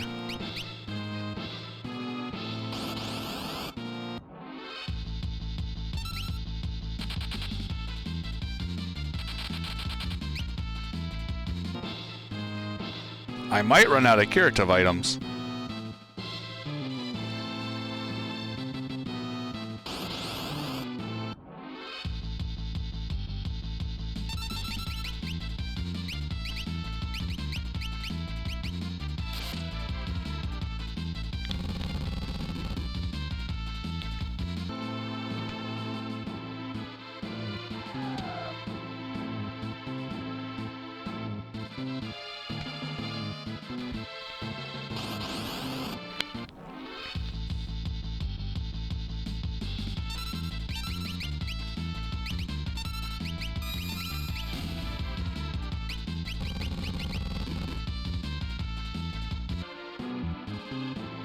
There is no faith in this dojo. Oops, wrong way.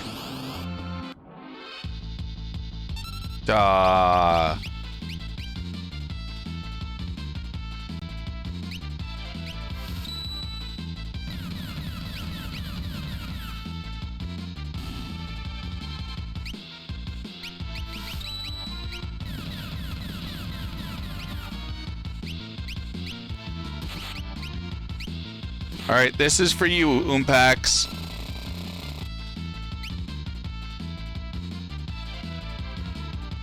Did not work as intended.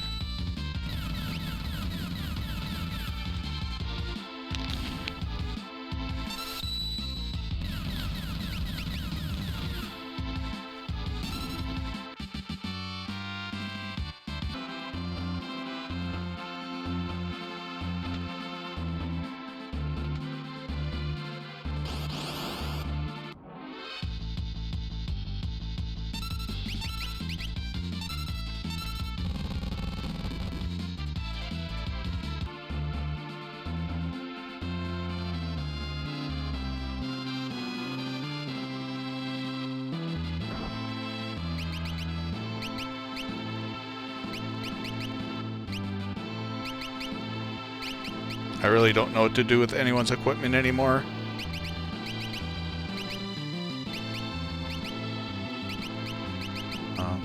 You get Thunder Shield. You also get Minerva and Magus.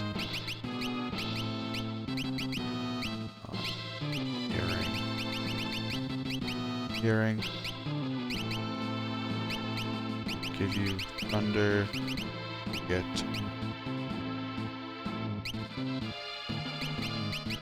Horse. Magus.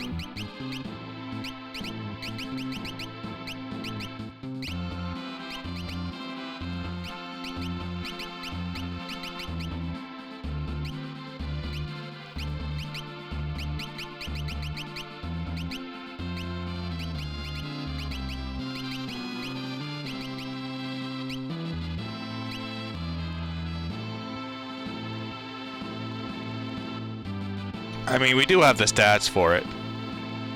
I'm more worried about if we get into encounters with GT behemoths.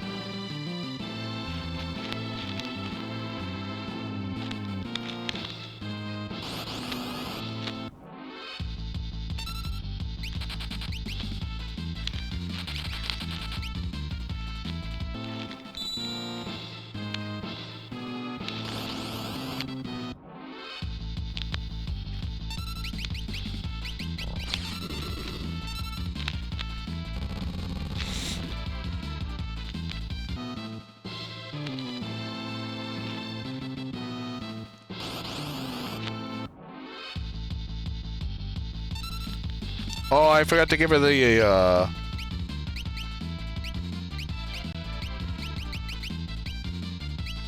doohickey. Poppers!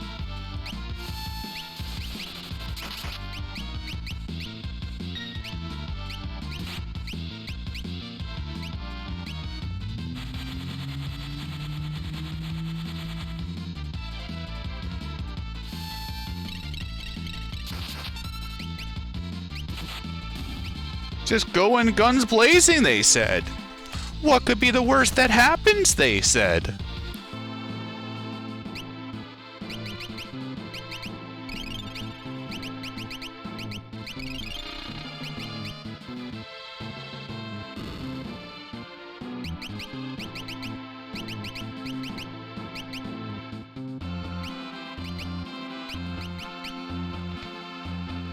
It'll be fine, they said.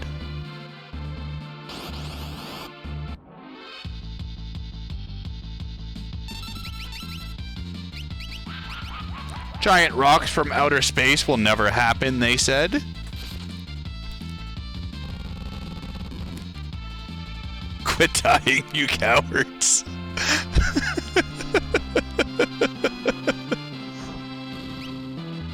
Oh.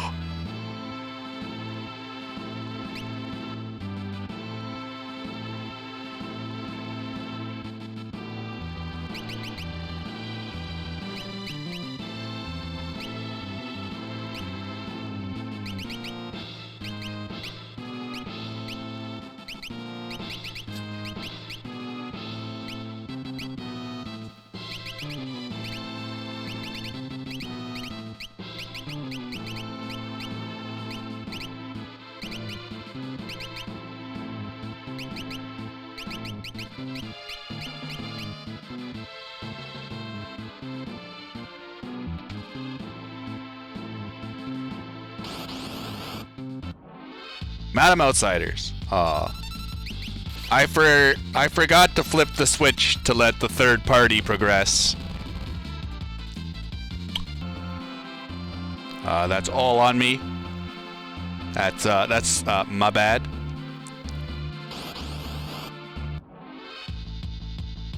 Motherfucker.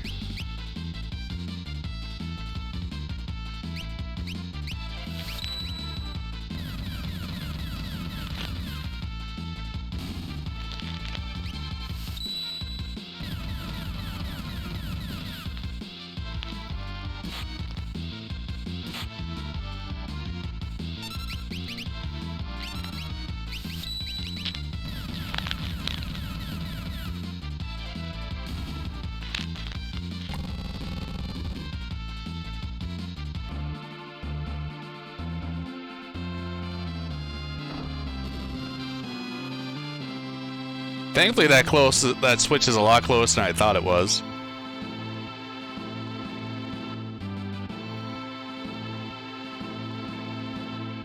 I didn't lie to anyone, Pharaoh. But if you're talking about Magic Boonie, I definitely lied to you.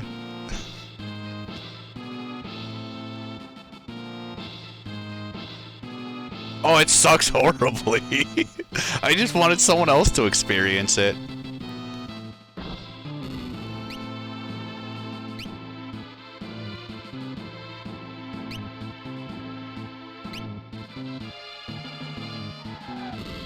No, Crash. People know me pretty well. People know me. I'm gonna trick them into funny stuff.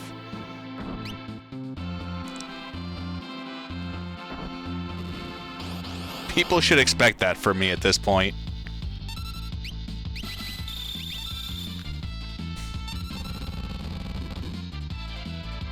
"2015 Lightning Returns" was horrible.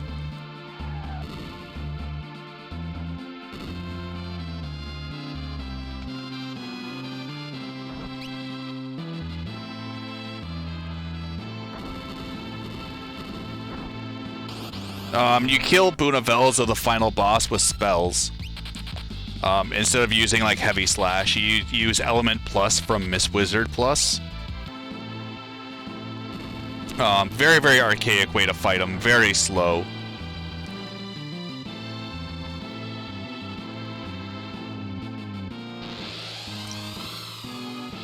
Okay, race when? We'll figure something out, Farrell. I'll race you.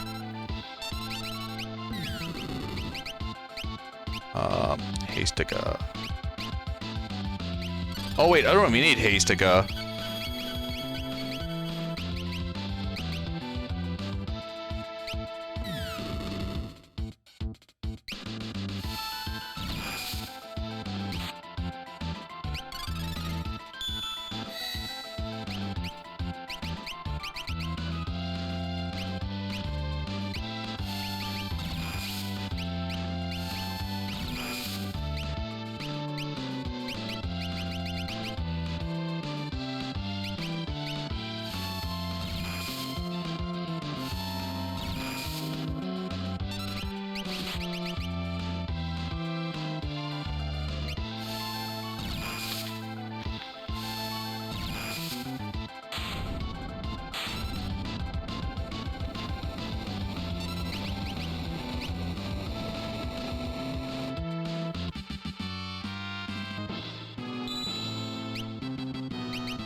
I thought we were friends, Oompax.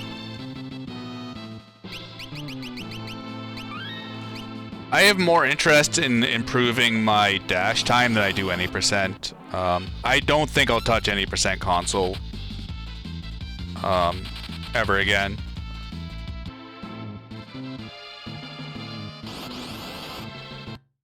Lightning Returns, I'd improved 1 point.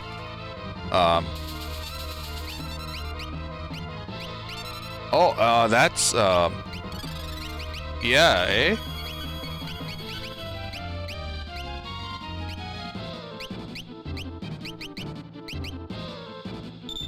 Oh, no, I'm just saying, like Lightning Returns console is...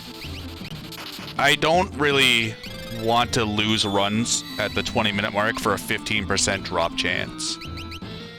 I know that seems weird because I've lost runs to a lot worse odds in this game, but at least it's not like a hard gateway to continue the run.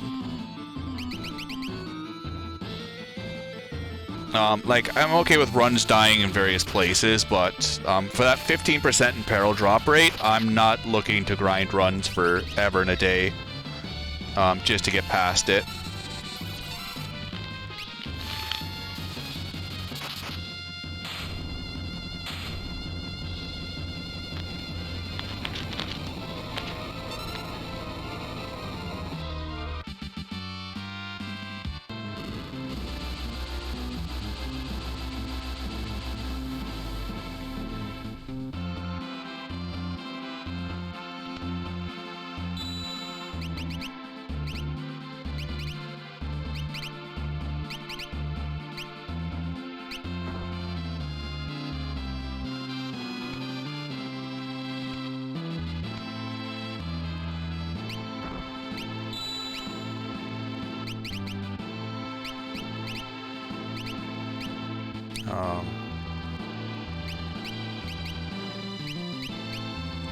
Oh, is the other team still equipped?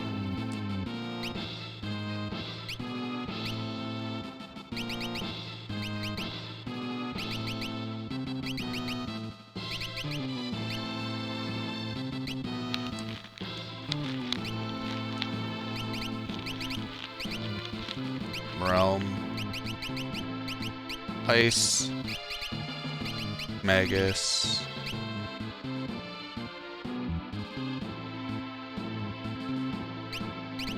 Magus, you get earrings and earrings.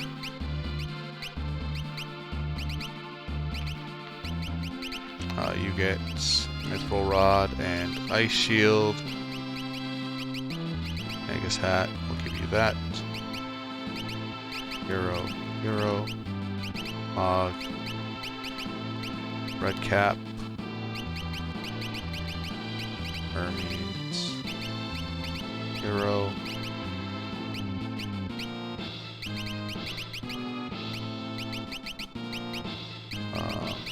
Hermes. Earring. Lock gets Golem. Get Alexander.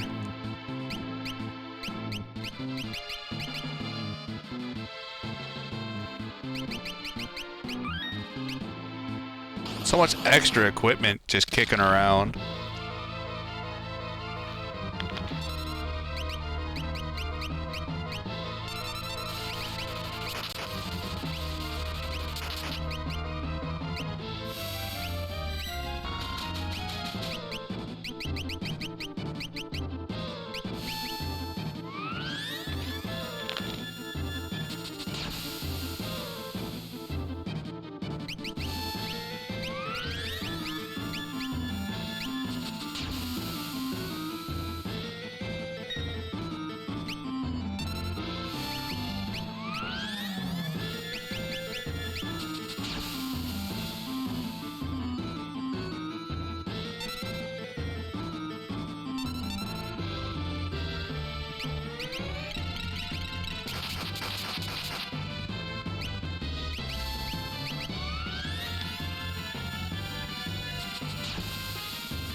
These guys don't have any extra abilities.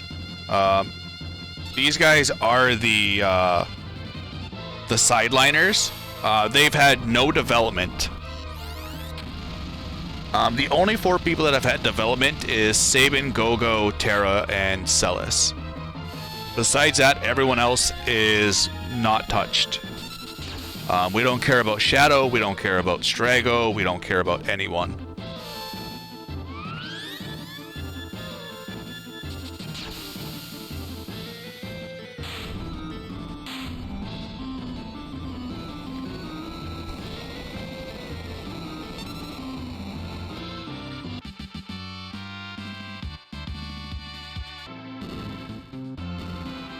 The Dragon's Den, like I said, we only worked on 4 people.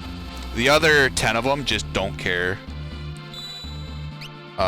Just because you only really need to make one good team to get through the Dragon's Den and everything else.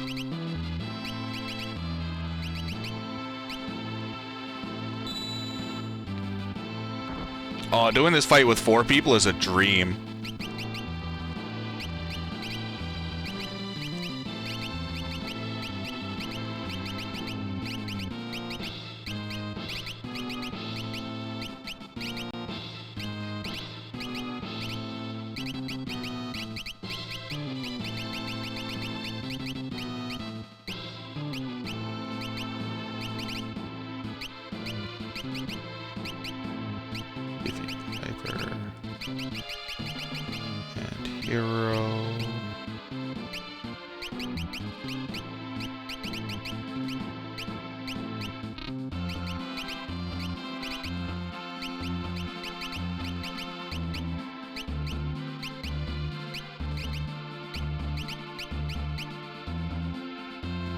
Yo, Andy, thank you very much for the raid, sir. How did your stream go? Welcome, raiders. We are just getting to the end of a all characters in Espers Steam run. You might ask why Steam? I just hate myself. There's no real other option besides that. I just really hate myself.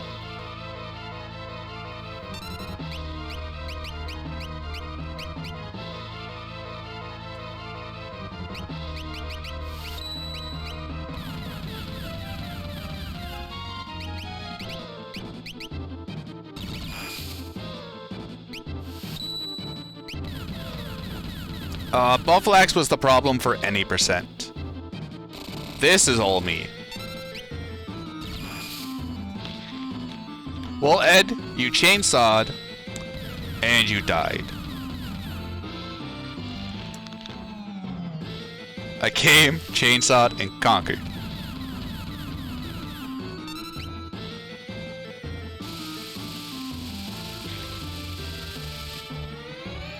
Alright, look. Cyan just finally got enough to do his, Oh! Cyan charging up just a little too late.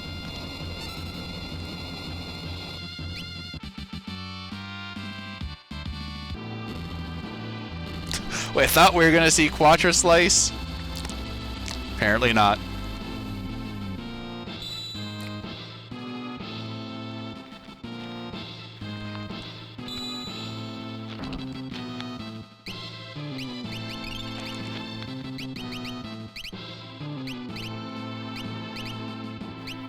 Oops, I want no. I guess Red Cap, Thunder. I actually wonder if we can just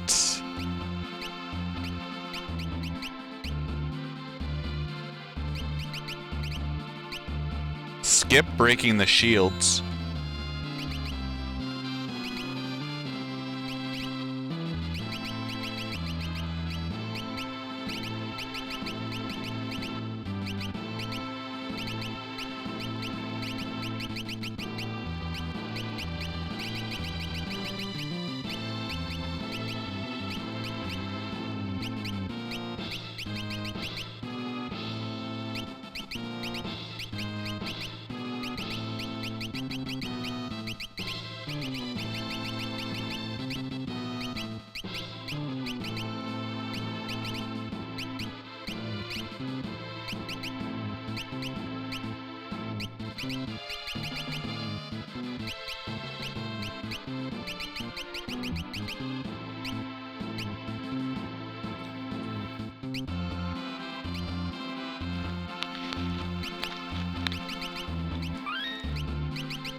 Oh no, wait. Oh crap.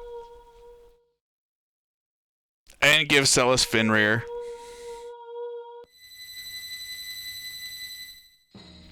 I'm gonna reload the save real quick.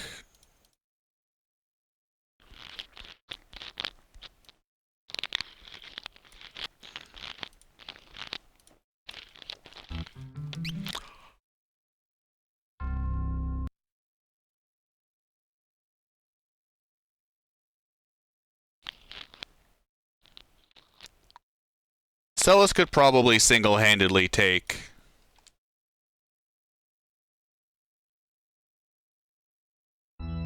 a lot of them.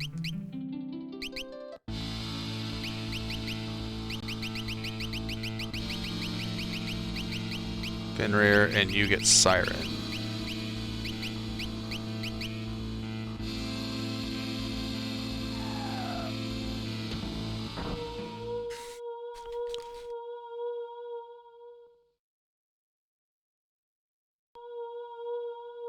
Yeah, Andy, also thank you very much for the 13 months, sir. We've already got Diablos. So we've done the Dragon's Den. We've got all the extra Espers. We're going to kick Kefka in the balls, watch the credits, Show off the Espers in a battle, and then go back through the Dragon's Den for ultimate weapon, I think it is. It's just a beefed up version of Atma weapon.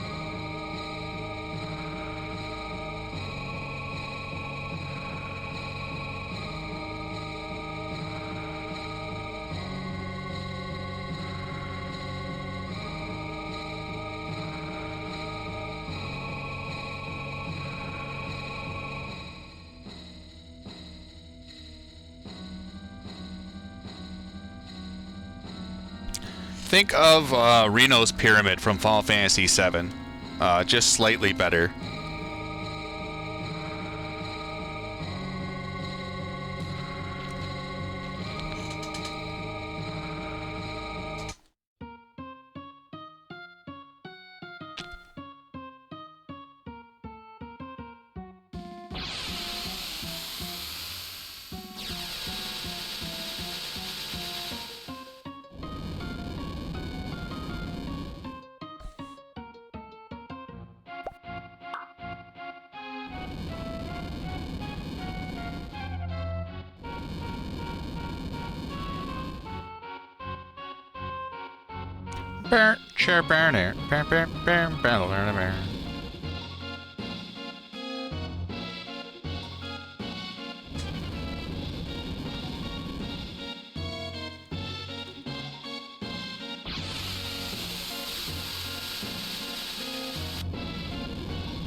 I really hope I gave Celis the Minerva.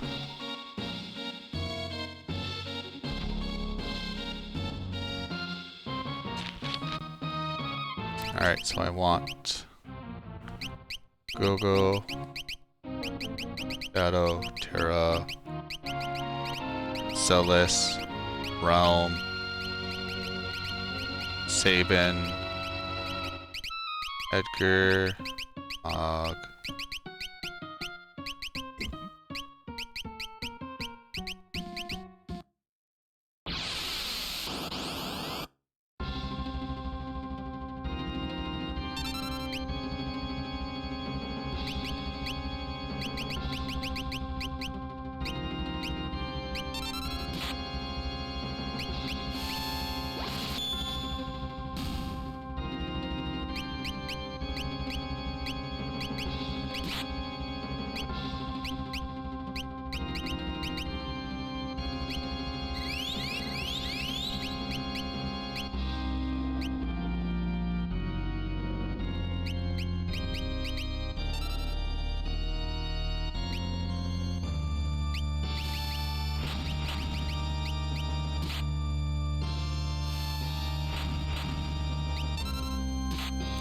I ignore a float. You will not trap me with your wiles. Ah, shit.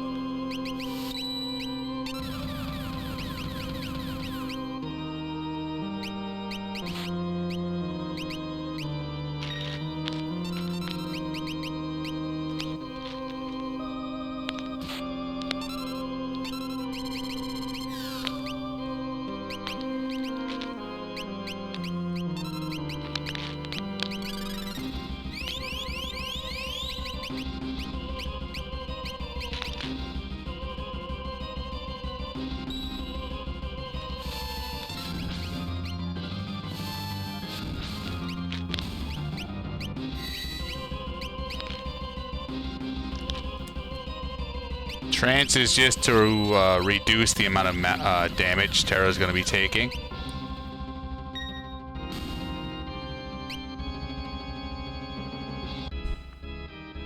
If she doesn't have 700, she doesn't have the Minerva on it. I might have given it to Terra for extra defense. The Minerva Bustier will increase your magic by 25%.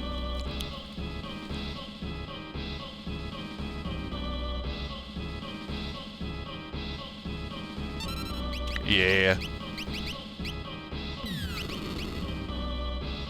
It's okay. We got this.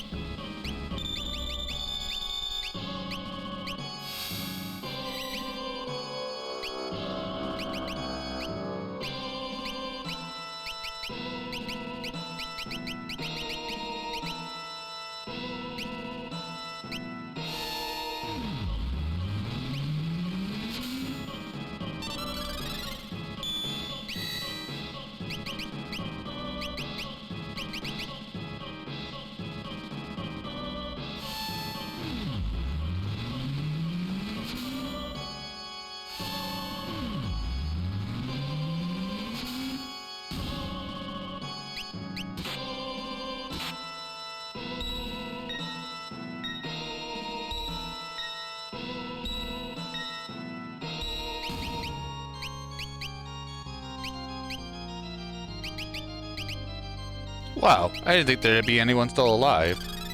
I didn't think Tiger was still gonna be alive.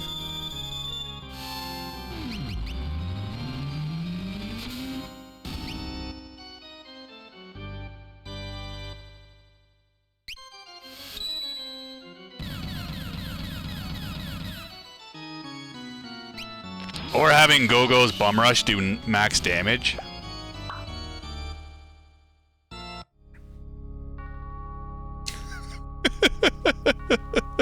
Sadly, the 20 minutes it takes to do this isn't worth it. Yeah, I think Tiger's got like 33. 33 or 35.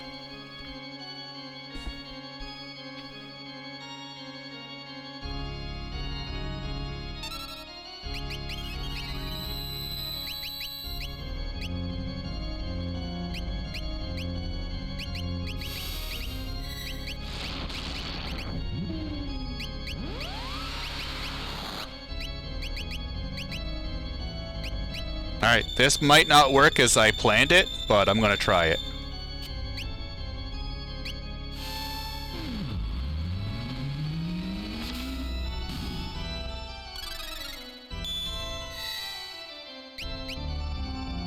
$90.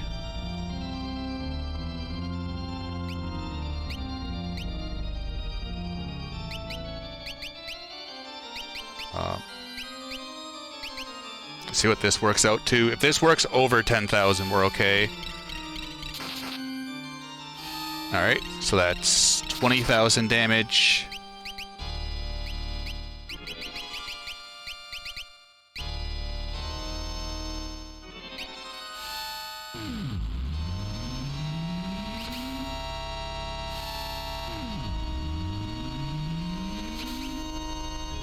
Yo! Wait, what? We can dodge... Did we get an empty counterattack?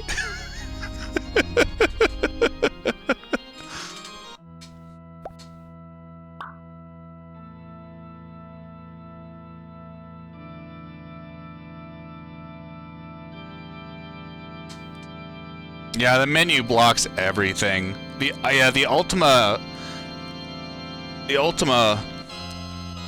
I already forget the way Justin's been trying to teach me, and I feel bad. It's nice that the animation's a lot quicker. I think it will,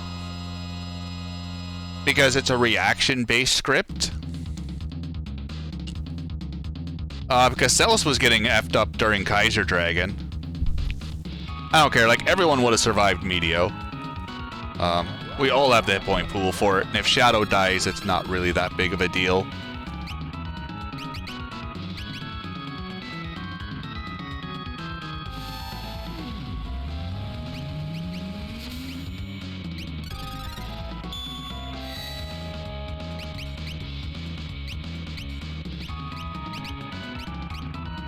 Didn't really plan that out too well.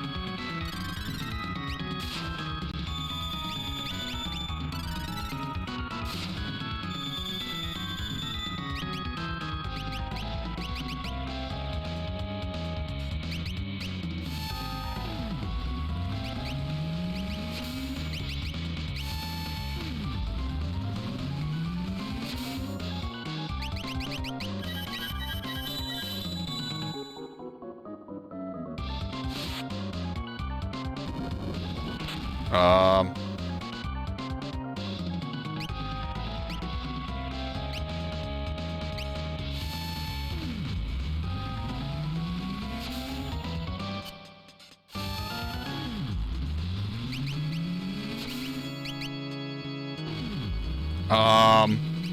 What?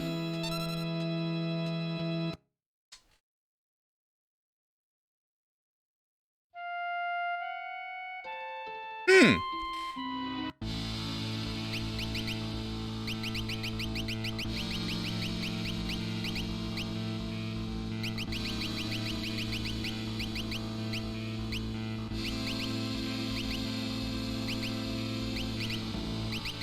Was not expecting that outcome.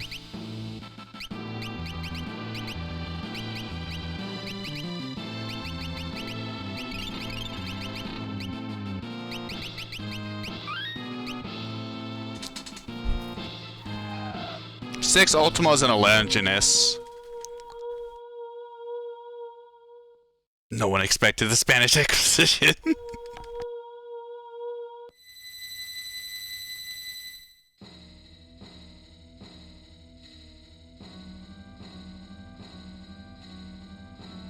If I just would have threw in 1 life 3. Alright, no more messing around.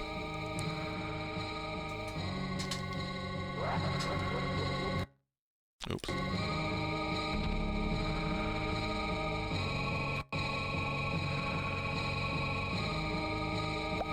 Oh yeah, I had Osmos. So it was like 4,200?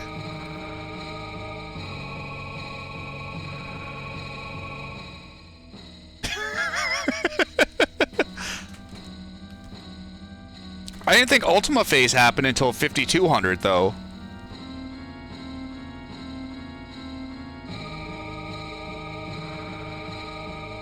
Look, what's the fun of being overpowered if you can't die in a really dumb way and embarrassing?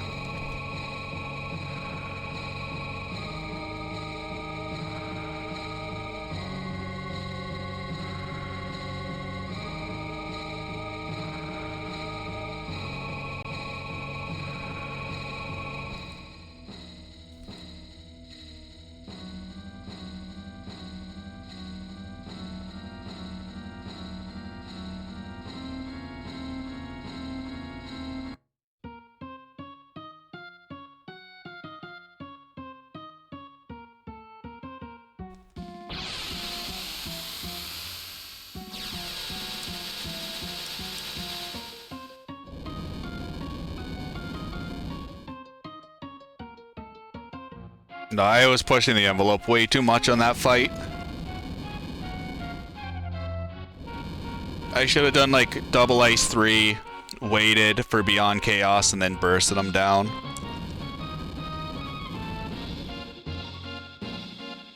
It's okay, thankfully it's a really fast fight.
Actually, I can use you to cast Haste to Go.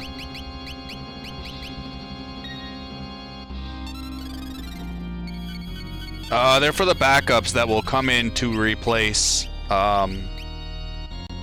during the phase transition, if anyone's dead, they'll replace the dead ones.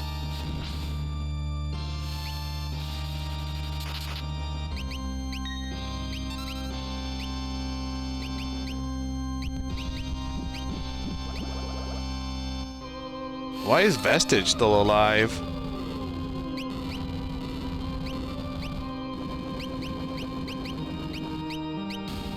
There we go.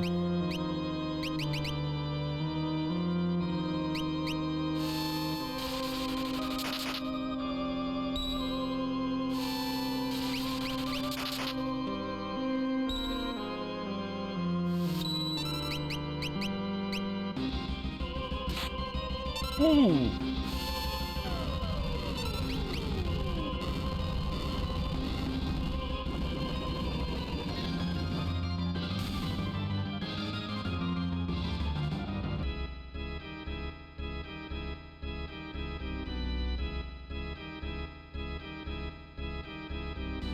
Ooh ah ooh ah ooh ah ooh ah ooh ah ooh ah ooh ee.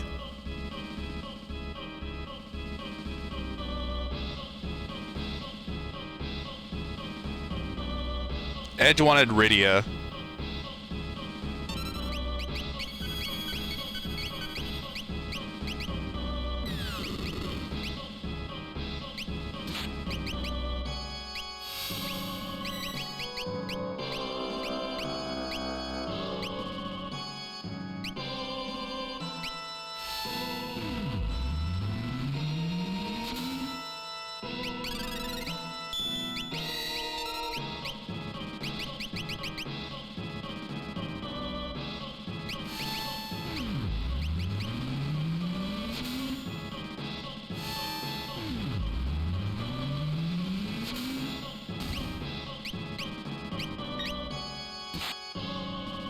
Three, 4, 5, 6, 7, 8, 9, 10.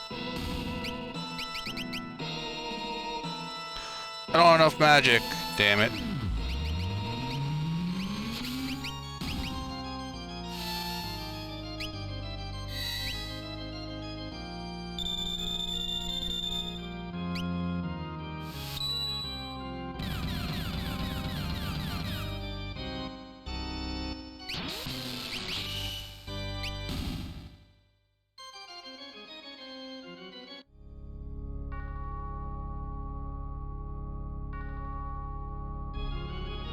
Power is the blue guy. Oh, is Muchiha doing a run, SPR?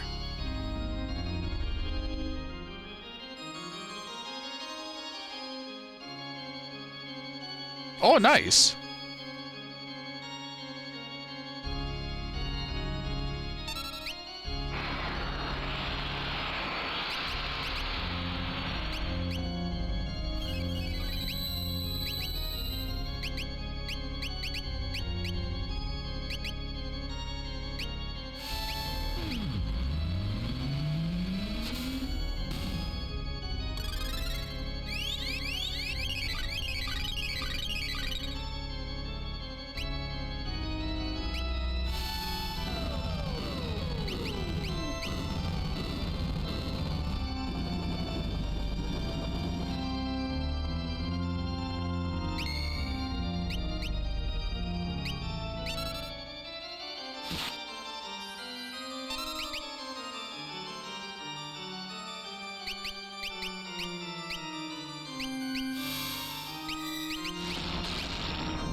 Alright, let's not overdamage this time.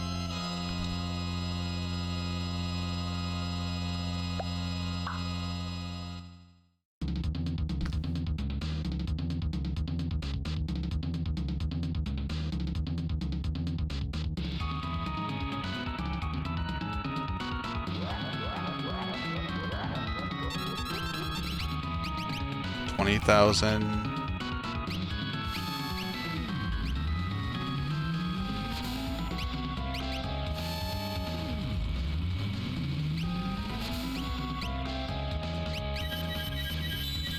Oh, it was a pretty fast Heartless Angel.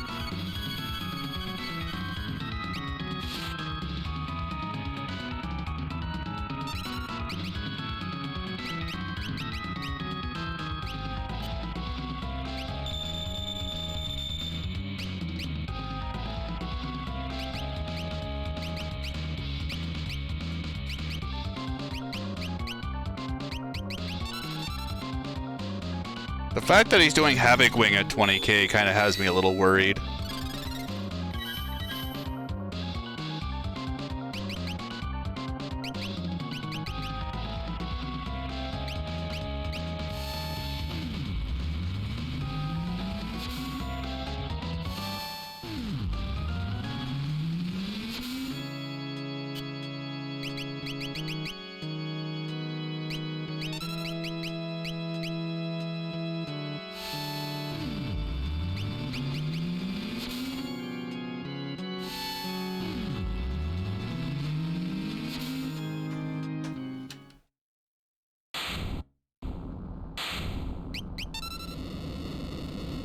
Yeah, Ultima, I just damage pushed him too far.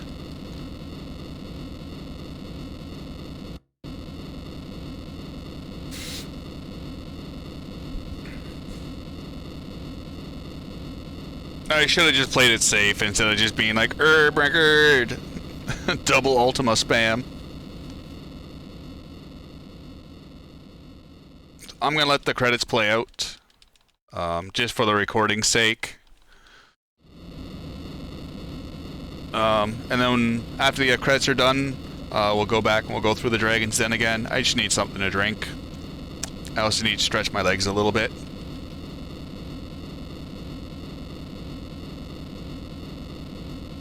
Thank you everyone for the GGs.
After the credits, we're killing Atma Wep in his area.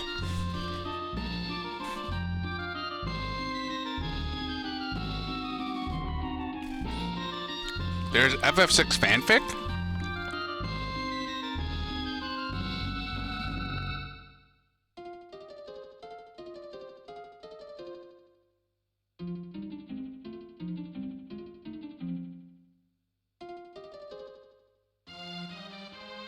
Send it to me, Sitar. I'll think about it after the sketch all characters and Espers run. Might be a good way to round out the stream.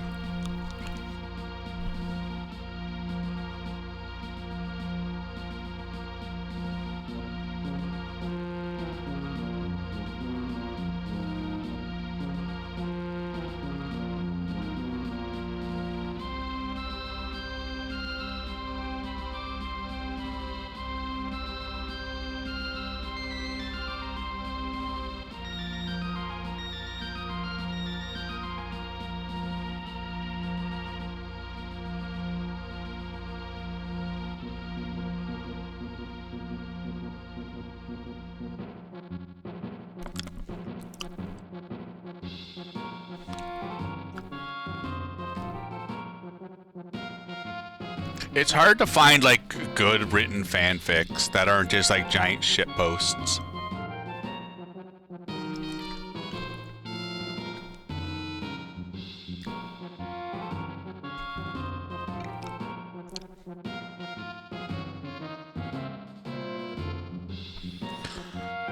Game came out the same year Friends started airing? God!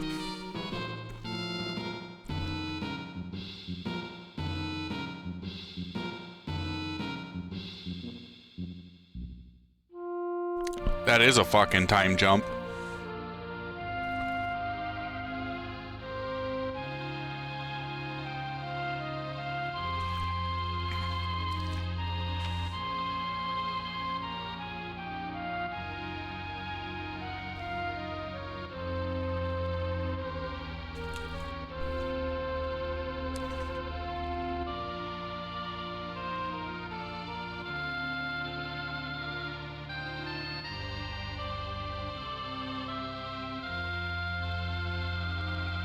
I'm about to say, aren't they doing something like Friends Reunited or something like that? Like they're bringing it back?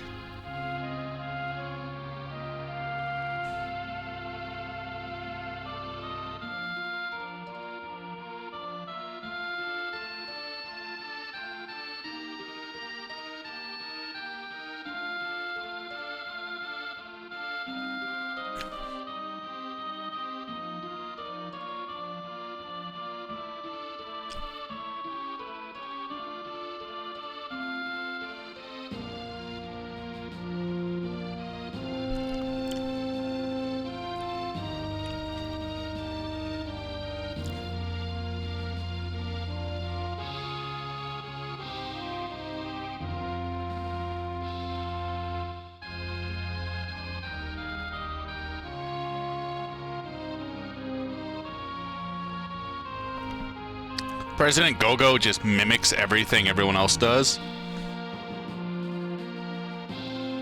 Nothing gets done because he gets stuck mimicking himself.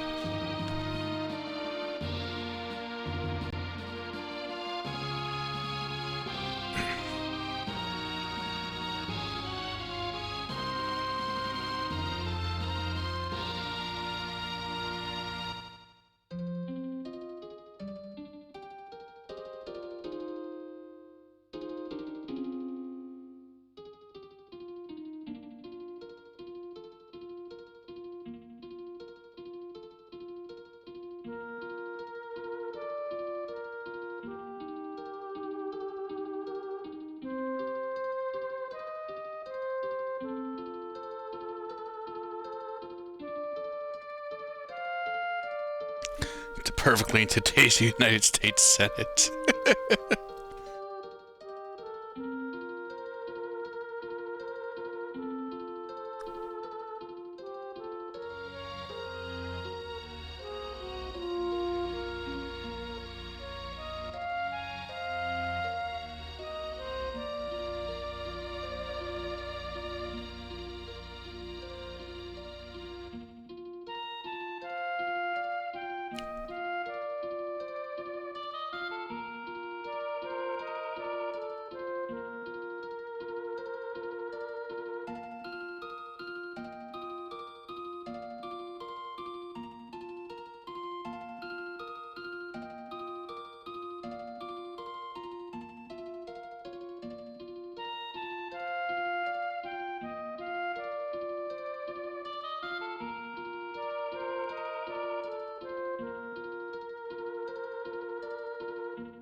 Oh, there's actual little dialogue too in the ending cutscenes, which is really nice.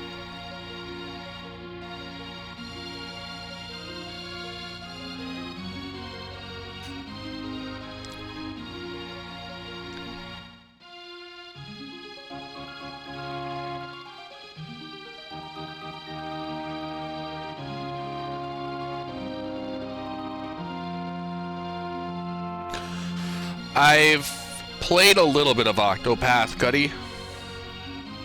I've gotten through like 1.5 of the stories, and then I just stopped playing the game. I do want to go back and try to play it again. Give it like an honest chance. I started playing Octopath, and then the newest DLC for Frostpunk got released.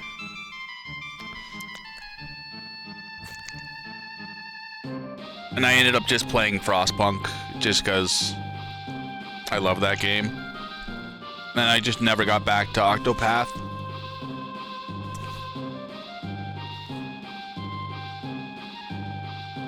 I was so looking forward to the Autumn DLC too.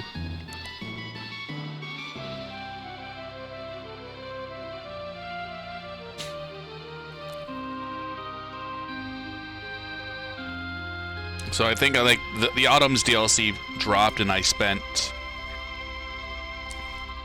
probably like a good couple of weeks just like messing around with it. I've heard like very mixed things from Octopath.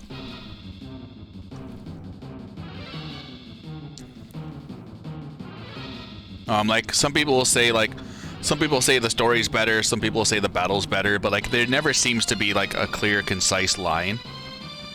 It seems like a very person-to-person thing, which is interesting to me. Because it's like, generally people will agree on if it's the, like, people will generally agree if it's the story's better or the battle's better. But with it being split from, like, everyone I've heard, it, like, kind of makes me a little more interested in it.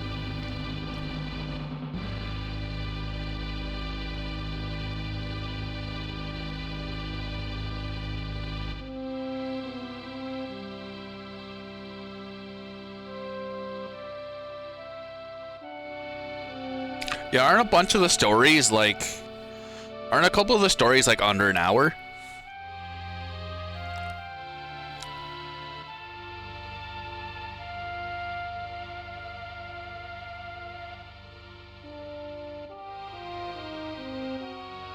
I'm like, I think Ophelia's Path?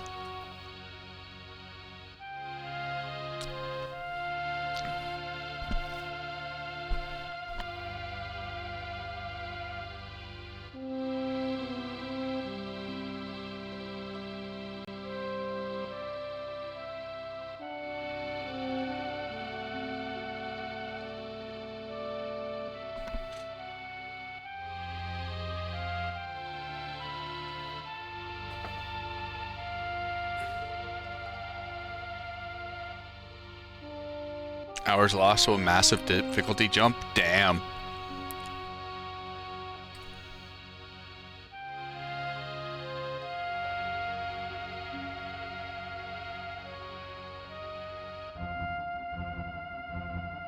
To me, like, those chapter-based games just kind of remind me of, like, Final Fantasy IV, the After Years. Where instead of them being stories, I'd rather it just be like one giant story. Because like when you're doing 8 individual stories, like the interest to finish them kind of start to wane after you've gone through like 5 or 6 of them.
The fluidity is nice for pursuing characters you're more interested in, but it does feel too broken up.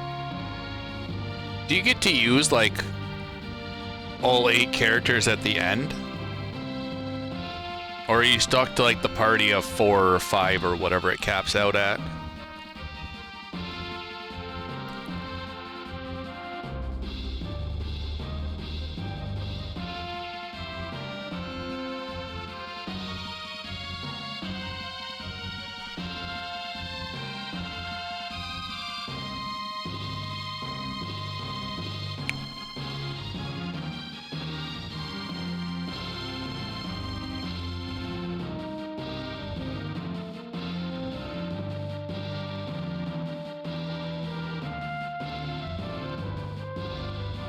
You more or less pick first characters, then you can navigate others in any direction. Interesting.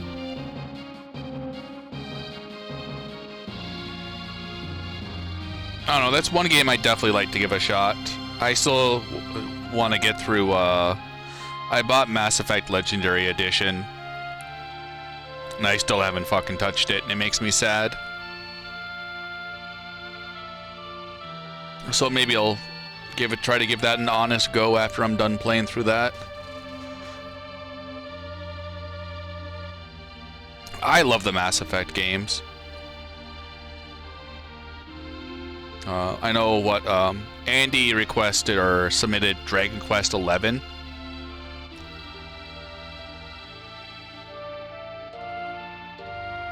For the casual game, so I just gotta pick a day, one day a week when we'll do that. Did they change? You have 2 options, SPR. You have the old janky Mako, or you have the revised Mako. They left the janky ass ME1 Mako driving in for the hardcore fans.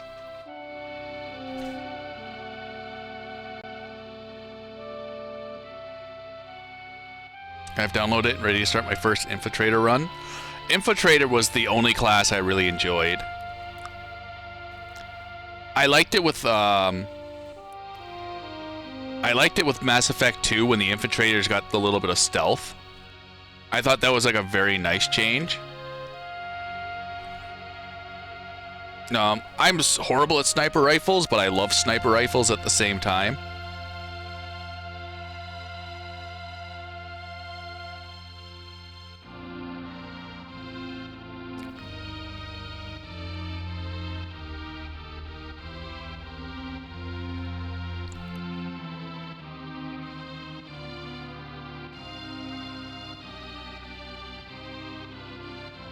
I remember in Mass Effect 1 just loading up the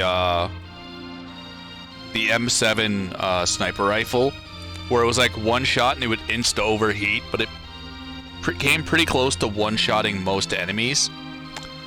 And I was like, alright, I got you in the sights. And then they'd just make a swift jaunt to like at the right, and I'd fire, and I'd be like, well, I guess I'm dead in the water for 10 seconds. Wait for the rifle to cool down. Shoot again, miss. It's like, alright. Just gonna tell Ashley to go shoot him with the machine gun.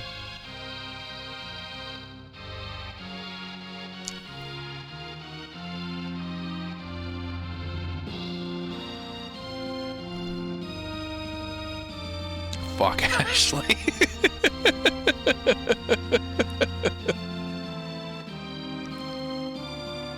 Ashley is space racist, yeah.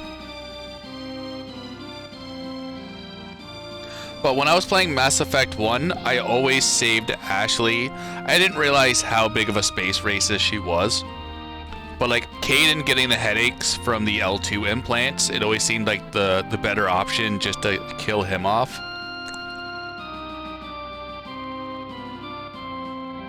I mean, that and like Male Shepherd couldn't sleep with him, so what good was he?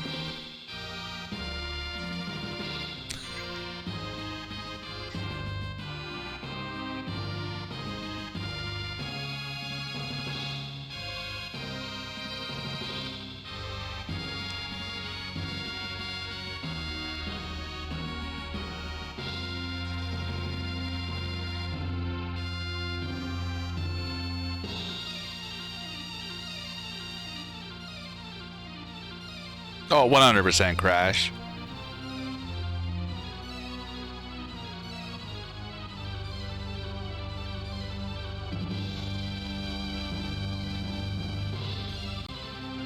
One character I didn't think would end up being my favorite was Jack. I really like how Jack's story arc changed in the third Mass Effect. Because, like, I was hardcore on Liara's train. Like, Liara was the go-to person. But then, like, I played Mass Effect 3, and I was like, I romanced quite a few people. I was like, let's see what happens with Jack. And the Jack, like, romance storyline just blew me away. Like, Jack had such a good character creation arc in the third game.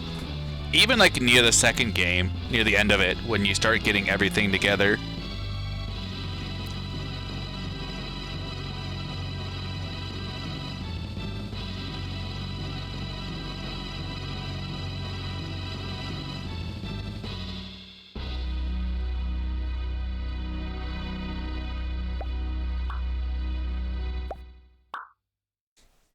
Garrus is hilarious with his calibrations.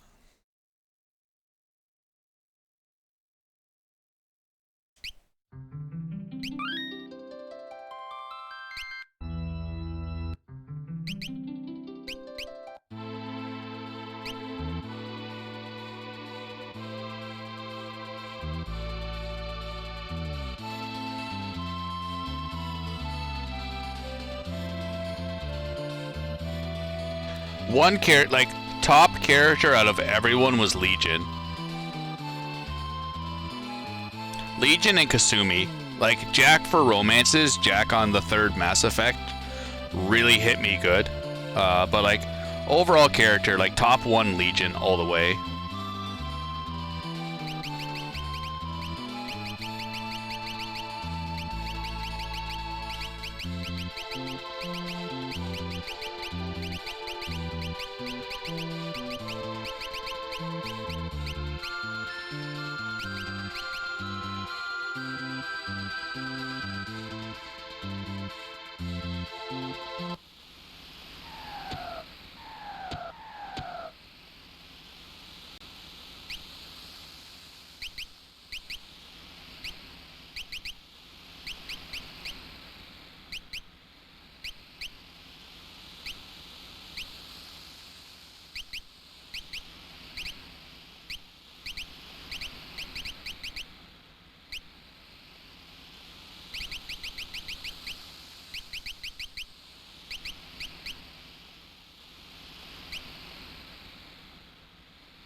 Oh, worst call.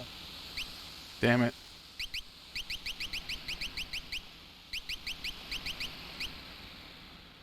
Okay.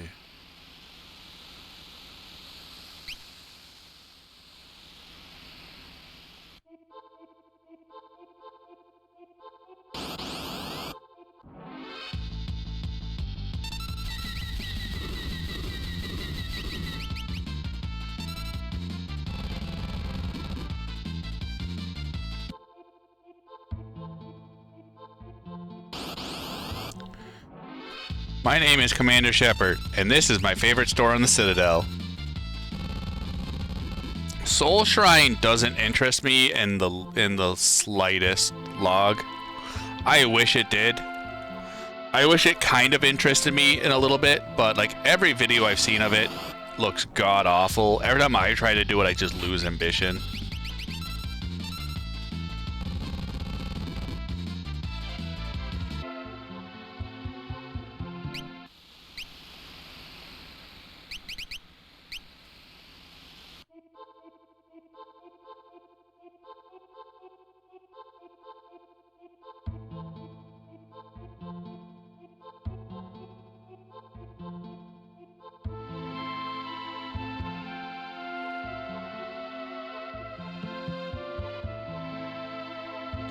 It reminds me, like, for anyone that's played like Final Fantasy IV: The After Years.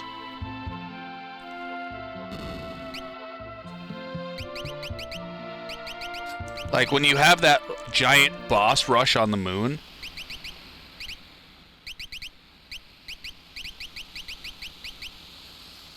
Like to me, like doing that last boss rush on After Years, like completely took me out of the experience.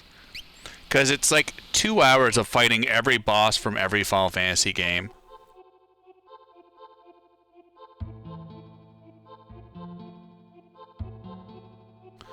After Years isn't the best. Like it's good if you want like little short stories. There's something called the band mechanic, which is basically like dual text and triple text. Like it's got a couple of good storylines. You can like save characters. Like you can have Kelka and Brenna as teammates. But it's probably only good for like one playthrough, maybe two. The replayability really isn't there because it was designed to be a it was a mobile game. Surprise, surprise. Lock.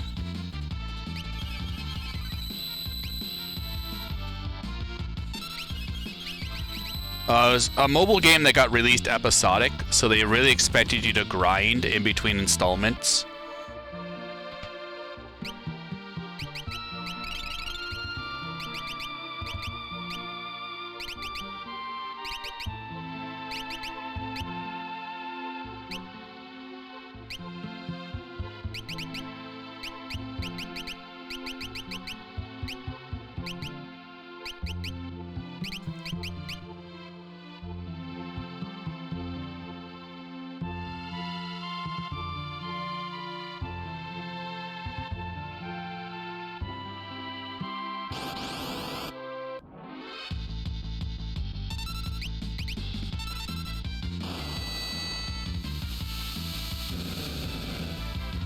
It adds a like a moon phase cycle, which was interesting. So, depending on what phase of the moon is, sometimes a text will be stronger, sometimes magic will be stronger, like black or matte white, depending on the phase of the moon. So, like, you can definitely just sit around, wait for it to pass if you have like a magic heavy party to get like a double boost, because there are points where like black magic will do 50%. And like that does change up the game a little bit in terms of just like how free you can be.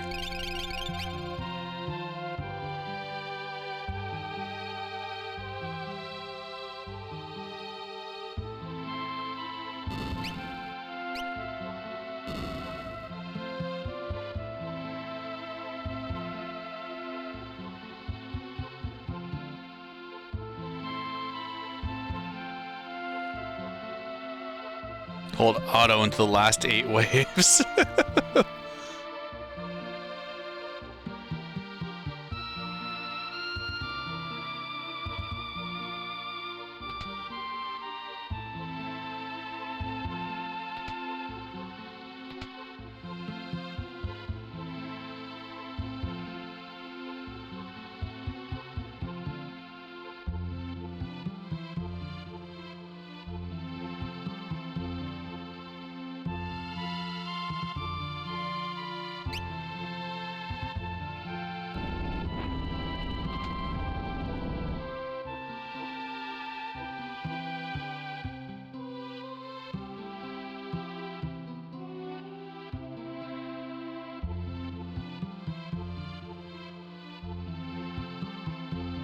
Wait, what?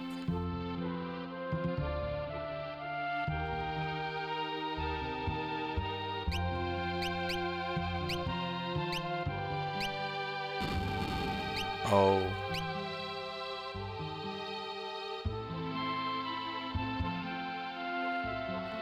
I know where I messed up. I think I know.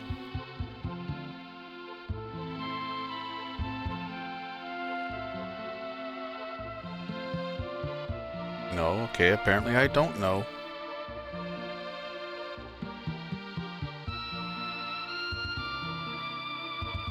You trace your steps, go south and around the wooden... Alright, hold on.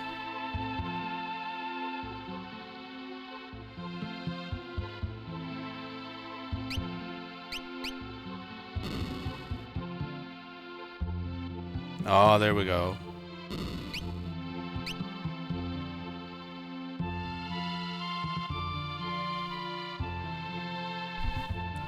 Wrong switch.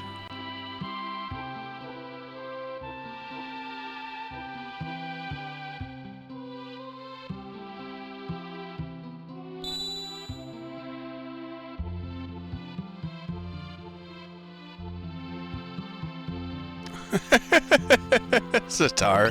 Why you gotta lie to the children like that?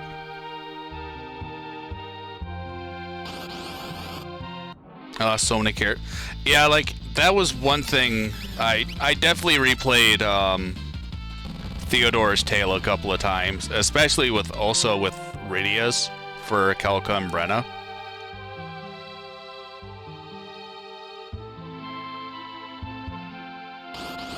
Because I didn't know how to save the dolls, and I was hell-bent and determined to save the dolls.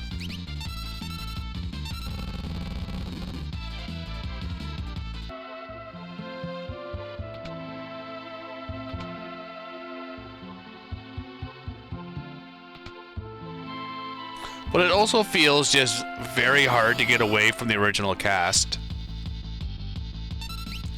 I do like that Porum had, like, the pink hair.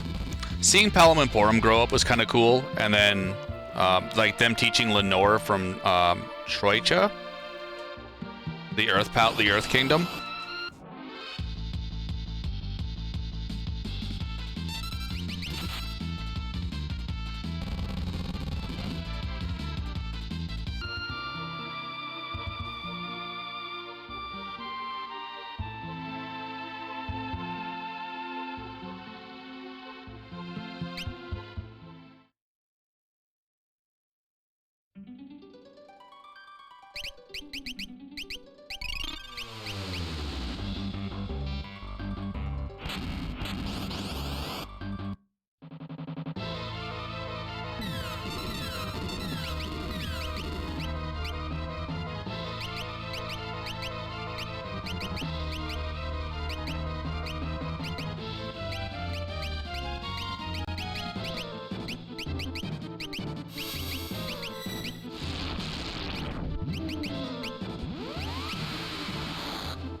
I was really hoping I didn't have to fight Kaiser again. I was gonna be super sad.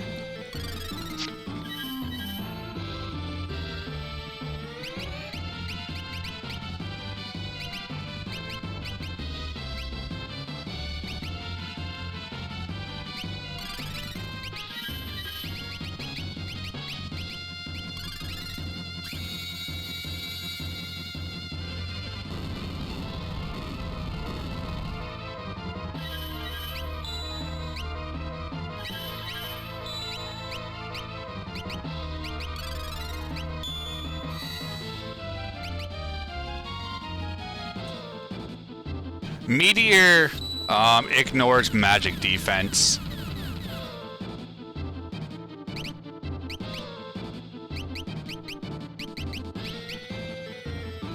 I got Terra queued up with Float. At least I hope I do.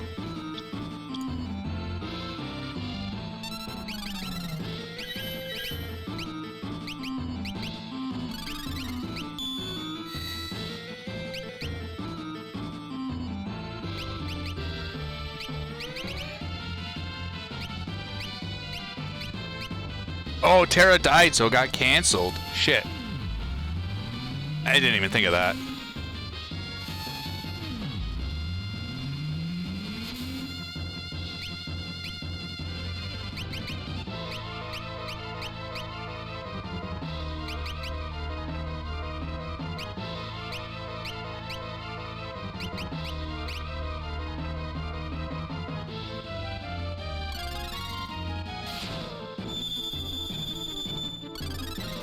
Oh, I should have double Osmosed. That wasn't much magic back.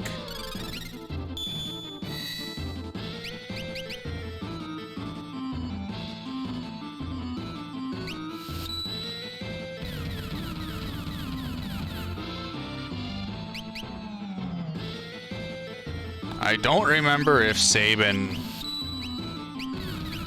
got life 3'd.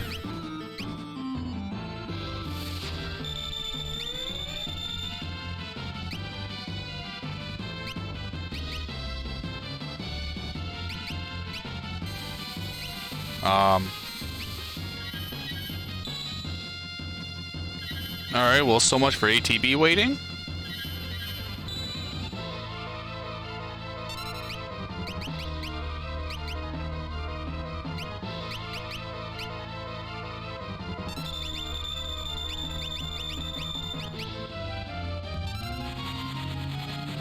Ah, we're dead.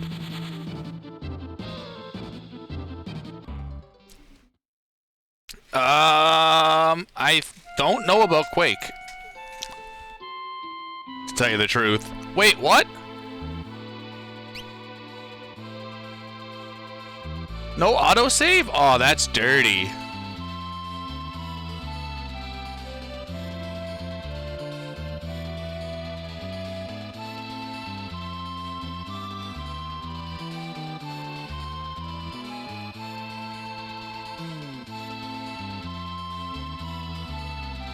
The one time I rely on fucking autosave and it bites me in the ass.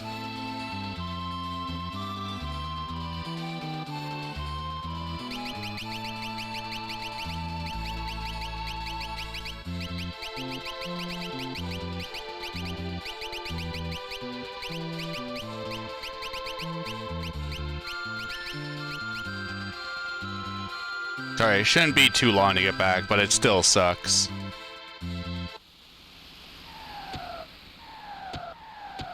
So I'm gonna make sure to save.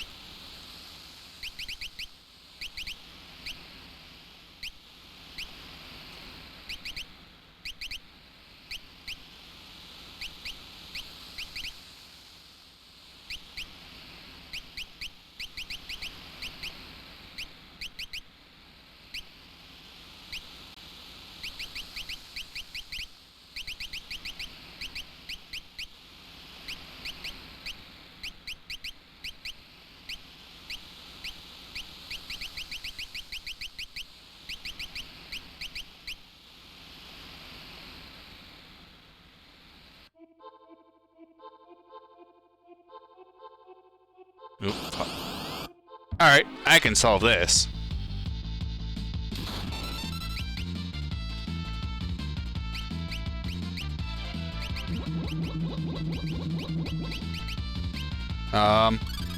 Is it me or, people attacking a little faster than they should be?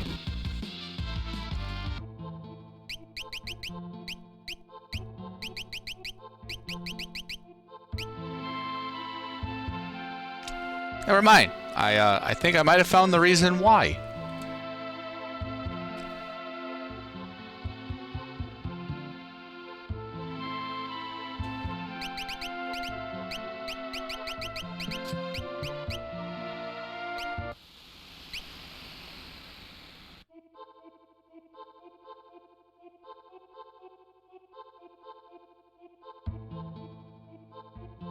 That's been on since the grind before the Dragon's Den.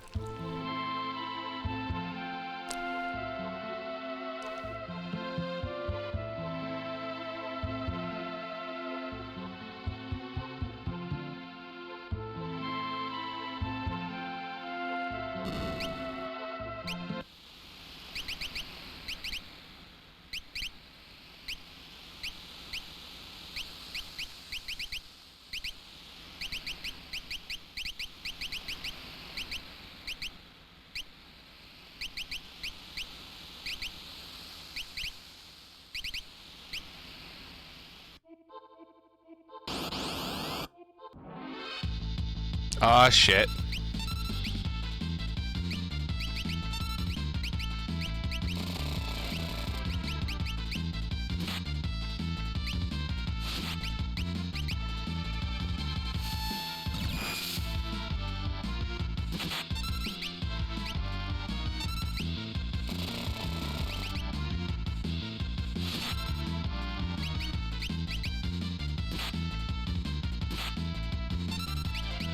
Don't worry.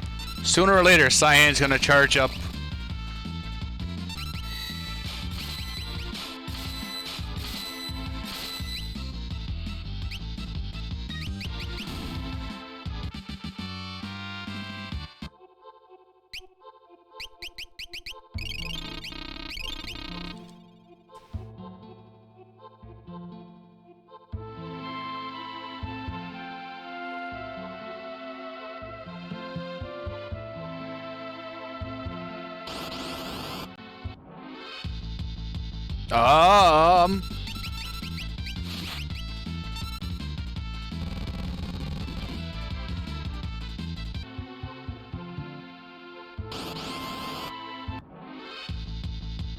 I don't like this seed anymore.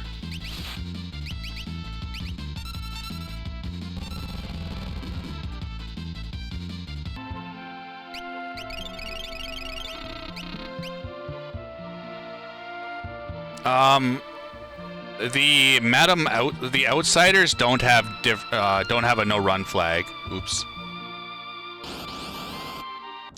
It's enemy dependent, not species dependent. Because we can run from the behemoths on the floating continent, but not the great behemoths in Kefka's tower.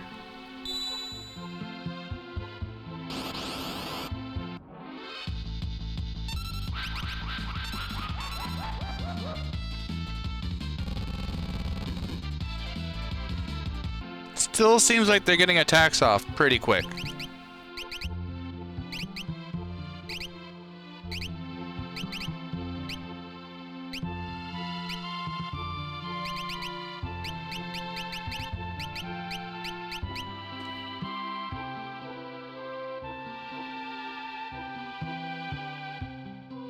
How do you feel about Xenoblades? I've heard good things about it. I have yet to play one myself.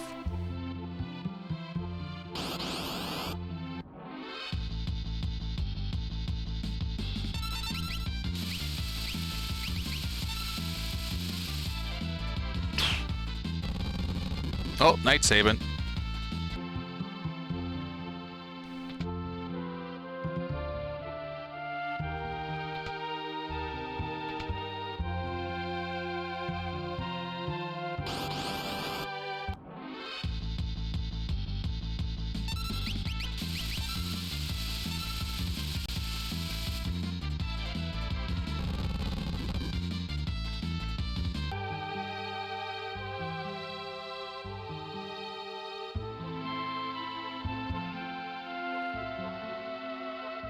No.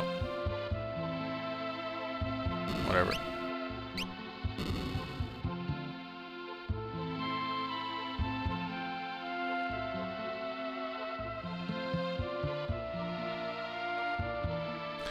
This is not the SNES, or if it was the SNES, we would have seen it in more characters in Espers runs. This is an additional dungeon they brought into the GBA and Steam version.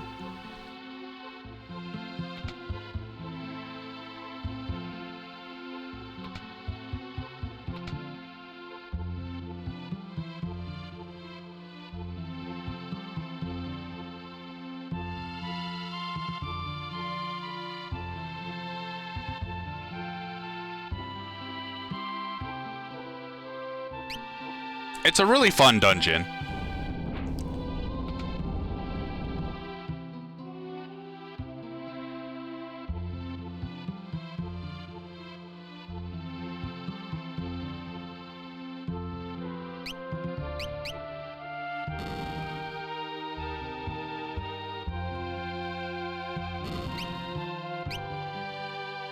Hey, I had a fun time playing this casually. This is the dungeon with Kaiser Dragon.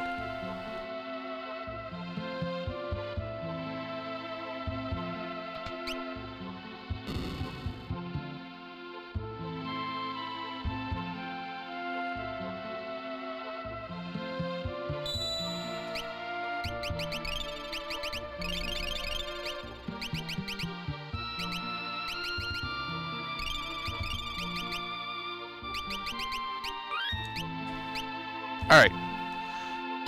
Now that we saved,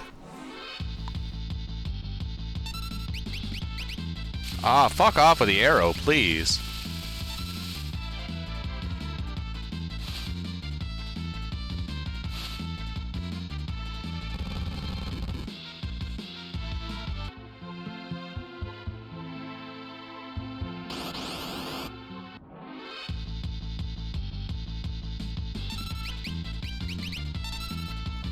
I bought 70 smoke bombs. We've almost gone through all of them. There's more encounters in the Dragon's Den than there is in the World of Ruin. That makes me sad.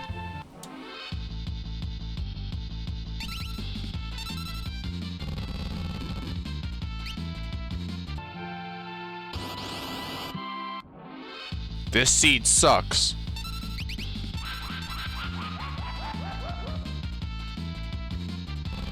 This seed really fucking sucks.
Alright, we have float. We're good to go.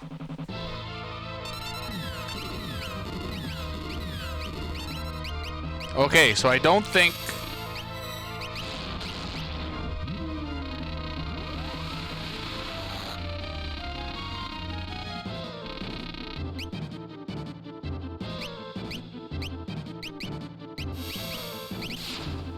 I don't know what's going on anymore in my life.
Morphing Terra just for the match or damage reduction.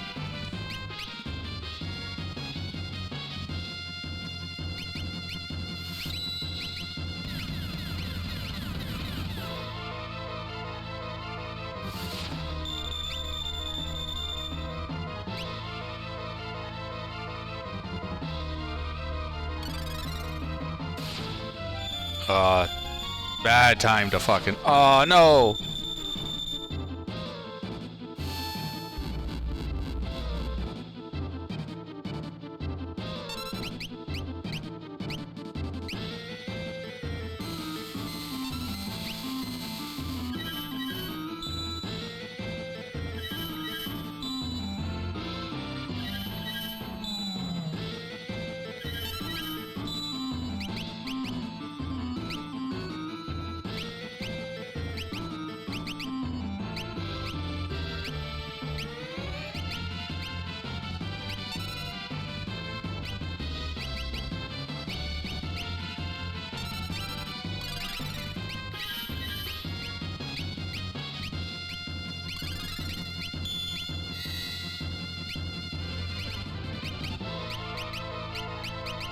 That's 100 magic.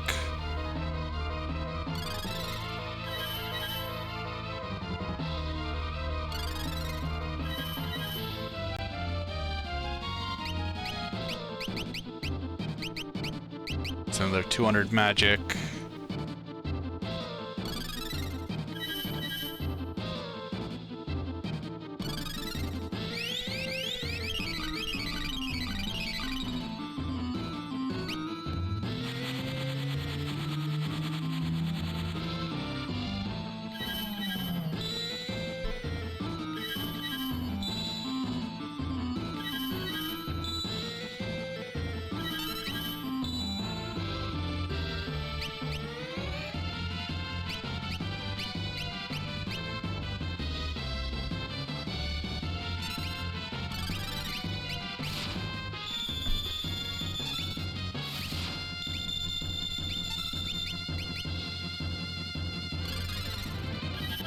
I think this is a wipe.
No, there's no reward for beating it.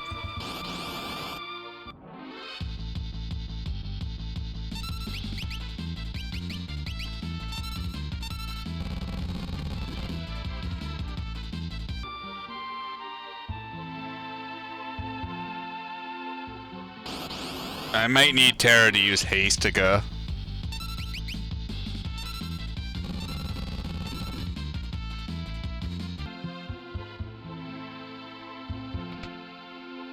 Or I think I should probably just try to leave Celis as a...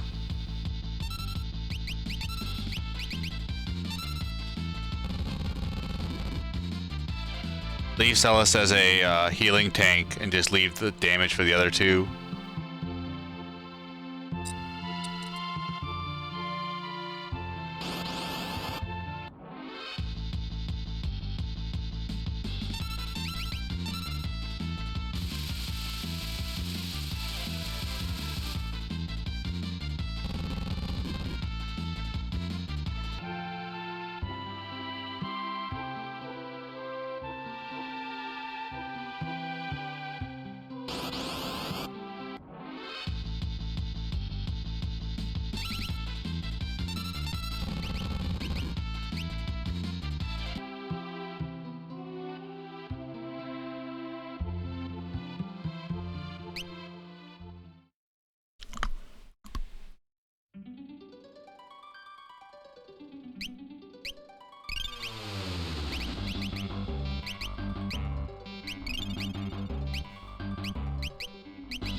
It's gotta... We'll find something.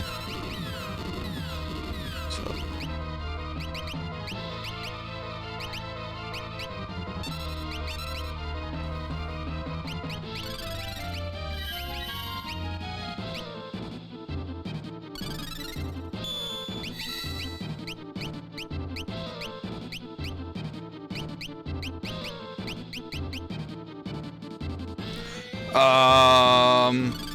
Starlet.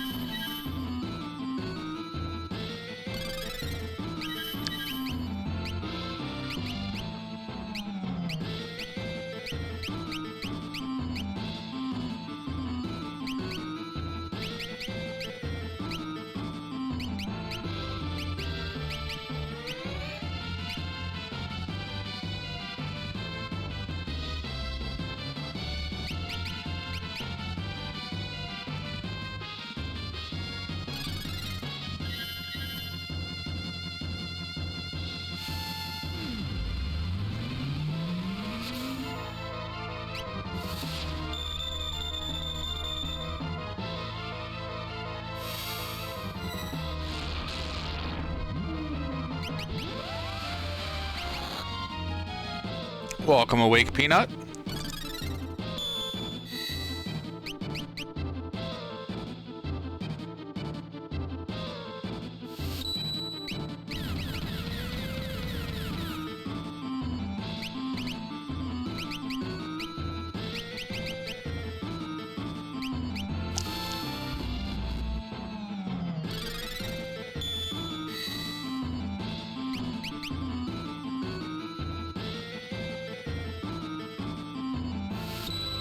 How was your nap? Or your sleep?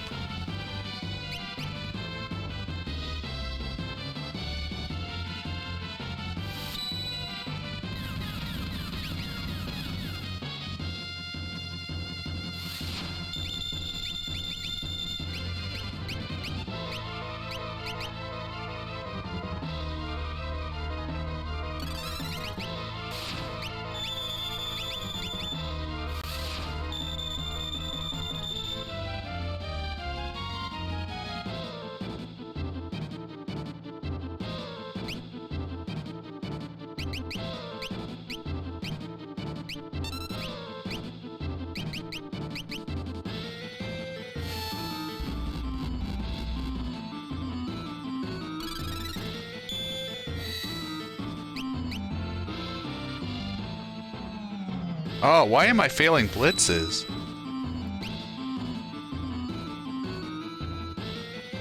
Now, why isn't Celus's ATB bar moving?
Well, this has been drastically tamer than the other fights.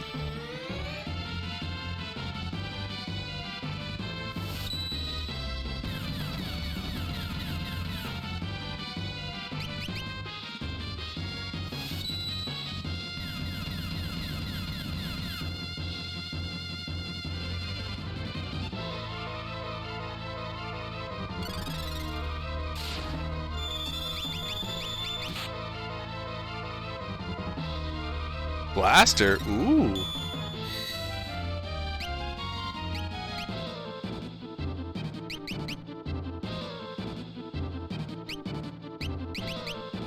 We do have to input diagonals. This is the only version of the game that accepts diagonal inputs.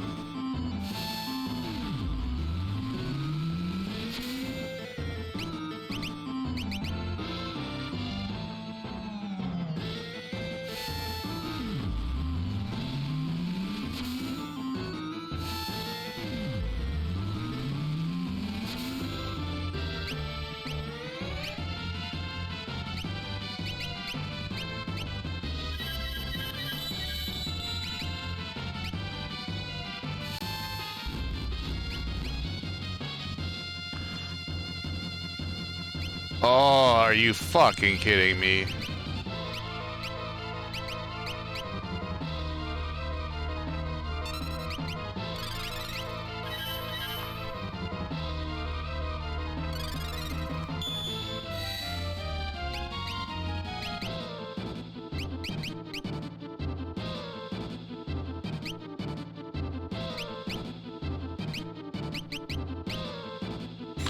Fallen one into me killing myself with fire.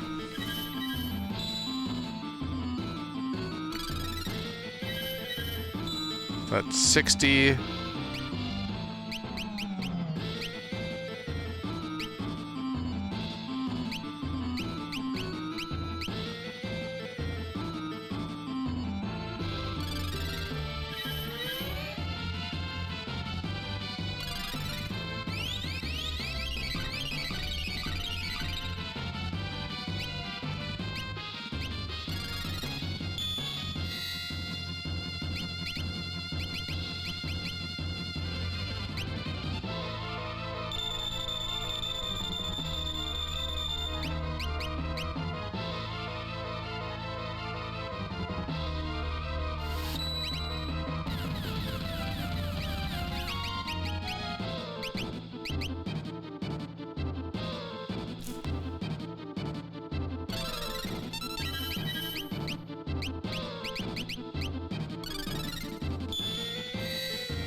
Probably around anywhere between 200,000 to 400,000.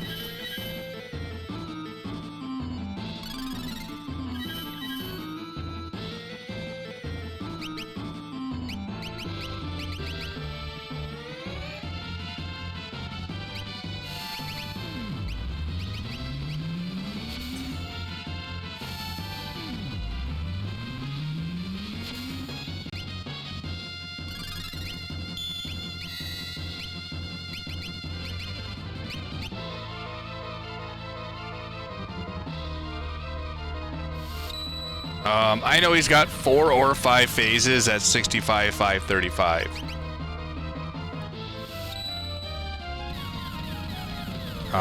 Dreyeth is saying 5, so I'm tending to believe him.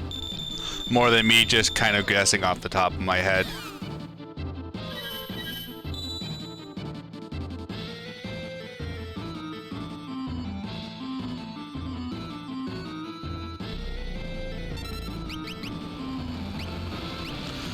Why is everyone just standing there? Oh man, who enjoyed that 4 frame per second goner?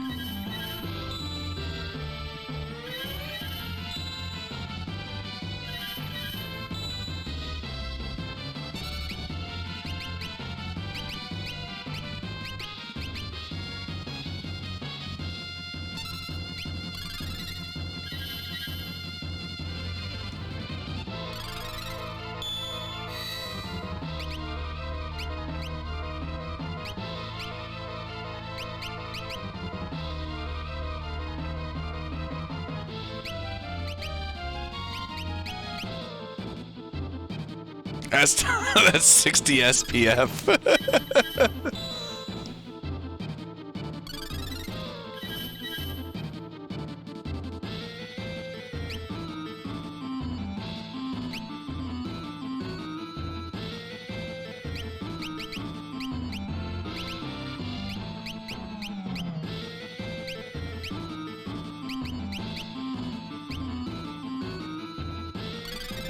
I have life too. I don't have the magic points for a Peanut.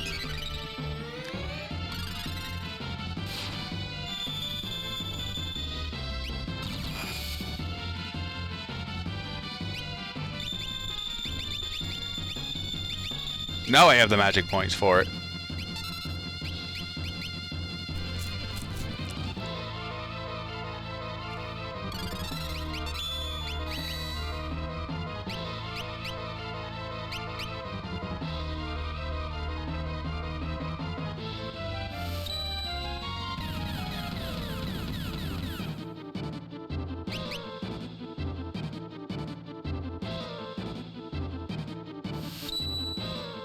I don't know if we need float or not. Nope. Huzzah!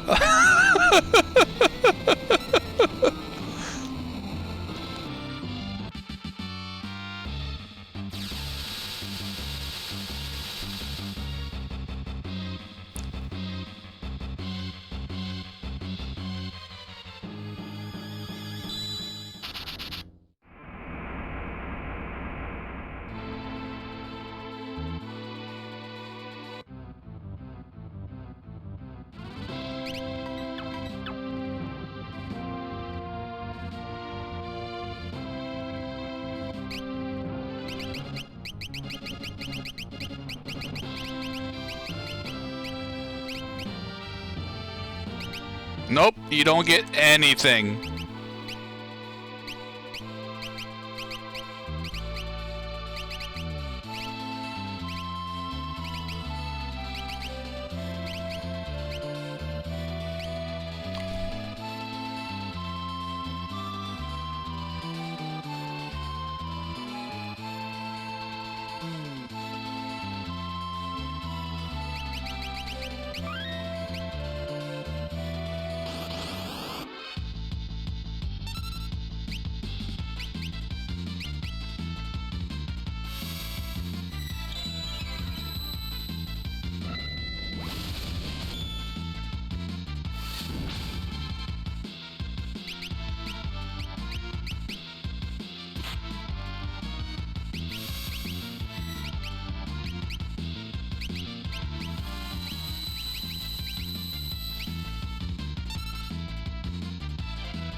We got lucky. Gilgamesh ended up with a very low roll. Oh, this one is not going to be so low.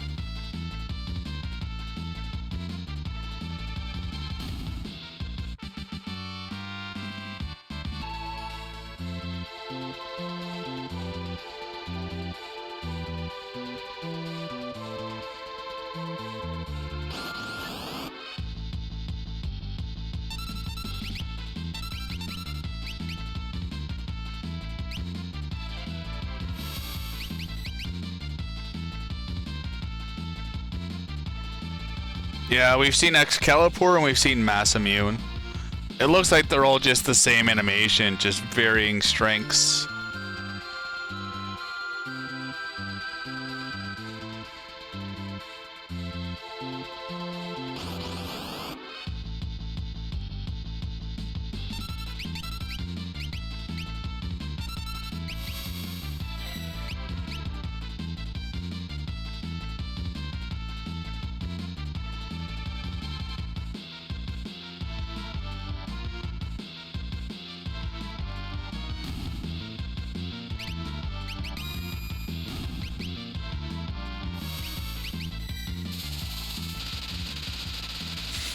Huzzah! And that's the Espers.